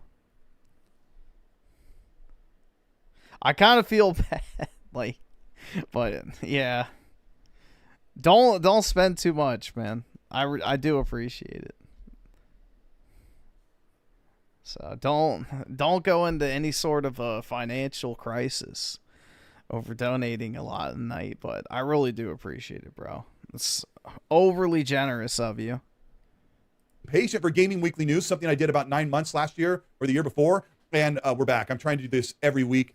Your support has been incredible. Thank you so much. If you want to do more support for the Colt Eastwood channel to keep the studio lights on, keep me fed so I can continue to make content, you can do that by hitting the subscribe, or even more, hitting the join button after you subscribe. That'll give you a channel membership.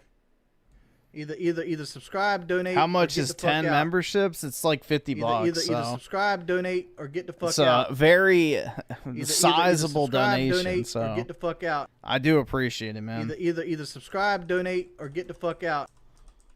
Either subscribe, donate, or get the fuck out. Either subscribe, donate, or get the fuck out. Either subscribe, donate, or get the fuck out. Either subscribe, donate, or get the fuck out. Either subscribe, donate, or get the fuck out. I think we watched his Xbox. Either subscribe, donate, or get the fuck out.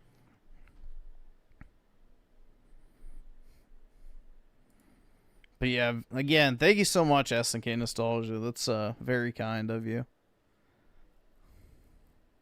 We have fun here? I hope so. I really appreciate it, man.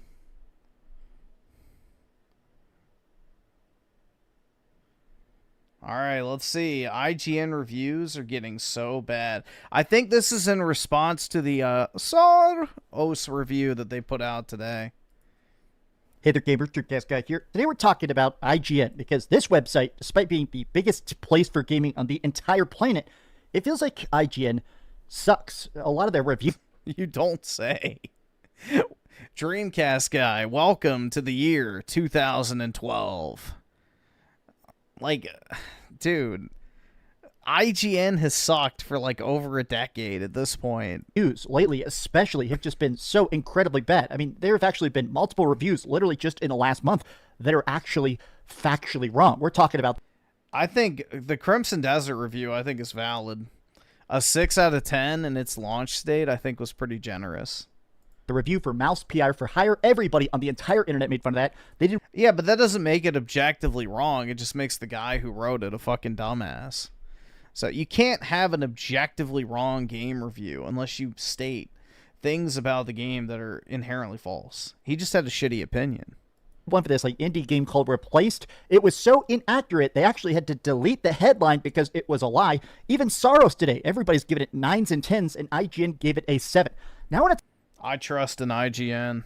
Talk about this because I try my best not to attack the major websites as much, mostly because I feel like they are just giant, boring companies for the most part. It's not one individual guy. Every bad review you see from IGN, usually it's not because, you know, IGN sucks as much as that particular reviewer sucks, but it goes beyond that. I think that IGN has gotten so bad at their jobs, it feels like malicious incompetence. It feels like they literally, up and down the ladder, every editor, every manager, everybody at this company just seems to, I don't know, be bad at games, to hate games.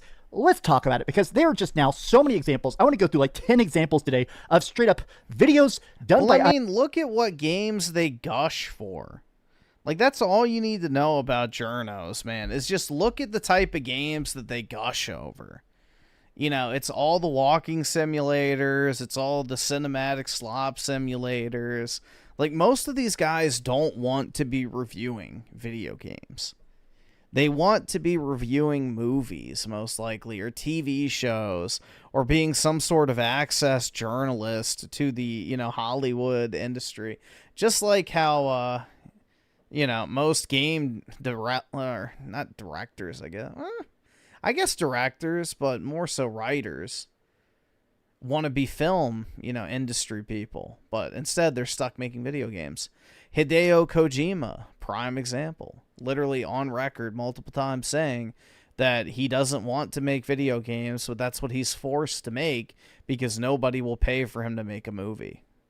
So, open admission, most of these guys don't even want to work in this industry. They don't like video games.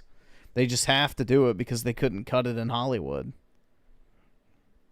Which, unless you're part of a certain group of God's chosen, that's by design. SNK Nostalgia with D2. To be fair, Returnal is fun as fuck. SAARos gameplay. It is definitely a gameplay-driven experience, for sure. I'm just not a huge fan of the roguelike gameplay loop, personally. That was my biggest gripe. But yeah, the gameplay for it's fun. I mean, the thing is the studio that makes those games, I can't remember off the top of my head. I used to play a game called Super Stardust HD on PS3, and then, what was it, Resogun on the PS4. I really liked both of those games, but outside of that, I really have not played many of their other ones. Like, I had, what was it called? They made another game after Resogun. I can't remember what the name is, but you had to, like, pick up the little green humans. That one was pretty decent, too. But, I don't know. Returnal just did not do it for me, and I think it's the roguelike aspect. IGN, they're getting downvote bombed into the planet, and for good reason. let's discuss. Hi, hope you're having a great day. If you could, please give this video a like and subscribe if you haven't already. Now, I wanted to begin with this example of what I feel like is, it seems like a lot of these big websites now are just being written by AI. Like, straight up, a lot of times their stuff just doesn't even seem like a human attempted to type it. Like, look at this title here. Tech boss of developer Sony is shutting down, thinks PlayStation has pulled back from PC, not in response to next-gen Xbox, but Steam Machine.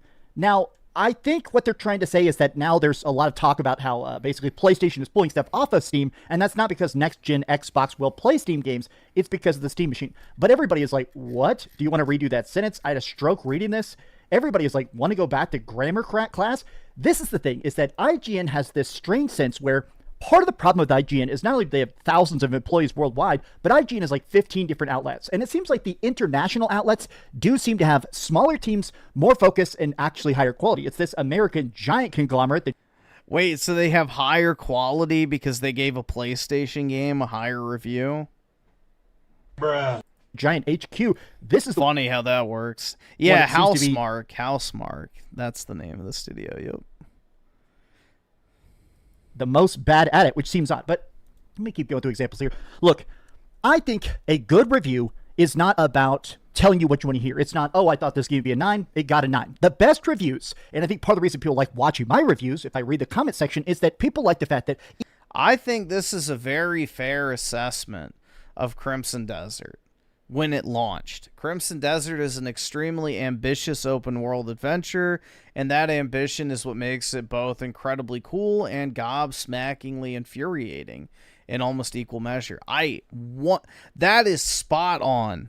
For everything that was great about, you know, Crimson Desert, there was one or two things that were just as fucking bad. So I think that's a very fair assessment. If anything, I would have bumped it down a point or two, but you know, I think that's spot on. Now, they've done a lot to remedy the game post-launch, which, you know, credit where credit's due. But when you review a game, you review it at the time that it releases.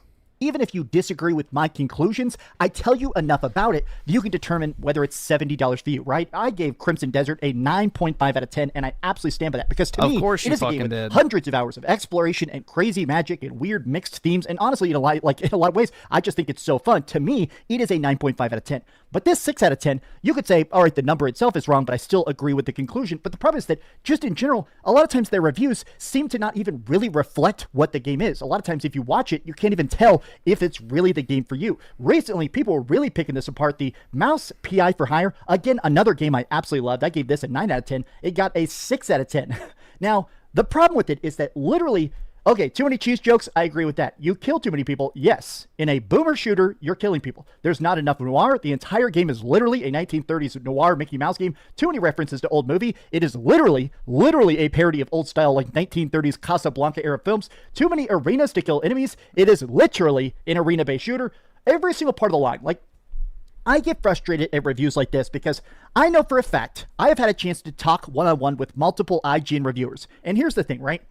For every IGN video that's getting made, they get like 10 copies of the game, because what they do is essentially when they're reviewing SAARos, it's not just the 10 copies going to the 10 different flavors of IGN. Just IGN US gets 10 copies of every single game. One for the reviewer, one for the editor, one for the video team, one for the guides, and then a couple extras just for people that need to make like different podcast content. Now, my problem is that, oh man, there's only so many codes to go around. It's just weird that I can't help but think that those 10 codes would be better given to like small YouTubers, passion projects, people that are going to just spend, you know... Give it to me! Give it to me instead! A lot of time hyper-analyzing and doing a good, actual, thorough review. And you have never done a good, thorough review in your entire life, Dreamcast guy. Every single review you do is like the most surface-level, 10-minute slop fest that tells you absolutely fuck all about the game, other than, I heckin' love it, dude, it's so good, I'm a huge fan. Come on, bruh. Like, none of his reviews have even broke the 20-minute mark. That's the brutal reality. And that's again nostalgia with the 2. Why do we let this man suffer? I know. We need to make him wealthy so he can retire and never have to talk about video games again. even if they end up hating it or liking it, I feel like that's not the outcome. It's that the way that IGN actually works when it comes to their reviews, because I've talked to their people, one guy goes home with it and plays the whole game start to finish, right? He's got weeks to do that, and he writes the review, and then he turns it into his boss. A separate person records the gameplay, and then your editor, a lot of times, you don't make the score. Your boss reads your review and says, this sounds like a 6. Do you agree? And you go, yes or no. So it is just kind of weird. What's wrong with that? Like, it feels like such a corporate breakdown of what should be, in a lot of ways, a cool, impassioned, emotional response. I feel like game reviews are the best when somebody is very passionate about, here's why this is good, here's why this is bad, here's why this is Concord. That's literally what they're doing. They're just assigning an arbitrary score to that sentiment. Does he not realize that's what's happening? What the fuck is he even talking about? Here's why it's Crimson Desert. Now, everybody is making fun of that mouse PR for hire. Obviously, one of the most famous bad reviews of all time was by IGN, where they said the water-based Pokemon game had too much water. So, of course... Yeah, that was funny. Mouse PR for hire had to make a joke and say that it's got too much cheese. That's a pretty good joke, right? Capping my cheese at like 9 is a crime, but I still love the game. Everybody is like making fun. Too much water. Now, here's the review they had to delete. Before we get into the SAARos drama that's going on today, they had to delete a review for replaced... And you can see replace the game actually is replying to it.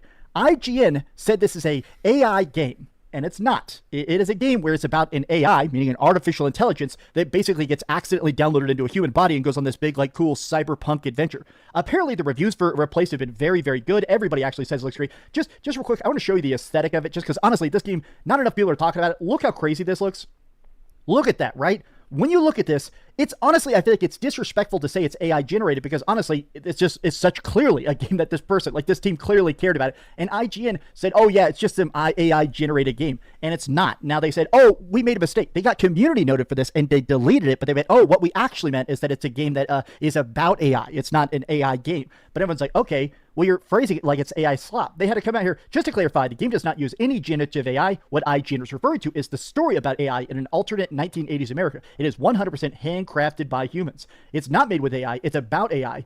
Everybody is like, brother, what are you doing? But here's the thing today, right? SAARos, all great reviews. I'm not going to pretend that SAARos is the best game of all time. It was like a 95 on Metacritic until a couple more reviews dropped while I was filming this, but now it's an 89 on Metacritic. It's technically, I think, the second highest rated game of the entire year, which is pretty wild. But look at that. 9s and 10s pretty much across the board. And then suddenly, right there at the very bottom, IGN gave it a 7. Now, in the actual comment section of it, you can see everybody is like making memes. Life when you don't acknowledge IGN reviews. Look at this. Metacritics, you guys should revisit how much weight IGN has on their aggregated score. It's unbelievable that they complain about a roguelike element in a roguelike. Now, nope, it's not. It's not.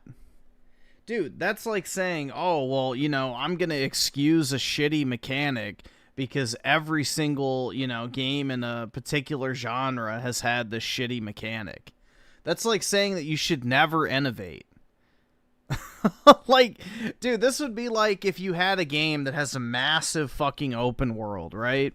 And no open world game up until that point had a fast travel system. And somebody was like, I wish there was some way to get across the map faster than having to walk back and forth constantly. I think that would have really improved my experience. So because of that, I'm going to dock some points off. Just because, you know, something has been that way forever doesn't mean it has to stay that way. Again, this is a glorified opinion that people are soying the fuck out over for whatever reason. You know, they somehow attach some sort of value to what another person, I guess, rates a video. It's odd to me. It's very odd. Unemployed behavior, if you ask me, but again, who fucking cares? SNK Nostalgia with D2. Griffin owes me a hello. Hello, I am from Microsoft. Please enter the last 3 digits of your the last 4 digits of your social security number and the 3-digit code on the back of your credit card. Now, repeat to me the expiration date. Okay. Now, read me the 16-digit code on the front of your Visa MasterCard. Okay, buddy, what is your billing address? Now make sure to include the zip code. Indeed. Indeed, man. Go to this website, remote viewer. Yeah. No! Dude, hold on. Wait, let me see if I can find that Iran ship one real quick. Indian ship Iran.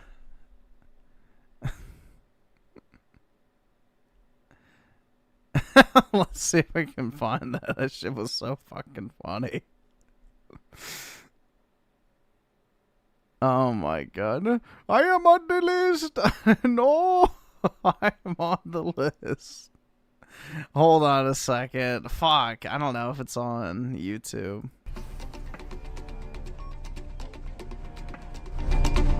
Is this it? Good evening, sir. This is Raymond Stefan Navy. Afternoon.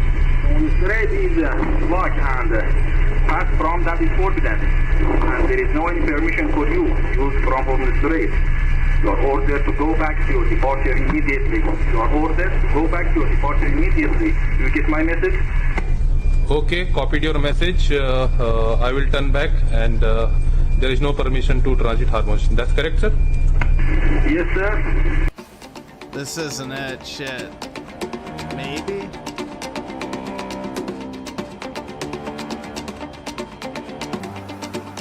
Oh, fuck. That wasn't it. Damn. Is it not going to be on here?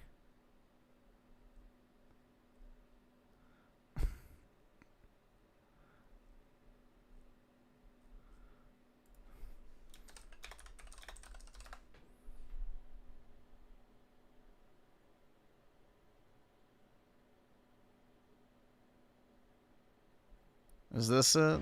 Sepa Navy. This is Motorenga Sanmar Herald. You gave me clearance to go. My name second on your list. You gave me clearance to go. You are fighting now. Let me turn back. Sepa Navy. Super Navy. Bruh. Sepa Navy. This is Motorenga Sanmar Herald. This is Motor Dinghy San Miguel. You gave me clearance to go. My name second on your list. You gave me clearance to go. You are fighting now. Let me turn back. Sepa Navy. This is Motorenga Sanmar Herald. You gave me clearance to go. My name second on your list. You gave me clearance to go. You are fighting now. Bro, this just beyond parody. It's so fucking funny. This is not a joke. Their complaint is that the game feels repetitive. Oh, man. A roguelike. You know how many roguelikes I play? A lot. You know the fun of a roguelike? So their major complaint, the reason they docked so many points, is that the way it works is the way every roguelike works. You know, if you want to get to the boss, you get to the... Okay, but just because that's how every roguelike works doesn't mean it's a good thing. I don't like the roguelike genre because of that exact reason. So I don't think it's crazy for other people to feel the same way. Personally. You know? Just... At the end of the day, who fucking cares? Boss and you die, you have to redo the level, re-getting your power-ups, your upgrades, your buffs, your debuffs, and get to that boss with as much health as possible and try and survive. And this guy said that repeating levels feels boring. Okay, what's wrong with that? In a roguelike. You know the... Okay, what is the problem with that? If it feels boring to repeat levels in a roguelike, isn't that a, inherent flaw in the game itself? Shouldn't a roguelike have levels that are fun to repeat? Again, I don't know why we're excusing bad game design because it's always heckin' been that way, dude. Like, maybe it shouldn't be that way forever. Maybe every game doesn't do it equally well. Did you ever think about that? The whole fun of playing through the game, getting better builds, getting everything in conjunction, and then trying again to defeat that boss and permanently progressing. Yeah, he said that the roguelike element of the game, of the roguelike, is the bad part. Okay. And you don't understand how someone might dock points for that because they didn't do a good job implementing it? I mean, call me crazy, but it makes sense to me. He literally called it repetitive. Now, every other person is saying it's great, looks incredible, challenging modifiers can make the game easier or harder, permanent progression is welcome between runs. I'll be honest, that sounds most excited to me. I love roguelikes with cool, like, permanent power-ups to you level faster, you're stronger and stuff. Combat is intense but rewarding. Unlock second chance as early as you can. Great story. So it seems like everybody is liking this but IGN, and a lot of people are straight up saying, like, maybe they do need to be taken off Metacritic. They won't, I'm sure, but it's crazy. IGN got to be the worst outlet. Let's be edgy and give low review scores for clickbait stuff. Is my review score too low? No, it's the other reviewers who are wrong. Oh my god, someone did the too much cheese meme immediately. Oh my god. SNK Nostalgia with the 2. Perhaps video games should be fun. No. Never. No fun. No fun allowed, bro. It needs to be super serial and no fun. The more boring and miserable the game is, the better. You're clearly doing low review scores to get clicks and a reaction. Every single person is giving this a 9 or a 10, saying it's game of the year, and then you do this, we see you. And I think it's the fact that it's not that I just disagree with it, it's that I feel like it's like someone docking Final Fantasy because it's violent. No, I think the comparison you're looking for here is it's like docking Final Fantasy because it's not turn-based, even though Final Fantasy hasn't been turn-based since really Final Fantasy IV, with the exception of 10. But most people aren't ready for that conversation. Fundamentally, they seem to misunderstand the point of the games they're trying to review. Like when you say this roguelike is too much of a roguelike, when you say that your Mickey Mouse style game is too much like classic Mickey Mouse, when you talk about how Crimson Desert has too much to do, too much to see, it feels like you fundamentally do not understand the passion you're trying to explore. You know what I do when I review a game? A lot of times I like to try and at least replay part of its predecessor. So right now I'm playing Returnal again before I review SAARos. You know, that makes sense. A lot of times if I'm playing Crimson Desert or something like that, I'll try into other like weird, cool experimental RPGs that are similar. So I sort of have like a vibe going into it. I'm properly prepared to explore how different or more advanced it is. Everything from IGN lately feels so amateur. And I do truly mean that in the worst way possible, which is that used to IGN reviews, good or bad, there was a sense that this person is an expert in the field. What?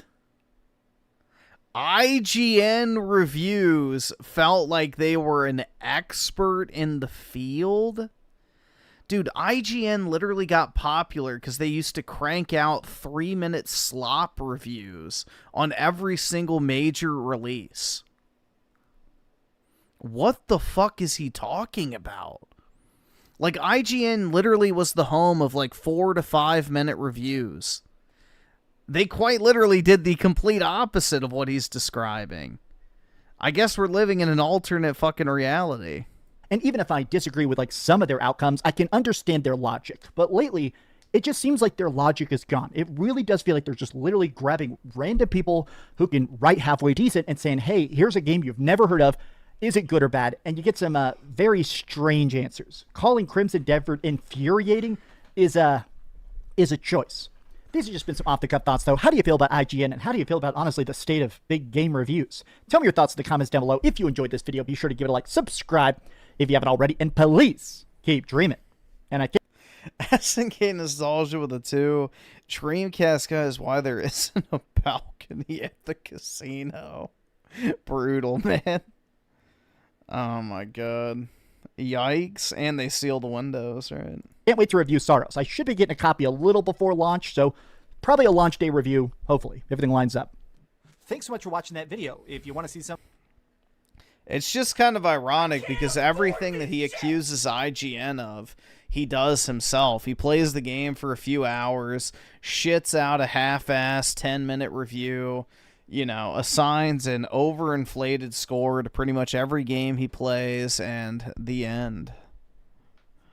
So it's kind of ironic, if you ask me.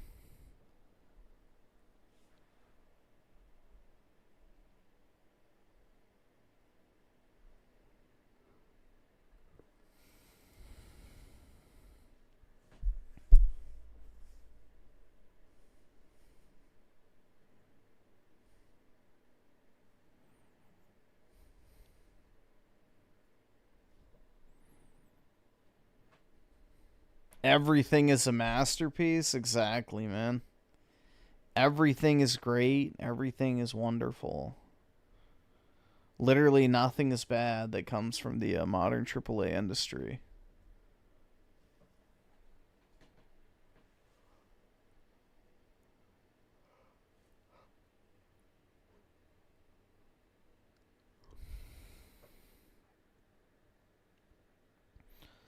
Let's watch Nintendeen. We can see what he's uploaded. I thought he stopped covering Nintendo shit.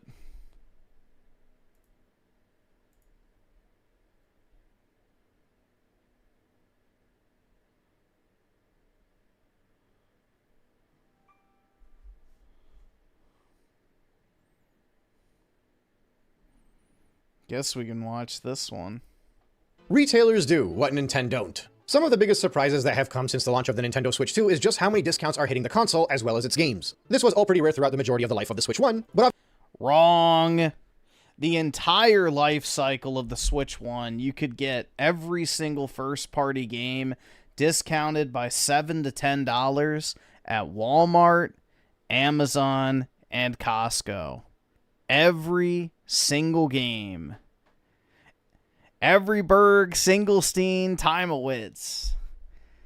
The, first-party Nintendo Switch games were $7 to $10 off at those three retailers. So, no. That happened the entire generation. But obviously with the Switch 2, with their overpriced hardware and software, it's a lot more necessary. And today, the Nintendo Switch 2 has actually reached a new milestone, a new record, if you will. Something that effectively has not been seen since the days of the Nintendo Wii U. Walmart has given a discount on a first-party Nintendo Switch 2 game that has yet to even release, that being... Wrong again. They did this all last generation, too. Yoshi and the Mysterious Book. And we all know how this is going to go, because we saw something similar back in December. Only back in December, it was with a $50 discount for the actual Nintendo Switch 2 console. In this case, it's for a game that has yet to even release. And obviously, we know why they're doing it, because they know how the software sales for the Nintendo Switch 2 have gone so far. Any game that does not have the moniker of Pokemon in its title, or if it wasn't bundled in like Mario Kart World, for example, has grossly underperformed. So Walmart is here to definitely take absolutely no chances of having a surplus of inventory for Yoshi and the Mysterious Book. Back in December, when they discounted the Nintendo Switch 2, due to the rules about what they could actually advertise to the public, they couldn't explicitly state on their website that the game, or the console rather, was discounted. So it wasn't until you clicked add to cart and actually went over to the cart where you could see the price that was reduced. It's the same case over here, which means they're effectively going against Nintendo's wishes by doing this. And I predict, we'll see if this happens, but I predict that if Walmart's doing it, everybody else is going to start doing it, because last time around... Nope, because Walmart did it all last generation. The only other company that did it was Amazon. And then also Costco, but Costco always does that with everything. When they discounted the Switch 2, all of the other retailers first they start to price match, and then eventually they all just drop the price of the console themselves. Interestingly enough, if you look at the chart that Nintendo had shared last year during its financials that showed the weekly sales, the largest spike outside of the launch week for the console was when the Nintendo Switch 2 was discounted $50 in the USA, showing just how necessary it was for the Nintendo Switch 2 to receive these discounts in order to reach its goals. Something that the Switch 1 obviously did not receive ever. It actually went up in price later on. So while during this first year of the Nintendo Switch 2, Nintendo has turned their back on the customers, well, the retailers all have realized that if they want to make money off of Nintendo products, it's going to require discounts. Meanwhile, last month, the Switch 2 almost sold 2 million consoles. Or they're going to end up like Costco and have to sell the games. Nintendo sold 2 million consoles last month. 1.7 something million were all Switch 2s. The PS5 sold 1 million. The Switch 2 is doing great. Off at $30, which is more than 50% off. And in this case, Walmart's being proactive. They are ordering a ton of Yoshi games because they're first-party Nintendo Switch 2 games, and they're going to get ahead of the curve and discount them by $10. This is a very rare occasion where I give Walmart credit. I think it is great that Walmart does this with every single game. They did this the entire generation last time around for the Switch 1. This is not anything new. They're doing what Nintendo refuses to do. While Nintendo is reserving that $60 price tag for standalone DLC like Splatoon Raiders, Walmart is taking its own initiative and realizing that if they want Yoshi and the Mysterious Book to move better than something like Mario Tennis Fever didn't, then they're definitely going to need to drop that price point down to the $60 price tag for a full-price brand new Nintendo Switch 2 title. Otherwise, we're going to see all of the repeated headlines about the poor Switch 2 first-party sales for Yoshi that we saw for Hyrule Warriors, Kirby Air Rider, Metroid Prime 4, even Pokemon Legends EA Switch 2 Edition, you know, the entirety of that all-star Nintendo Switch 2 2025 lineup. Those 7 out of 10 wonder hits. But as Nintendo fans, we should be very happy that those games underperformed last year. We should be very happy that Nintendo decided to gamble on some very mid-quality games for the first year of this console's life. Because it very... I think also, just a heads up, guys, if you pre-order this and the Splatoon game at Walmart, they're both $10 off. I pre-ordered both of them yesterday for that exact reason. Or get the fuck out. Oh, shit. Either subscribe, donate, David with the 10 gifted memberships. Really appreciate it, man. Donate, or get the fuck out. That is incredibly generous of you, dude. Donate, or very much appreciated, so... Thank you so much, man. It's very, very, very kind of you and very generous. Subscribe, donate, or get the fuck really out. Appreciate it. Wait, did you gift yourself? That's actually fucking funny. I don't think I've ever seen that happen before. You gifted yourself a membership. That's actually funny. That's actually pretty funny, man. But I really appreciate it, dude. That's very kind of you. So I really appreciate it. You know, the support tonight has been very, very positive. So thank you so much, bro. And let's see, SNK Nostalgia with the 2. There's no sadder animal that overbought this. Yeah, I don't know. This Yoshi game, I'm kind of... and I don't really think it looks that good, but we'll see. Apparently, there's no enemies in it, which I don't really know how to feel about that.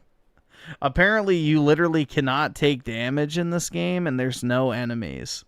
So it's like just basically pure platforming. So we'll see. I don't know. I don't really have high expectations. Yeah, it's definitely a baby game. Same with Yoshi's Crafted World. That was definitely a baby game, too.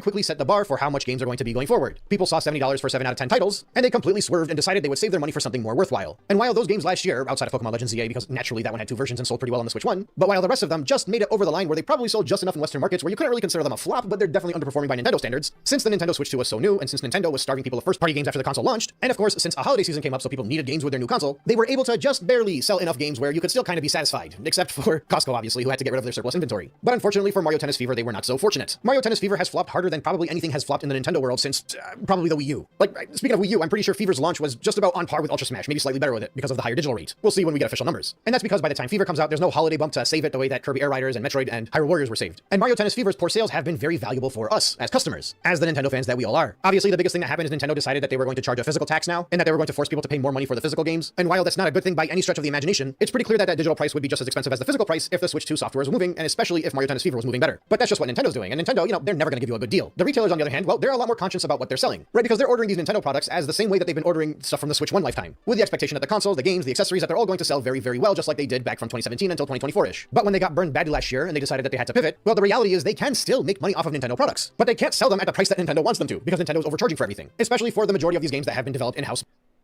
Do they realize, like, I'm wondering if he realizes that it's not, you know, Nintendo's cut that's being hurt by this. You know, Walmart is sacrificing $10 of their own proceeds of the sale in order to sell it at this price. So, you know, it's just the retailers wanting to move units, which is why they did it the entire last generation with the Switch 1. By Nintendo's first party. Obviously, you have the exception with Pokepia, which was developed not by Nintendo, but not even by Game Freak. Most of the work was done by Omega Force, who was owned by Koei Tecmo. So games like that, yeah, you might get good quality that actually moves it, but most of the in-house Nintendo software has been very underwhelming. It's been middling. Some may even refer to it as slop. I don't know if I'd go that far, but I can understand why other people might. There's a certain dissatisfaction around the quality these days. So Yoshi and the Mysterious Book. That Poochie amiibo is sweet. I still need to get the Meta Knight one from Kirby Air Riders. I do want that. As a Meta Knight fan from Smash Brawl, I do want one of those. Also, what was the other one I wanted to get too? Shit. There was another amiibo I wanted to get as well, and I forgot what it was. Look, naturally, you do want to get as many copies as you can in stores, especially with the launch of the Galaxy movie. People are going to see Yoshi. He's a very recognizable character. Even an underperforming Yoshi game is still going to sell pretty well, right? Like, you want him to be on shelves. But retailers, Walmart in this case, and I'm assuming more will follow suit, are also being very realistic about what can actually move off of shelves. And quite frankly, if we are to actually believe in Nintendo's variable pricing policy, you know, people have given them more credit than they deserve at this point just because of the price of a few half-baked games. But the clearest sign that Nintendo is still very much married to that $70 price tag, if not more, is that Yoshi and the Mysterious Book is still launching at $70. And obviously, retailers and Nintendo customers, specifically the physical ones, I shouldn't have to specify that because most people are physical buyers in the Nintendo atmosphere. But most people, as soon as they saw the price tag, scoffed at it, and, you know, Walmart realizes that, so they're discounting it, which was what you would expect Nintendo would be doing if they genuinely believed in the variable pricing. Now, I do wonder going forward, depending on how these games actually sell, since we saw Nintendo decide to charge a little bit more for the physical copies, if they will eventually turn around and decide to not charge that physical tax anymore and just straight up move down the entire price tag of these games to $60. And honestly, I think it's very possible, because even if you're offering the $60 price tag to digital, there are going to be a lot of people that are going to skip out on buying this game. And it could very likely be the situation where the same thing happens that we saw with Mario Tennis Fever. And if you told pretty much anybody back in February before Mario Tennis Fever launched that it would be so bad that within 2 months, the next major Switch 2 title developed in-house by Nintendo would be sold at $60 digitally, everybody would have said you're insane for even assuming Nintendo would do that. Right? There's a lot of confidence with Nintendo fans. They always got a chip on their shoulder because of how good the sales were during the Switch 1 era. Well, likewise, I think it is entirely possible that if Yoshi and the Mysterious Book struggles to sell as much as Mario Tennis Fever did, and David with the 2, Yoshi is a killer with the foid. Yup. Absolutely. I mean, the thing is like Nintendo's kind of smart because The Switch 1 did very well because it appealed to women, which, ironically enough, you know, has always been one of Nintendo's core pillars, because pretty much every girl I knew growing up had a Nintendo DS. So, yeah, they make a lot of these games not only for, like, you know, baby gamers, but also for women as well. You know, this is the type of game that a woman would love to play because it's almost impossible to fail, and it's like one of those cozy games with like a cutesy art style and shit. So, yeah, it definitely leans towards appealing towards the female audience for sure.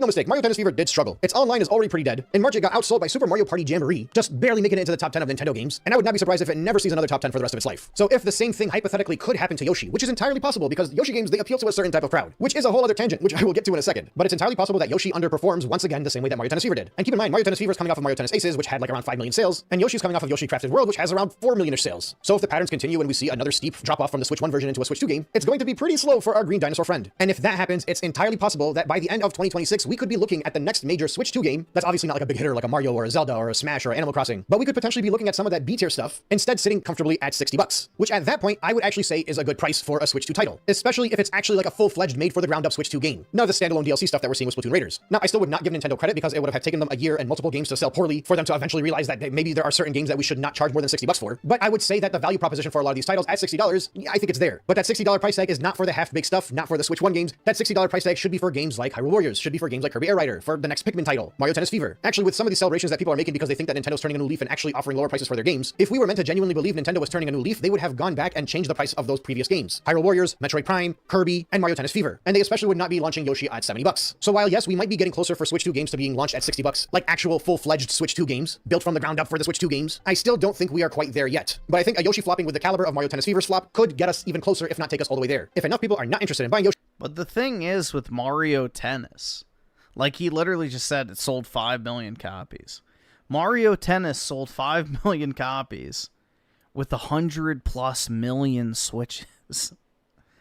Like, by the time there's 100+ million Switch 2s, don't you think people will pick it up along the way? It's one of those games that, you know, people will buy over and over and over and over again over the course of the entire generation. It's not a game that comes out and then that's it. So, I think he's underestimating the longevity of Nintendo's sales. They don't all just happen overnight. Yeah, very likely could be buying the next Fire Emblem game at $60 physical, but we'll have to wait and see how things go. And before people start to come at me because I'm like equating Fire Emblem as like a B-tier franchise, I notice that every time the conversation about Fire Emblem comes up, a lot of people tend to attack me because I don't put it at like the same caliber as those top-selling games on the Switch. Let me make something clear. I am not shrugging it off because I think Fire Emblem is a lesser series. In fact, I'm not shrugging it off at all. And I'm sure, much like many other games that don't sell that much, there are people that will buy a Switch 2 specifically for Fire Emblem, ergo it is a system seller to some. But the best-selling Fire Emblem game, based off of the most recent data we have for it, was just over 4 million copies for 3 houses. So when I don't put it with the top dogs like the Pokemons and the Marios and the Zeldas, that's why I do that, because it doesn't have those massive numbers that those franchises do. I just felt it's like Xenoblade, it's niche, but it has an extremely loyal community. I should clarify that because I've seen that comment come up quite a few times. People tell me that I undermine Fire Emblem, but like the amount that it's sold is not too dissimilar to what Hyrule Warriors Age of Calamity and Mario Tennis Aces even sold on the Switch 1. So if those games underperformed on the Switch 2, the same ratio could potentially happen to Fire Emblem 3 Houses. But yeah, hopefully Yoshi struggles big time and Fire Emblem 3 Houses comes out at $60 physical, and then we could be talking. But anyway, back to something I wanted to talk about earlier. I've noticed quite a few people complaining about the new Yoshi game looking like it's for babies, effectively, as of lack of a better phrase. And this is largely because of the overview trailer that came out for the game this morning. And okay, it is for babies. It is a baby game. So, Yoshi games can be a challenge, especially if you're going for full completion. But for the last 30 years, probably since Yoshi's Island on the SNES, because that was a little over 30 years ago, Yoshi games, first and foremost, have been primarily not only for kids, they're for, like, toddlers, even. And I know that for women hurts for some people to hear because like they feel very strongly about the Yoshi games. And I'm not saying that if you're an adult, you can't enjoy it. But look, like the average Nintendo game is for kids. And I would say Yoshi does not make it to that bar. It's like for even younger than that. It might be the most kid-friendly franchise out of all of the most popular Nintendo franchises. And this has been the case for a very long time. SNK Nostalgia with the 2. I prefer PS5 Pro with Tifa Boobas. There you go, man. You know, Tifa Boobas are pretty nice. Hold on, wait. Can I find it quickly? No, let's see. Nope. Nope. No. Come on. No. No. Damn, I was gonna pull it up. Shit. Oh well. I'll look. And again, if somebody's going for full completion, that's a different story. And the games might have moments where an adult may need to step in and help out their child. But again, if you consider that like Mario and Zelda, those are games for kids, Yoshi's like for infants. And yet, every single time a Yoshi game is announced or talked about, I find it very strange to see adults complaining that it's not more similar to Yoshi's Island. And it's not that Yoshi's Island is bad, it's just that we are so far removed from the SNES with Yoshi's Island. And mind you, I don't even think Yoshi's Island was like a crazy challenge. I think it was just for the SNES and they used to make games differently back then. But still, like that game was so long ago and we are so far removed from it. Like if the conversation came up during the Wii era, I'd be like, you know what, that's fine. We are just over a decade. There's only been like 2 Yoshi games since. This one should have been going back to its roots in the same way that Yoshi's Island was a challenge. Maybe this one should have been a challenge as well. But like by the time we get to the 3DS, the Wii, the Wii U, and especially with the Switch, and even more so with the Switch 2, There we go. Speaking of Tifa Boobas, dude, there you go.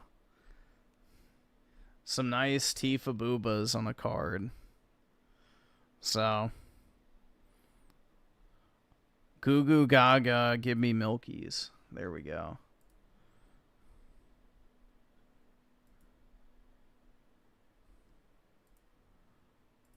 There we go. Oh, shit. And David with the 5. Goy, Emblem, Engage. VTuber destroyed my love of this franchise. Brutal. I never actually played Engage. So I need to... I don't know. I did not enjoy Three Houses personally because of the whole like school life shit.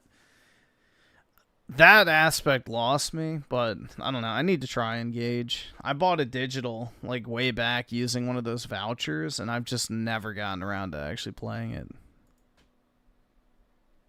Kind of got to put that to rest, man. It's time to move on. It might actually be foolish to expect a Yoshi game to be catered towards an older audience. Not even older audience, just like kids. It's a baby game. It's a baby. Griff, can you breastfeed me while I play Yoshi? Oh, absolutely, man. His first platformer. I got you. I'm not saying it's impossible, I'm just saying that expecting it is a little ludicrous, in my opinion. And look, man, like right now, especially, I'm probably the king of complaining about Nintendo decisions. Complaining that the new Yoshi game is meant for toddlers, that ain't it. That's like complaining that the Nintendo logo is red. That's what it is. We gotta accept it. It's not gonna change. But yeah, Yoshi just joins the big pile of Switch 2 games, or Switch and Switch 2 games that are more like cozy, easy, amateurish / kid-friendly. You know, nothing of that massive AAA caliber just yet. And look, that's fine. Everybody needs games. Everybody likes to play the games that make them comfortable. But I think there are still people looking for big hitters, and they're genuinely wondering what they're going to be buying on the Nintendo Switch 2 from a first-party angle from now until the end of the year. Because, you know, while Pokepia launched and sold 2 million, it's probably close to 3 million now, if not more. And if around half of that is in Japan, that means outside of Japan, a good, you know, roughly 9 out of 10 million Switch 2 owners decided to not buy Pokepia. And I'd wager that if they're not the type of people to like Pokepia, they're probably not going to be the type of people to like the next Yoshi game, outside of a few exceptions. So yeah, the people that have been waiting since Bonanza and did not buy a game since are still waiting. And statistically speaking, there are a lot of them. If only Nintendo still did Directs, because then we'd know it would be coming out from now through the end of the year. But if you ask Nintendo fans right now, they'll tell you that nobody ever liked Directs anyway, and we're much better with what we have now. And that is nothing. We have nothing. Every day people sit and wait for a notification that doesn't come. I don't know how this is better than knowing what's coming through the entire year, but sure. In any case, that's all I got for tonight. Thank you all so much for listening, and I will catch you all on the next one. A whole lot of nothing was said in that video.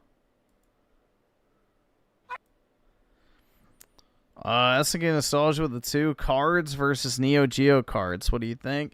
I think cards are better personally because I think they have a lot more liquidity. They're a lot easier to store. And you don't have to worry about any sort of like humidity damage if they're graded. Like, there's a lot less you have to worry about. Like, if you're buying graded PSA slabs, like, you're pretty much good. Like, they're extremely liquid. You know the value of them. There's not really much variability between, like, a 10 and a 10. With used video games, the market's a lot smaller. So you have to find the right person who's willing to spend the money, especially on higher ticket items. They're extremely reliant on conditional rarity. You know, there's always that risk, too, that you buy something that's repro. So, graded? Well, graded video games have an even smaller market than just retro video games. So, it really just depends. But I would say cards are the best way to go if you're looking for a liquid way to store your money in collectibles and also, you know, see a pretty fast rate of return. Like, just for example, let me see. Over the past 30 days, my graded card portfolio has increased in value by $55,190.77. So that's just in the past 30 days.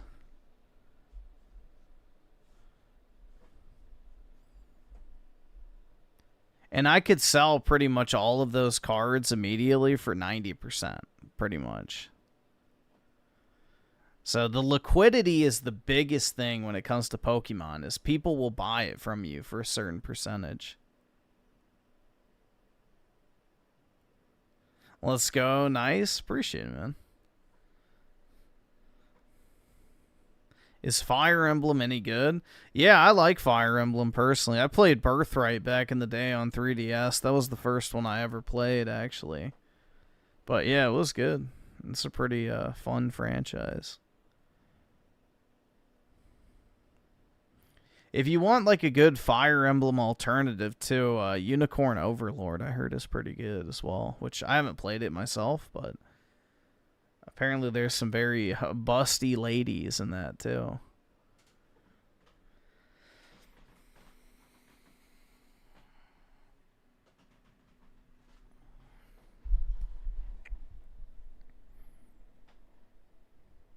Yeah, the baseball market's still alive and well. I don't really dabble in sports personally, but yeah, sports is still doing pretty well. Especially if you have that Shuhei Otani, or how do you say it? Otani guy. Like, his cards are like worth millions in some cases. So, because the Japanese are also obsessed with baseball. So the Japanese and American market is buying up all the Shuhei Otani cards or whatever.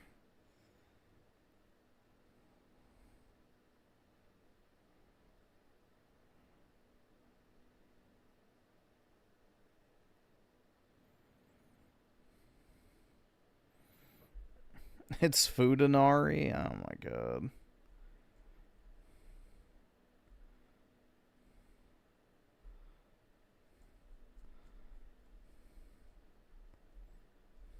Jeez. That is brutal, man.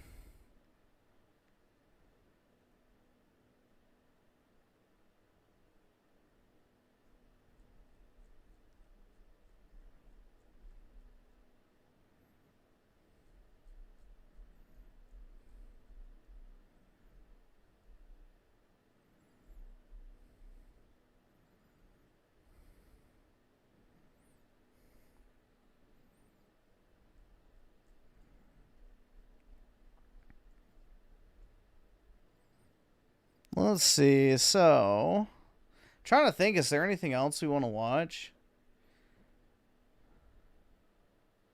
I like the thumbnail that says Nintendo fans suck, covering the entire thumbnail.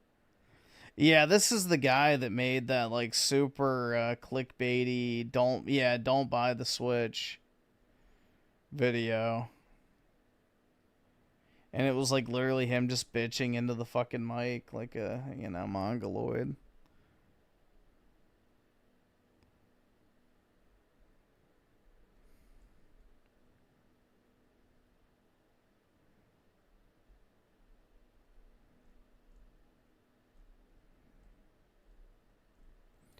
Yeah, I don't think Miguel is still here, right? I think he's gone. I was about to say maybe we could play some of that game. He sent the $20 for me to play. But I think he's gone now, so we'll have to wait.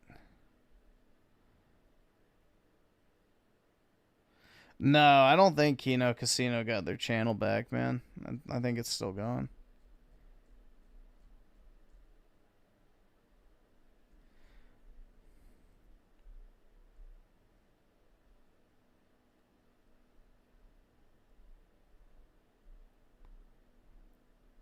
But yeah, we'll have to wait till tomorrow.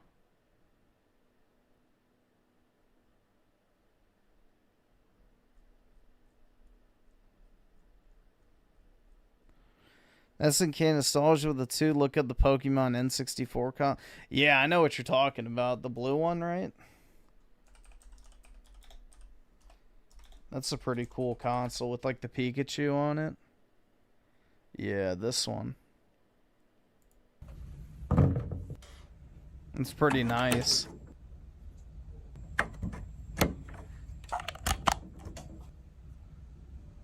It's very soulful.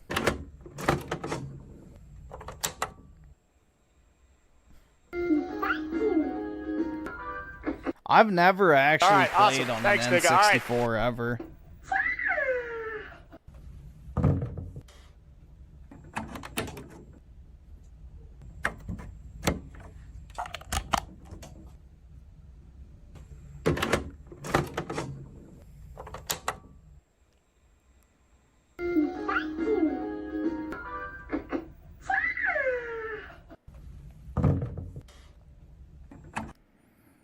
That's pretty nice.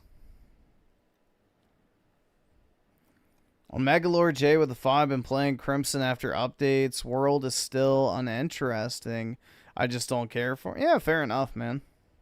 You know. It definitely has its problems for sure. It feels like one of those open worlds that's unnecessarily large other than, you know, for the sake of just being large. There's not really a good reason for it to be as big as it is.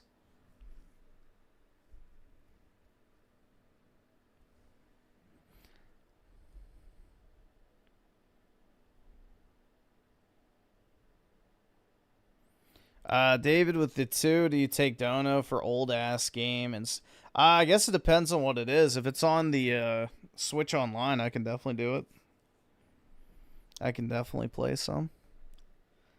Which game is it?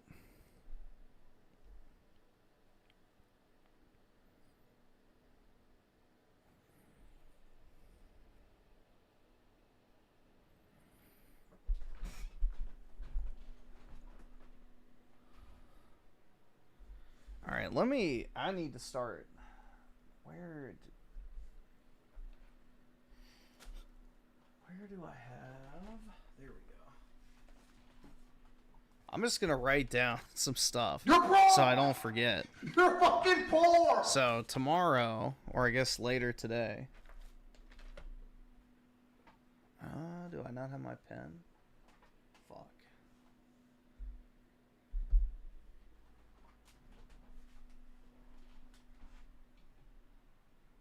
Oh, there it is. Alright, so tomorrow we need to do, so I'm going to put, go, $20 for that Neptunia game. And then, I guess tomorrow I'll try and set up the visual novel so that we can finish it actually this time.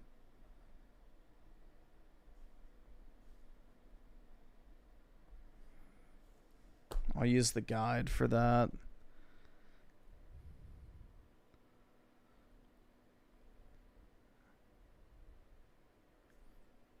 You just need to get a good girl that does prostate massages. Oh yeah, man. Hell yeah, dude. How fun? Exactly.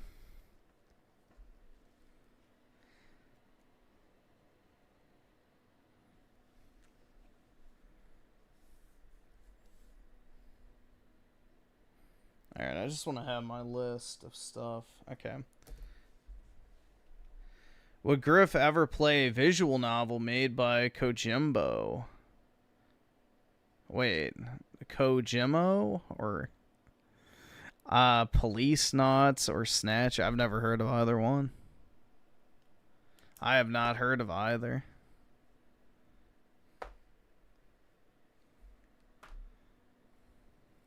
Story mode difficulty was made for you? You're goddamn right. I'm a fun first gamer, man. I am a fun first gamer.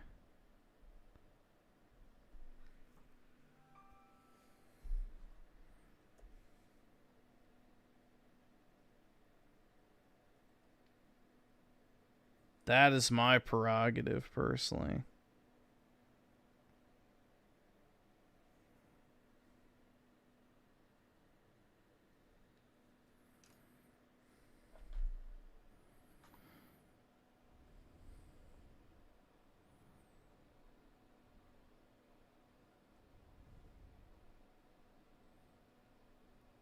I don't get the appeal of visual novels. It's basically just, you know, another way to experience like a manga or anime or some shit. I don't fucking know.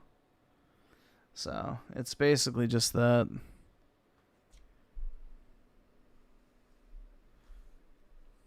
It's a more interactive way to read a book.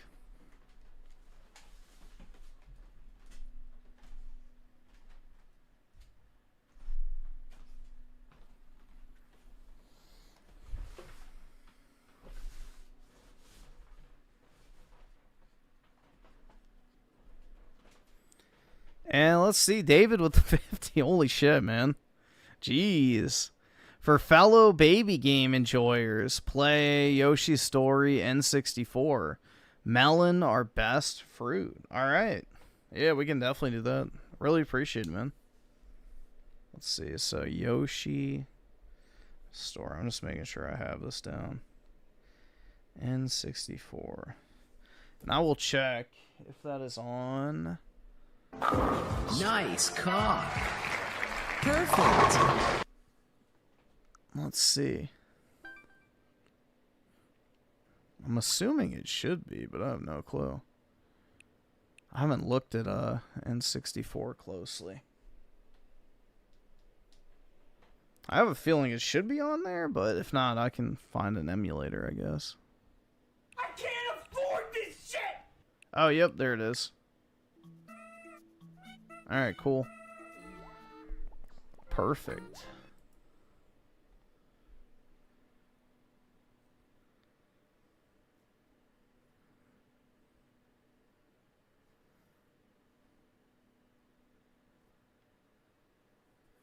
Perfecto.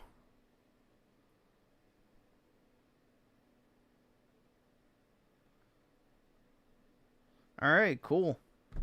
Well, that's ready to go now. So we can definitely do that tomorrow night. Or I guess tonight. I keep forgetting. It's already like, what? 8 o'clock in the morning? Jeez. Yoshi's Story is like a 2-hour game? Really? That's perfect then. Good taste. Infants in chat born after 2000 couldn't possibly understand. Brutal, man.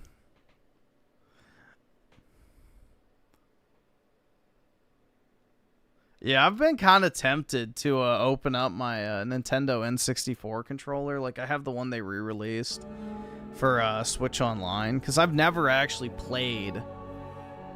I have never actually played a N64 in my life. So I was like kind of tempted to open up that controller and try it, but I just never have. Yeah, I haven't opened up the GameCube one either.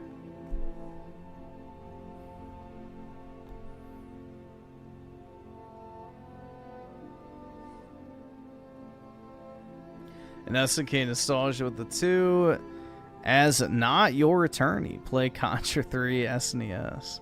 Aren't those like soul-crushingly difficult? I'm pretty sure.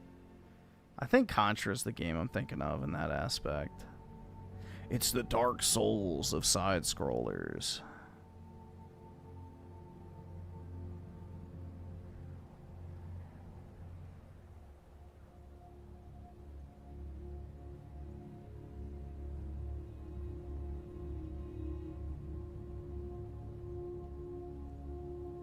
It'll be a 5-hour game because Griffin's trash at video games. That's true.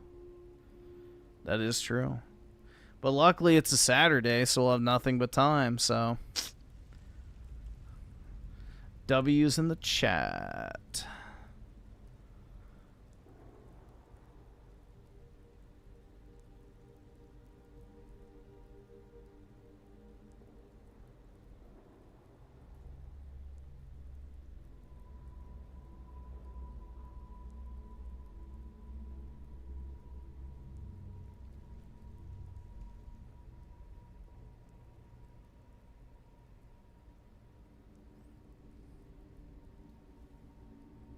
Dead air? Yeah.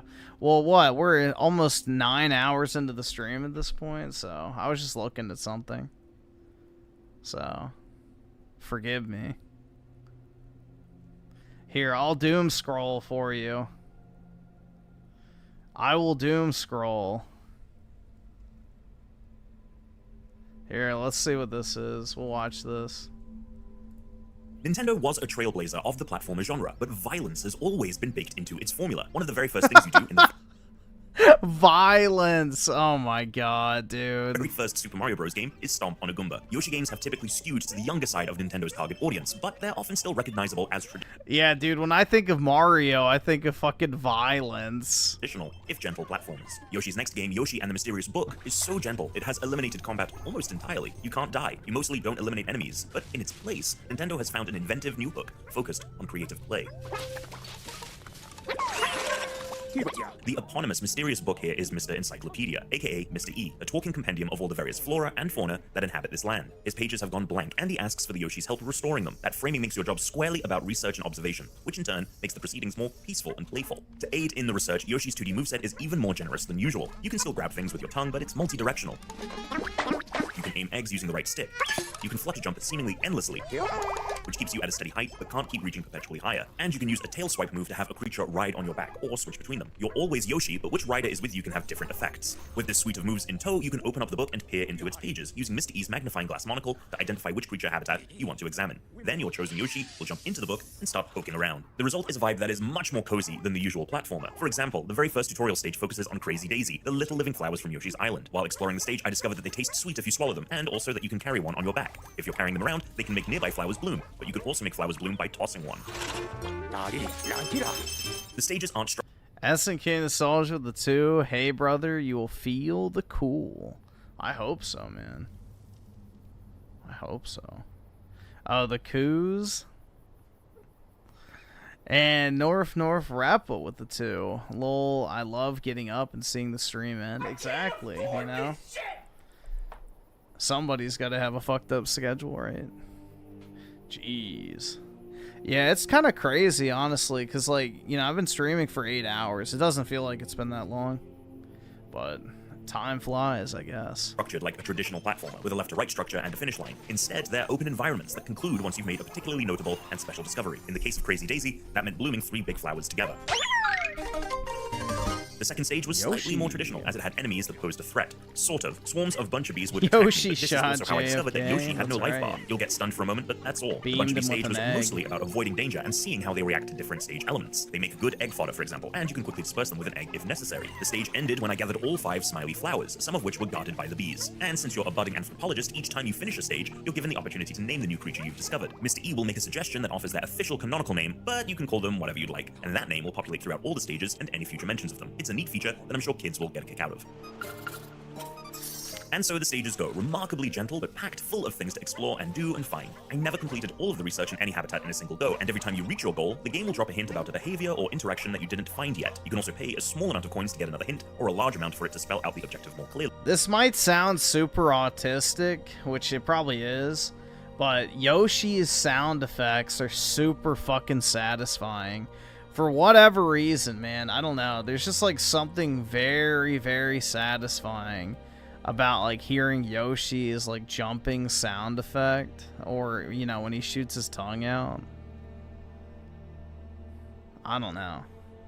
Like, it probably sounds like a Turbo Aughts take, but if you happen to stumble across a new creature behavior in a later stage outside, there's something like oddly satisfying about it. Its own habitat, the book will populate that info into the correct section. The stages included a puffy weed called Scatterpuff that spreads and attaches to everything, and can even be used to break through rocks when it takes root. A musical toad named Croakeoki that gives out notes when you bounce on it, and a frog-like creature with a hoop for a mouth that blows bubbles. Those bubbles could be floated inside and combined with a flutter jump to reach higher spots, but you could also get the frog muddy to make its bubbles heavy and sink to the ground. After a short break, I played a later portion with more complex interactions and recognizable characters, Shy Guys, or as I named them, Bashful Boys, and Little Mouses. In the Shy Guy habitat, I had to find all of them hiding around the environment, while also seeing how they interact with Yoshi and the other creatures. In the case of Little Mouses, they kept stealing my stuff, so I had to chase them down, or sometimes take advantage of their pilfering abilities to reach through narrow corridors and retrieve items for me. But being later in the game, with more creatures around, also led to more special interactions between characters. In the Mouser stage, there were a few Shy Guys who needed to return home, so I got them there. But if you threw a Mouser in there with them, they panicked and ran. In a stage centered around Yoshi's watermelon seed spitting ability, ability, I discovered that if I munched on a hot pepper, his seeds would be rapid fire and whittle things down that much faster. If I introduced that same hot pepper to a croquet-okie, it would react with a spicy tongue and bounce me up much higher. The list goes on and on. This freeform structure gives lots of room to just play around in stages, experiment and see what happens. Some objectives are more like traditional Yoshi stage design, like capturing flowers, while others are more like minigames, like finding the hidden Shy Guys. It's a very inviting and flexible way to structure stages. The closest the game came to recognizable platformer combat was in the final stage I tried, with a drill-nosed swine called Hauga. In that stage, jumping onto its back or grabbing its tail would send it into a drilling fury, letting you break through rocks and drill through dirt to find secrets. The stage culminated in a boss fight against Kamek and Bowser Jr., riding in a UFO contraption. That encounter was mostly about getting down the timing to aim the Hauga upwards toward the ship, but since Yoshi can't get hurt, it was very low stakes as boss battles go. And I would be remiss not to mention how gorgeous all of this looks. Yoshi and his companions outside the book look the way you've come to it. Griff, buy you. I be me a Switch 2 already. I want to play this. Well, PK, you got a nice stack of Pokemon cards, so maybe we can work something out. Expect from Nintendo's animated style. But inside the book, where you spend the majority of your time, there's a lovely colored pencil aesthetic, with a skipped frames effect to imitate pixel art game, and flourishes like backwards script writing as if you're seeing through some of the pages. It's a lovely effect, and really gives Yoshi and the Mysterious Book a sense of personality and charm that wouldn't be achieved with a more straightforward visual style. David with the 5, not gonna lie, it looks good. It has a Mario Wonder energy. Yeah, I think so too. I don't know, I think it looks fun. So, it's a nice chill platformer, so it looks like it's more so trying to be like a puzzle game, which, you know, I think is kind of neat.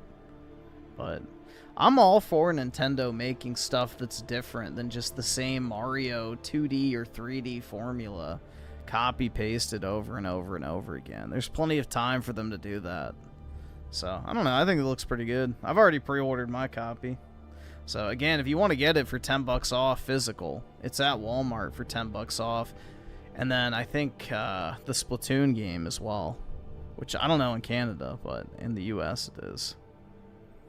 SNK Nostalgia with the 2. I'm so glad I'm not a communist.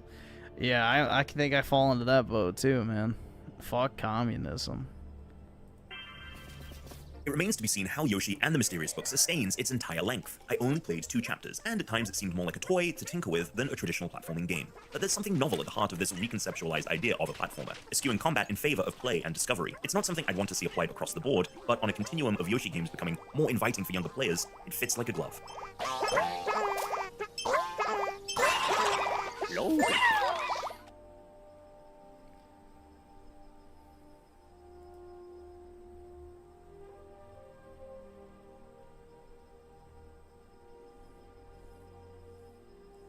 Let's see.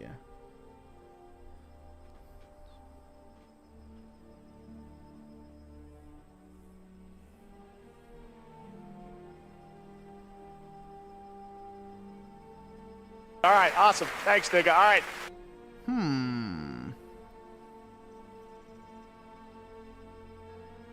Jesus with the 5. What do you think of the Kino Casino Clips editor helping anyone who asks to make a clip channel on YouTube? Jair's life is about to be miserable. Oh, as far as like people who want to re-upload like the Kino Casino clips, I think it's pretty smart.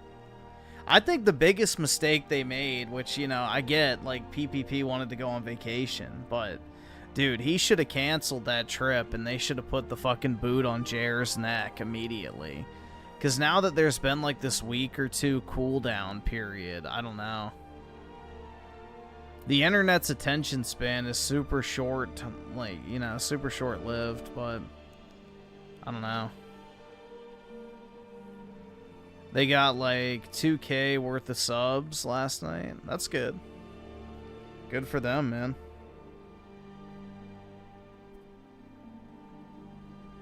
Good for them.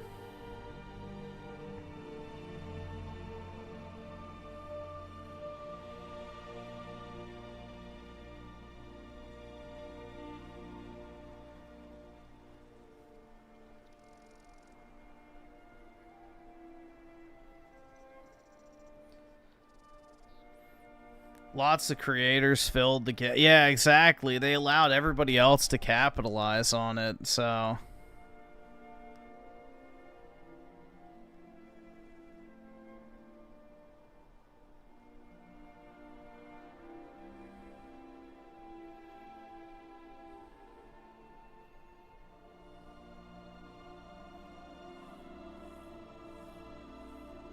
Yeah, that was a misfire on PPP's part. That's what I mean. It's like that was like an opportunity to like make almost generational wealth, like by YouTube standards, if you know what I'm saying.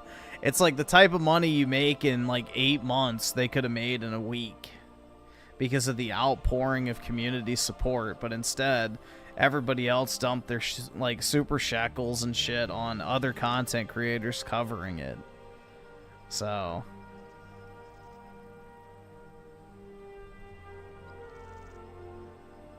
You know, yeah, like H3 probably ate up a bunch of the super chat money. Same with Smash JQ. Or Side Scrollers, or many others that also covered it, you know?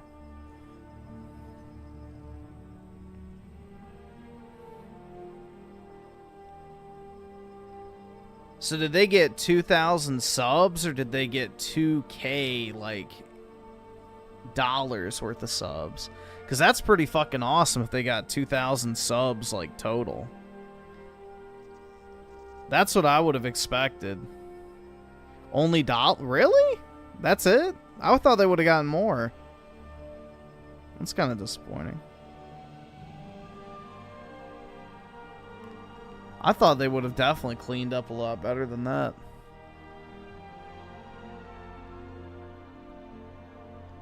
SNK Nostalgia with the 2. We should hang out on Battlefield 1. Didn't they, did they shut down Battlefield 1? Or am I thinking of a different one? I thought they did something to Battlefield 1. Did it get delisted or something? Hold on, let me check. Something happened to a Battlefield game.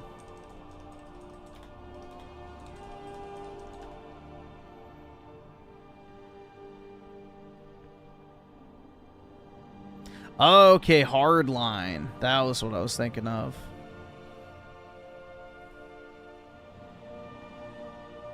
Okay. Yeah, it's kind of a shame that Battlefield 6 fell off like it did, man. It's kind of a shame. It had such a strong start, too. Nomegalord J with the 5. Thoughts on certain third-party developers skipping Switch 2 to double dip / prioritize PS5. Example, 007, Lego Batman, Borderlands 4, etc. because of PS5 consumer habits. I think it's also the fact that a lot of developers just don't know how to fucking develop. So you look at Capcom, and they've had a massive success on the Switch 2.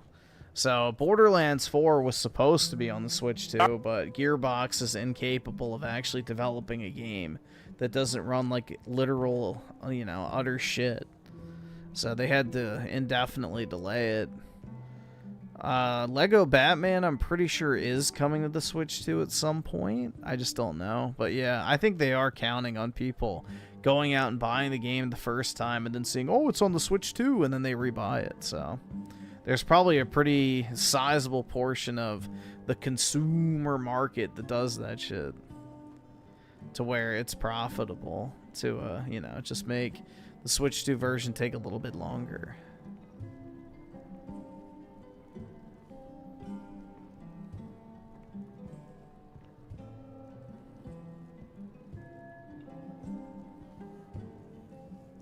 And David with the 2, Pragmata and RE9 are Witchcraft on the Switch 2. Yeah, honestly, I kind of want to get Pragmata on the Switch 2 Thanks, just nigga. to try it out. You're broke! I think that'd be pretty cool. I really like that game. Pragmata was a huge surprise, and, you know, I kind of want to own a copy of it physically. And I'd rather have it on the Switch than PlayStation 5, because I'm more likely to play it on that. Jesus with the 5. You should watch Flat Earthers take the sun's temperature from Samandan. Dude's kind of soyed out, but Flat Earthers are so entertaining. Alright.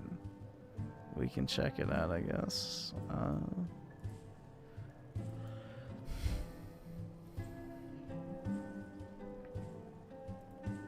One of my favourite flat earthers is a man. Let's see. I can lower that. masking nostalgia with the 2 Battlefield 1. Yo, I don't. Let me see. I'm curious how much time I have. Do I even have? I don't even have Battlefield 1. Brutal, dude. I forgot about that. I thought I did have it. I was like, oh, how much time do I have in it? Not even in my library. Yikes. That's a little embarrassing. I guess I played it on Xbox back in the day. Called Mikey Smith. Now he's one of my favourites because he seems harmless and he comes up with the wackiest experiments, and they're so bad that they're funny. Like this time that he tried to shine a laser on the moon because he thought the moon was really close. I have my 3,000 watt laser. This is what I've been holding back from everybody. I keep telling everybody about this experiment, so that's what it looks like. It's kind of, like I said, it's kind of weird. Like, I'm pointing it literally at the moon, at least from what I could tell. And it's almost like a delay. Well, Mikey is back and he's done something even better than that. Dude, honestly, that's one of the coolest sights ever. Like, when you're out in the middle of nowhere, there's no, like, surrounding lights or anything, and you get, like, that pitch black sky with all the stars, and you can see, like, every little detail on the moon. That's honestly such a cool experience. Unfortunately, with all the light pollution, you know, in an urban setting in which I live, it's impossible to do unless you drive way out. But when you do get to experience it, it's really awesome.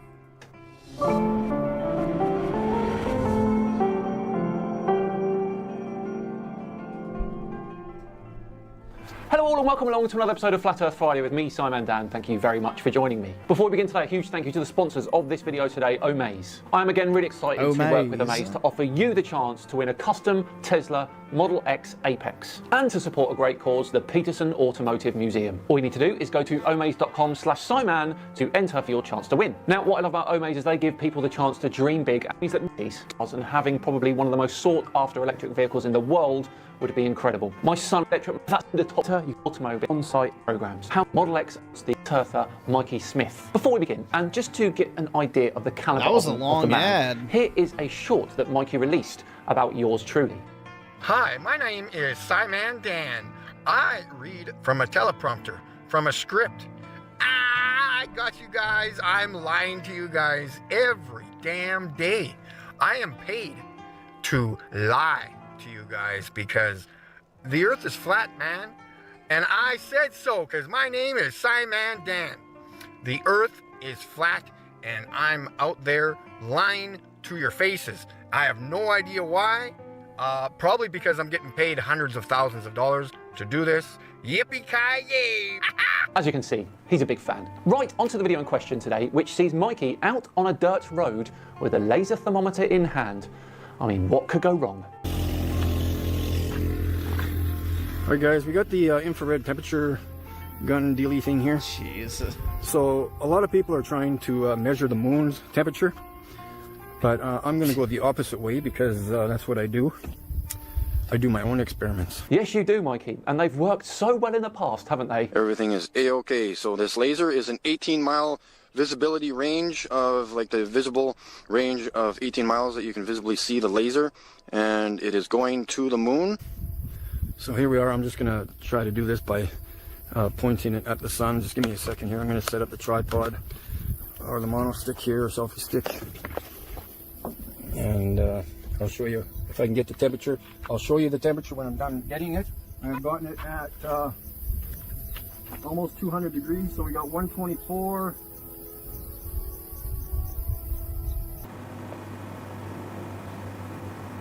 Is he for real?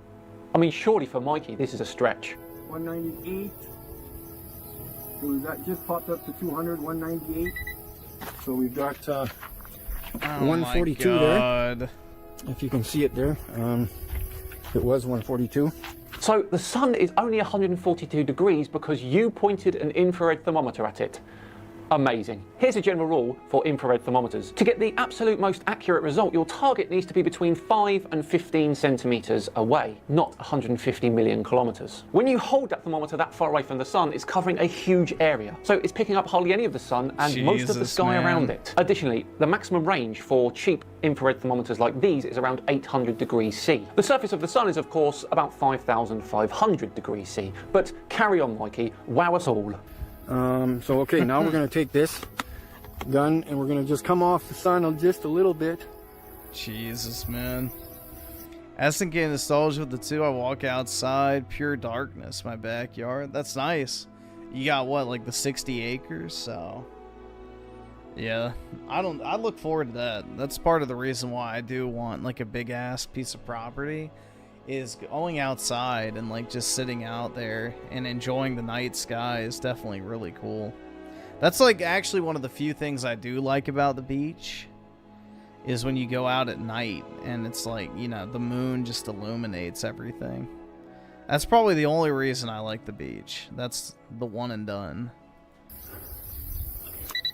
And we've got 17 degrees. Okay, now we're going to come off the sun at, now we're going to get -4. Oh my god. -2, it was at -4. Oh, you better wrap up, Mikey. Looks like there's a cold snap on the way. So yeah, figure that one out, boys and girls. Sure, you're using the thermometer incorrectly. And I want to know how far these are, how far these thermometer, laser pointer, thermometer deals, what the range is of these, because if I'm pointing it at the sky at only maybe 100 feet, I want to know the max distance of these things, because if they're going to 1,000 feet, what's going on here? How is the temperature from where I'm standing right now, out in the field, going from 30 degrees Celsius to already to -4, and we've even registered -10. Because the maximum useful range, as I stated earlier, is about 15 centimeters. FBI Gaming with the two. Who's dumber, commies or flat earth? Probably the flat earthers, man. Like, in all honesty, that shit's just batshit insane. It's really not that hard. And did that thermometer not come with an instruction book or something? Above our heads. So what exactly is going on here? How far do these lasers go? And yeah, what exactly is going on? And how many layers are there in between me and the sun of temperature variations? Well, there are 5 main layers of our atmosphere between you and the sun, but of course there are several sub-layers within those. It's a complicated system, Mikey. Well, for you anyway. And don't give me this thermosphere crap and all this other 2,000 degrees business. And yeah, do your own experiments. Don't go with what people are saying.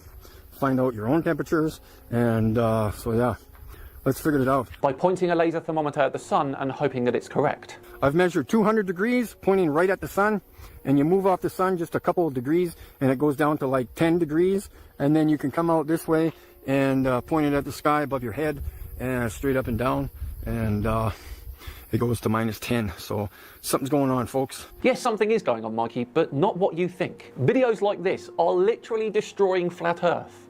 That's what's going on. Thanks a lot, and there'll be more temperature examples coming up soon. Yeah, it's like, dude, the most famous flat earther is the one who killed himself when he made that homemade rocket and, you know, built 0 fucking, you know, I guess return mechanisms inside of it. Do you guys remember that story? The flat earther who, you know, built his own rocket, and he didn't build any way for it to land in the design. So it was like just commonly accepted that he committed suicide. Brutal, man.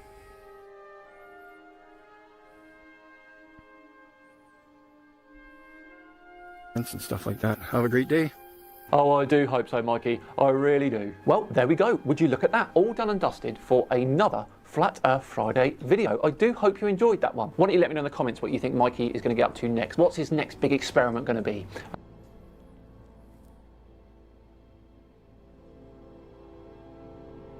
Yeah, this guy. A well-known daredevil was killed in a rocket crash yesterday near Barstow.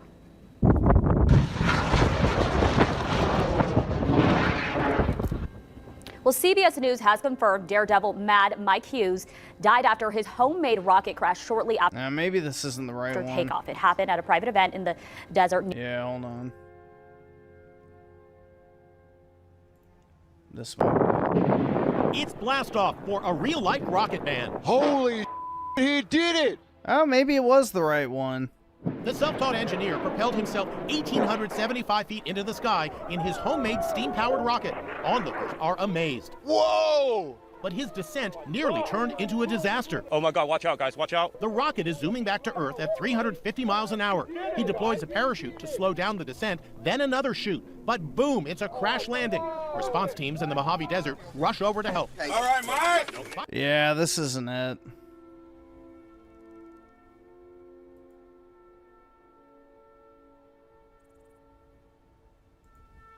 64-year-old Mad Mike Hughes was known as a homemade astronaut on a self-financed mission to space. But as Mola Linghi reports, he died living out his dream. Moments after launching, a homemade rocket crashed into the open desert in California Saturday. On board, Mike Hughes. It would be the final act of the self-styled daredevil known as Mad Mike. His mission was to fly to the edge of outer space to ultimately see whether the Earth is flat. I'm the best hope to prove the flat Earth. Mad Mike spoke to CBS Sunday Morning in 2018, just a few months after the successful launch of his first steam-powered rocket, built from spare parts in his garage. Easy, guys, easy. He walked away and vowed to fly again. The flat Earth thing is like everything else to me. I just want people to question everything. Flat Earthers believe the Earth is shaped like a frisbee, with the sun and the moon rotating around the outer edge. I expect to see a flat disc up there. I don't have an agenda. If it's a round Earth or a ball, I'm going to come down and say, hey, guys, I'm bad. It's a ball. One thing Mad Mike did not deny was the risk he took. In the 2019 documentary Rocket Man, Mad Mike described how he wanted to live and die. We're supposed to come to the end. I want to die in a fucking crash trying to prove that the Earth is not, in fact, round. Of our lives. Not with Isn't anything that left, but nice? everything exhausted. And you've done everything you can possibly do. Mola Linghi, CBS News, Los Angeles. SNK nostalgia with the two. I'm more concerned about another Chernobyl. Yeah, I don't really think another Chernobyl's very likely, because the thing is now our nuclear power plants are so well designed. You know, unless we instituted shitty 1950s, you know, Soviet architecture, I think we should be okay.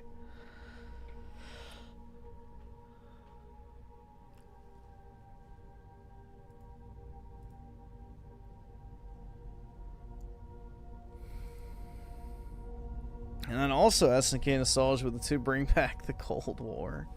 Only we need to pick our enemies better this time around, that's for sure. Yeah, what was it? Fukushima was the power plant that they had the issue with, and yeah, that didn't even do anything really. They cleaned it up almost immediately.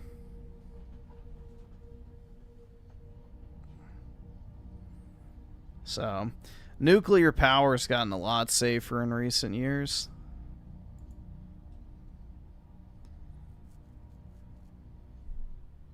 Alright, well, I think I'm probably going to go ahead and hop off, guys. I'm getting pretty tired, so I need to get me some sleep, man.